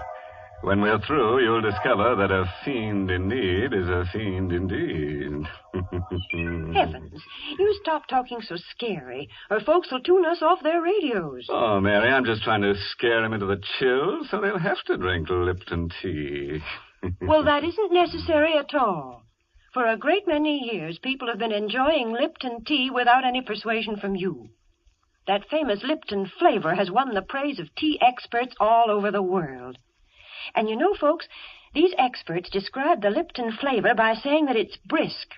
B-R-I-S-K. Now, brisk means that Lipton tea always tastes fresh and full-bodied. Yes, tangy and vigorous. Never flat or wishy-washy. That's why I always say you don't know how good tea can be till you know how good Lipton's is. And now, friends, let's go from tea to terror. Yes, the title of tonight's story is Terror by Night. It's an original radio play by Emil Tepperman. Tell me, have you ever been alone with fear? Alone in the night and frightened? Well, here's Ann Shepard in the role of Linda Dixon to tell us what happened to her. It was a Friday night, and I think I was already a little nervous as I drove north into the mountains. It was the first day of my vacation. I started from the city early enough to arrive before nightfall, but my car was 6 years old and developed motor trouble. So now I was driving through the night with 50 miles more to go, and I was tired and nervous and irritated. And then I heard that siren in the distance. At first I couldn't place it. And then I remembered the state prison was somewhere in the vicinity. The siren. That meant a prisoner had escaped. I reached over and turned on the radio. They were broadcasting an alarm. I repeat, motorists are warned to be on the lookout for Lee Hartley, who escaped from the death cell at State Prison at 9:15 p.m. He is 5'10", dark-haired, regular features, no distinguishing marks. Hartley is a confirmed killer. He is believed to be armed. Beware of Hartley. He would rather kill than eat. I better give you that again. He would rather kill than eat. And that man was loose. I stared ahead at the lonely road spinning toward me through the windshield. It has been established that Hartley was helped to escape from the outside by his sweetheart, Helen Hearn, a red-headed woman just as vicious as Hartley himself. It is thought that Hartley and the Hearn woman may have separated after the escape. All motorists are warned to beware of a dark-haired man and a red-haired woman, alone or together. My hand was shaking a little as I turned off the radio. I looked in the car mirror and shivered. I, too, have red hair.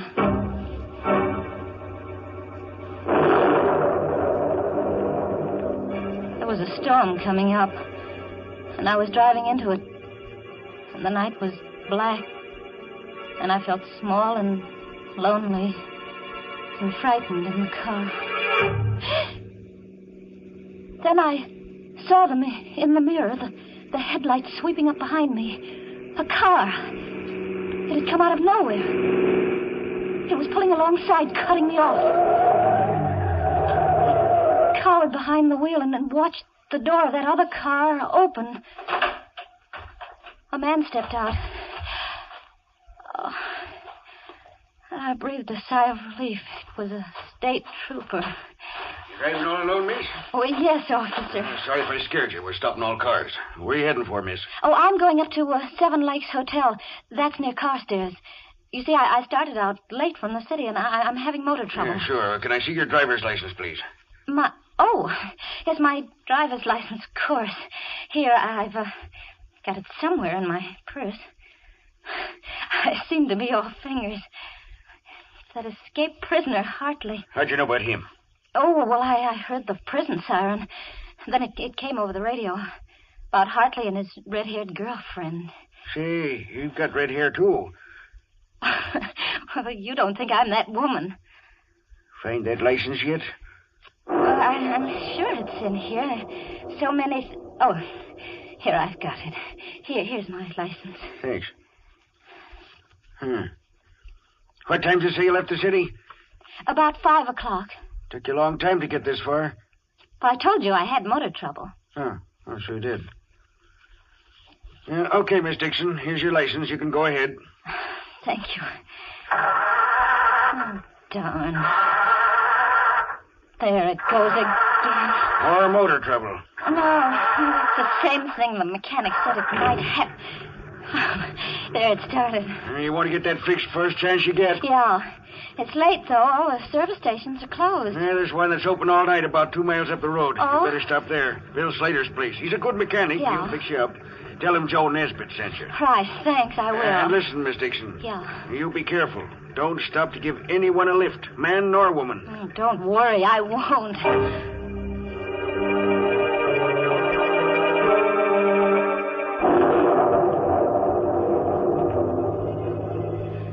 The night closed in on me again, but I didn't feel quite so nervous, knowing that the trooper was somewhere behind me on the road, and Bill Slater's service station ahead. In a few minutes, I saw the lights on the service station. I swung into the open space in front of the pumps, and I stopped. There was a rumbling of thunder in the west. The storm was moving up fast. There was another car, a coupe, parked at the pump. But there wasn't anybody in it. And I didn't see any attendant around either. I pressed the horn button.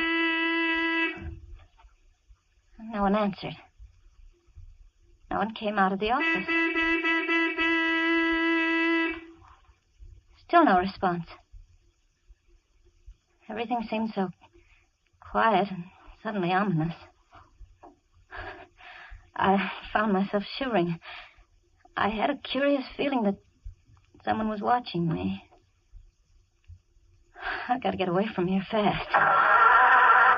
It started won't work again.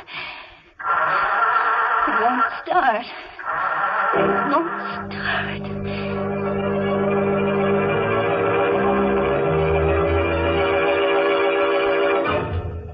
For a long time, I sat behind the wheel, listening for the sound of footsteps stealing up behind the car. There were none. Then I could bear it no longer. I had to get out of the car. I had to see what was in that office. I opened the door of the car and stepped down on the gravel. Anybody in there? No answer. I clenched my fists and stepped inside. There on the floor at my feet lay the body of a man. His mechanic's jumper was stained red with blood, and his throat was cut from ear to ear. How long I stood there, I'll never know. I was petrified, unable to move, unable to take my eyes from the bloody body. What's that? Someone coming downstairs.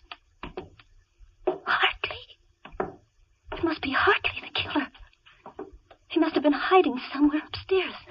I've got to get away outside. But how? My car won't run. That other car, the coupe, I could jump into that. Yes. If I could reach that coupe before he comes down. Anything wrong, sister? Too late. Anything I can do for you, sister? Yes, it's my car. It won't start. I thought someone here might help me. Sorry. There doesn't seem to be anybody around. That's my coupe over there. I stopped for gas and no one came out, so I went in and looked around. Did you find anyone? There isn't a living soul in there. Oh. You You look kind of tired. Oh, no, I'm all right. My name is Taylor. Oh? John Taylor. I'm Linda Dixon. Linda Dixon, huh? Glad to know you. Traveling far tonight? Well, I'm going to Carstairs. Seven Lakes Hotel. They're expecting me. Now, what do you know about that? What? Carstairs is the town I'm heading for, too. Isn't that a coincidence? Yes, I'm sure it is. Your car won't run, huh? Tell you what, we'll put your baggage in my car, and I'll give you a lift to Carstairs. You can send for your car in the morning. Oh, no. I'll have your bag switched in a jiffy. Please, no, I would rather not. We are all switched. Now, come on. Get in here. He took my arm and helped me into the coupe. His hand was strong. His grip was hard. It hurt me. There you are. Snug as a bug in a rug.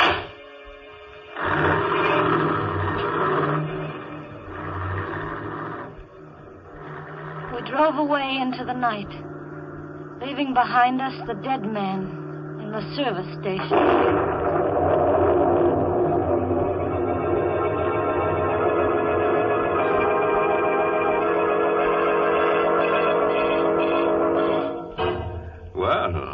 From where we sit, it looks as if pretty Linda Dixon has gotten herself into an awful jam. And believe me, she's shaking like jelly. My goodness, that poor girl. And just think, this is supposed to be her vacation. Why, Mary, she's in the country now, isn't she? In fact, it looks to me like she's going back to the soil. Horizontally. Oh, dear. Why do you always look on the dark side of things? Seems to me you're always pessimistic. Of course, lots of folks feel that way at times, like when they've been working too hard and they're tired. But you know, I think there's nothing better for that let-down feeling than a good hot cup of Lipton's, the tea with the brisk flavor. That brisk flavor really perks you up. You see, that word brisk, B-R-I-S-K, is just another way of saying that Lipton tea tastes full-bodied and vigorous. Yes, tangy and spirited, never flat or wishy-washy. So try Lipton's real soon, won't you, folks? Well, now, let's go back and see how pretty little Linda Dixon is making out, all alone in the car with a strange man. But after all, she shouldn't be too scared of him. He's just a felon who needs a friend.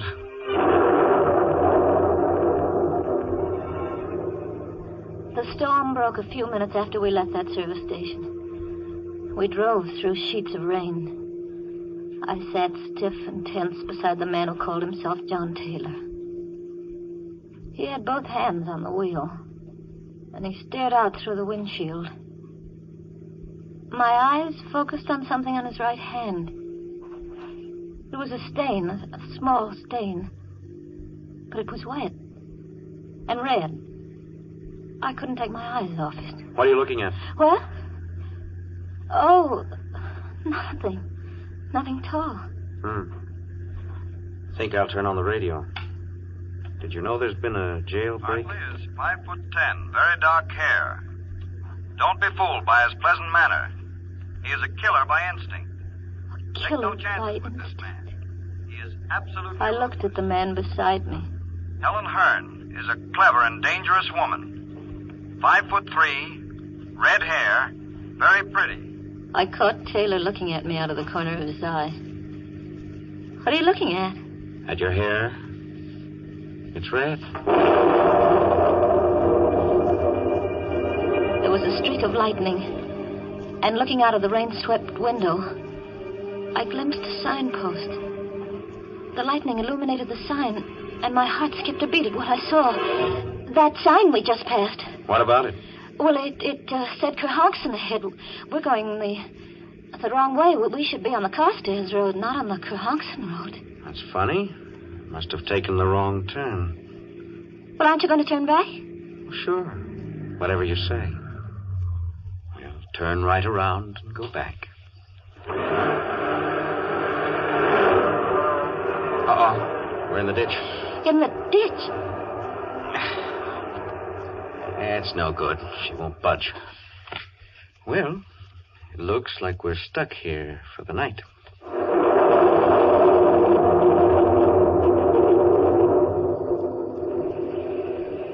You look scared.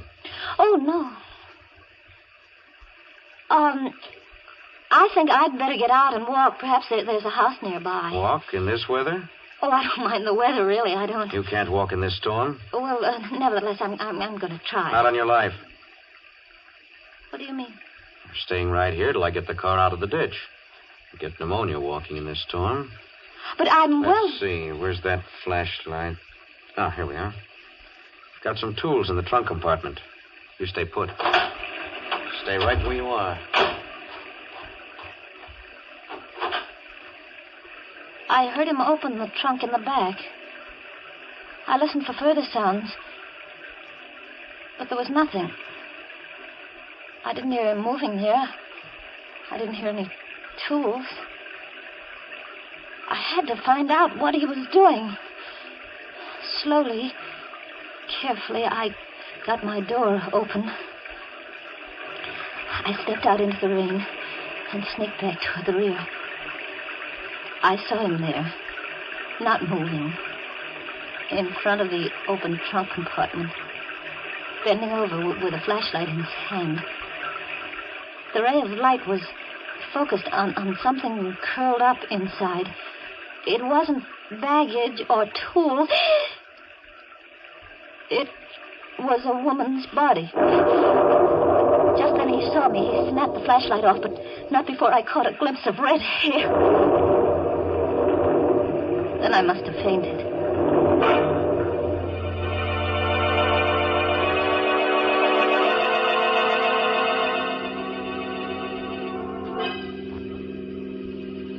When I came to, I found myself seated inside the car again. My face and hair were wet. My clothes were dripping. John Taylor was driving. His face, as he stared ahead through the night, was dark and bleak. The storm was over. Night was quiet.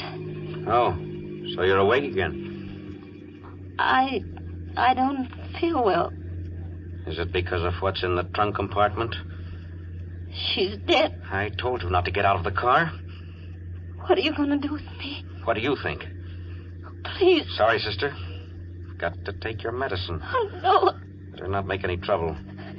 I'll try to make it as easy for you as I can. They say that when a person loses all hope, subconsciously he seeks refuge in sleep. That's what must have happened to me. I must have dozed or perhaps I fainted. I don't know. But I awoke with a start at the sound of brakes. I sat up straight and saw that we stopped in front of a small fieldstone house. Why are we stopping here? I'm out of gas. Oh. Come on. We're going in. Sign on the door said Roger Bryce, MD. A doctor's house. I began to feel a spark of hope. There might be a chance. I'll do the talking. Is that clear? Yes. Where's the bell? Oh. Must be awake. There's a light in the parlor. How do you do? Good evening. Dr. Bryce? Yes. Can I help you? I'm terribly sorry to disturb you, Doctor, but my sister and I were heading for Carstairs, and we seem to have gotten lost. And we're out of gas. His sister? He was passing us off as brother and sister. Now I knew why he hadn't cut my throat as he had that service station man's. He was carrying me for protection. I was his passport through the police cordon. His sister. I'm afraid I can't be of much help to you. I'm 7 miles from the nearest town, and I haven't any spare gasoline. But come in, won't you? Why, yes, thank you. We will. I wonder if I could offer you my hospitality for the night. Oh, that would be imposing. Not at all. I have 2 rooms that aren't being used. Oh, really? Oh, come. I insist. I'd hoped for a chance to talk to Dr. Bryce alone. Just a word to warn him. But Taylor never left us alone for a minute. He insisted on coming into my room. To make sure, he said, that it was comfortable enough for me. Then he took the doctor by the arm and went out with him. Good night, sis. And sweet dreams. I was alone, free of the presence of John Taylor. I had another lease on life. I waited, my heart pounding, to give them both a chance to retire. Then I slipped off my shoes, and in my stocking feet, I stole across the room and inched my door open. Slowly, carefully, I stepped out into the corridor and turned right toward the doctor's room. What's the matter, sister? You weren't thinking of going anywhere, were you? I wanted a drink of water. A drink of water, huh? In case you didn't know it, there's a water pitcher on your dresser. Oh, I didn't see it. Good night, sister. I turned around and went back into my room. It was no use. If I attempted to warn Dr. Bryce, Taylor would probably kill us both. I turned out the light in my room. I knew he was watching my transom. Then I lay down on the bed. How long I lay there, I don't know. Perhaps I slept, perhaps not. But I heard that slight creak as my door began to inch open. The blood chilled in my veins. Slowly the door came open. I lay fascinated, unable to move. Vaguely I saw the outline of the hand and the knife it held. I wanted to scream, but I couldn't. Slowly he came toward the bed. Now he stands over me. He raises the knife. I screamed and rolled over on the bed just as the knife slashed down. I rolled off the bed and cowered in a corner. That horrible figure came around the bed after me with a knife, afraid. Help! Dr. Bryce, help me! I lay cowered there in the corner. They fought all over the room in the dark. I had no strength to move, to think, not even to hope. All the life seemed to have gone dead in my veins. And then it was over. But who had won? In the dark, I strained my eyes to see. There was a vague shape on the floor, and another weaving around the room. Who? Which one was it? Dr. Bryce, is that you? No, Linda. It isn't Dr. Bryce. It's I, John Taylor. John Taylor. Standing there at the light switch.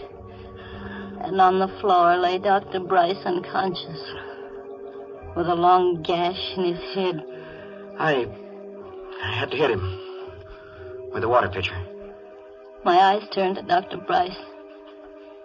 I saw the knife still gripped in his right hand. That's Hartley, Linda. Lee Hartley, the killer. It was he who came in here with a knife? Right. I was down the cellar just now. The real Dr. Bryce is down there, dead. And this fellow posed as Bryce when we came to the house. Then you're not Hartley. No, isn't that rich? All the time you thought I was Lee Hartley, and I thought you were Helen Hearn. On account of your red hair. But the body, the red-haired woman. That's Helen Hearn. This fellow must have killed her back at the service station and stuffed her body in my trunk compartment while I was inside. That all happened last summer. In time, I think I'll manage to forget that night of horror. But it won't be soon. Sometimes in the night I dream that I see that awful figure with the knife poised above my throat. And I wake up screaming. But then John takes me in his arms and holds me tight and tells me that everything's all right. You see, I'm Mrs. John Taylor now.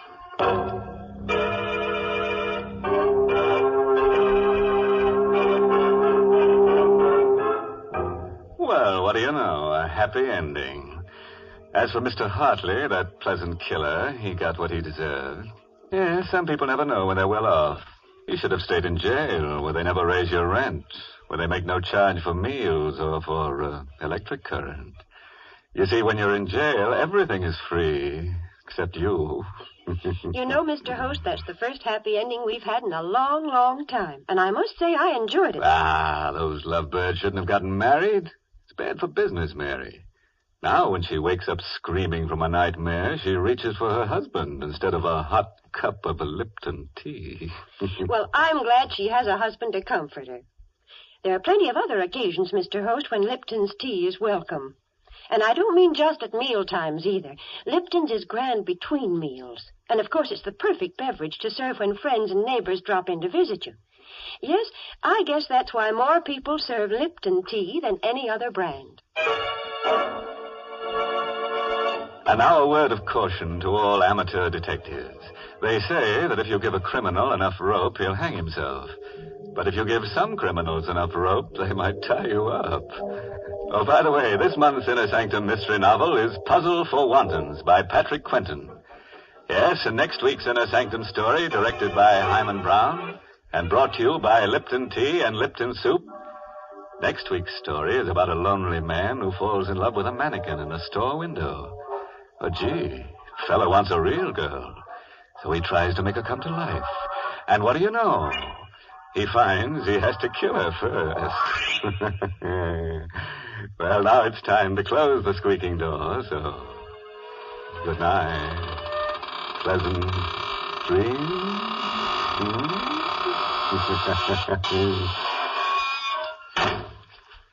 Folks, these busy days we all want to save time when we prepare meals, and yet we don't want to sacrifice that good homemade taste.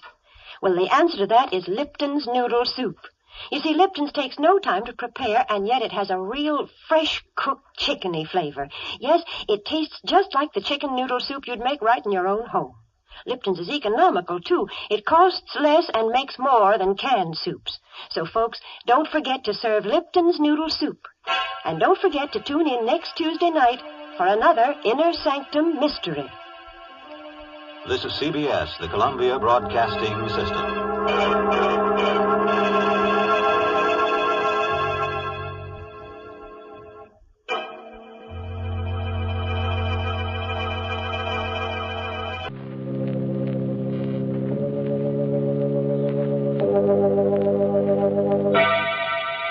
Colgate Tooth Powder presents Inner Sanctum Mysteries.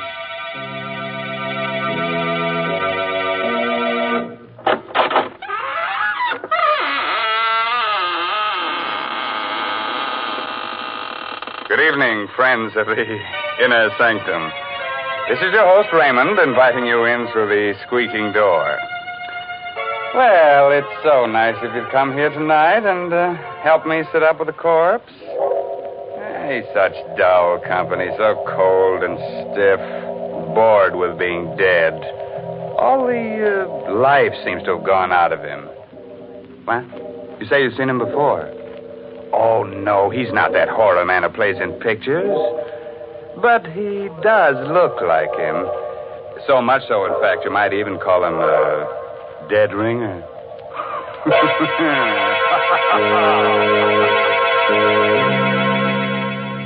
Tonight's Inner Sanctum Mystery, Voice on the Wire, is an original radio drama by Robert Sloan and stars Miss Leslie Woods in the role of Geraldine Reeves. It's produced under the direction of Hyman Brown.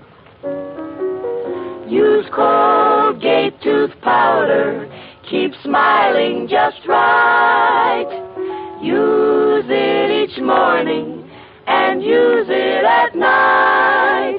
Don't Don't take a chance with your romance. Use Colgate tooth powder. Romance. What is romance?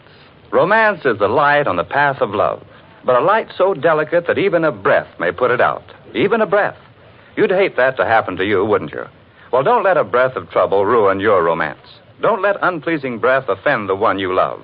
I tell you what, brush your teeth night and morning and before every date with Colgate tooth powder. Because scientific tests have definitely proved that in 7 cases out of 10, Colgate tooth powder instantly stops unpleasing breath that originates in the mouth. And let me add, Colgate tooth powder is the only tooth powder that offers proof of this fact. And then, too, Colgate tooth powder cleans your teeth beautifully. No amount of money can buy you a dentifrice that will clean your teeth more quickly and thoroughly. Remember the name, Colgate tooth powder, with the accent on powder. Don't take a chance with your romance. Use Colgate tooth powder.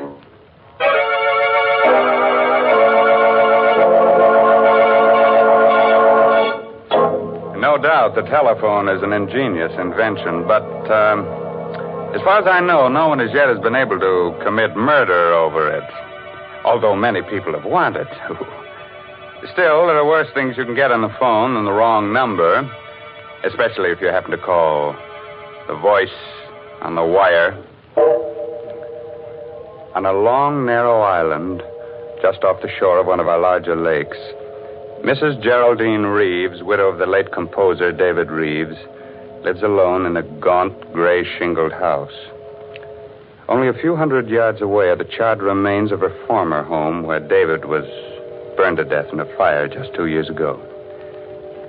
It's after dinner now, and as the clock in the hall strikes 8. You've got to get hold of yourself, Geraldine. I can't help it, Doctor. You see, it starts every night about this time. What starts? The music. David's last composition. I hear it being played on a piano. And the notes seem to come from the old house, the house where David died in the fire. Well, perhaps someone is playing that piece on the piano. Someone on the island. No, there's only one other house out here, and those people are away. And the dog. The dog keeps howling all night long. What dog? I don't know. There's no dog on the island, but David and I did have a dog. You remember? He stayed with David the night of the fire. He died with him because David was too ill to get out of bed. There it is again. It's amazing. That's a real dog. Somewhere on this island. Oh, do you think so? Why, of course. Probably some stray got across the bridge or swam over from the shore. Well, you see, Oh, excuse me, Doctor. Certainly. Hello? Hello? Mrs. Geraldine Reeves. Yes, speaking. Who is this? Listen.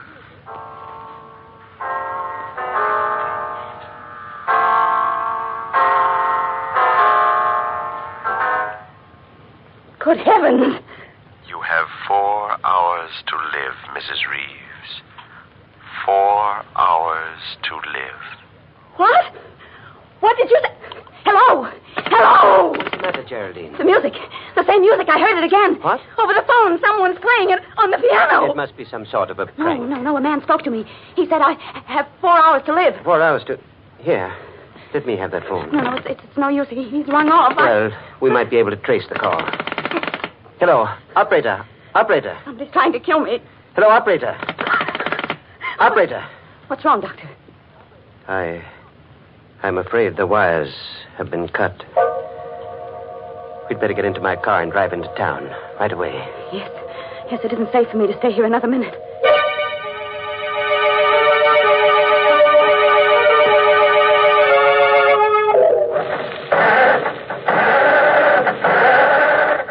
Can't understand it. The motor won't turn over. Somebody must have meddled with this car while we were in the house. Well, try my car, Doctor. I think perhaps I'd better. Is it in the garage? Yes, Great heavens, it's gone.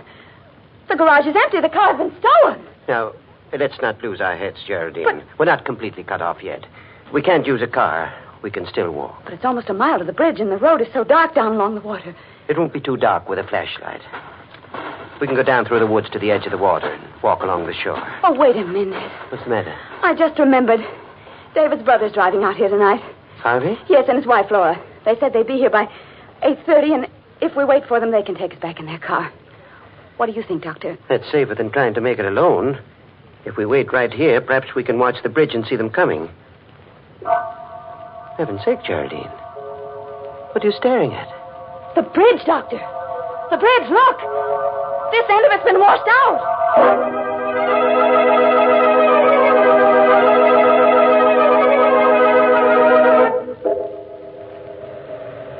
Oh, Doctor, this is crazy, searching for a telephone wire in back of the house. If we're seen out here, there's no telling what might happen. Please, Geraldine. We've got to find out where that wire was cut and splice it together again. It's our only chance of reaching the police. But it's almost 9 o'clock. We've wasted an hour already. If I'm not out of here by 12... Stop it, Geraldine. Stop it. Oh, I'm sorry. I didn't mean to. What's that? It's the dog again. That confounded dog is tied up around here somewhere. No, I didn't mean that. I meant the light on the road. There's a strange light on the road. The headlight of a car. Coming this way. A car? Yes. Quick. Behind the house and stay out of sight. It's turning into the driveway. How could a car have come out onto the island with that bridge out? Shh. They're getting out. Oh, why, it's Harvey and Laura. Good heavens. Oh, Harvey. Hello. Harvey. Oh, Harvey. Pete's sake. Oh. Jerry, what are you doing? Playing hide and seek with us back there? Oh, Harvey, I'm so glad you've come. Jerry, what's the matter? Oh, everything. But first you've got to tell us how you got here. Why, we just drove over the bridge and on up the road the way we always do. But how could you drive over the bridge? It's been washed out. What? Well, I saw it with my own eyes, and Dr. Pricing saw it too, didn't you, Doctor? I certainly did. Oh, you must be mistaken. We drove over the bridge not more than 2 minutes ago. Are you sure you haven't been on the island longer than that? Well, I'm positive. Why? Well, some very strange things have been happening here tonight. Geraldine's life was threatened. Her car stolen, and mine tampered with. What? What are you talking about? Look, I'll show you. The starter in my car won't even turn the motor over. Here. By George. It's working now. Say, what is this, Jerry? Have you and the doctor been taking a few pills? Did you drink too much wine at dinner? Oh, no. Everything he said is true. Even the telephone wires have been... I must be going out of my mind. That is my telephone ringing, isn't it? Yes, of course. Aren't you going to answer it? Well, I'm almost afraid to. Come with me, Harvey, will you, while I do? Sure.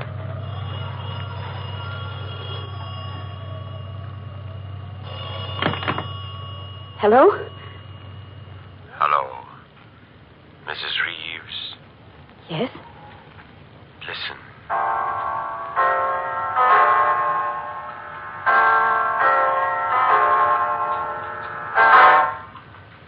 It's 9 o'clock, Mrs. Reeves. You have 3 hours to live.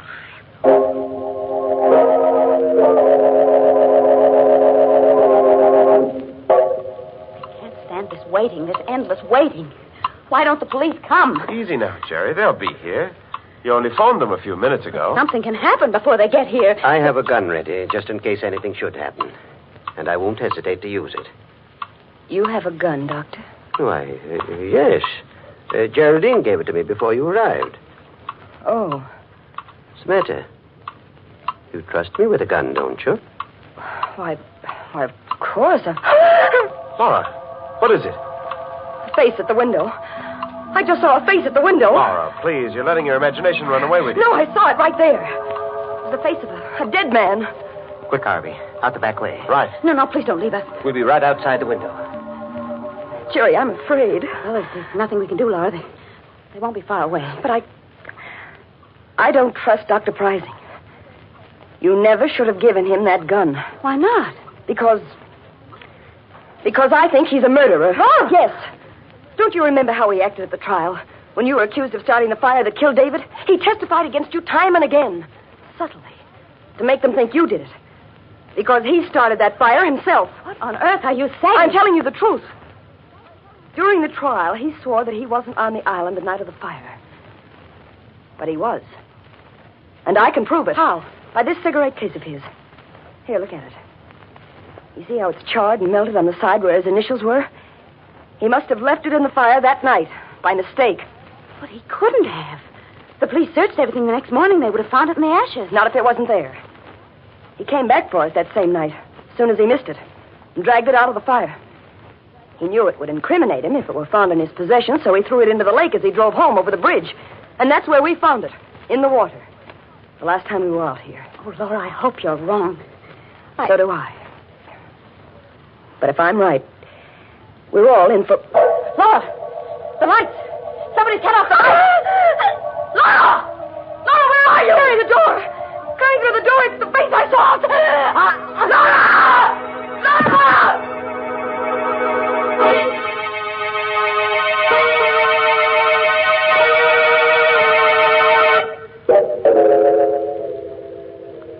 It was meant to be me, Harvey. Whoever came through that door intended to kill me. Jerry, please. How is Laura, Doctor? I'm afraid I can't do anything for her, Harvey. She's passed on. Oh. Laura, darling. You'd better not touch the body, Harvey. Oh, leave me alone. You've done enough already, Dr. Pricing. I beg your pardon? You'll have a lot of explaining to do when the police arrive, Doctor. I'll tell them how you ran away from me out there before the lights went out. And how you were here in this room when they went on again. Harvey, don't say things you'll regret later on. Just a moment. Where is the cigarette case Laura had in her hand when the lights went out? What cigarette case? You know the one I mean, Dr. Pricing. The gold one that was charred in the fire. I haven't the faintest idea what you're talking about. I have. And if you're as innocent as you claim to be, you won't mind being searched. Not at all. Go right ahead. I will. Whom are you calling, Geraldine? The police. Can't understand why they haven't arrived yet. It's almost 10 o'clock. Maybe something's happened to them on the way. Maybe their car broke down. Their car, too? Huh? Nothing. Only it seems as if your car is the only one that works when you want it to. Headquarters. Oh, Sergeant.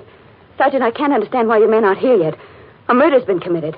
Do you think you've been calling the police department all this time, Mrs. Reeves?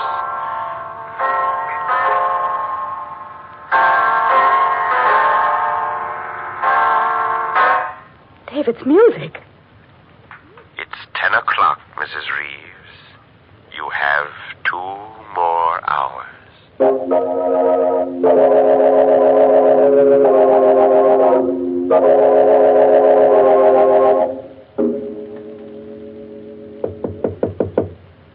Jerry, are you in your room? Yes, Harvey. What is it? This is our chance, Jerry. We've got to run away from Dr. Pricing now, while we're alone. Yes, of course, Harvey, but how will we go? In my car. It's just... Wait a minute. Listen. What is it? It sounds like footsteps in the living room. Pricing must be in there. No, I saw him go outside. He said he wanted to see if he could find the dog. Oh, there's someone in there. I'm going to find out who it is. Be careful, Harvey. He may be standing just outside the door. Yeah. All right. You stay behind me. Is anybody there? Is anybody in the living room? No. There doesn't seem to be. Don't overlook me, Harvey. Oh. Wow. Dr. Pricing. You've been standing at this door with your ear to the keyhole? No, not exactly. I thought you were supposed to be outside, looking for that dog. I was outside for a while. But I saw someone moving around in here, so I came back. When I got here, your wife's body was gone. What? Gone? Laura's body is gone? I assume that it's gone. It's not where it was, on the floor. But how could it... Look here, Pricey. You were alone in this room. And so were you. After I left. Wasn't it, Geraldine? Well, yes, now that I think back, he was. Certainly.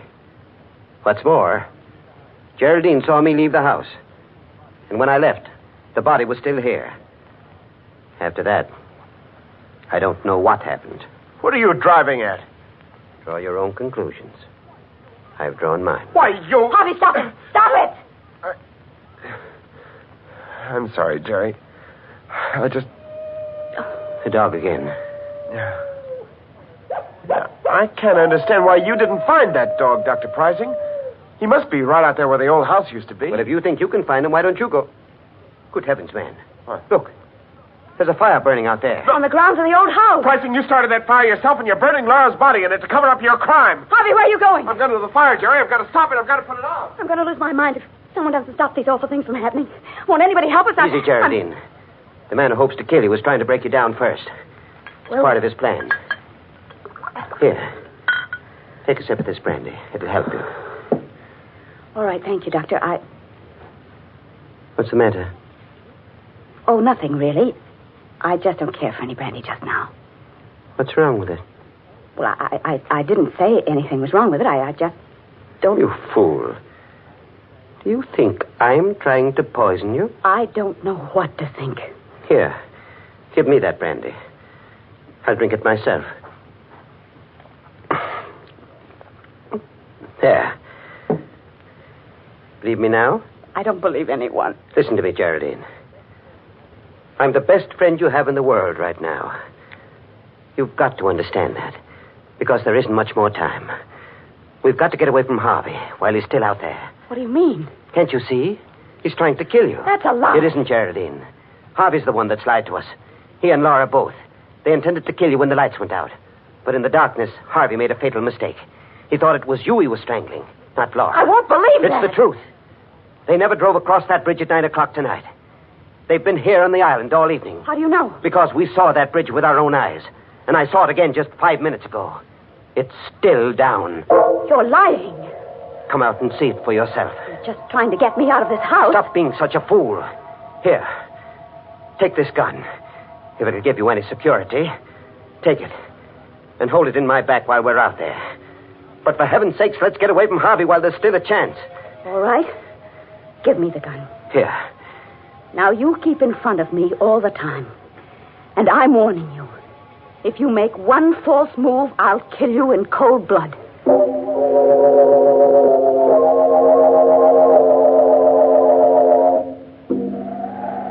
You see, Harvey and Laura were lying to us. The bridge is still down. You're right. They couldn't have come across that bridge. Of course not. The only trouble is, we can't get back over it now either. We've got to get away, Doctor, now, before we're seen. What about that house at the other end of the island? People are away. But they might have a boat. Yes, of course they do have a boat. We can row to the mainland. Come on, quick. All right. I have a feeling we're being followed. It's your imagination. Hurry, Geraldine. Hurry. We are being followed, Doctor. Look behind us. There's a man with a dog. Good heavens. It's just like the dog you owned. The one that died in the fire. Yes. And the man... It's Dave.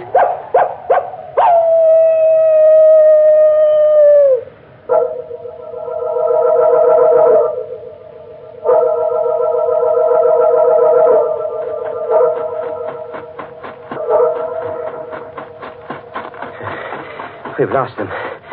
Lost them in the woods. They can't be far behind. Doesn't matter now. The house is just ahead. But the boat, Doctor. The boat's not at the landing. It must be. Well, it isn't. Can't you see it isn't? Perhaps it's around and back. No, that side of the house faces the road. And we'll have to break in and hide here until morning. Our best chance is to be inside, where we can protect ourselves. After all, you still have a gun. But I hardly know how to use it. Then give it to me. No. You still don't trust me, do you? I don't know, Doctor. But I'm the one who's been threatened, so I really should have the gun. Very well. Wait here. I'll break through the window and come around on the inside. Did you hurt yourself? No. I'm all right. Just wait there for me and I'll unlock the door. Oh, hurry, Doctor, please. Hurry. They're on our trail again. Come inside, Geraldine. Quickly. And lock the door behind you. What's wrong, Doctor? Nothing's wrong. We're in luck. There's a phone here. If it hasn't been disconnected. Hello. Hello, operator. This isn't the operator. Tell Mrs. Reeves it's 11 o'clock. She has 1 more hour to live.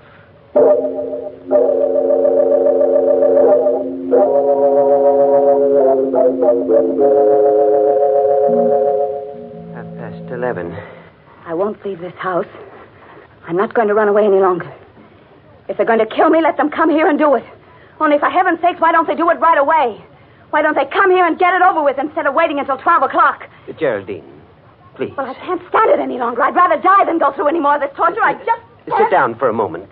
Relax. And try to ease your mind. Oh,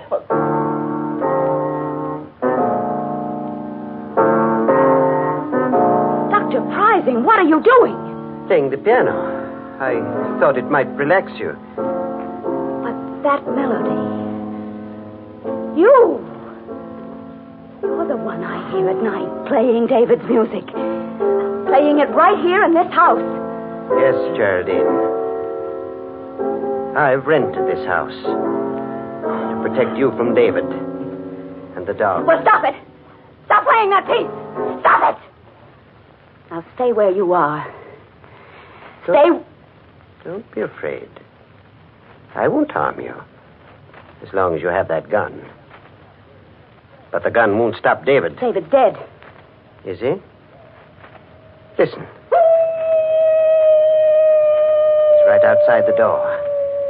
And in a moment, he'll be here to take you with him. No!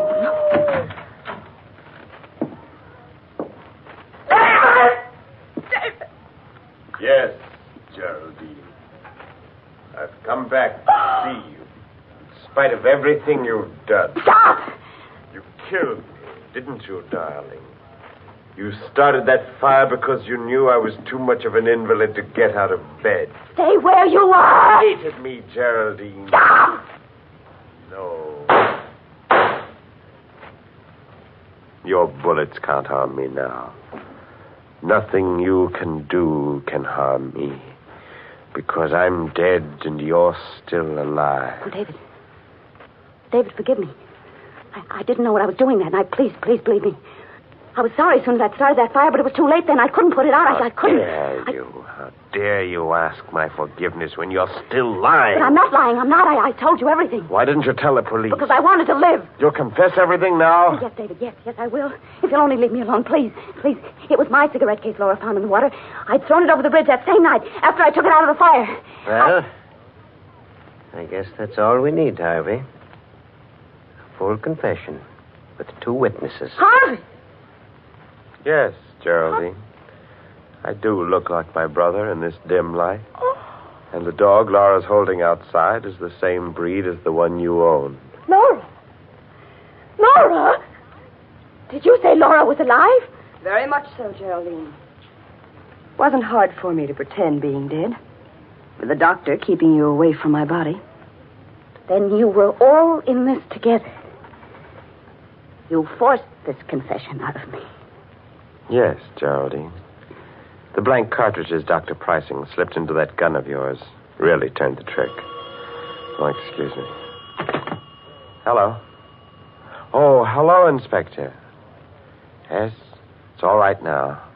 You can hook the wires up again. She's told us the truth. And you'd better get to work on that bridge right away. It's still down.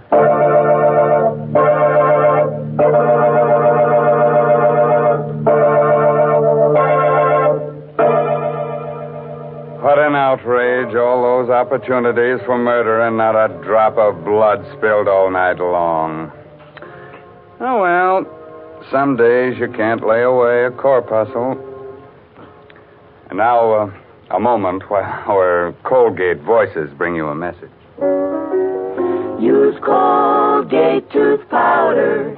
Keep smiling just right. Use it each morning and use it at night to help you rate with every date. Use Colgate tooth powder.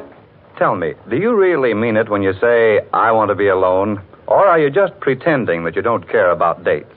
Could it be that a little breath of trouble has cooled your romance? A little breath? What a pity to let unpleasing breath ruin your romance.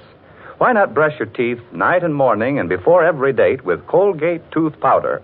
Scientific tests prove that Colgate tooth powder, in 7 cases out of 10, instantly stops unpleasing breath that originates in the mouth. So use Colgate tooth powder for all it's worth. Enjoy its exciting cleansing results, too. No amount of money can buy you a dentifrice that will clean your teeth more quickly or effectively than Colgate Tooth Powder. Remember the name, Colgate Tooth Powder, with the accent on powder. Don't take a chance with your romance.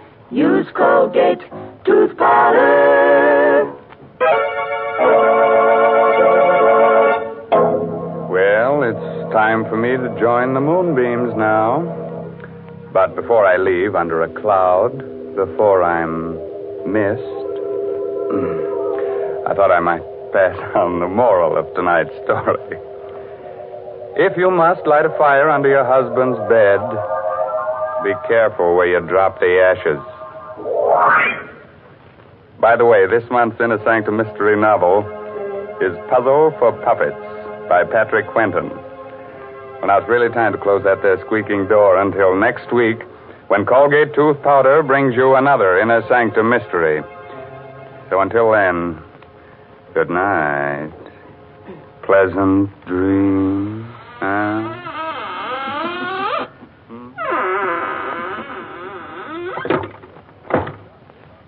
Latest reports from doctors on the 14-day Palmolive plan. Kansas City reports better complexions for 93%. New Orleans reports better complexions for 97%. In city after city, doctors tested the 14-day Palmolive plan on all types of skin, and 2 out of 3 of all women tested got better complexions in 14 days. What is this 14-day Palmolive plan? Wash your face 3 times a day with Palmolive soap. Then, each time, take 60 seconds more to massage Palmolive's lovely soft lather onto your skin as you would a cream. Then rinse. This cleansing massage with Palmolive's lather brings your skin its full beautifying effect. See what Palmolive can do for your skin in 14 days. Remember, doctors prove Palmolive's beauty results. Remember, another Inner Sanctum mystery next Wednesday night. This is CBS, the Columbia Broadcasting System.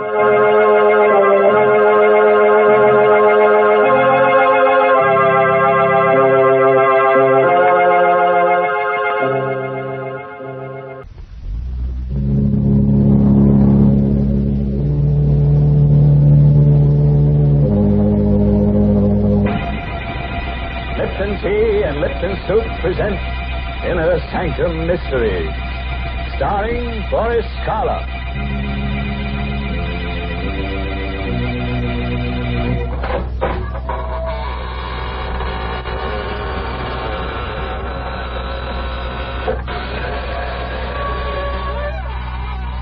Good evening, friends of the Inner Sanctum. This is your host to welcome you through the squeaking door into the land of ghosts, vampires, and other gay, hilarious people. Friends, are you looking for an apartment? Well, we have just the place for you. It's sturdily built, completely of marble, with cold running water every time it rains. You don't have to worry about the landlord putting you out. The lease is forever. All you have to do to get this little love nest is call your undertaker and get yourself a little bit dead. Mr. Host, I assure you, no one is the least bit interested in your offer. But, Mary, just think. Once you're dead, you can appear on Inner Sanctum. You know, we always have a ghost in our story, someone whose voice comes back from the grave and gives advice to our characters. Yeah, sometimes I think our theme song should be, My Mummy Done Told Me. Well, that's very funny. But you know, Mr. Host, talking about voices coming back, that's what happened to me the other day. I heard my own voice coming back to me on the radio while I was eating breakfast. No. Yes. I just heard the new Lipton jingle, and then I heard myself. Yes, there I was, talking about Inner Sanctum and about Lipton tea, too. You see, it was a record, an electrical transcription that I'd made, all about Lipton's brisk flavor, how Lipton's always tastes fresh and full-bodied, never wishy-washy. And you know what? There was a man on the record who talked almost like you, Mr. Host. An imposter. I'll kill him. Oh, it was just in fun. He made spooky remarks when I talked about Lipton tea. But I did get a chance to say that Lipton is the largest selling brand of tea in the whole world. All right, Mary, you've had your chance. And now make room for the creepiest voice you ever heard. The curdling kid himself, the star of stage, screen, and radio, Boris Karloff. Tonight's story is called The Wailing Wall. It's an original radio play by Milton Lewis. you'll hear Boris Karloff in the role of Gabriel Hornell. All set, friend. Then turn out the lights, curdle close to the fire, and listen. Night. And on the waterfront of downtown Manhattan, the fog creeps in like a crawling cloud. Tucked in between the towering skyscrapers, there's an old rundown mansion. An anachronism. A freak among the streamlined giants. It's the Hornell home. And tonight, leaping tongues of flame from behind the black shutters. Yes, it's Johnny. Is there anybody in that old dump? It's an old guy lives there, don't it? Gabriel Hornell. I hope he had sense enough to get out. That place is like a tinderbox. Yeah, pretty well gone. Casey, get that hole. Hey, there is someone in there. Get the axe. Come on. I'm right behind you. Watch. Get out of the way. Hurry, will you? There. Knock the door. All right, come on in. You see anyone in there? No, we can't stay. Hey, there he is. Oh, the crazy coot didn't even have sense enough to get out. Here, get off your shoulder. Yeah. Don't hold me. We're just taking you out. I don't want to go out. Yeah, it's asking you what you want. Come on, Johnny. Before this joint collapses. Oh, take me out. I can't leave the house.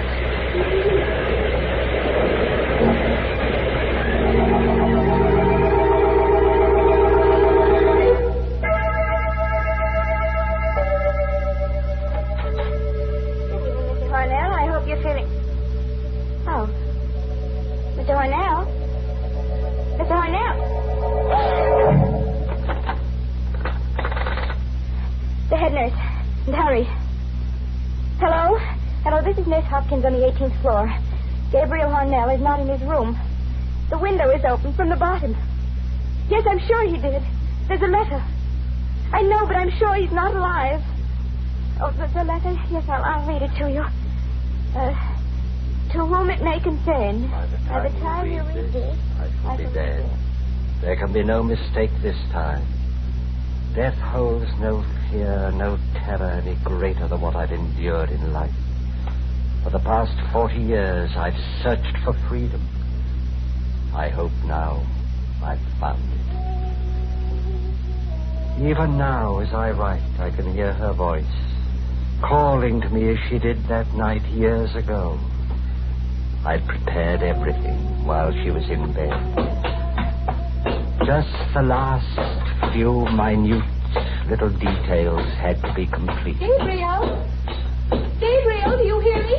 What do you want? What are you doing down there? I'm fixing something. Well, why don't you come up? I don't want to be alone here. I can't bear to be alone. Come up, Gabriel. What's the matter with you? Why don't you answer me? Oh, you're just doing it for spite. I know you are. Stop that hammering, Gabriel. You know I can't bear that noise. Now stop it, please. Gabriel, will you stop that noise? Oh. You came down. Well, of course I came down. Did you expect me to lie there while all this racket was going on? Now, you know I'm a sick woman, Gabriel. What are you doing there anyhow? You can see. Well, yes, I can see, but it doesn't make any sense to me. Oh, you've made a huge gaping hole in the wall. Now, what on earth did you want to do a thing like that for? You'll find out soon enough. And what are all those things? Stonemason's tools, cement, plaster. Well, I never dreamed you knew how to use them. Oh, I'm going back to bed. No, Agnes. No? No. Gabriel, that rope in your hand. Yes. I thought carefully about this rope, Agnes. It's the most merciful way. It leaves a little trace since there's no blood. Gabriel. You won't make it difficult, will you, Agnes? Murder? It's the only way. No, Gabriel. We couldn't go on like this. Your imaginary illnesses, your constant nagging. I have to be free of them, Agnes. Murder? This is best for both of us. No, Gabriel. Send me away. Do anything you want. You can get a divorce. A divorce there, see? That would solve everything. You could have your freedom. Stand there, Agnes. Just as you are. I know. That other woman, Dorothy Carter, that actress. That's why you're doing this. Oh, you thought I didn't know about that, Gabriel. Well, I do. Yes, I do. No. Oh, let go of me. That rope. Oh, somebody. It will be done in a minute. Done? No. You'll never be free of me. As long as you live. Yes.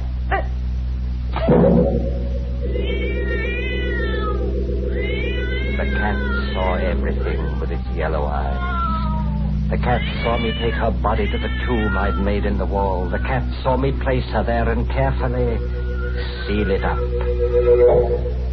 I worked quickly, skillfully, with infinite care. First the bricks, one on top of the other, then the plaster. Then the wallpaper to match the rest of the room. That wasn't very difficult. In a short time it was done. I was free. All I had to do now was to go to the police and report her missing. It was even simpler than I thought. I put on the coat. I was about to open the front door when I heard it for the first time. I thought it must be my imagination. I listened carefully. I rushed to the wall, put my ear to it. What I heard made icy perspiration ooze out of every pore of my body. The wail was coming from the wall. It was like the insane shriek of some creature of another world. Was she alive in there? She couldn't be. She was dead. I knew she was dead. And yet I heard her voice wailing. I could swear it was her voice. I couldn't go out as I'd planned. What if someone else should hear it? Would they go to the wall? Investigate? The doorbell. Oh, it couldn't be at this hour. It couldn't be, but it was. Oh, I had to risk everything and answer it. I'm sorry to disturb you, Mr. Arnett. It was Patrolman Cleary. He was the officer on the beat. He was blue with cold. I was passing by and I saw the lights on. I peeked in the window. You looked in? Yes. Since you were still up, I thought I'd ring. It's a bit cold out tonight, and I'd like to warm his old bones for a minute. Oh, yes, of course, Cleary. Don't stand there in the door, man. Come in. Thank you. I see you got your coat on, Mr. Arnett. Just got in? Only a few moments ago. As a matter of fact, I was going to see you. See me? Why, yes. It's about my wife. Right, something wrong? I hope not. I was out all evening. When I got home, she was gone. It's not like her, Mr. Arnett. No, it isn't. Was she alone all evening? Yes, at least I think she was.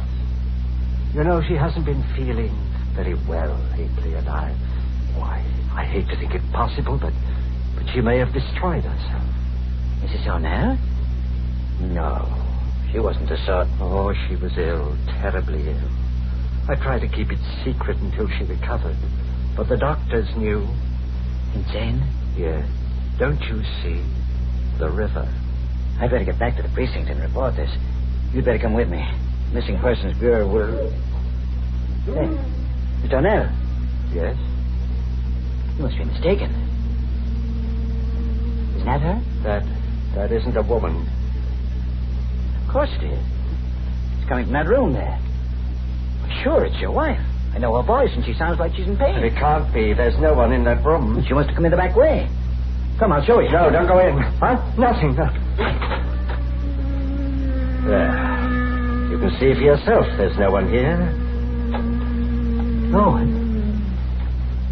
Could have sworn your wife was in this room.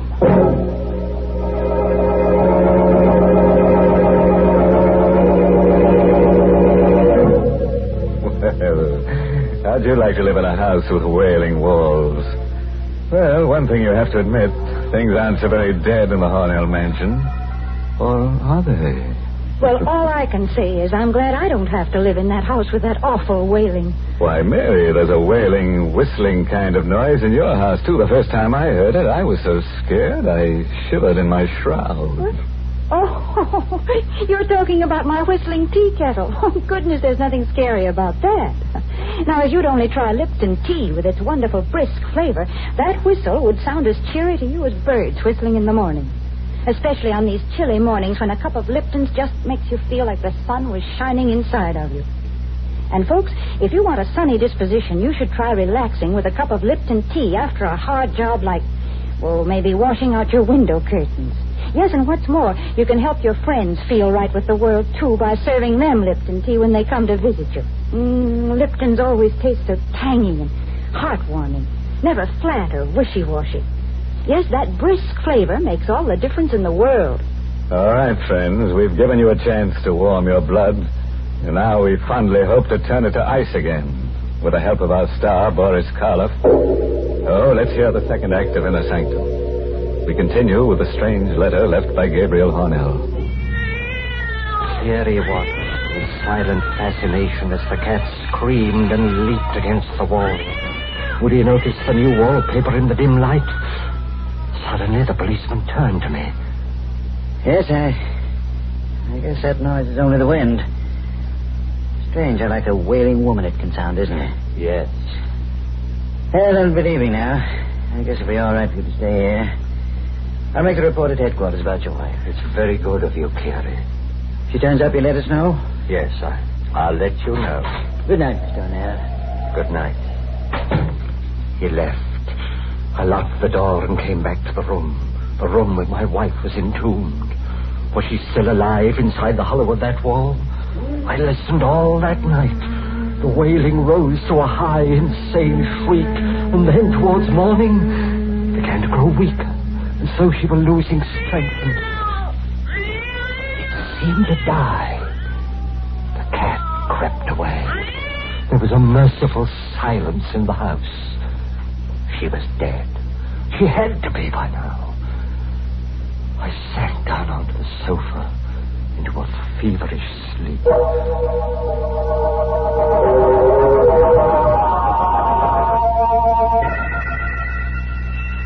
Somewhere a bell was tolling, calling the mourners to the grave. Suddenly I sat bolt upright, shaking, trembling.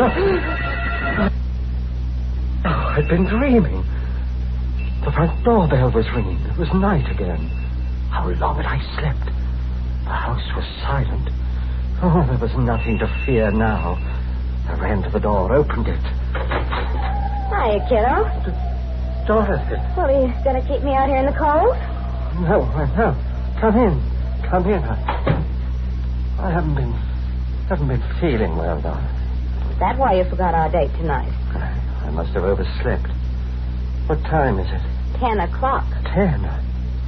I must have slept clear through the day. Well, aren't you glad to see me? Glad? Oh, yes. It's a delightful surprise. Well, that's more like you. Come here, kiddo. You've got the blues, but Dorothy will wipe them away.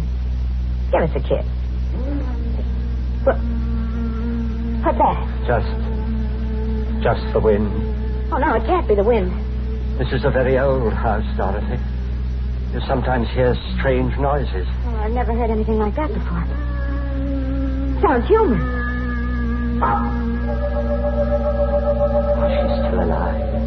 Even after 24 hours? Suddenly I realized that the doorbell was ringing again. There was a large pair of wooden sliding panel doors between the room that we were in and the vestibule that led to the street. I wasn't going to take any more chances. There's someone at the door, Gabe. Yes. You wait here, Dorothy. What are you doing? Closing these doors. Why? I'd advise you not to ask too many questions. Evening, Mr. O'Neill. Officer Cleary. Who are those men with you? They've got something to show you, Mr. O'Neill. You'd better brace yourself. It's not going to be pleasant. All right, bring it in, boys. You can put it over there. What is it? It's a body. A woman. Just fished out of the river right near here. She can't be dead more than 24 hours. My wife? That's hard to say. You see, the body got caught in the propeller of a boat. It's not easy to recognize it. Unless it was examined by someone who knew her very well. Like yourself, of course. Let me see it. Take away the burner. Look, Mr. O'Neill. I know. It's pretty bad. Is it your wife? Agnes? Yes. Yes, of course. It's her. You're sure now? Yes, I'm sure. Positive. All right, boys. Take it away. You can stay here, Mr. Arnett. I'll take care of everything down at headquarters. Good night. Good night, Cleary. Luck, fate, whatever it is that seemed to control men's lives was playing directly into my hands. They'd never investigate now. The nightmare was over. This time I was really free. Suddenly, the panel door opened. Dorothy was standing there, a curious smile on her lips. I heard everything, kiddo. You did? So you were married. No longer, Dorothy. My wife died. Suicide. So I heard. Now everything will be quite all right and we can get married in a few weeks. We'll have money, lots of money. She left you plenty, eh? She was very wealthy. What's the matter? Nothing. Nothing. I see what happens to your face when you hear that wail. Did you kill her? What are you talking about? Did you murder her? You heard what he said. She was found in the river. You can fool a dumb copper, but you can't fool Dorothy. That wail. It's queer. Awfully queer. Look at what that cat's doing, will you? Jumping up on that wall like it's gone crazy. Yes, there's something about that wall. That's what the cat's trying to tell me. Something about the wall. You better stay away from there, Dorothy. I'm going to find out something. Yeah, put that bookend down. Not till I'm done with it, kiddo. What are you doing there? I'm going to break it through that wall. You crazy fool, stop it. No. Here, give me that thing. You're too late, Gabe. I've broken a hole through, and I'm going to look. Now you've seen. It's the hand. The hand of a woman. It's her. Your wife. Yes, Dorothy. You murdered her. Yes. Well, ain't you the kid? What are you going to do about it? What do you think? I want money. Lots of... That rope. Yes. This rope. It leaves no telltale traces. Oh, no, kid. Didn't you get it? It was all a joke. No, don't come any closer. Don't scream, Dorothy. It won't do you any good. Gabe, listen to me. I don't want to... Put it in an old trunk in the storeroom in the cellar. I had to think of some plan, some way to get rid of those bodies. In my confusion, there was only one thing that I was certain of. I must never leave the house, not even for a minute. I never did. At night, I would sit there, listening. Then it would come, the wail in the wall. I knew that after a week she couldn't be alive. What made the wail? Plans? I thought of 1,000 plans, but all of them would mean that I had to leave the house, and if I left, someone would hear the wail and find out, just as Dorothy did. Fire. Yes, fire. That would do it. The idea danced like a flame in my mind. But no. They discovered charred bones of the skeletons among the wreckage. No, it wouldn't be worth it. The only way I could be safe was to stay there in the house. I stayed. I, who had risked everything for freedom.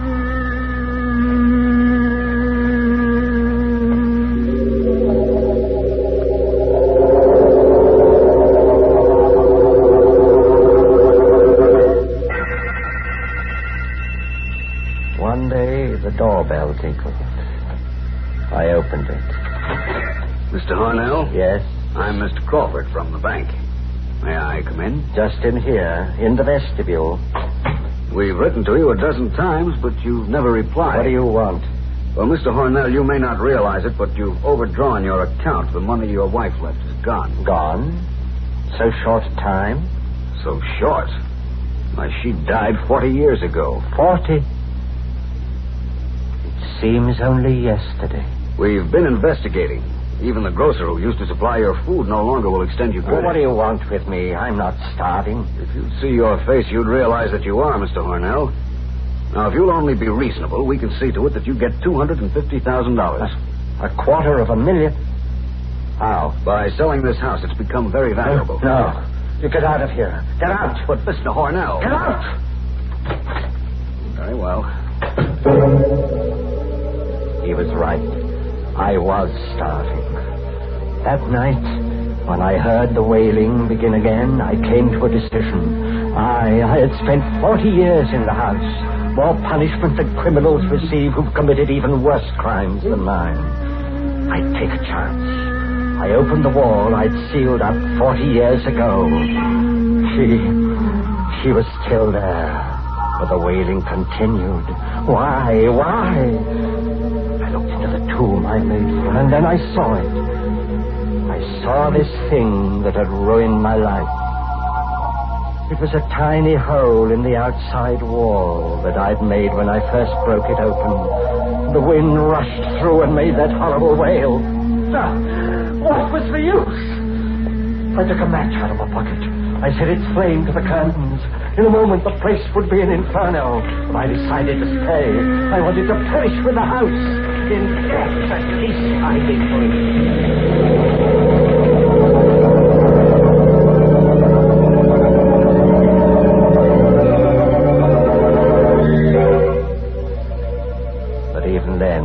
Freedom was denied me. They rescued me, brought me to this hospital.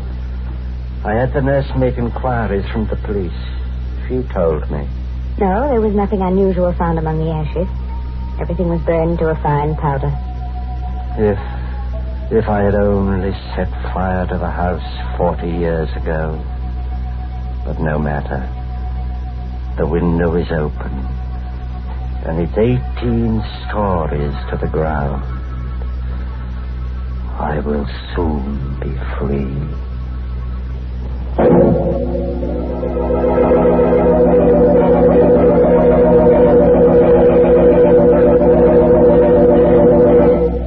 Meow! Everybody's dead but the cat. We overlooked him because we couldn't find him. Of course, I'm sorry that wall made such an unpleasant noise, such a tuneless wailing. We tried to teach it to whistle the new Lipton tea jingle, but we didn't have time, eh, Mary? Now, you just stop teasing me, because I'm not going to talk about the Lipton jingle now. No, and I'm not going to talk about Lipton tea either. Instead, the Lipton people want me to remind you folks about something important. I mean the Victory Loan Drive. You know, friends, we've been buying bonds for many years now. But this drive is in some ways the most important. Because if a job is worth doing, then it's worth finishing. The bonds you buy now won't buy weapons. No, this time the money will help bring our boys home. It will also help take care of our wounded soldiers, provide them with the finest medical care in the world. And, friends, we can certainly do no less. And the victory bonds you buy now will help launch our veterans into a safe and secure post-war world, the kind of world they've been fighting for. Yes, you're helping others and yourself, too, every time you buy a victory bond. So buy all you can, won't you?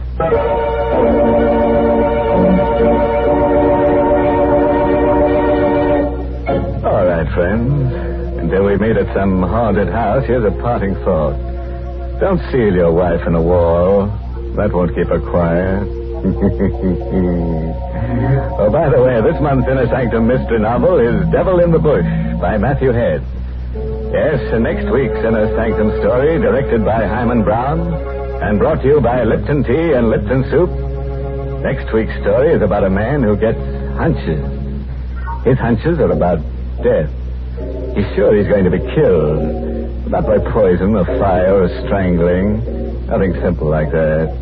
No, our character has a nice, interesting death waiting for him. Oh, if you'd like to be in at the death, drop in next Tuesday. And now it's time to close the squeaking door, so good night. Pleasant dreams.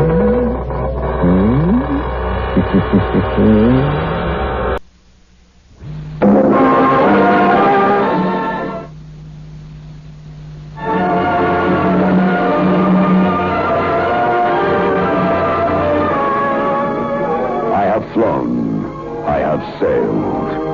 I have moved about this world of ours, and ever in search of the finest of its kind, we bring you the tops in spine chillers.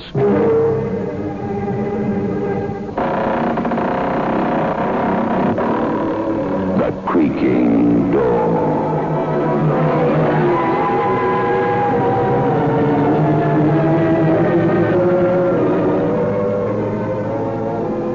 manufacturers of State Express 3/5 Filter King cigarettes take pleasure in presenting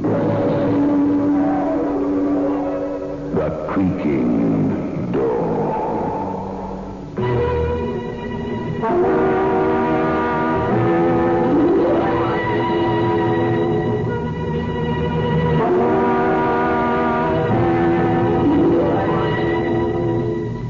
Good evening, friends of The Creaking Door. The creaking door is open. So do come. No, not that way. Follow me into the dark tunnel. Careful. It's very dark. You must be very careful that you don't tread on any corpse. It might be yours.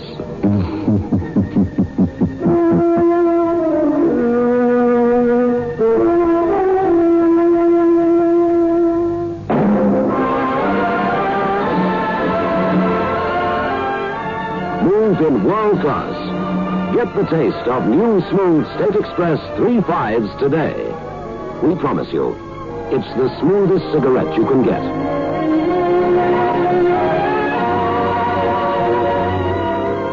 It's a blend that has been perfected after years of constant research by our master blenders. And the recent development of an entirely new process which gives you an even smoother 3/5 smoke. We promise you, it's the smoothest cigarette you can get. Move in world class. Get the taste of new, smooth State Express 3/5s today.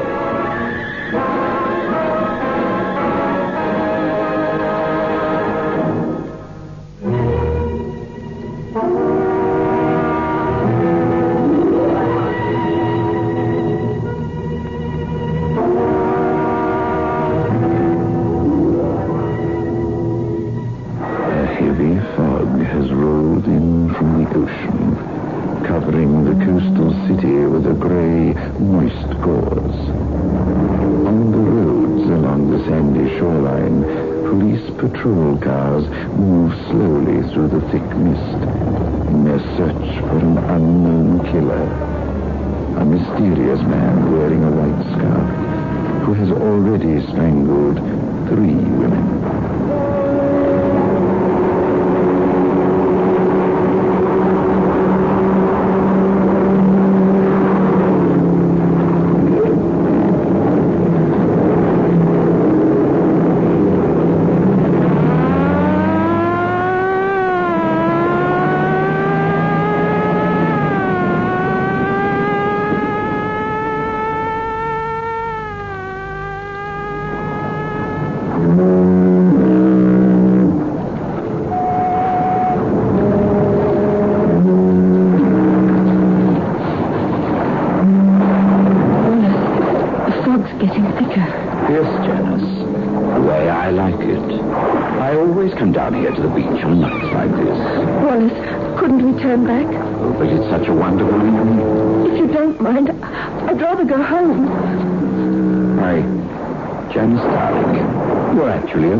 Afraid, Wallace.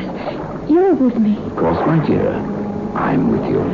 But those stories about those poor women who were murdered on the beach. So that's what's bothering you. It's only natural, isn't it? How do we know who may be near us in this fog? How do we know what may lie ahead?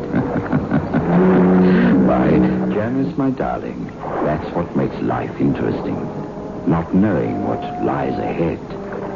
The next step, the next minute. Wallace, please, I'm getting chilly. Well, why didn't you say so, darling? Here, I'll wrap my scarf around you.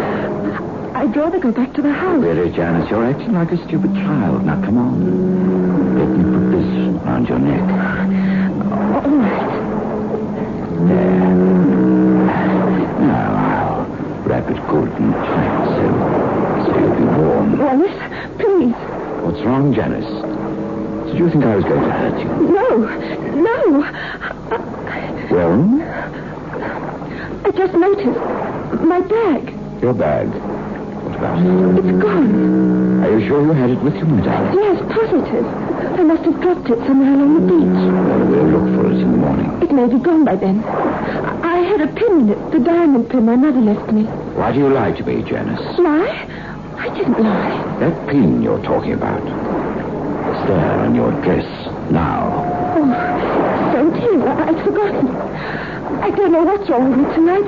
It's my nerves. Well, perhaps we should look for your bag after all. If you don't mind, Wallace, I'll wait here till you come back. But I wouldn't want to leave you alone, my dear. Here in the dark and the fog.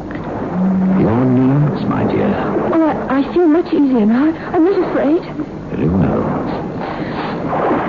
I'll be back in a moment. Now be sure to stay right here. All right, Wallace.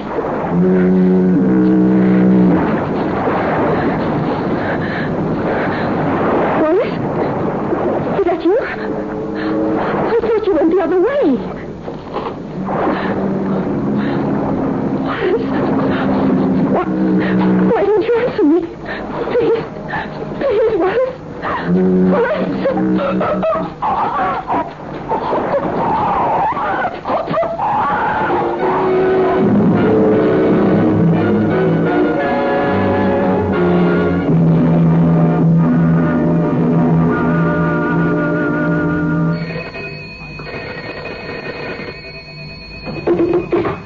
Hello? Editorial? Miss Winston? Yes? You're the one who wrote those articles about the Strangler. Yes, that's me. Well, if you want some more information for your stories, drive out to Ronson Point immediately. Who's speaking? The man in the white scarf has just claimed his 4th victim. What? What did you say? Alec, get on the other phone quickly. All right. Call the police. Ask them to trace the call. All right. Now, would you please tell me again what it was you said? Are you saying that another murder has taken place? Hello? Hello? Oh, don't bother about the call, Alec. He hung up. What's it all about, Dottie? The strangler in the white scarf. What? The man on the phone gave me a tip on the 4th victim. It may be a crank, but I'm going to make sure. Ronson Point, he said. Dottie, you can't go out there, but don't you realize that it might have been the Strangler himself who telephoned you? Wanted to get even with you for the stories you wrote? Yes, Alec. It has occurred to me. And that's the reason we're going out to Ronson Point right away.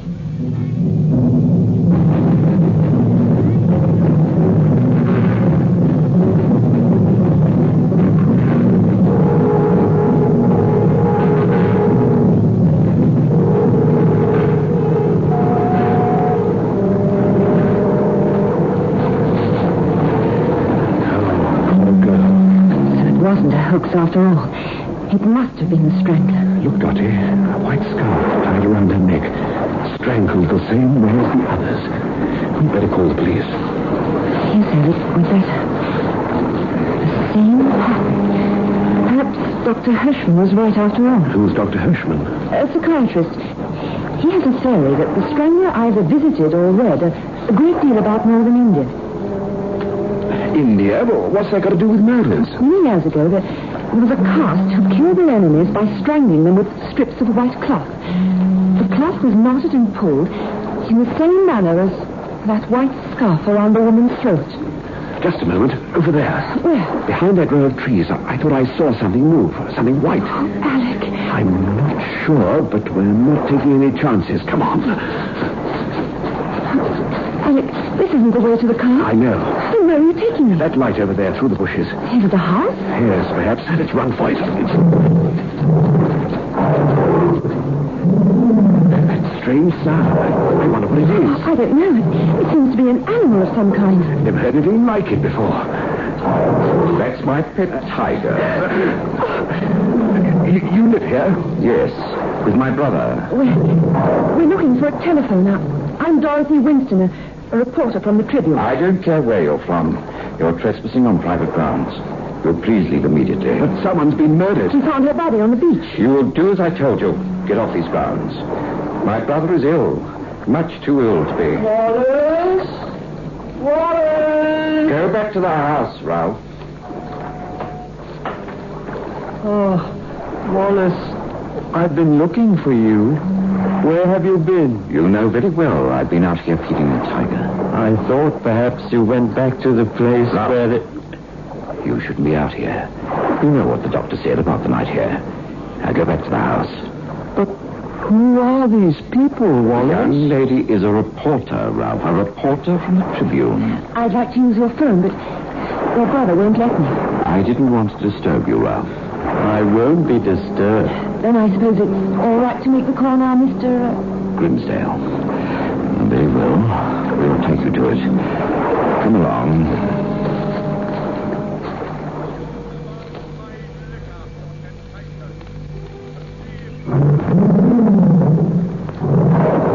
If you're a reporter, I suppose you want to phone your paper about... Wallace, my arm, you're hurting. Forgive me, Ralph, if I held you too tightly. You know how unsteady you've been lately. I didn't want you to fall. You squeezed my arm because you didn't want me to talk. Now, really, Ralph, you have these people believing I'm some sort of monster. You're free to say anything you please. You know that. Say anything you wish. You see, you've nothing to say. Oh, Wallace, please forgive me. I'm just upset because you left me alone so much tonight. But I haven't left you alone, Ralph. I don't know why you say such things. I've been in the house with you all evening. Don't you remember? Oh, yes. Now I remember. You've been with me all evening in the house.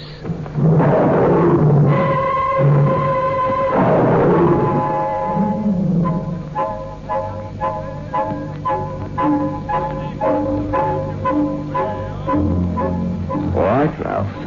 I think you're strong enough now to take these people to the phone. I'm going to go outside a while and finish feeding my pet. Yes, Wallace. This way, please. You go with this gentleman, Alec. But Dottie... Please, Alec, telephone for me. All right, but hurry. What do you find to be so amusing, Mr. Grimsdale? I find the obvious very amusing, Miss Winston. You stayed behind to watch me. Isn't that correct? Yes, in a way. Don't you think you're acting a bit rash? Perhaps, but that pet tiger of yours out there fascinates me. Oh? It's quite a rare species of tiger, isn't it? I didn't realize you're an expert. I have reason to know about that particular breed of tiger. Reason? You have been to India, haven't you? No. You're lying.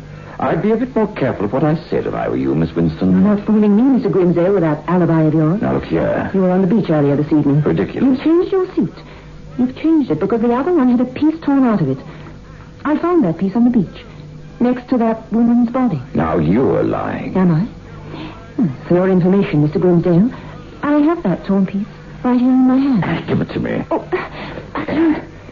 slip down my throat. Open your hand. Oh, don't. Open it. Wait. All right, I'll open it. There. I knew you were lying. There's nothing in your hand. Of course not. But I found out what I wanted to know. No? What are you talking about? The way you knotted my scarf, Mr. Grimsdale, and the way you tightened it around my throat. That's all I wanted to know.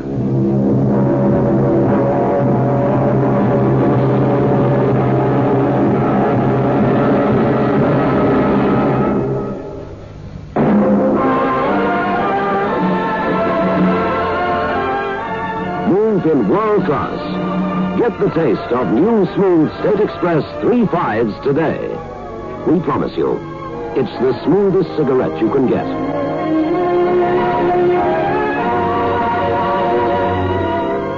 It's a blend that has been perfected after years of constant research by our master blenders. And the recent development of an entirely new process which gives you an even smoother 3.5 smoke. We promise you, it's the smoothest cigarette you can get. Move in world class. Get the taste of new, smooth State Express 3.5s today.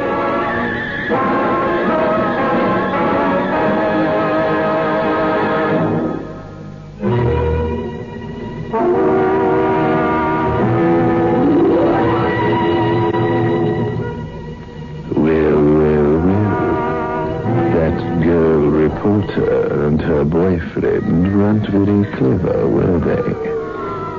As they say in the classics, a torn suit on the beach is worth two in a tiger's cage. But let us proceed with our tale.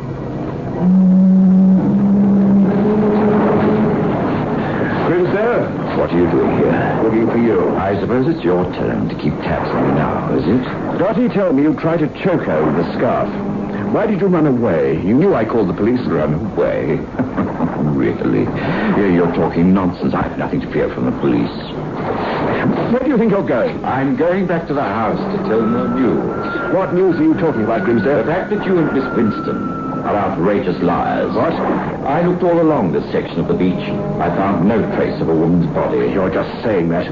It's a trick you're trying to pull. The body's over there by those rocks, and you know it. Lying, am I? Then go and see for yourself. I will. Believe me, Lancey, you're just wasting your time. It's gone. What did you do with the body, Grimsdale? What? But where did he go to? Where did he...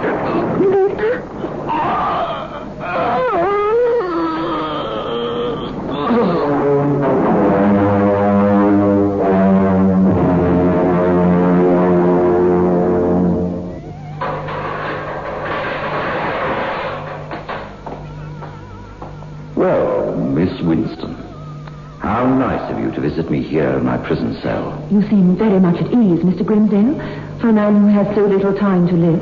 Oh, I don't know, Miss Winston. I've an idea I'll live longer than you will. Don't you think it's a little late for you to threaten me? Miss Winston, you're meddling in something that shouldn't concern you. Alec Lancey was my fiancé. You'd do better to let the police capture his murderer. They already have. They won't keep me here another 24 hours. And when I'm free, Miss Winston... Oh, you can't frighten me. Janice Craig's body was found this morning in a clump of bushes. Very interesting.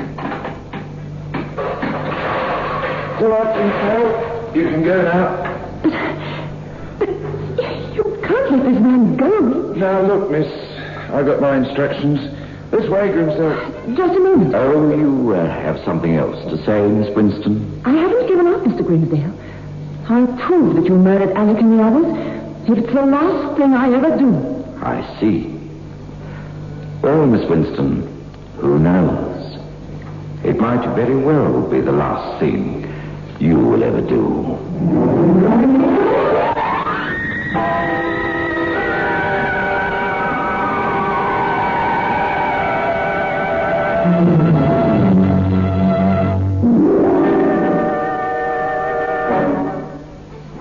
Ralph! Oh, Miss Winston. Thank heavens you're here. I was afraid you wouldn't come. You said it was a matter of life and death. Oh, it is, believe me. My brother Wallace lied to the police, and he made me lie for him, too. What do you mean? He told you and the police he was in the house with me all evening, but he wasn't. I was the one who telephoned you that night. I thought it was your voice, but I wasn't sure. Go on. Wallace was out with Janice that night. I saw them walk toward the beach. Why did you call me instead of the police? I was afraid to call the police. Afraid of what Wallace might do to me. I see. He'd kill me if he thought I was talking to you like this. But I just had to tell someone. I just had to. Did your brother tell you why he wanted you to lie for him? Yes, but I didn't believe him. What reason did he give you? He said he had nothing to do with Janice's murder. But there was no way of proving his innocence. He was afraid he would be found guilty if I didn't do as he told me. I see. Tell me, Ralph. Your brother's been to India, hasn't he? Why do you ask me that? Please answer my question. Yes. We lived in the Punjab for 5 years. I thought so. When I saw the tiger in that cage, What's the matter? The tiger. It isn't there now. The cage is empty. Your brother must have taken it away. Yes, Miss Winston. I did. Oh, Wallace. I took it away because unfortunately it's dead. It was shot.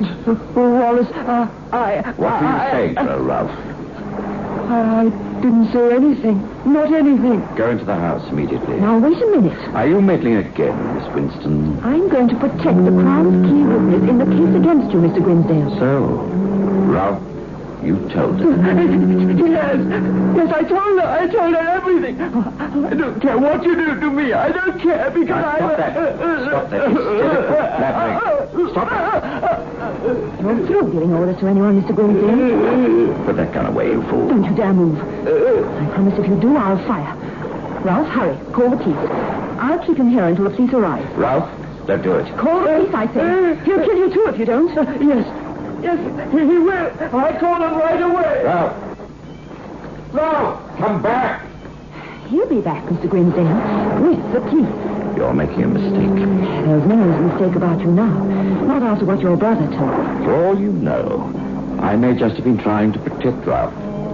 It's obvious how strange he is. It's too late to blame it on him. But I'm innocent. And I can prove it if you'd only give me half a chance. Like the chance you gave my Alec? I wasn't anywhere near Lansing when he was killed. I ran away and left him alone on the beach. And I suppose the same thing happened with Janice Craig. I was in love with Janice. I was going to marry her.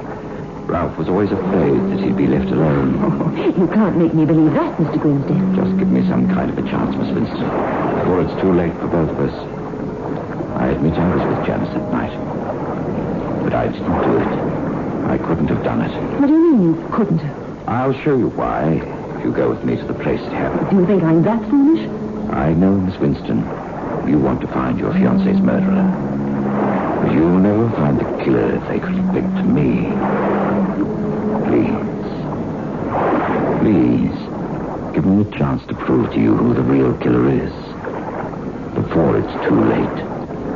All right, Mr. Grimsdale. I'll give you just this one chance.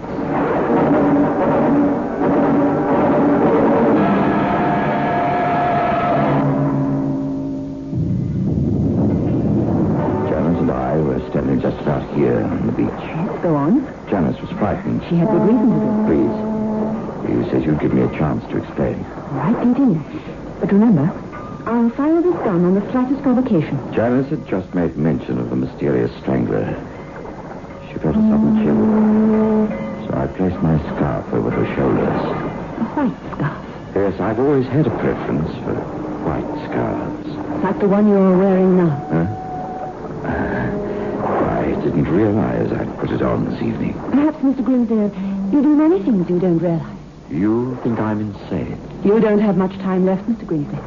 Go on with your explanation. But as I said, I took off my scarf and placed it over Janice's shoulders like this. No, you don't. But Miss Winston... Get your hands away from me. But I... Put that scarf back where it is. Very well. But I only wanted to show you what happened. I knew it would be something like this, Mr. Grimsdale. I knew you wanted to get me down here on the beach so you could kill me like you did the other 5 people. No, Miss Winston, that isn't the reason. Out of those 5 people, Janice was the only one I knew. I couldn't possibly have a motive for killing the others. They were total strangers to me. Psychopathic murderers very often kill without motive. Yes, I know. That's why I wanted to tell you about Ralph. A person like him might kill only for the thrill it gives him. Do you have anything more to tell me? Yes, just one more thing. Janice told me that she'd lost her bag. I started back along the beach to look for it. Yes? It was difficult finding anything because of the fog. I went about 100 yards. Yes? Then I gave up the search. I returned here and found Janice strangled to death with my scarf. I returned to the house immediately because I knew I'd be blamed for this. Wait. What is it? Over there, beside the rock. It looks like a woman's handbag. Come on. It is a bag. It's Janice's missing bag. You'd better pick it up, Miss Winston. No, you pick it up. You still don't believe me? Pick it up, I said. All right. I will. I don't know why you don't trust me now. You have the gun and nothing could...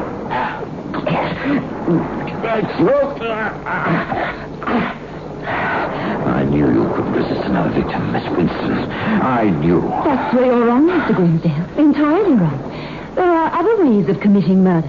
I just wanted to feel the scarf tighten around your neck just for a moment. Get up. And I knew it was you. I just had to prove it. How did you know? That night I ran from the beach, I saw a woman at the edge of the woods. A woman wearing a white scarf like you're wearing now, Miss Winston. I followed you back to town to your office. That's where the police were wrong. They were looking for a man, and all the time it was a woman. But they'll never know. After I kill you with a gun with which I killed the tiger, it'll be all over. There'll be no more strangling. No, Miss Winston. You couldn't stop killing any more than you can stop breathing. I know exactly what I'm doing. I'll tell the police you tried to murder me like you did the others, and I had to shoot you in self-defense. After the gunshot, it'll all be over. Finished.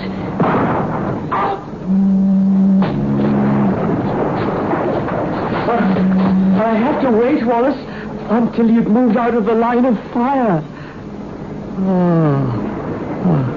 She's dead. Yes, well, just as she said. After the gunshot, it will be all over. Completely finished. Let's go back to the house.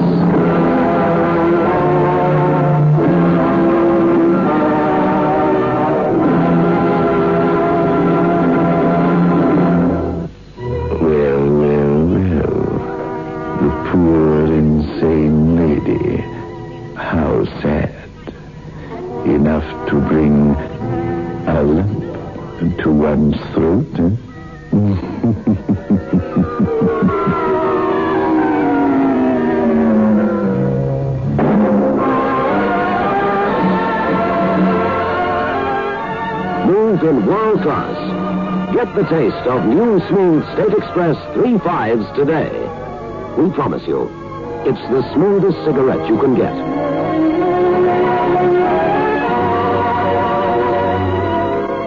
It's a blend that has been perfected after years of constant research by our master blenders.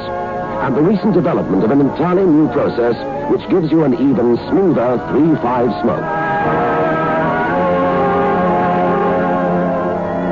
We promise you, it's the smoothest cigarette you can get. Move in world class. Get the taste of new, smooth State Express 3.5s today.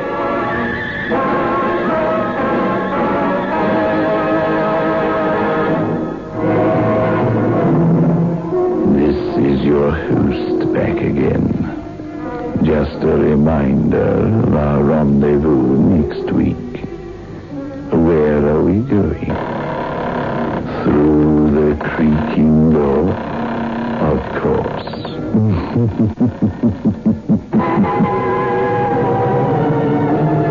The manufacturers of State Express 3.5's Filter King cigarettes invite you to listen next Saturday at 9 o'clock when they will again present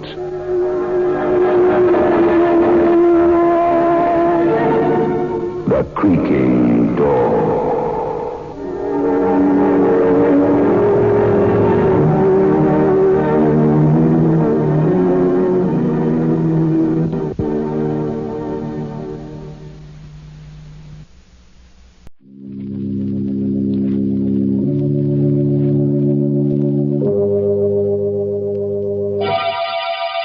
Lipton Tea and Lipton Soups present Inner Sanctum Mysteries.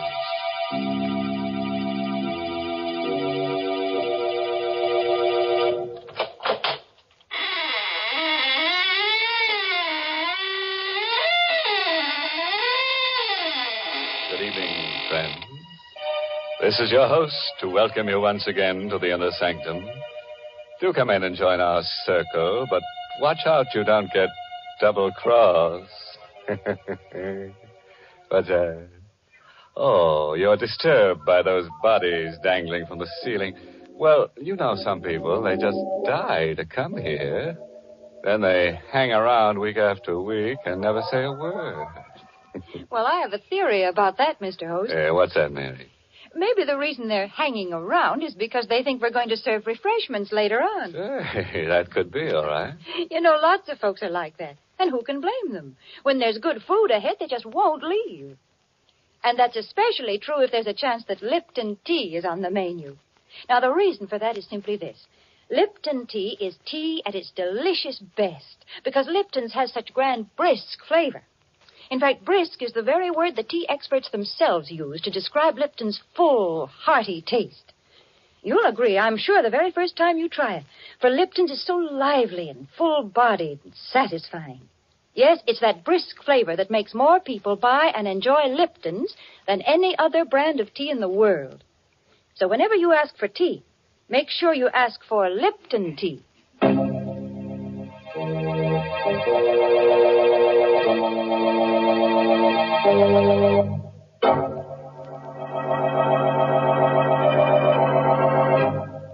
And now, friends, draw close your chairs. If there are no faint hearts among us, we'll begin tonight's tale of terror. A story written especially for Inner Sanctum by Michael Sklar. Our star tonight is Santos Ortega, who plays the role of Elwood Fitch in You Could Die Laughing. We wanted to escape our problem, to forget about it, so we went to the movies. But there was a doctor in the story, and every time he appeared on the screen, I remembered. Halfway through the picture, I couldn't sit there anymore. I nudged Catherine, and we got up and walked out. The street was cold and dark and empty. Elwood, what do you want to do now? I just want to go back home. All right, dear. Get in the car. Elwood, I want to talk to you. All right, there's time for that. Please, dear, let's stop being silly about this thing. Let's face it. I am facing it. But you're not. Don't argue with me. For heaven's sake, don't you understand? The doctor said you only got a year to live unless we move to Arizona. Doctors are human. They can make mistakes. Not 3, Doctor. I don't care. Oh, why are you so stubborn? Why are you so dead set against Arizona? You ought to know why, Catherine. Me? Yes, you. Because of me? Yes. I haven't given you much, Catherine, not even children. But I've been able to make a living. We've been able to get along. What would I do in Arizona without a job and without money? Elwood, slow down. I can still drive a car, Catherine. You're speeding. Let me alone. Passing through a red light. Elwood, that man crossing the street. Look out,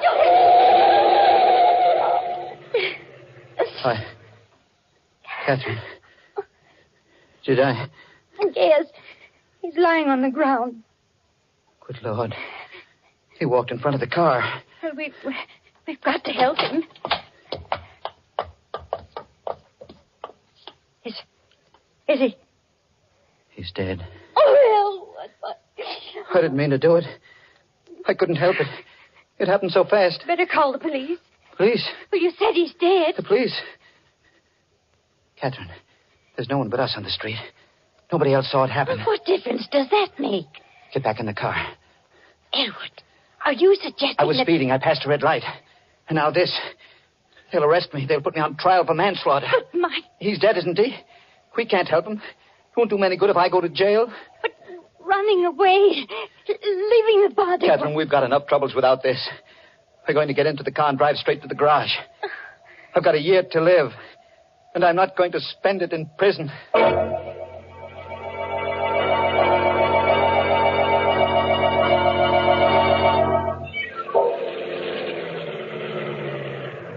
Good evening, Mr. Fitch. Want me to put the car away for you? Yes. Show must have let out early, huh?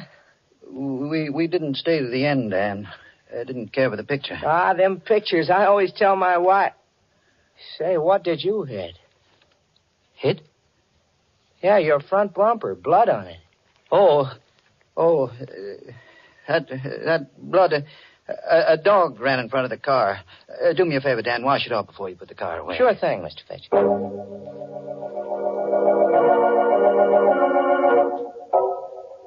I didn't sleep well that night. Bad dreams, all mixed up. About doctors. They all looked like the man lying on the street. And their faces were covered with blood. I woke up exhausted. Breakfast is on the table, Elwood. Just a moment. That newspaper can wait. Your toast is getting cold. Oh, here it is. What are you looking for? The story. You mean last night? It's in the newspaper? Listen to this. Stenger, victim of hit-and-run driver. The body of Augie Stenger, underworld character, was discovered early this morning at the intersection of Broad and Main Streets. Police believe Stenger was the victim of a hit-and-run driver. The front door. Yes. Do you think it's the police? I don't know.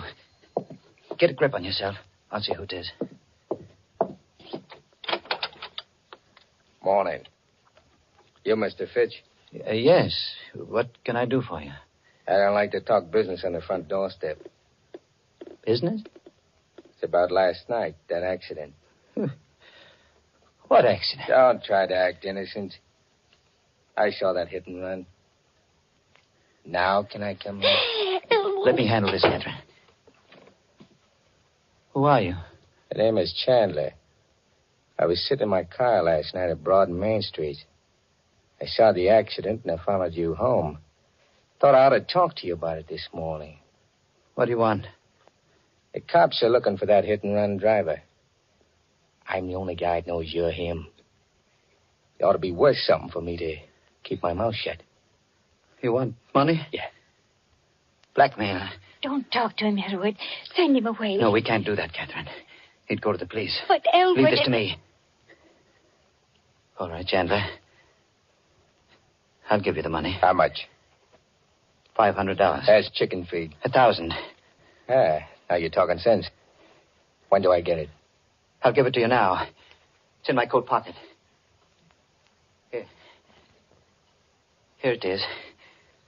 You'll find exactly $1,000 in $20 bills. Thanks. Now, get out of here. Now, wait a minute. Don't get nasty, Fitch. I'm doing you a favor. You got your money. Now get out. I'm going. But I'll be back. We'll call this the first installment. Elwood, where did you get that money you gave him? Money? Last night you said we couldn't go to Arizona because we had no money. You just gave that man $1,000. Where'd you get it? I was ashamed to tell you. I took it from Stenger. Stenger? The man we hit. I put my hand inside his coat to see if his heart was beating. The money was in the inside pocket. Elwood, how could you? Don't look at me like that, Catherine. We've been married a long time. Long enough for you to know that I'm not a crook or a murderer. But to kill a man and then take his money. Try to understand. All day long I've been thinking. A year to live. A year to live. When you know you're going to die, it does something to you. You forget what's right and what's wrong. I thought, with that $1,000 and the few hundred we've got in the bank, I thought we might be able to go to Arizona after all. Well, the money's gone. Yes. Don't think about it anymore. How can I stop thinking? You heard what Chandler said? That $1,000 is the first installment. He'll blackmail us out of everything we own.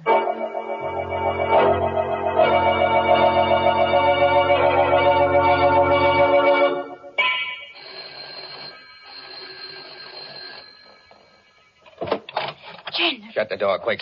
Who is it, Catherine? Shut that door, Mrs. Fitch. You were here only yesterday. What do you want now? The cops are after me. You and me are on the same boat. What have you done? What do they want you for? Murder. Murder? You shouldn't have come here. I figured this place ought to make a pretty good hideout. No. You can't stay here. Who's going to stop me? I won't allow it, Elwood. I won't have this man in my house. All right, cut the squawk. No. I stood a lot in you, Chandler, but stay away from me. Yeah. Don't you dare touch him. Elwood! Elwood! Don't cry, Catherine. I'm all right. Any more back talk, Fitch? No. Okay. I'm moving in.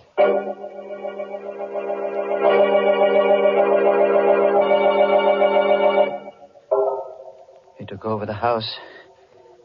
He used Catherine and me as servants, treated us like dirt. There was nothing we could do about it. Just the three of us, cooped up in that little house. We couldn't go out. Food and cigarettes were sent up from the store.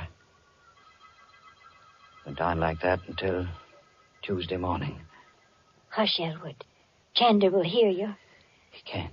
He's in the bedroom. You're going to give yourself up? I can't stand this anymore. I can't stand it. Well, do what you think is best, darling. I've made up my mind. Rather than put up with that man, I'd prefer to go to prison. I'll call the police right now. Hello, operator. Get me police headquarters. Got a pal at headquarters, Fitch? Hey, Chandler. Don't point that gun at me. Cancel that call. Oh, all right. Hello, operator. Operator. Never mind that call to police headquarters. No, nothing's wrong. I just made a mistake. Thank you. You made your last mistake, Fitch.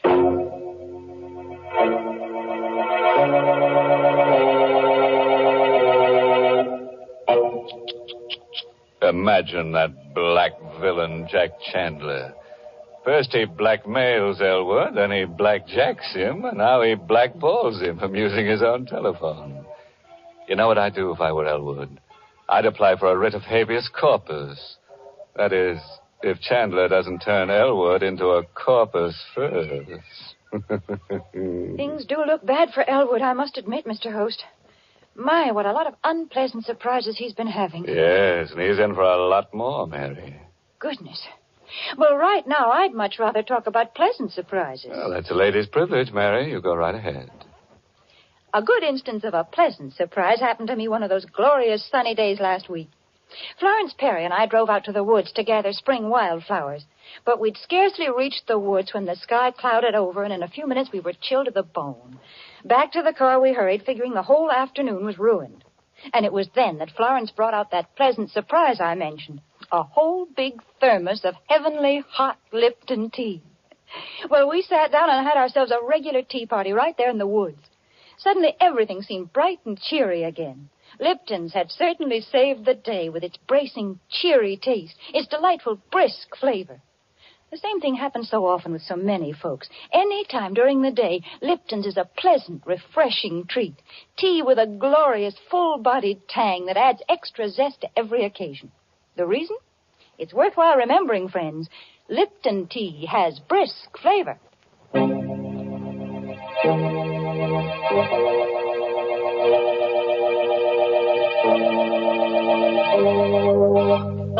Now, friends, let's get back to those lovely people, Jack Chandler and Elwood Fitch. Chandler the murderer and Elwood the hit-and-run driver. It's quite a pair. Together they make a full house. A moment ago, Elwood tried to give himself up to the police, but Chandler caught him at the telephone. So, you were going to double-cross me, huh? No. I was only going to tell the police about myself. What do you suppose would happen to me when the cops came for you? I ought to kill you right now. Oh, no. You shut up. First thing I'm going to do is pull out that phone so you don't make no more calls to headquarters. Yeah. That settles the phone. Now, stand up. What are you going to... The door. Can you see who it is through the window, Fitch? Yes. Take a look. But remember, I still got this gun. Don't try any tricks. It's a man. Recognize him? No. Now, listen. Before you open the door, I'm taking your wife into the next room with me. I'll be able to watch you and hear every word you say. You know what I'll do to Mrs. Fitch if you double-cross me. Yes. Okay. Now, answer the door. Mr. Fitch? Elwood Fitch? That's right. May I come in? Yes, of course. I'm Detective Farley from headquarters. Here's my badge. Mind if I ask a few questions? What about? Well, I've been assigned to the Stenger case. Familiar with it? I read about it in the newspaper. A hit-and-run driver. That's the case. What do you know about it, Fitch? Why, nothing. Are you sure? See here, you don't You think... and your wife went to the movies Friday night, correct? Yes, that's right. Did you drive straight to your garage from the movies? Why, no. It wasn't a good movie, so we left early and went for a ride. Did you pass the corner of Broad and Main Streets? No. We went in the other direction. You're lying, Fitch. I've been checking garages for that hit-and-run car. Your garage man told me you brought your car in Friday night with blood on the bumper. I told him We ran into a dog. Don't make me laugh. Your story wouldn't hold up a minute if that fool garage man hadn't washed the blood off. Are you going to arrest me? I need evidence first. When I get it, I'll come back.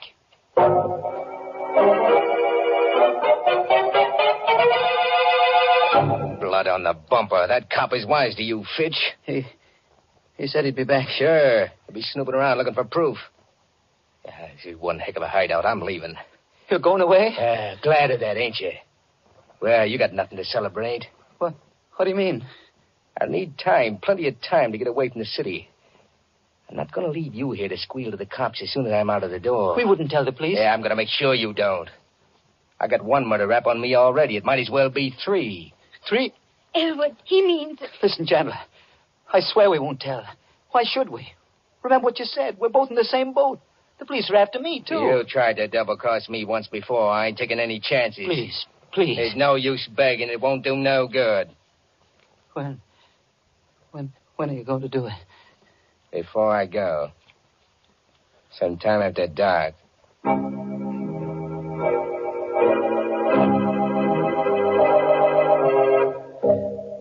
The rest of that day was a nightmare. Chandler wouldn't let me separate from Catherine. Everywhere we went, everything we did, he was always behind us with that gun in his hand.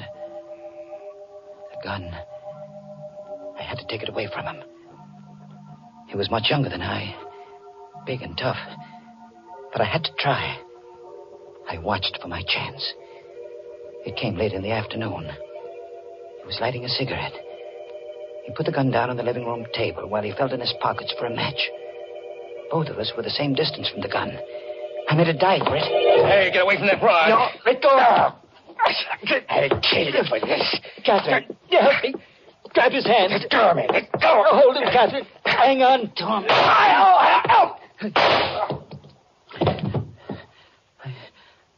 He's dead. I had to shoot him. I had to. Now what will we do? I don't know. What would he do if the positions were reversed? Call the police. No. The money. The money I gave him. The $1,000 I took from Stenger. He still got it. It's ours again, Catherine. We're going to Arizona. Arizona? Don't you see? It's just like it was before he came. We'll take the money and we'll go to Arizona. But his body... He's a murderer, he said so himself. We'll put the body into the car, drive out to the suburbs, and leave it on the highway. The police will think it was just another gangster murder.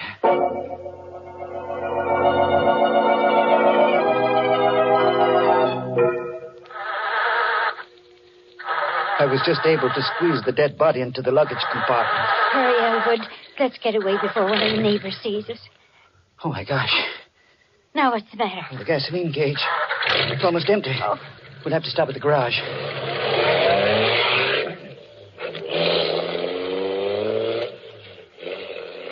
I drove back to the garage. Had Dan fill the tank. And paid him with one of the $20 bills I'd taken from the body of Stenger. Dan gave me a queer look as he brought me the change. Here you are, Mr. Fitch. 13 gallons out of a $20 bill. Thanks, Dan. Oh, by the way, did a detective come around to your house the other day? Yes, he did. I hope you don't hold it against me telling him about that blood on the bumper of your car. Oh, of course not, Dan. Why should I? After all, I had nothing to hide. No, that's right. Well, you know, to tell you the truth, Mr. Fitch, I was a little suspicious of you. I thought you really might be that hit-and-run driver. Not that it matters much now. No? No. The police don't care much now about that driver. Why not? Oh, he's small potatoes now. I just heard over the radio that guy Stenger was just about dead even before that hit-and-run driver hit him. How could that be? Well, the way the radio explained it, Stenger was shot in the back, and he staggered out into the street, and then the car hit him. But you said he wasn't killed by the car. Yeah, that's right. The coroner's inquest showed that he died of a bullet wound. He'd been murdered. The police even know who killed him. They know the killer's name? Uh-huh. I heard it over the radio just a minute ago. Oh, yeah, Chandler. Jack Chandler.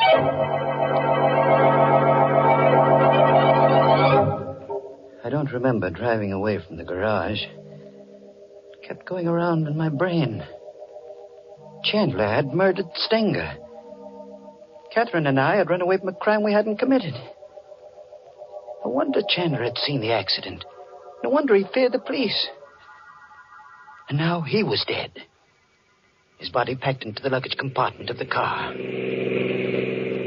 Elwood, you're not listening to me. What? Oh, I was thinking about Chandler. That's what I was talking about. If he killed Stenger, why can't we go to the police and confess everything? Because we killed Chandler. But it was self-defense. Would the police believe that? They'd have to believe it. Even if they did, it would be murder in the third degree. They'd learn about the $1,000. I'd be held for trial. We'd never get to Arizona. No, Catherine. We've got to go through with our original plan. Elwood, that siren. It's a police car behind us. What are you going to do? They may not be after us. If they do stop us, let me do the talking. Hey, forward! Stop that car! Don't be afraid, Catherine. I'll handle it. Uh-huh. Middle-aged man and woman. You answer the description, all right. Name Fitch? Yes. What's the trouble, officer? There's an alert out for you. You bought gas back at your garage a few minutes ago. Paid for it with a $20 bill. That's right. Got any more of those bills on you? Why, yes. Hand them over. Here. Here they are. Uh-huh. Looks like it's all here. This is the stuff, all right. What stuff? What are you talking about? This money. It's counterfeit. Just like the bill you gave the garage man. Counterfeit? Phony money down to the last dollar. Move over. We're driving to headquarters.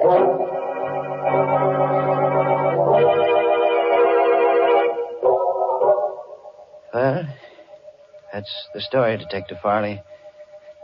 You'll find Chandler's body in the back of my car. Willing to put your signature to this confession, Mr. Fitch? Yes, I'll sign it. Oh, you could have saved yourself a lot of grief. I knew you were the hit-and-run driver when I came around to your house. But I needed the proof, and you gave it to me when you broke one of these phony $20 bills. Well, did you know then about the money? Sure. Stenger had a long record as a counterfeiter. His girl told us he was carrying $1,000 in bad money the night he was killed. Naturally, when we didn't find the money on his body, we knew it had been taken by the hit-and-run driver. And the blood on the bumper of your car was the giveaway. Well, now that you've caught me, what's going to happen to me? Well, depends on the jury. You might get 20 years. Might get life imprisonment. You might even get acquitted.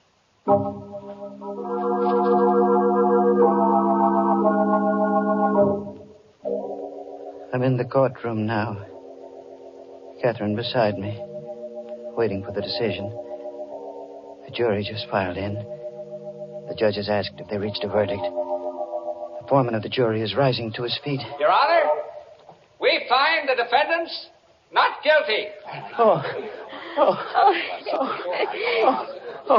Catherine. Oh, Elwood, thank heaven. I don't know whether to laugh or cry. Oh, darling, you were right from the very beginning. Money or no money, we're going to Arizona.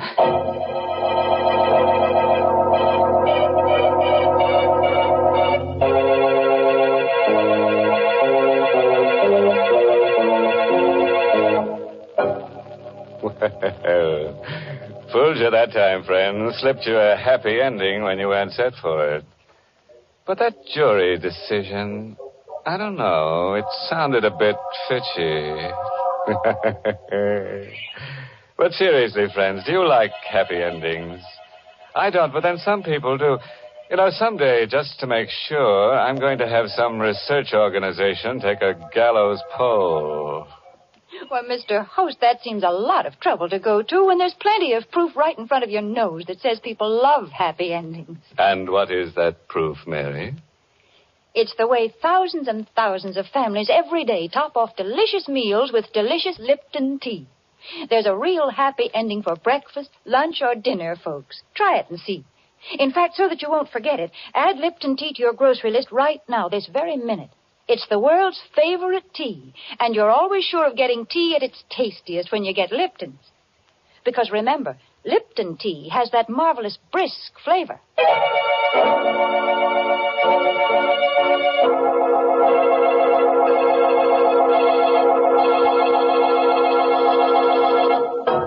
A parting word of advice, friends, drawn from the experiences of Elwood Fitch.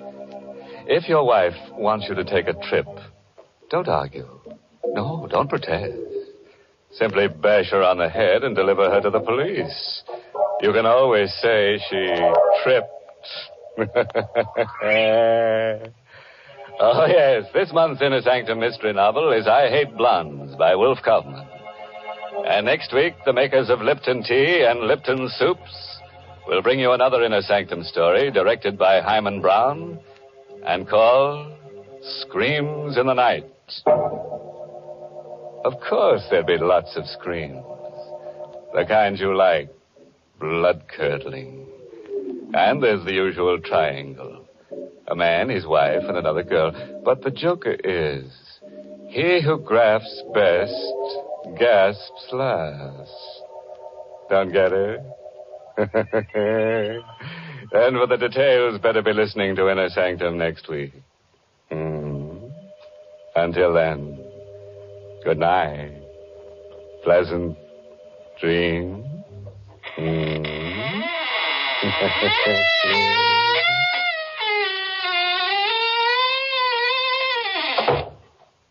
Let's begin at the beginning of the meal, friends, with the soup. If you want soup to be both delicious and easy to prepare, make it Lipton's noodle soup. Here's a soup that has real honest-to-goodness chickeny flavor. It's full of tender noodles, and because it comes in modern soup mix form, it saves both time and money.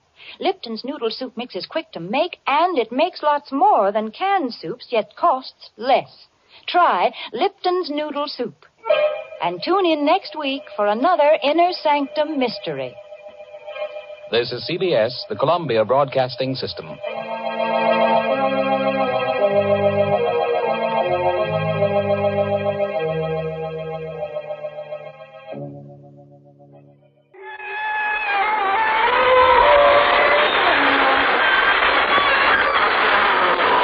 Good evening, friends. This is your host to welcome you through the creaking door into the Inner Sanctum. Come on in. One prankish little fellow, whom we shall call Maniac, for lack of a stronger word, just set fire to the walls. He said a closed room made him feel confined. As a result, 4 other characters are slightly burned up now.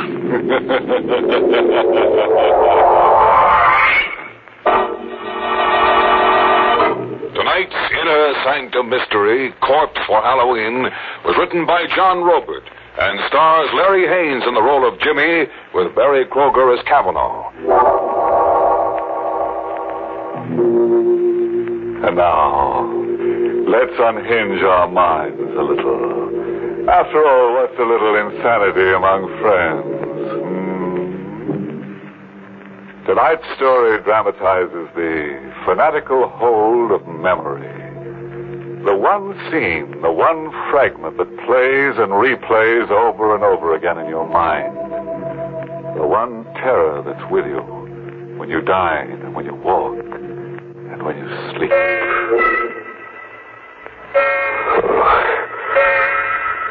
Sleep.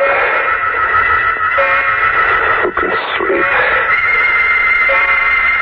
I'm here in the 35-cent flop, but I'm in the Burma jungle. Watching a scene that never gets stale, even though it's 5 years old. I can hear sounds travel across the brush. I pick them up as if I'm a receiving set. Animal sounds. And I see, as if my eyes are in the sky, I see 2 grim figures standing with their rifles aimed at a pair of jungle beasts. A tiger and its mate in a crouch, ready to jump. They fire point blank together as if by signal. So good. They miss. The beasts roar and leap. I hear them scream out, Kavanaugh and Dr. Dolan. Just before they die.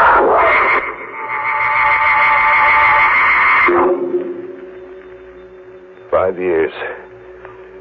And you've been everywhere trying to forget. And you almost do forget. But it edges right back into your mind by itself. Like when a guy suddenly sneaks up on you in the night. Do you have a match? What? Do you have a match? Oh, yeah, sure. You popped up on me so suddenly.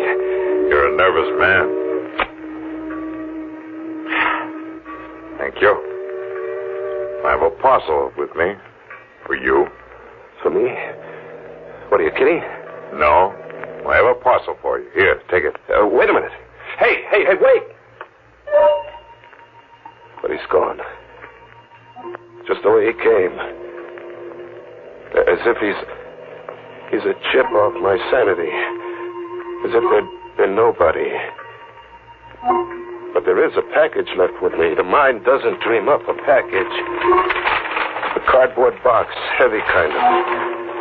And tissue, lots of tissue around something that had the feel of a head. It is a head. The stuffed head of a jungle tiger. Its mouth fixed in the snarl that sends the blood hammering to my head.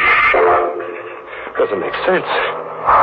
No good figuring it out. Toss it into the river, box and all, and get away. Get among people. Yeah, Rocco's. Go to Rocco's. Get the jukebox going and slip into a fog. Coffee, Rocco. Jimmy, I got something for you. For me, Rocco? A package. A guy come in before and leaves a package for you. See? For Jimmy Fox. Your name on it. My name? My name's Jimmy Scott. You know that. Scott, yes, but the man says your name is also Jimmy Fox. He says he knows. He knows? I took the package outside into the night, into an alleyway. Another cardboard box, heavy. And tissue, lots of tissue around something that had the feel of a head. It was a head, but not a tiger's this time. It was a human skull. It shone with a hard white light where the moon touched it. And then it seemed to speak. Do you have a match? What? You're being an idiot. It isn't the skull talking to you, it's me. You? Where are you? I'm behind you. I don't see you. It's because you're afraid to. See me now? Yeah. A black suit and a face grinning at me like a laughing mask. It is a laughing mask. Well, why are you wearing a mask? Why not? Tonight's Halloween. Halloween? Sure. Halloween. Not everybody plays jokes. Oh, gosh, I should have remembered it was Halloween. Can you identify the skull? Look, what kind of a gag are you trying to... Suppose I give you an hour to identify the skull. It's 8 now. Until 9 o'clock then, Jimmy. Wait. Hey, wait. He was gone again. As if there'd been nobody. Just another big chip off my sanity. I really had to get away from myself now. I hit the back streets, and then somewhere a big neon sign across a tenement pulled me off the sidewalk. It read, the Tillery Street Boys Neighborhood Association. Halloween costume ball. Public invited. A girl in a boot, masked like a witch, stopped me at the door. Mask, mister? Mask. Oh, sure. Give me one. Black, green, yellow, or purple? What's your favorite color? Yellow. Here you are. 50 cents. There you are. Oh. Oh, what? Just a description left with me. I'd almost forgotten. Are you Jimmy Fox? Suppose I was Jimmy Fox. What about it? This grocery bag was left here for you. A man told me to tell you. You forgot it somewhere. And he said that he'd meet you one place or another later. Here, take it. By the shape of it, I'd say you had a Halloween pumpkin inside. What if I told you there was a human skull inside that grocery bag?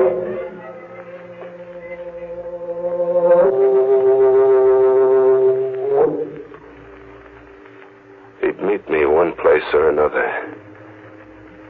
He did. He was under a street lamp, waiting for me to happen along. Hello, Jimmy. Have you dared to call the skull by name yet? Or must I? Look, that gag isn't paying off, mister. All right, go ahead, you call it by name. Dolan. Boxer Dolan, remember him? I never knew the guy. You no doubt got me confused. Have I, Jimmy? You've changed your appearance cleverly, except for one thing disguise could never conceal. One thing? Your guilt. You wear it like a badge of shame. Oh, what am I guilty of? Murder. 2 men left an encampment in the Burma jungle just before dawn. 2 men. Boxer Dolan and Kavanaugh. The 3rd man remained behind. He played sick, pretended to have fever. The 3rd man was you, Jimmy. Must I tell you the rest? Tell me the rest. Dolan and Kavanaugh carried rifles in the event of a jungle encounter. There was a jungle encounter, a tiger and its mate. An emergency, but an easy one to resolve for 2 expert hunters. Just 1 shot apiece, and there'd be 2 more dead tigers. Just 1 shot apiece. They had their 1 shot apiece. But the tigers didn't drop dead in their tracks. Instead, Boxer Dolan and Kavanaugh dropped. Ask me what happened, Jimmy. What happened?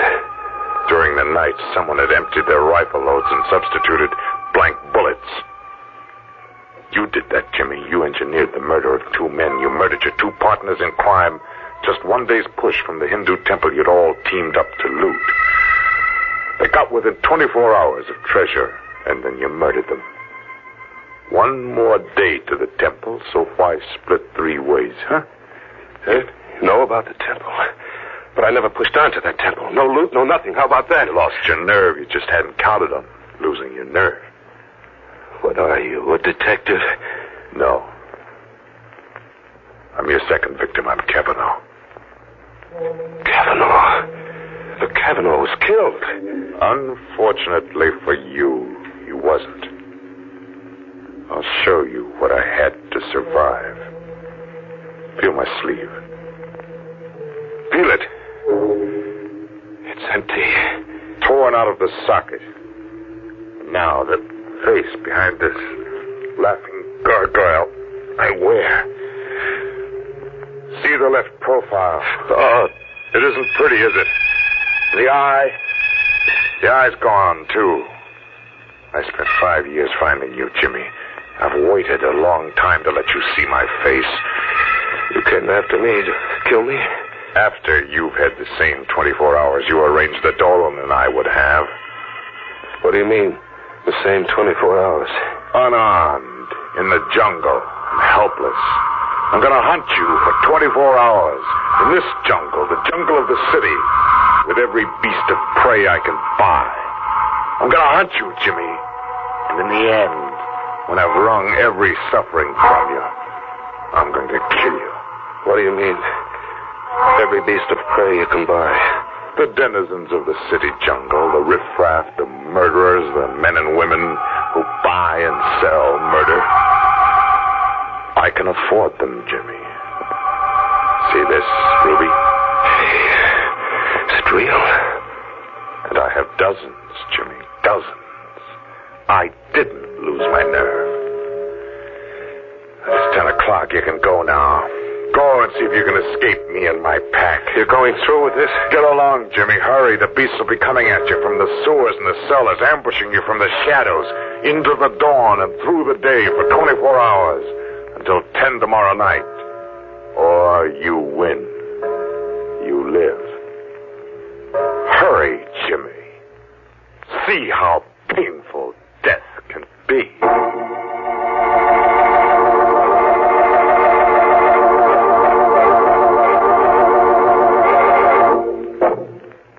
That Kavanaugh's one fella I never want to hunt me up.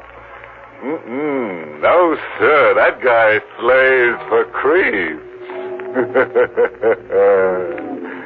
24 hours. Kavanaugh's got 24 hours to kill, and Jimmy has just enough time to die. Yes, you know, Jimmy might win out over Kavanaugh. Now that he's got an extra skull to go with the one he's stuck with. After all, 2 heads are better than one. Let's live out the terror now, shall we? An animal game of murder for 24 hours. I was to be hunted down in a jungle where human beasts came at you from the sewers and cellars, where killers in the hire of a homicidal lunatic lay in ambush. Well, I had to win. I had to save myself. I had to. Hide. The thing to do was to hide, fade into an alleyway and find a cellar and stay put for 24 hours. Just stay put. With the sickening reek of garbage cans until 10 tomorrow night. Was I alone? Movement. There was a whispering movement somewhere in the cellar. A faint rattle of ash cans as if the wind was rattling them. Wind in an airtight cellar. Hello? Anybody there? No answer. I'd been imagining. But then something winged at me, goring into my shoulder, sharp and deadly like a knife.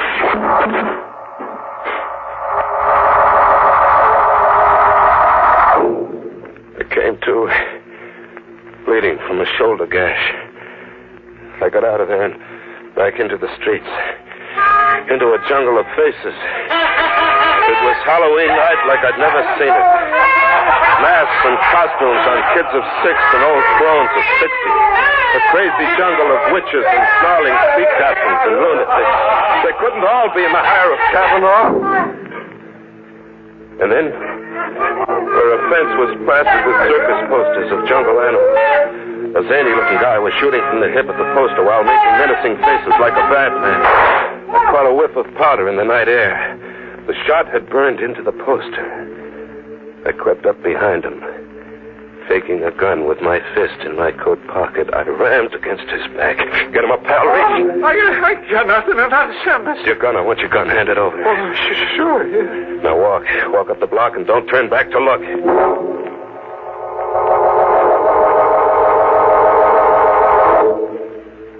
I had a gun now, and the tables were turned. I was the hunter now.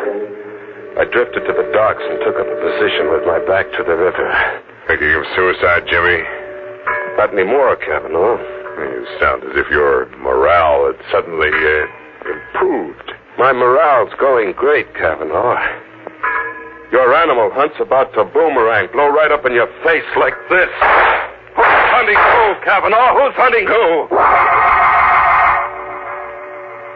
Kavanaugh kept standing up.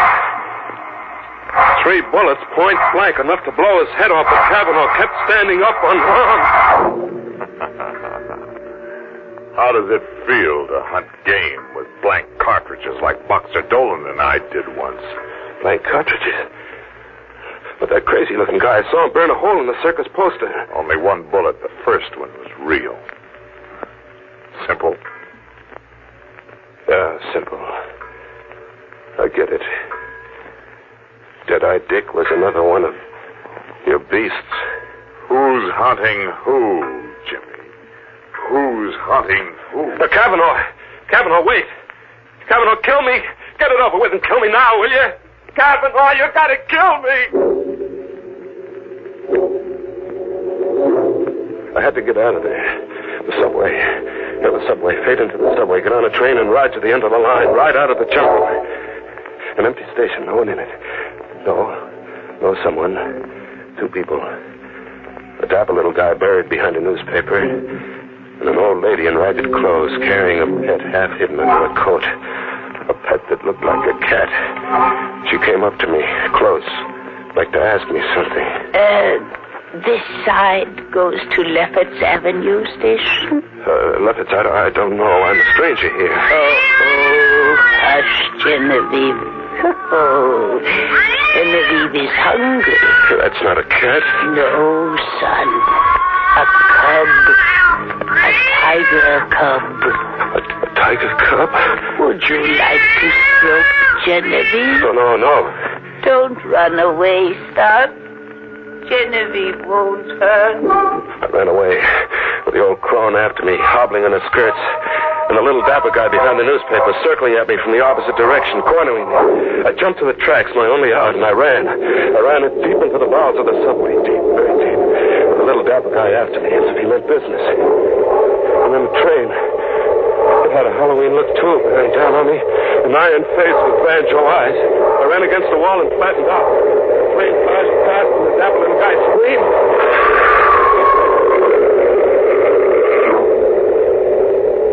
Kavanaugh was shy, one beast in this jungle. The little guy had been hit glancingly and hurled against the subway wall, pulverized.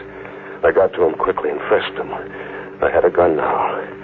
A gun with bullets that killed. I ran a half-mile underground to another station, and then back on the streets. Back in the animal game. It was 3 a.m. A neon sign read Tillery Street Boys Neighborhood Association. Halloween costume party. People were straggling out. The fun was over. Oh. What? You remember me? No. I'm the witch who gave you a free mask and a grocery bag that you forgot somewhere. And you're Jimmy Fox. Jimmy Scott. I used to be Jimmy Fox. Sister, are you all right? Am I all right? I mean, are you just what you look? A sweet kid with brown eyes and a heart. Are you drunk? No, beat. I'm dead beat. I've got to hole up somewhere, get some shut-eye. I've got to or I'll die. You're sick? Yeah, I'm sick. If I could just sleep around the clock until 10 tomorrow night. If an angel came along and said, come home with me, I'll put you up. Come home with me, Jimmy. I'll put you up.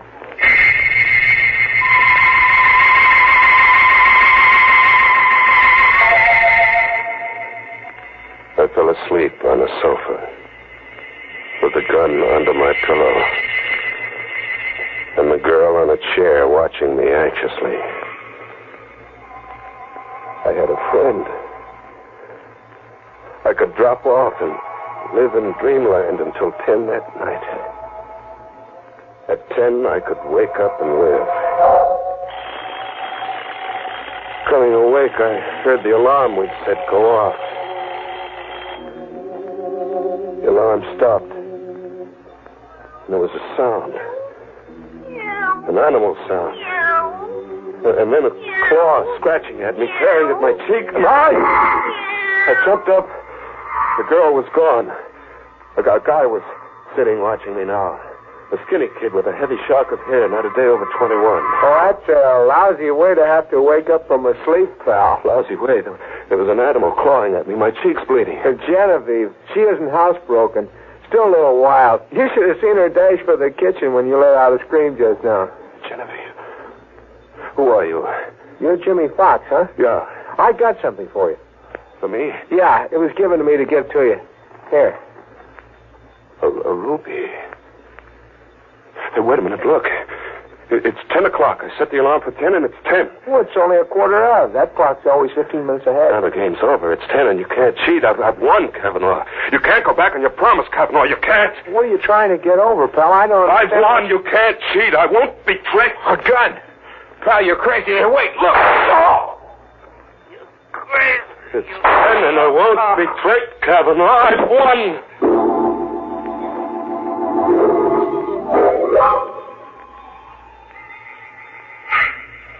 I'm still on the sofa.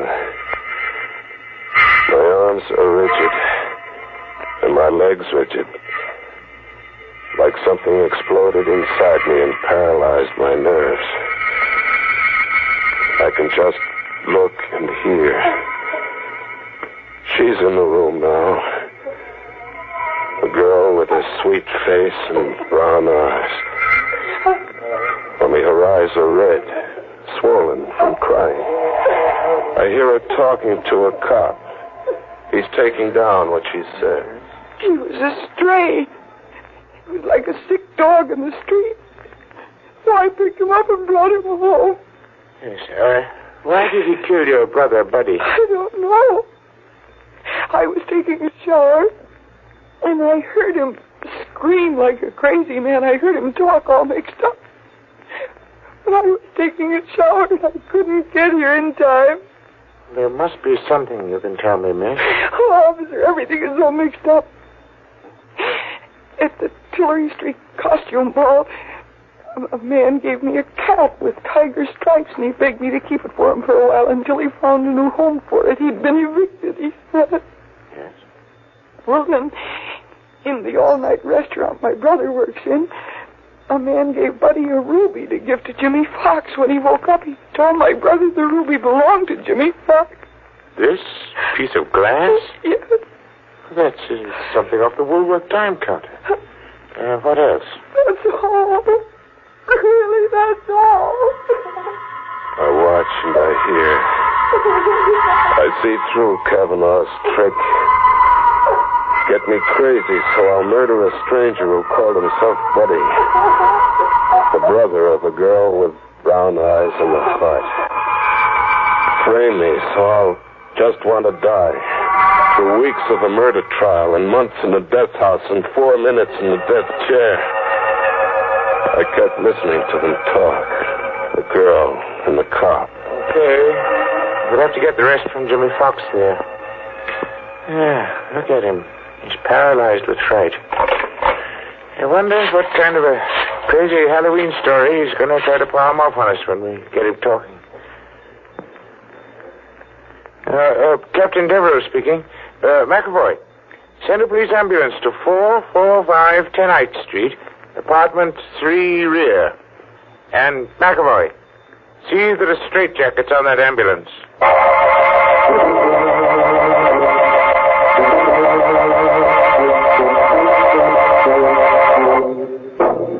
Well, quite a chase. It got so poor Jim didn't know whether he was coming or going. Nuts. What got his goat most was the way he kept seeing animals everywhere. Very confusing to a guy on the lam. Yeah, it got so he couldn't tell who's zoo. Tomorrow? Oh, sure. I read this Halloween notice on a tree somewhere. Never hunt out of reason.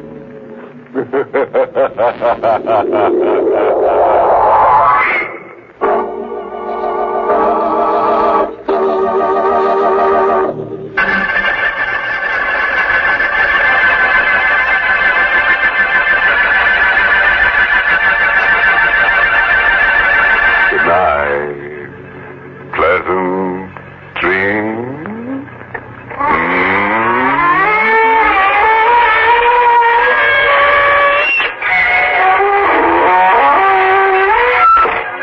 Inner Sanctum was heard in the United States over CBS, the Columbia Broadcasting System, and has been rebroadcast for servicemen and women overseas.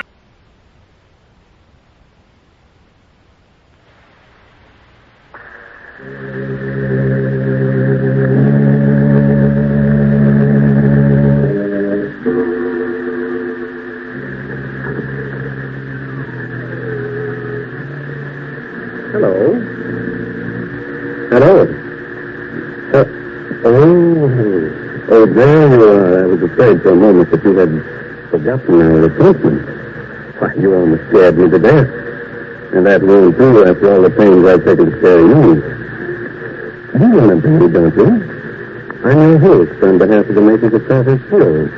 And you're to be my guest tonight in the mysterious circle of the Inner Sanctum. Come in, friends, won't you? Thank you. Take that garbage fire. Good. And you become accustomed to the dim light for a moment. Don't get too comfortable, because we'll have you out of that cell with flames and flames. Go back. You're on our side, aren't you? You'd better be. But don't worry. Instead of the arch criminals haunting us, we're going to haunt them. We're going to scare the daylights out of them. Yes. Welcome, then, friends. Welcome to the mysterious circle of the inner sanctum. And listen to as weird and strange a tale as ever was told. The amazing death of Mrs. Putman.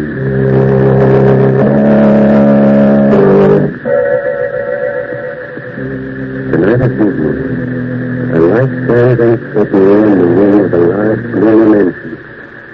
Suddenly a sobbing, hysterical woman slams the door shut, rushes to the telephone. Get the police, quick. The police. Quiet, please. Oh, hurry, please, hurry. Hello? Hello? Police department? This is Mrs. Putman. You've got to see me from here.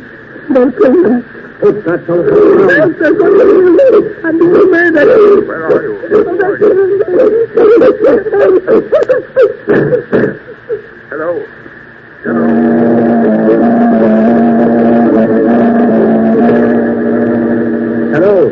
Hello?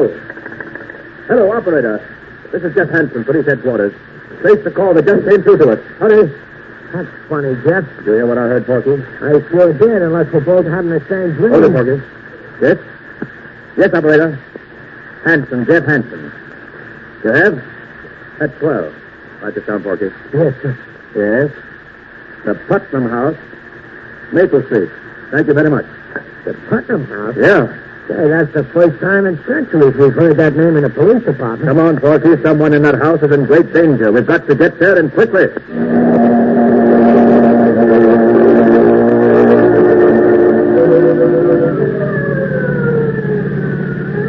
Put your foot all the way down in the gas. Oh, what's all the excitement, Jeff? It's just another murder case or something.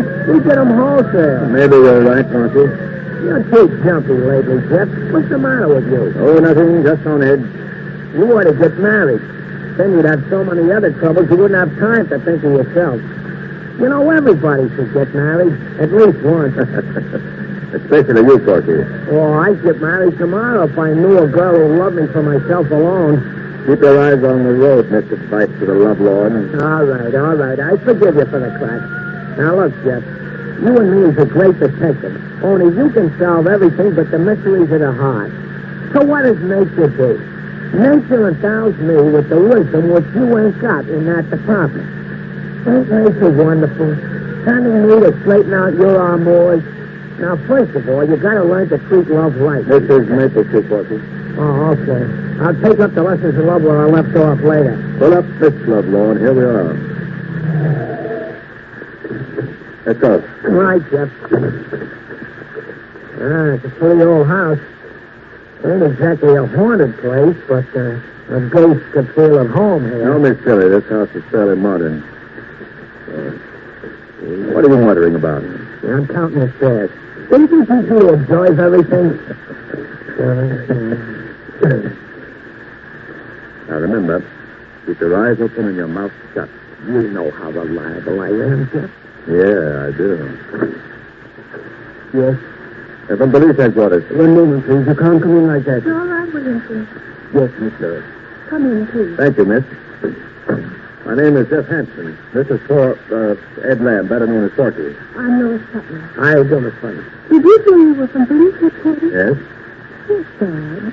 How did you find out so soon? We had a telephone call. From whom? There was a woman. I believe she said her name was Putnam. What? Oh, no.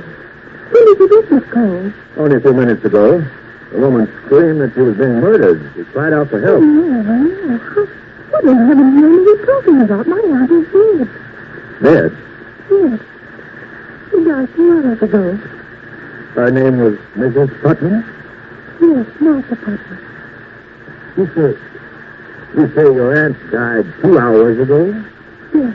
But we received a phone call for help only 20 minutes ago. That's impossible. Are you sure the call came from here? We'll take your number.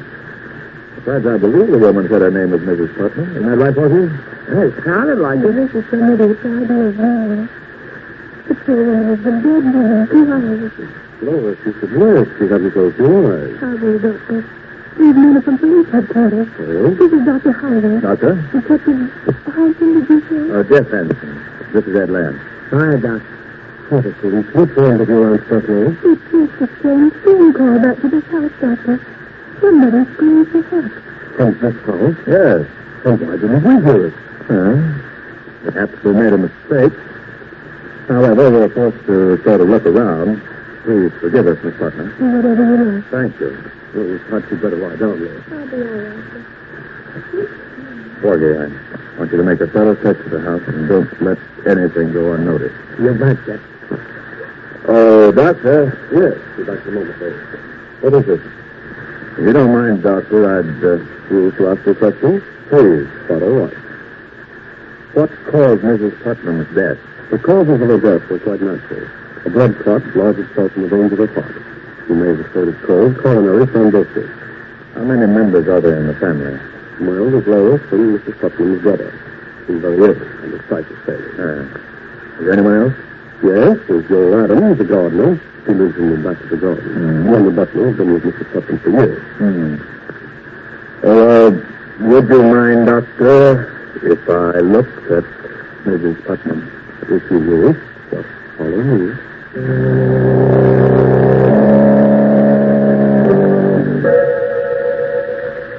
The captain is a mystery, isn't there? The strange telephone call late at night. A woman calls for help, a dog barks, 2 shots ring out, and then the police dash to the house. To find that the woman died of natural causes 2 hours earlier. You don't know that, my friend. Oh, have no fear, for the day of ghost-like voices from the dead and the day of superstition is past. Is it? That's a thing.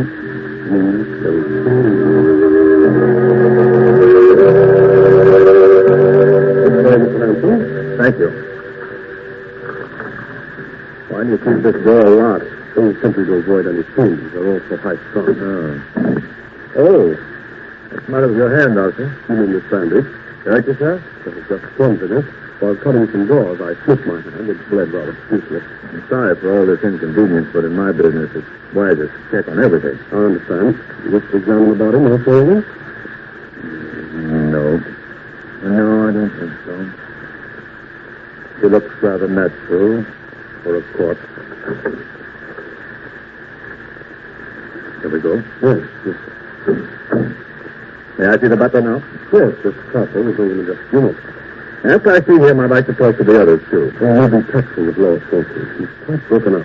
He was attached to the old lady. Of course. Did you ring for me, Dr. Holloway? Yes, Williamson. Detective Sanctum wishes to talk to you. Yes, sir. Now, if you'll excuse me, I'll take a look at Lois. Quite all right, Doctor? Excuse me. Your name is Williamson, I gathered. Yes, sir. How long have you been working for Mrs. Putman? 32 years. It's a long time, isn't it? Yes, sir. By the way, did you hear any odd noises or screaming this evening? No, sir. You did hear 2 shots, though, didn't you? No, sir. You're not frightened, are you, Williamson? Yes, sir. Yes, sir, I am. This house isn't what it seems on the outside. Oh? No, it's full of hatred. Everyone hated Mrs. Putman, and she hated all of us. The Lord found vengeance.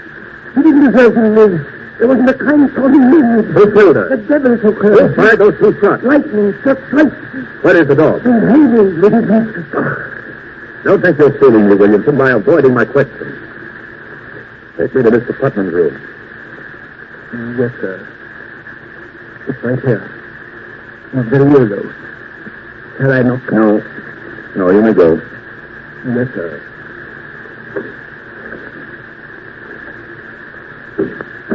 Who is it? I'm sorry to intrude. Are you Mr. Putman? Who are you? Detective Hanson, police headquarters. Police, eh? What are you doing in my house? I thought the house belonged to your sister. It belongs to me now. What business is it of yours? Who else is to leave everything to? Mr. Putman, did anything unusual happen to your sister earlier this evening? I mean, has she been ill?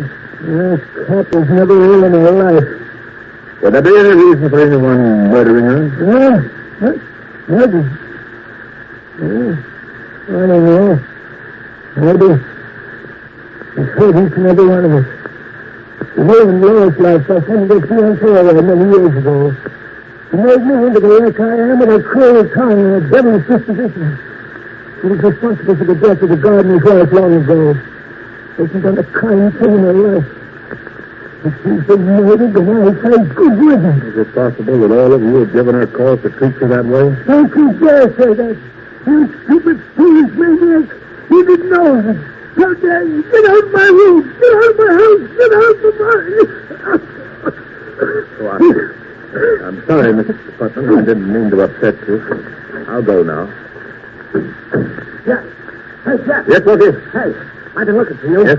Yeah, I've been all over the house. I checked on everything. 15 rooms, 19 windows, 8 beds, 3 fireplaces, and 3 bathrooms. And nothing left suspicious? No. You think maybe they made some mistake, Jeff? I don't know. A phone call being traced here is absolute. They never make a mistake. But her voice and her death almost 2 hours before we got the call makes it strange. Must confess I'm stumped. Did you talk to everyone?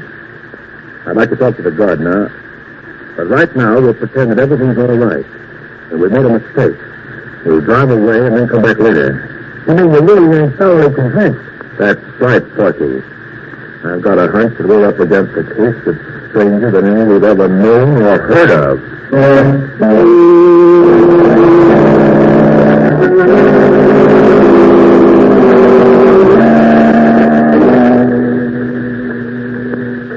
Get in the car, Porky, and don't look back. Right, sir. I don't want them to think that we're even slightly suspicious. And maybe watching us from the window. Throw on your lights and get the car started. Yep. Okay. What's it? Don't move. Just look over there. Yeah. Right straight in the beam of the light. Well, I don't... What do you mean? In the garden. That mound of earth. Looks kind of fresh. Right. Holy smoke. You think maybe somebody's buried under there? We'll soon find out. Drive the car down a few blocks. We'll come back on foot and very quietly. Jump a trenches, Jeff.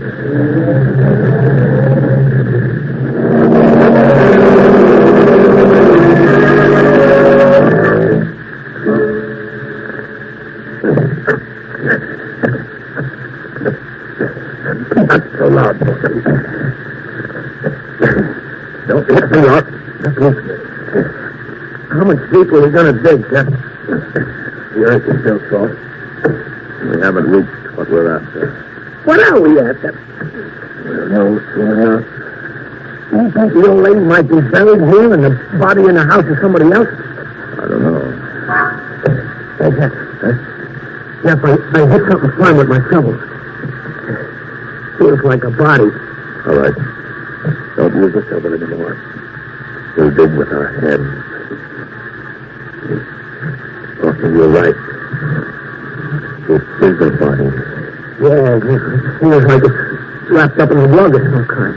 All right. Get a grip on it. We'll pull it up. Okay. Let's go. The dog. The dog. We heard barking on the phone. Then there were shots. And that woman's voice did come from this house. They killed the dog and the woman, too.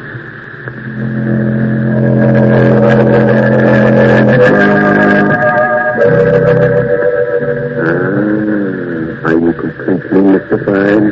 Wondering about the strange death of Mrs. Putman? Is that what happened? Well, there's no need to be frightened. You know how old-fashioned it is to stop right there suddenly and leave you in mid-air wondering about the outcome of the story. Oh, are you in mid-air? Good. Good. But I assure you, everything will come out all right. We'll not let you down. And this is as good a time as any to remind you of someone else who won't let you down. The makers of Carter's Little Liver Pills. When you don't feel good, try Carter's Little Liver Pills. They do the work of calomel, but have no calomel in them. For they are simple pills made of vegetable drugs. They wake up the flow of one of our most vital digestive juices. When this vital juice flows at the rate of 2 pints a day, it helps to digest our food and bring back the glorious feeling that goes with regularity. Then most folks feel like happy days are here again. But be sure you get the genuine Carter's Little Liver Pills.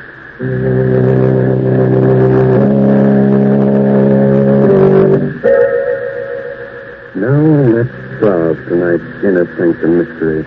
Where were we? Yes. Jeff and Porky had just unearthed the body of a dog. The dog we heard barking on the phone. Then there were shots, and that woman's voice did come from this house. They killed the dog and the woman, too. I just swallowed a lump that had nails on it, Jeff. What's the idea? Throw me right in the... Don't go to the window. Yeah, but you didn't have to throw me right into the grave. Sorry. Here, I'll help you out. Okay, blend the window. Now, look, you stay here, Porky. I'm going in to talk to the gardener. You watch the house. I'll be right back. Hey, you ain't gonna leave me here with this dead dog, are you?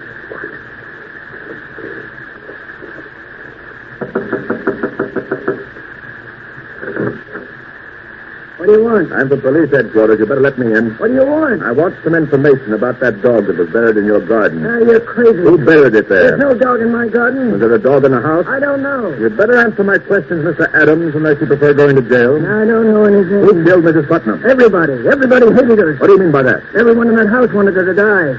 Her brother cursed her. Williamson might have poisoned her. What about you? Me? I didn't hate her anymore. She promised to leave all her money to me. Oh? Why? Well, it was her only sign of repentance. Why, no other reason? None that might be your business. Did you hear any shots in the house this evening? I was away. Jeff! What is it, Porky? Hey, come quick, Jeff. What happened? I had a brainstorm. Hurry, Jeff, hurry. Come on. You'd better not leave your house, Mr. Adams. I'll be here. What's up, Porky? The windows. Huh? While I'm out here watching the house, I casually count everything. The stairs again. I count the colored bricks and the large bricks, and then I count the windows. Count them, Jeff. What are you driving at? Count them. Come on, walk around the house. Huh? Count them. 2, 4, 6, 10, 15, 17, 19, 20. 20 windows. But... Great skeleton, good. 20 windows on the outside, and you said you counted 19 on the inside. That means that there's one window camouflaged on the inside. There must be a room within a room. Come on, Porky. We're going back inside that house. Only this time, uninvited and unseen.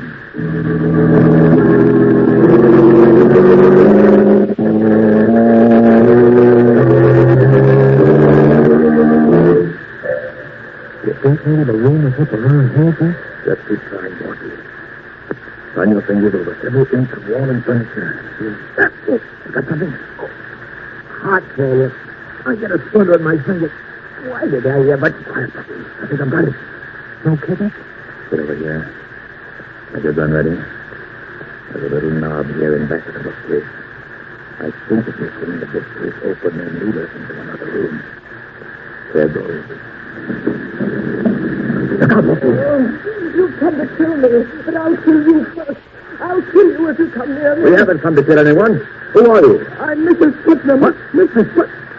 Jeff, there's the ghost we needed to top off everything. And light a match, Porky. Oh, there's a candle over there, Jeff. All right, light it and bring it over here. Okay.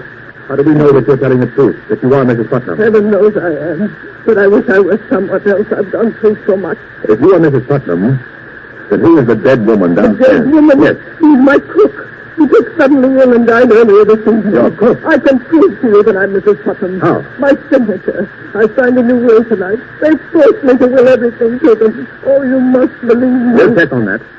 Was there any shooting in the house this evening? Yes. They shot my dog while the poor creature was trying to protect me. I called the police to help me. I thought they meant to kill me, but instead they brought me up here to face the living dead. We're the police. If you are Mrs. Putnam, then we're here to help you. Thank heaven you don't know how they tortured me to make me write a new will. You say the new will leaves everything to them? Yes. In that event, it will be a simple matter to trap them and for you to prove yourself. Have you got the old will? No, they destroyed it. Well, it doesn't matter. You tell me the contents of the old will. They'll give themselves away when they hear it read. And now, Mrs. Putnam, about those who tortured you. Who are they?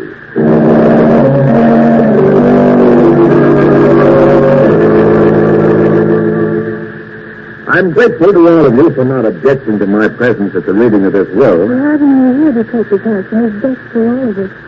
You're really obliged to for your kindness. Thank you, Miss Putnam. And now, if all of you don't mind, Dr. Holloway, Mr. Putnam, Williamson, Adams, I'll be brief. Oh, Porky, wheel Mr. Putnam's chair a little closer. Right, Jeff. I had the court appoint me to see that this will is made valid and legal. Now, this is it. I, Martha Putman, being of sound mind and body, do hereby bequeath my entire fortune and all my worldly goods to Joel Adams, my partner. Oh, no, you've made a mistake. Captain Lois. What did you say, Miss Putman? That isn't my aunt's last will. Lois. No, I must confess, Miss Putnam, that isn't in your aunt's last will. What do you mean by reading that? My aunt left everything to me. Please, Lois. You're right, Lois. I did. In the will you forced me to sign. Don't move, gossip. Yes, Lois, I signed the will leaving everything to you, that's true. But only because you and your darling doctor forced me to. Oh, I never dreamed that my own flesh and blood would be that selfish. Just a moment, Mrs. Putnam. The conspiracy to spirit you away and bury the cook in your place was entirely my idea. Don't blame Lois. It was a clever plot, my friends, and it might have worked, but fortunately you made a mistake. By the way, Doctor, does that bandage on your hand cover a nasty bite you got while doing away with the dog? Yes, it does. I confess to everything, Mr. Hanson, but Mrs. Putnam is as much to blame as anyone. Everyone who ever lived in this house hated her. With all the money you had, Mrs. Putnam, you never did one decent thing in your whole life. You distrusted everybody and hurt everybody. And so we plotted to get you out of the way. Fate was kind enough to provide us with your cook as the means. With your money, we could have gotten something out of life. You'll get life now, all right, without her money.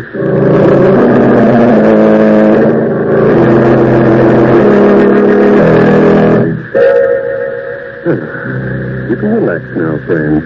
This story is over. But still another plot is being formed for our next session in the inner sanctum. Are you scared? Sure. But what of it? Isn't the villain a great deal more frightening than me? But thanks to clever sleuthing, everything will be solved. And there's one more mystery we may be able to solve for you quite easily.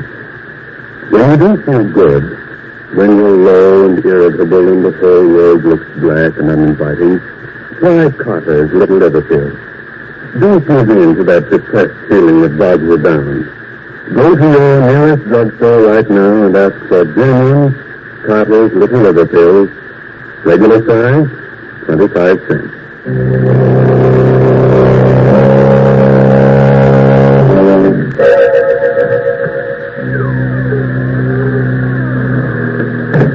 There now. We've closed the door to the inner sanctum for another week. Time to go. But spread the news to all arch criminals that we shall ride again in their pursuit next week. This is no laughing matter for them, my friend, so take your tongue out of your teeth. That's better. Remember, we'll expect you next week at the same time in the mysterious circle of the inner sanctum. Oh, by the way, you write good mystery stories, so be sure to read this month's Inner Sanctum mystery, The Case of the Solid Key, by Anthony Boucher. Good night.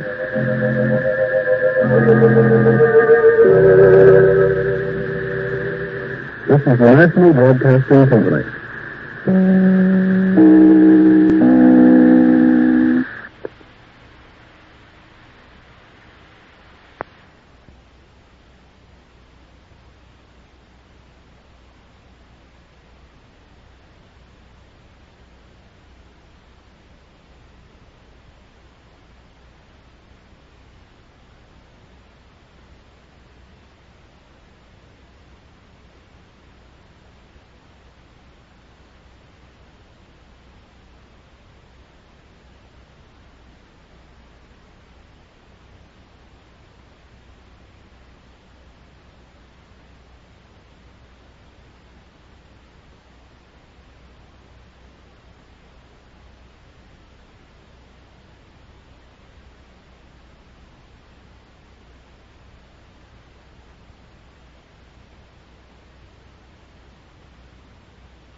Lipton Soup presents Inner Sanctum Mystery, starring Irene Wicker.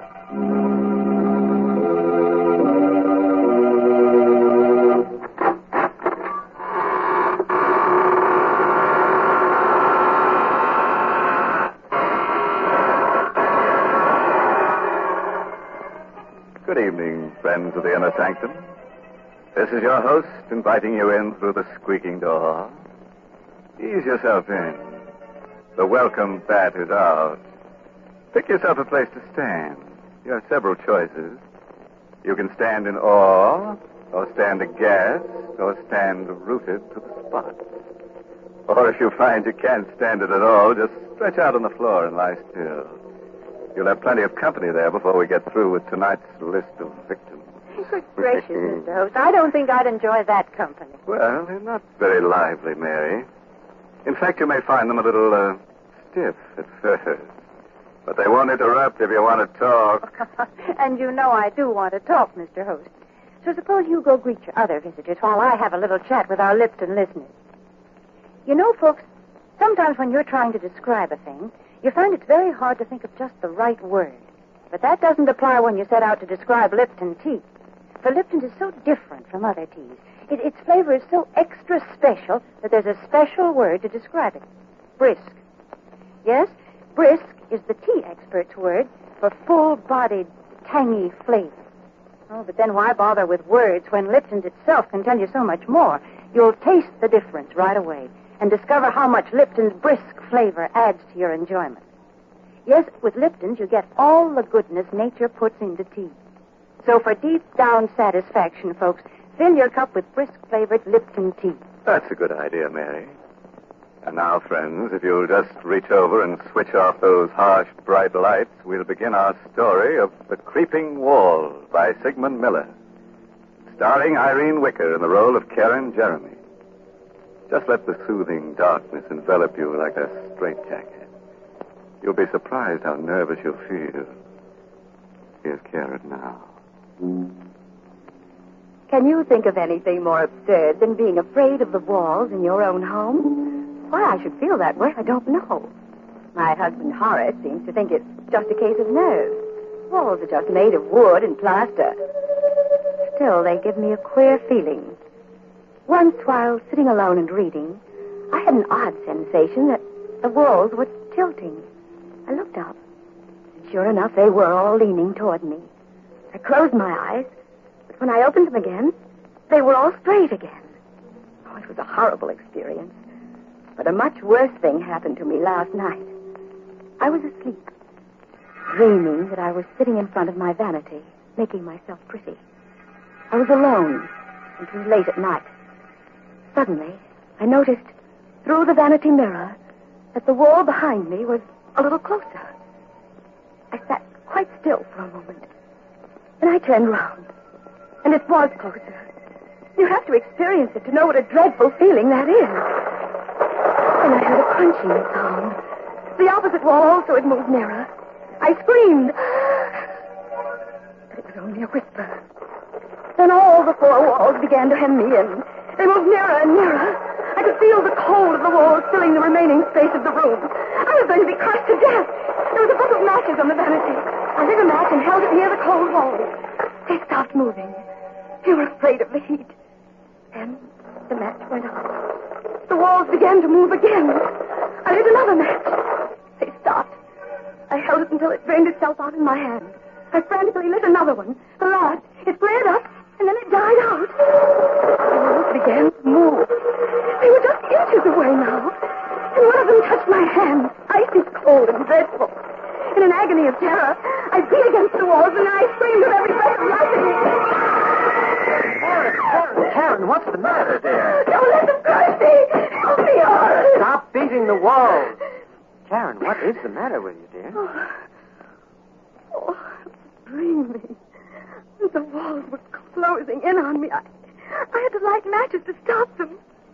Oh, Horace, it was ghastly. I'll never forget it so long as I live. Well, nightmares are always frightening, dear. You threw the covers off and the room's very cold. That's what probably brought it on. You forget it, darling. The dream won't come back. We talked for a while. Then Horace dozed off. But I remained wide awake. I tried to sleep, but I couldn't. I even tried counting sheep. While I was counting, I got a sick feeling the walls were really closing in on me. I continued to count.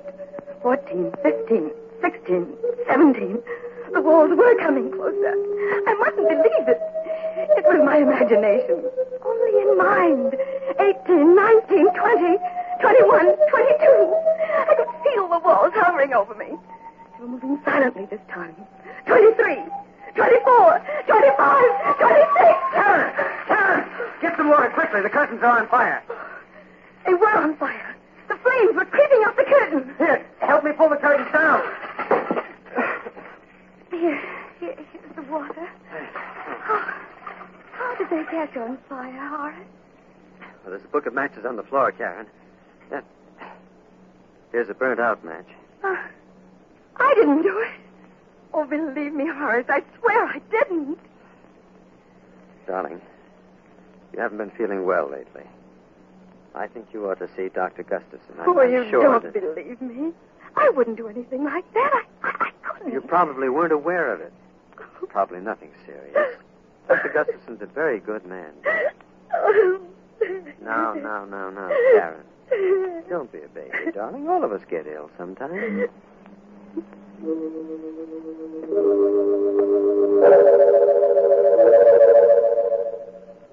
Dr. Gustafson is a little man with sharp eyes. I told him the whole story about the walls and the dream. Tried to be at ease. There was a mirror on his desk, and as I talked, I kept fixing my hair. Didn't look so well today. 2 new gray hairs I had to pull out. He kept watching me very closely. All the time asking questions about my youth. I told him everything, even about winning the beauty contest when I was 17. He seemed very interested. Mrs. Jeremy, seems to me you have an obsession about being beautiful. You're not as young as you used to be. Neither is your appearance. That's why you're afraid of close scrutiny. That may account for your fear of close spaces. Went on like that, looking at me as though I were a drab, middle-aged woman. He didn't like me, and I didn't like him. I didn't like the way he spoke to me, the way he watched me. Karen! Put the letter opener down. I was just holding it. You'll hurt somebody holding it that way, darling. No harm was meant, I'm sure. The first thing you should do, Mr. Jeremy, is to get larger living quarters. Your wife may be suffering from acute claustrophobia, among other things.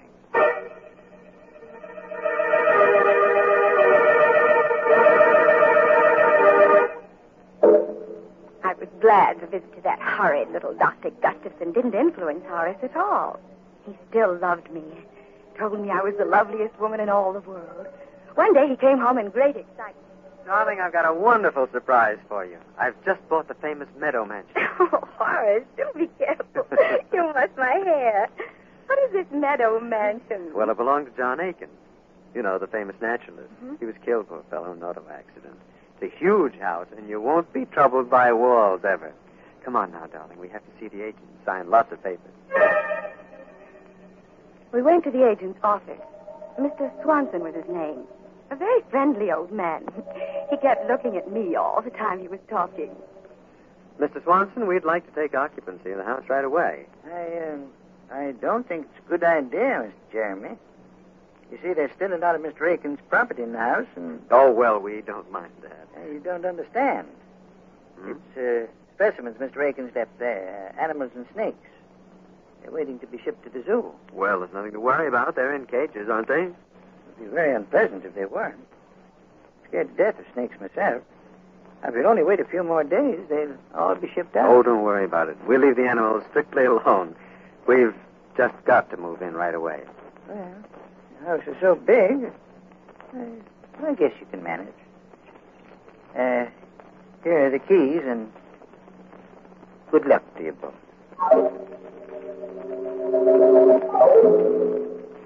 Meadow Mansion was magnificent. It was big and gracious. The rooms were huge and beautifully decorated. The high ceilings gave you a wonderful feeling of freedom. But the drawing room was loveliest of all. A large prism chandelier hung in the middle of the room, and the walls were paneled halfway up to the ceiling. But most exciting of all, each wooden panel had a darling little mirror set into it. There were easily 100 such mirrors. Oh, it was very gay. You could see images of yourself anywhere in the room. It was all breathtakingly beautiful. Except for a picture on the wall of a very flashy-looking woman called Delilah. Well, darling, how do you like our new home? Oh, it's wonderful, Horace. I love it all. Everything. Except that picture. Well, you mean Delilah? Well, that's a fine painting, dear, of a very beautiful woman. Well, she looks evil to me. Darling, I do believe you're jealous. You needn't be. She isn't half as pretty as you are. Alice! Alice, answer the door, please. We didn't talk about the picture anymore, because Mr. Swanson, the agent, came in to see how we were getting on. I left Horace talking to him, and I wandered into the next room. There were a dozen cages standing near the fireplace, ready to be shipped off to the zoo. There were mostly snakes and lizards in the cages. All of them were quite motionless, except one. It was labeled Bushmaster, Venezuela. Very odd name for a reptile.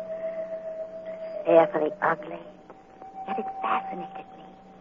About 4 feet long, fat and clumsy looking, yet it slid round the cage with wonderful grace.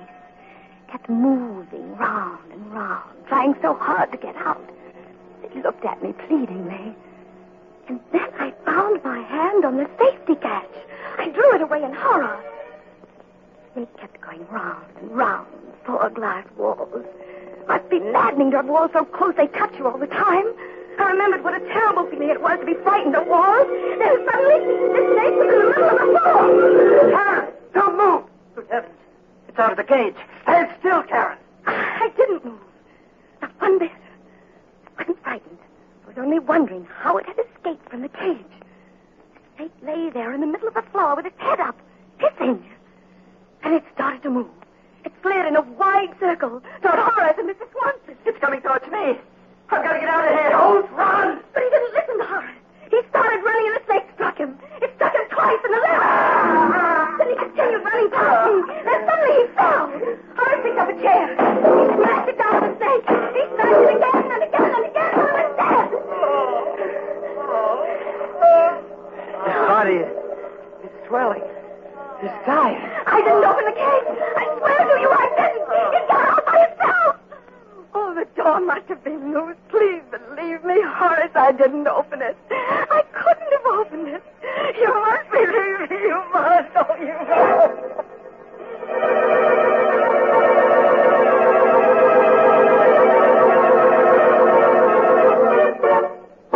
Oh.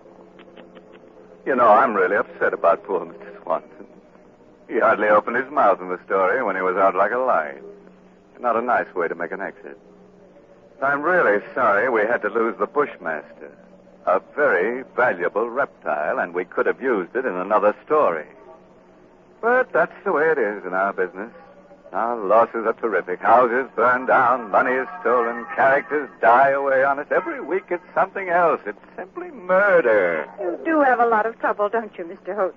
Mary, we have so much trouble on Inner Sanctum, even our troubles have trouble. Well, I think there are times when all of us feel that trouble is piling up on us. But you know, friends, I've found a good way to get over that feeling. Just say to yourself, I'm going to relax and have a cup of Lipton tea. Then when you're comfortably seated with your teacup within easy reach, give your mind something pleasant to think about. That Lipton tea, for instance. Notice Lipton's deep amber color and its welcome, familiar fragrance that's so tempting. Then taste it and discover how really delicious that brisk flavor is. Just for real enjoyment, any time during the day, just take a few minutes out to enjoy a piping hot cup of brisk-flavored Lipton tea. Well, I'll certainly give your suggestion a try, Mary. And now, friends, if you'll give me your hand, we'll go on with the story. Or would you rather take yourself in hand? Things are going to be a little rugged from now on, so take a firm stand, sit tight, and buckle down. And it won't be a bad idea to grit your teeth and square your shoulders at the same time. By the way, if you can do all those things at once, let me congratulate you. You're quite an athlete. Well, Here she is. Karen Jeremy. I was ill for a long time. I don't remember how long. Weeks, maybe months. Horace never spoke about that horrible afternoon. And after a while, I stopped thinking about it. I liked my new home. Meadow Mansion was such a beautiful place, I rarely left it. I loved best of all the drawing room, with its darling little mirrors and the wooden panels. I could see myself from all sides. It was so much fun. My absurd fear of walls was beginning to fade away. There was only one thing that irritated me. That was the picture of Delilah. I was determined to get rid of it. Karen, stop glaring at that picture. I don't like it, Horace. I wish we'd get rid of it. It's a fine work of art. Why? I don't care. It's an evil picture to me. Karen, look here. You're just jealous of her. You're jealous of any beautiful woman, even if she's only a painting. You don't care for me anymore. That is a ridiculous thing to say. You know it's not true. Well, if you really loved me, you'd take that picture down off the wall. That picture is staying right where it is. Now, it's for your own good. I'm going out for a walk. And, Karen, I absolutely forbid you to touch that picture. I'm in it. I sat there for quite a while, staring at that picture that was upsetting my life with Horace. He was always kind and gentle with me. It was the first time he'd ever lost his temper.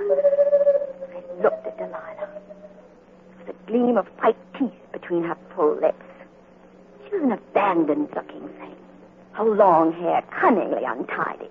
Her eyes sparkling, black, shameless. She seemed to be laughing at me. I made up my mind. Horace would understand. I got a knife from the kitchen, and I pulled a chair over to the picture. And I stood up on the chair, then began to slice down the length of the picture. Mrs. Jeremy, what are you doing? It's no business of yours. Go away, Alice. Oh, you mustn't do that. Mr. Jeremy will be angry. I told you it's none of your business.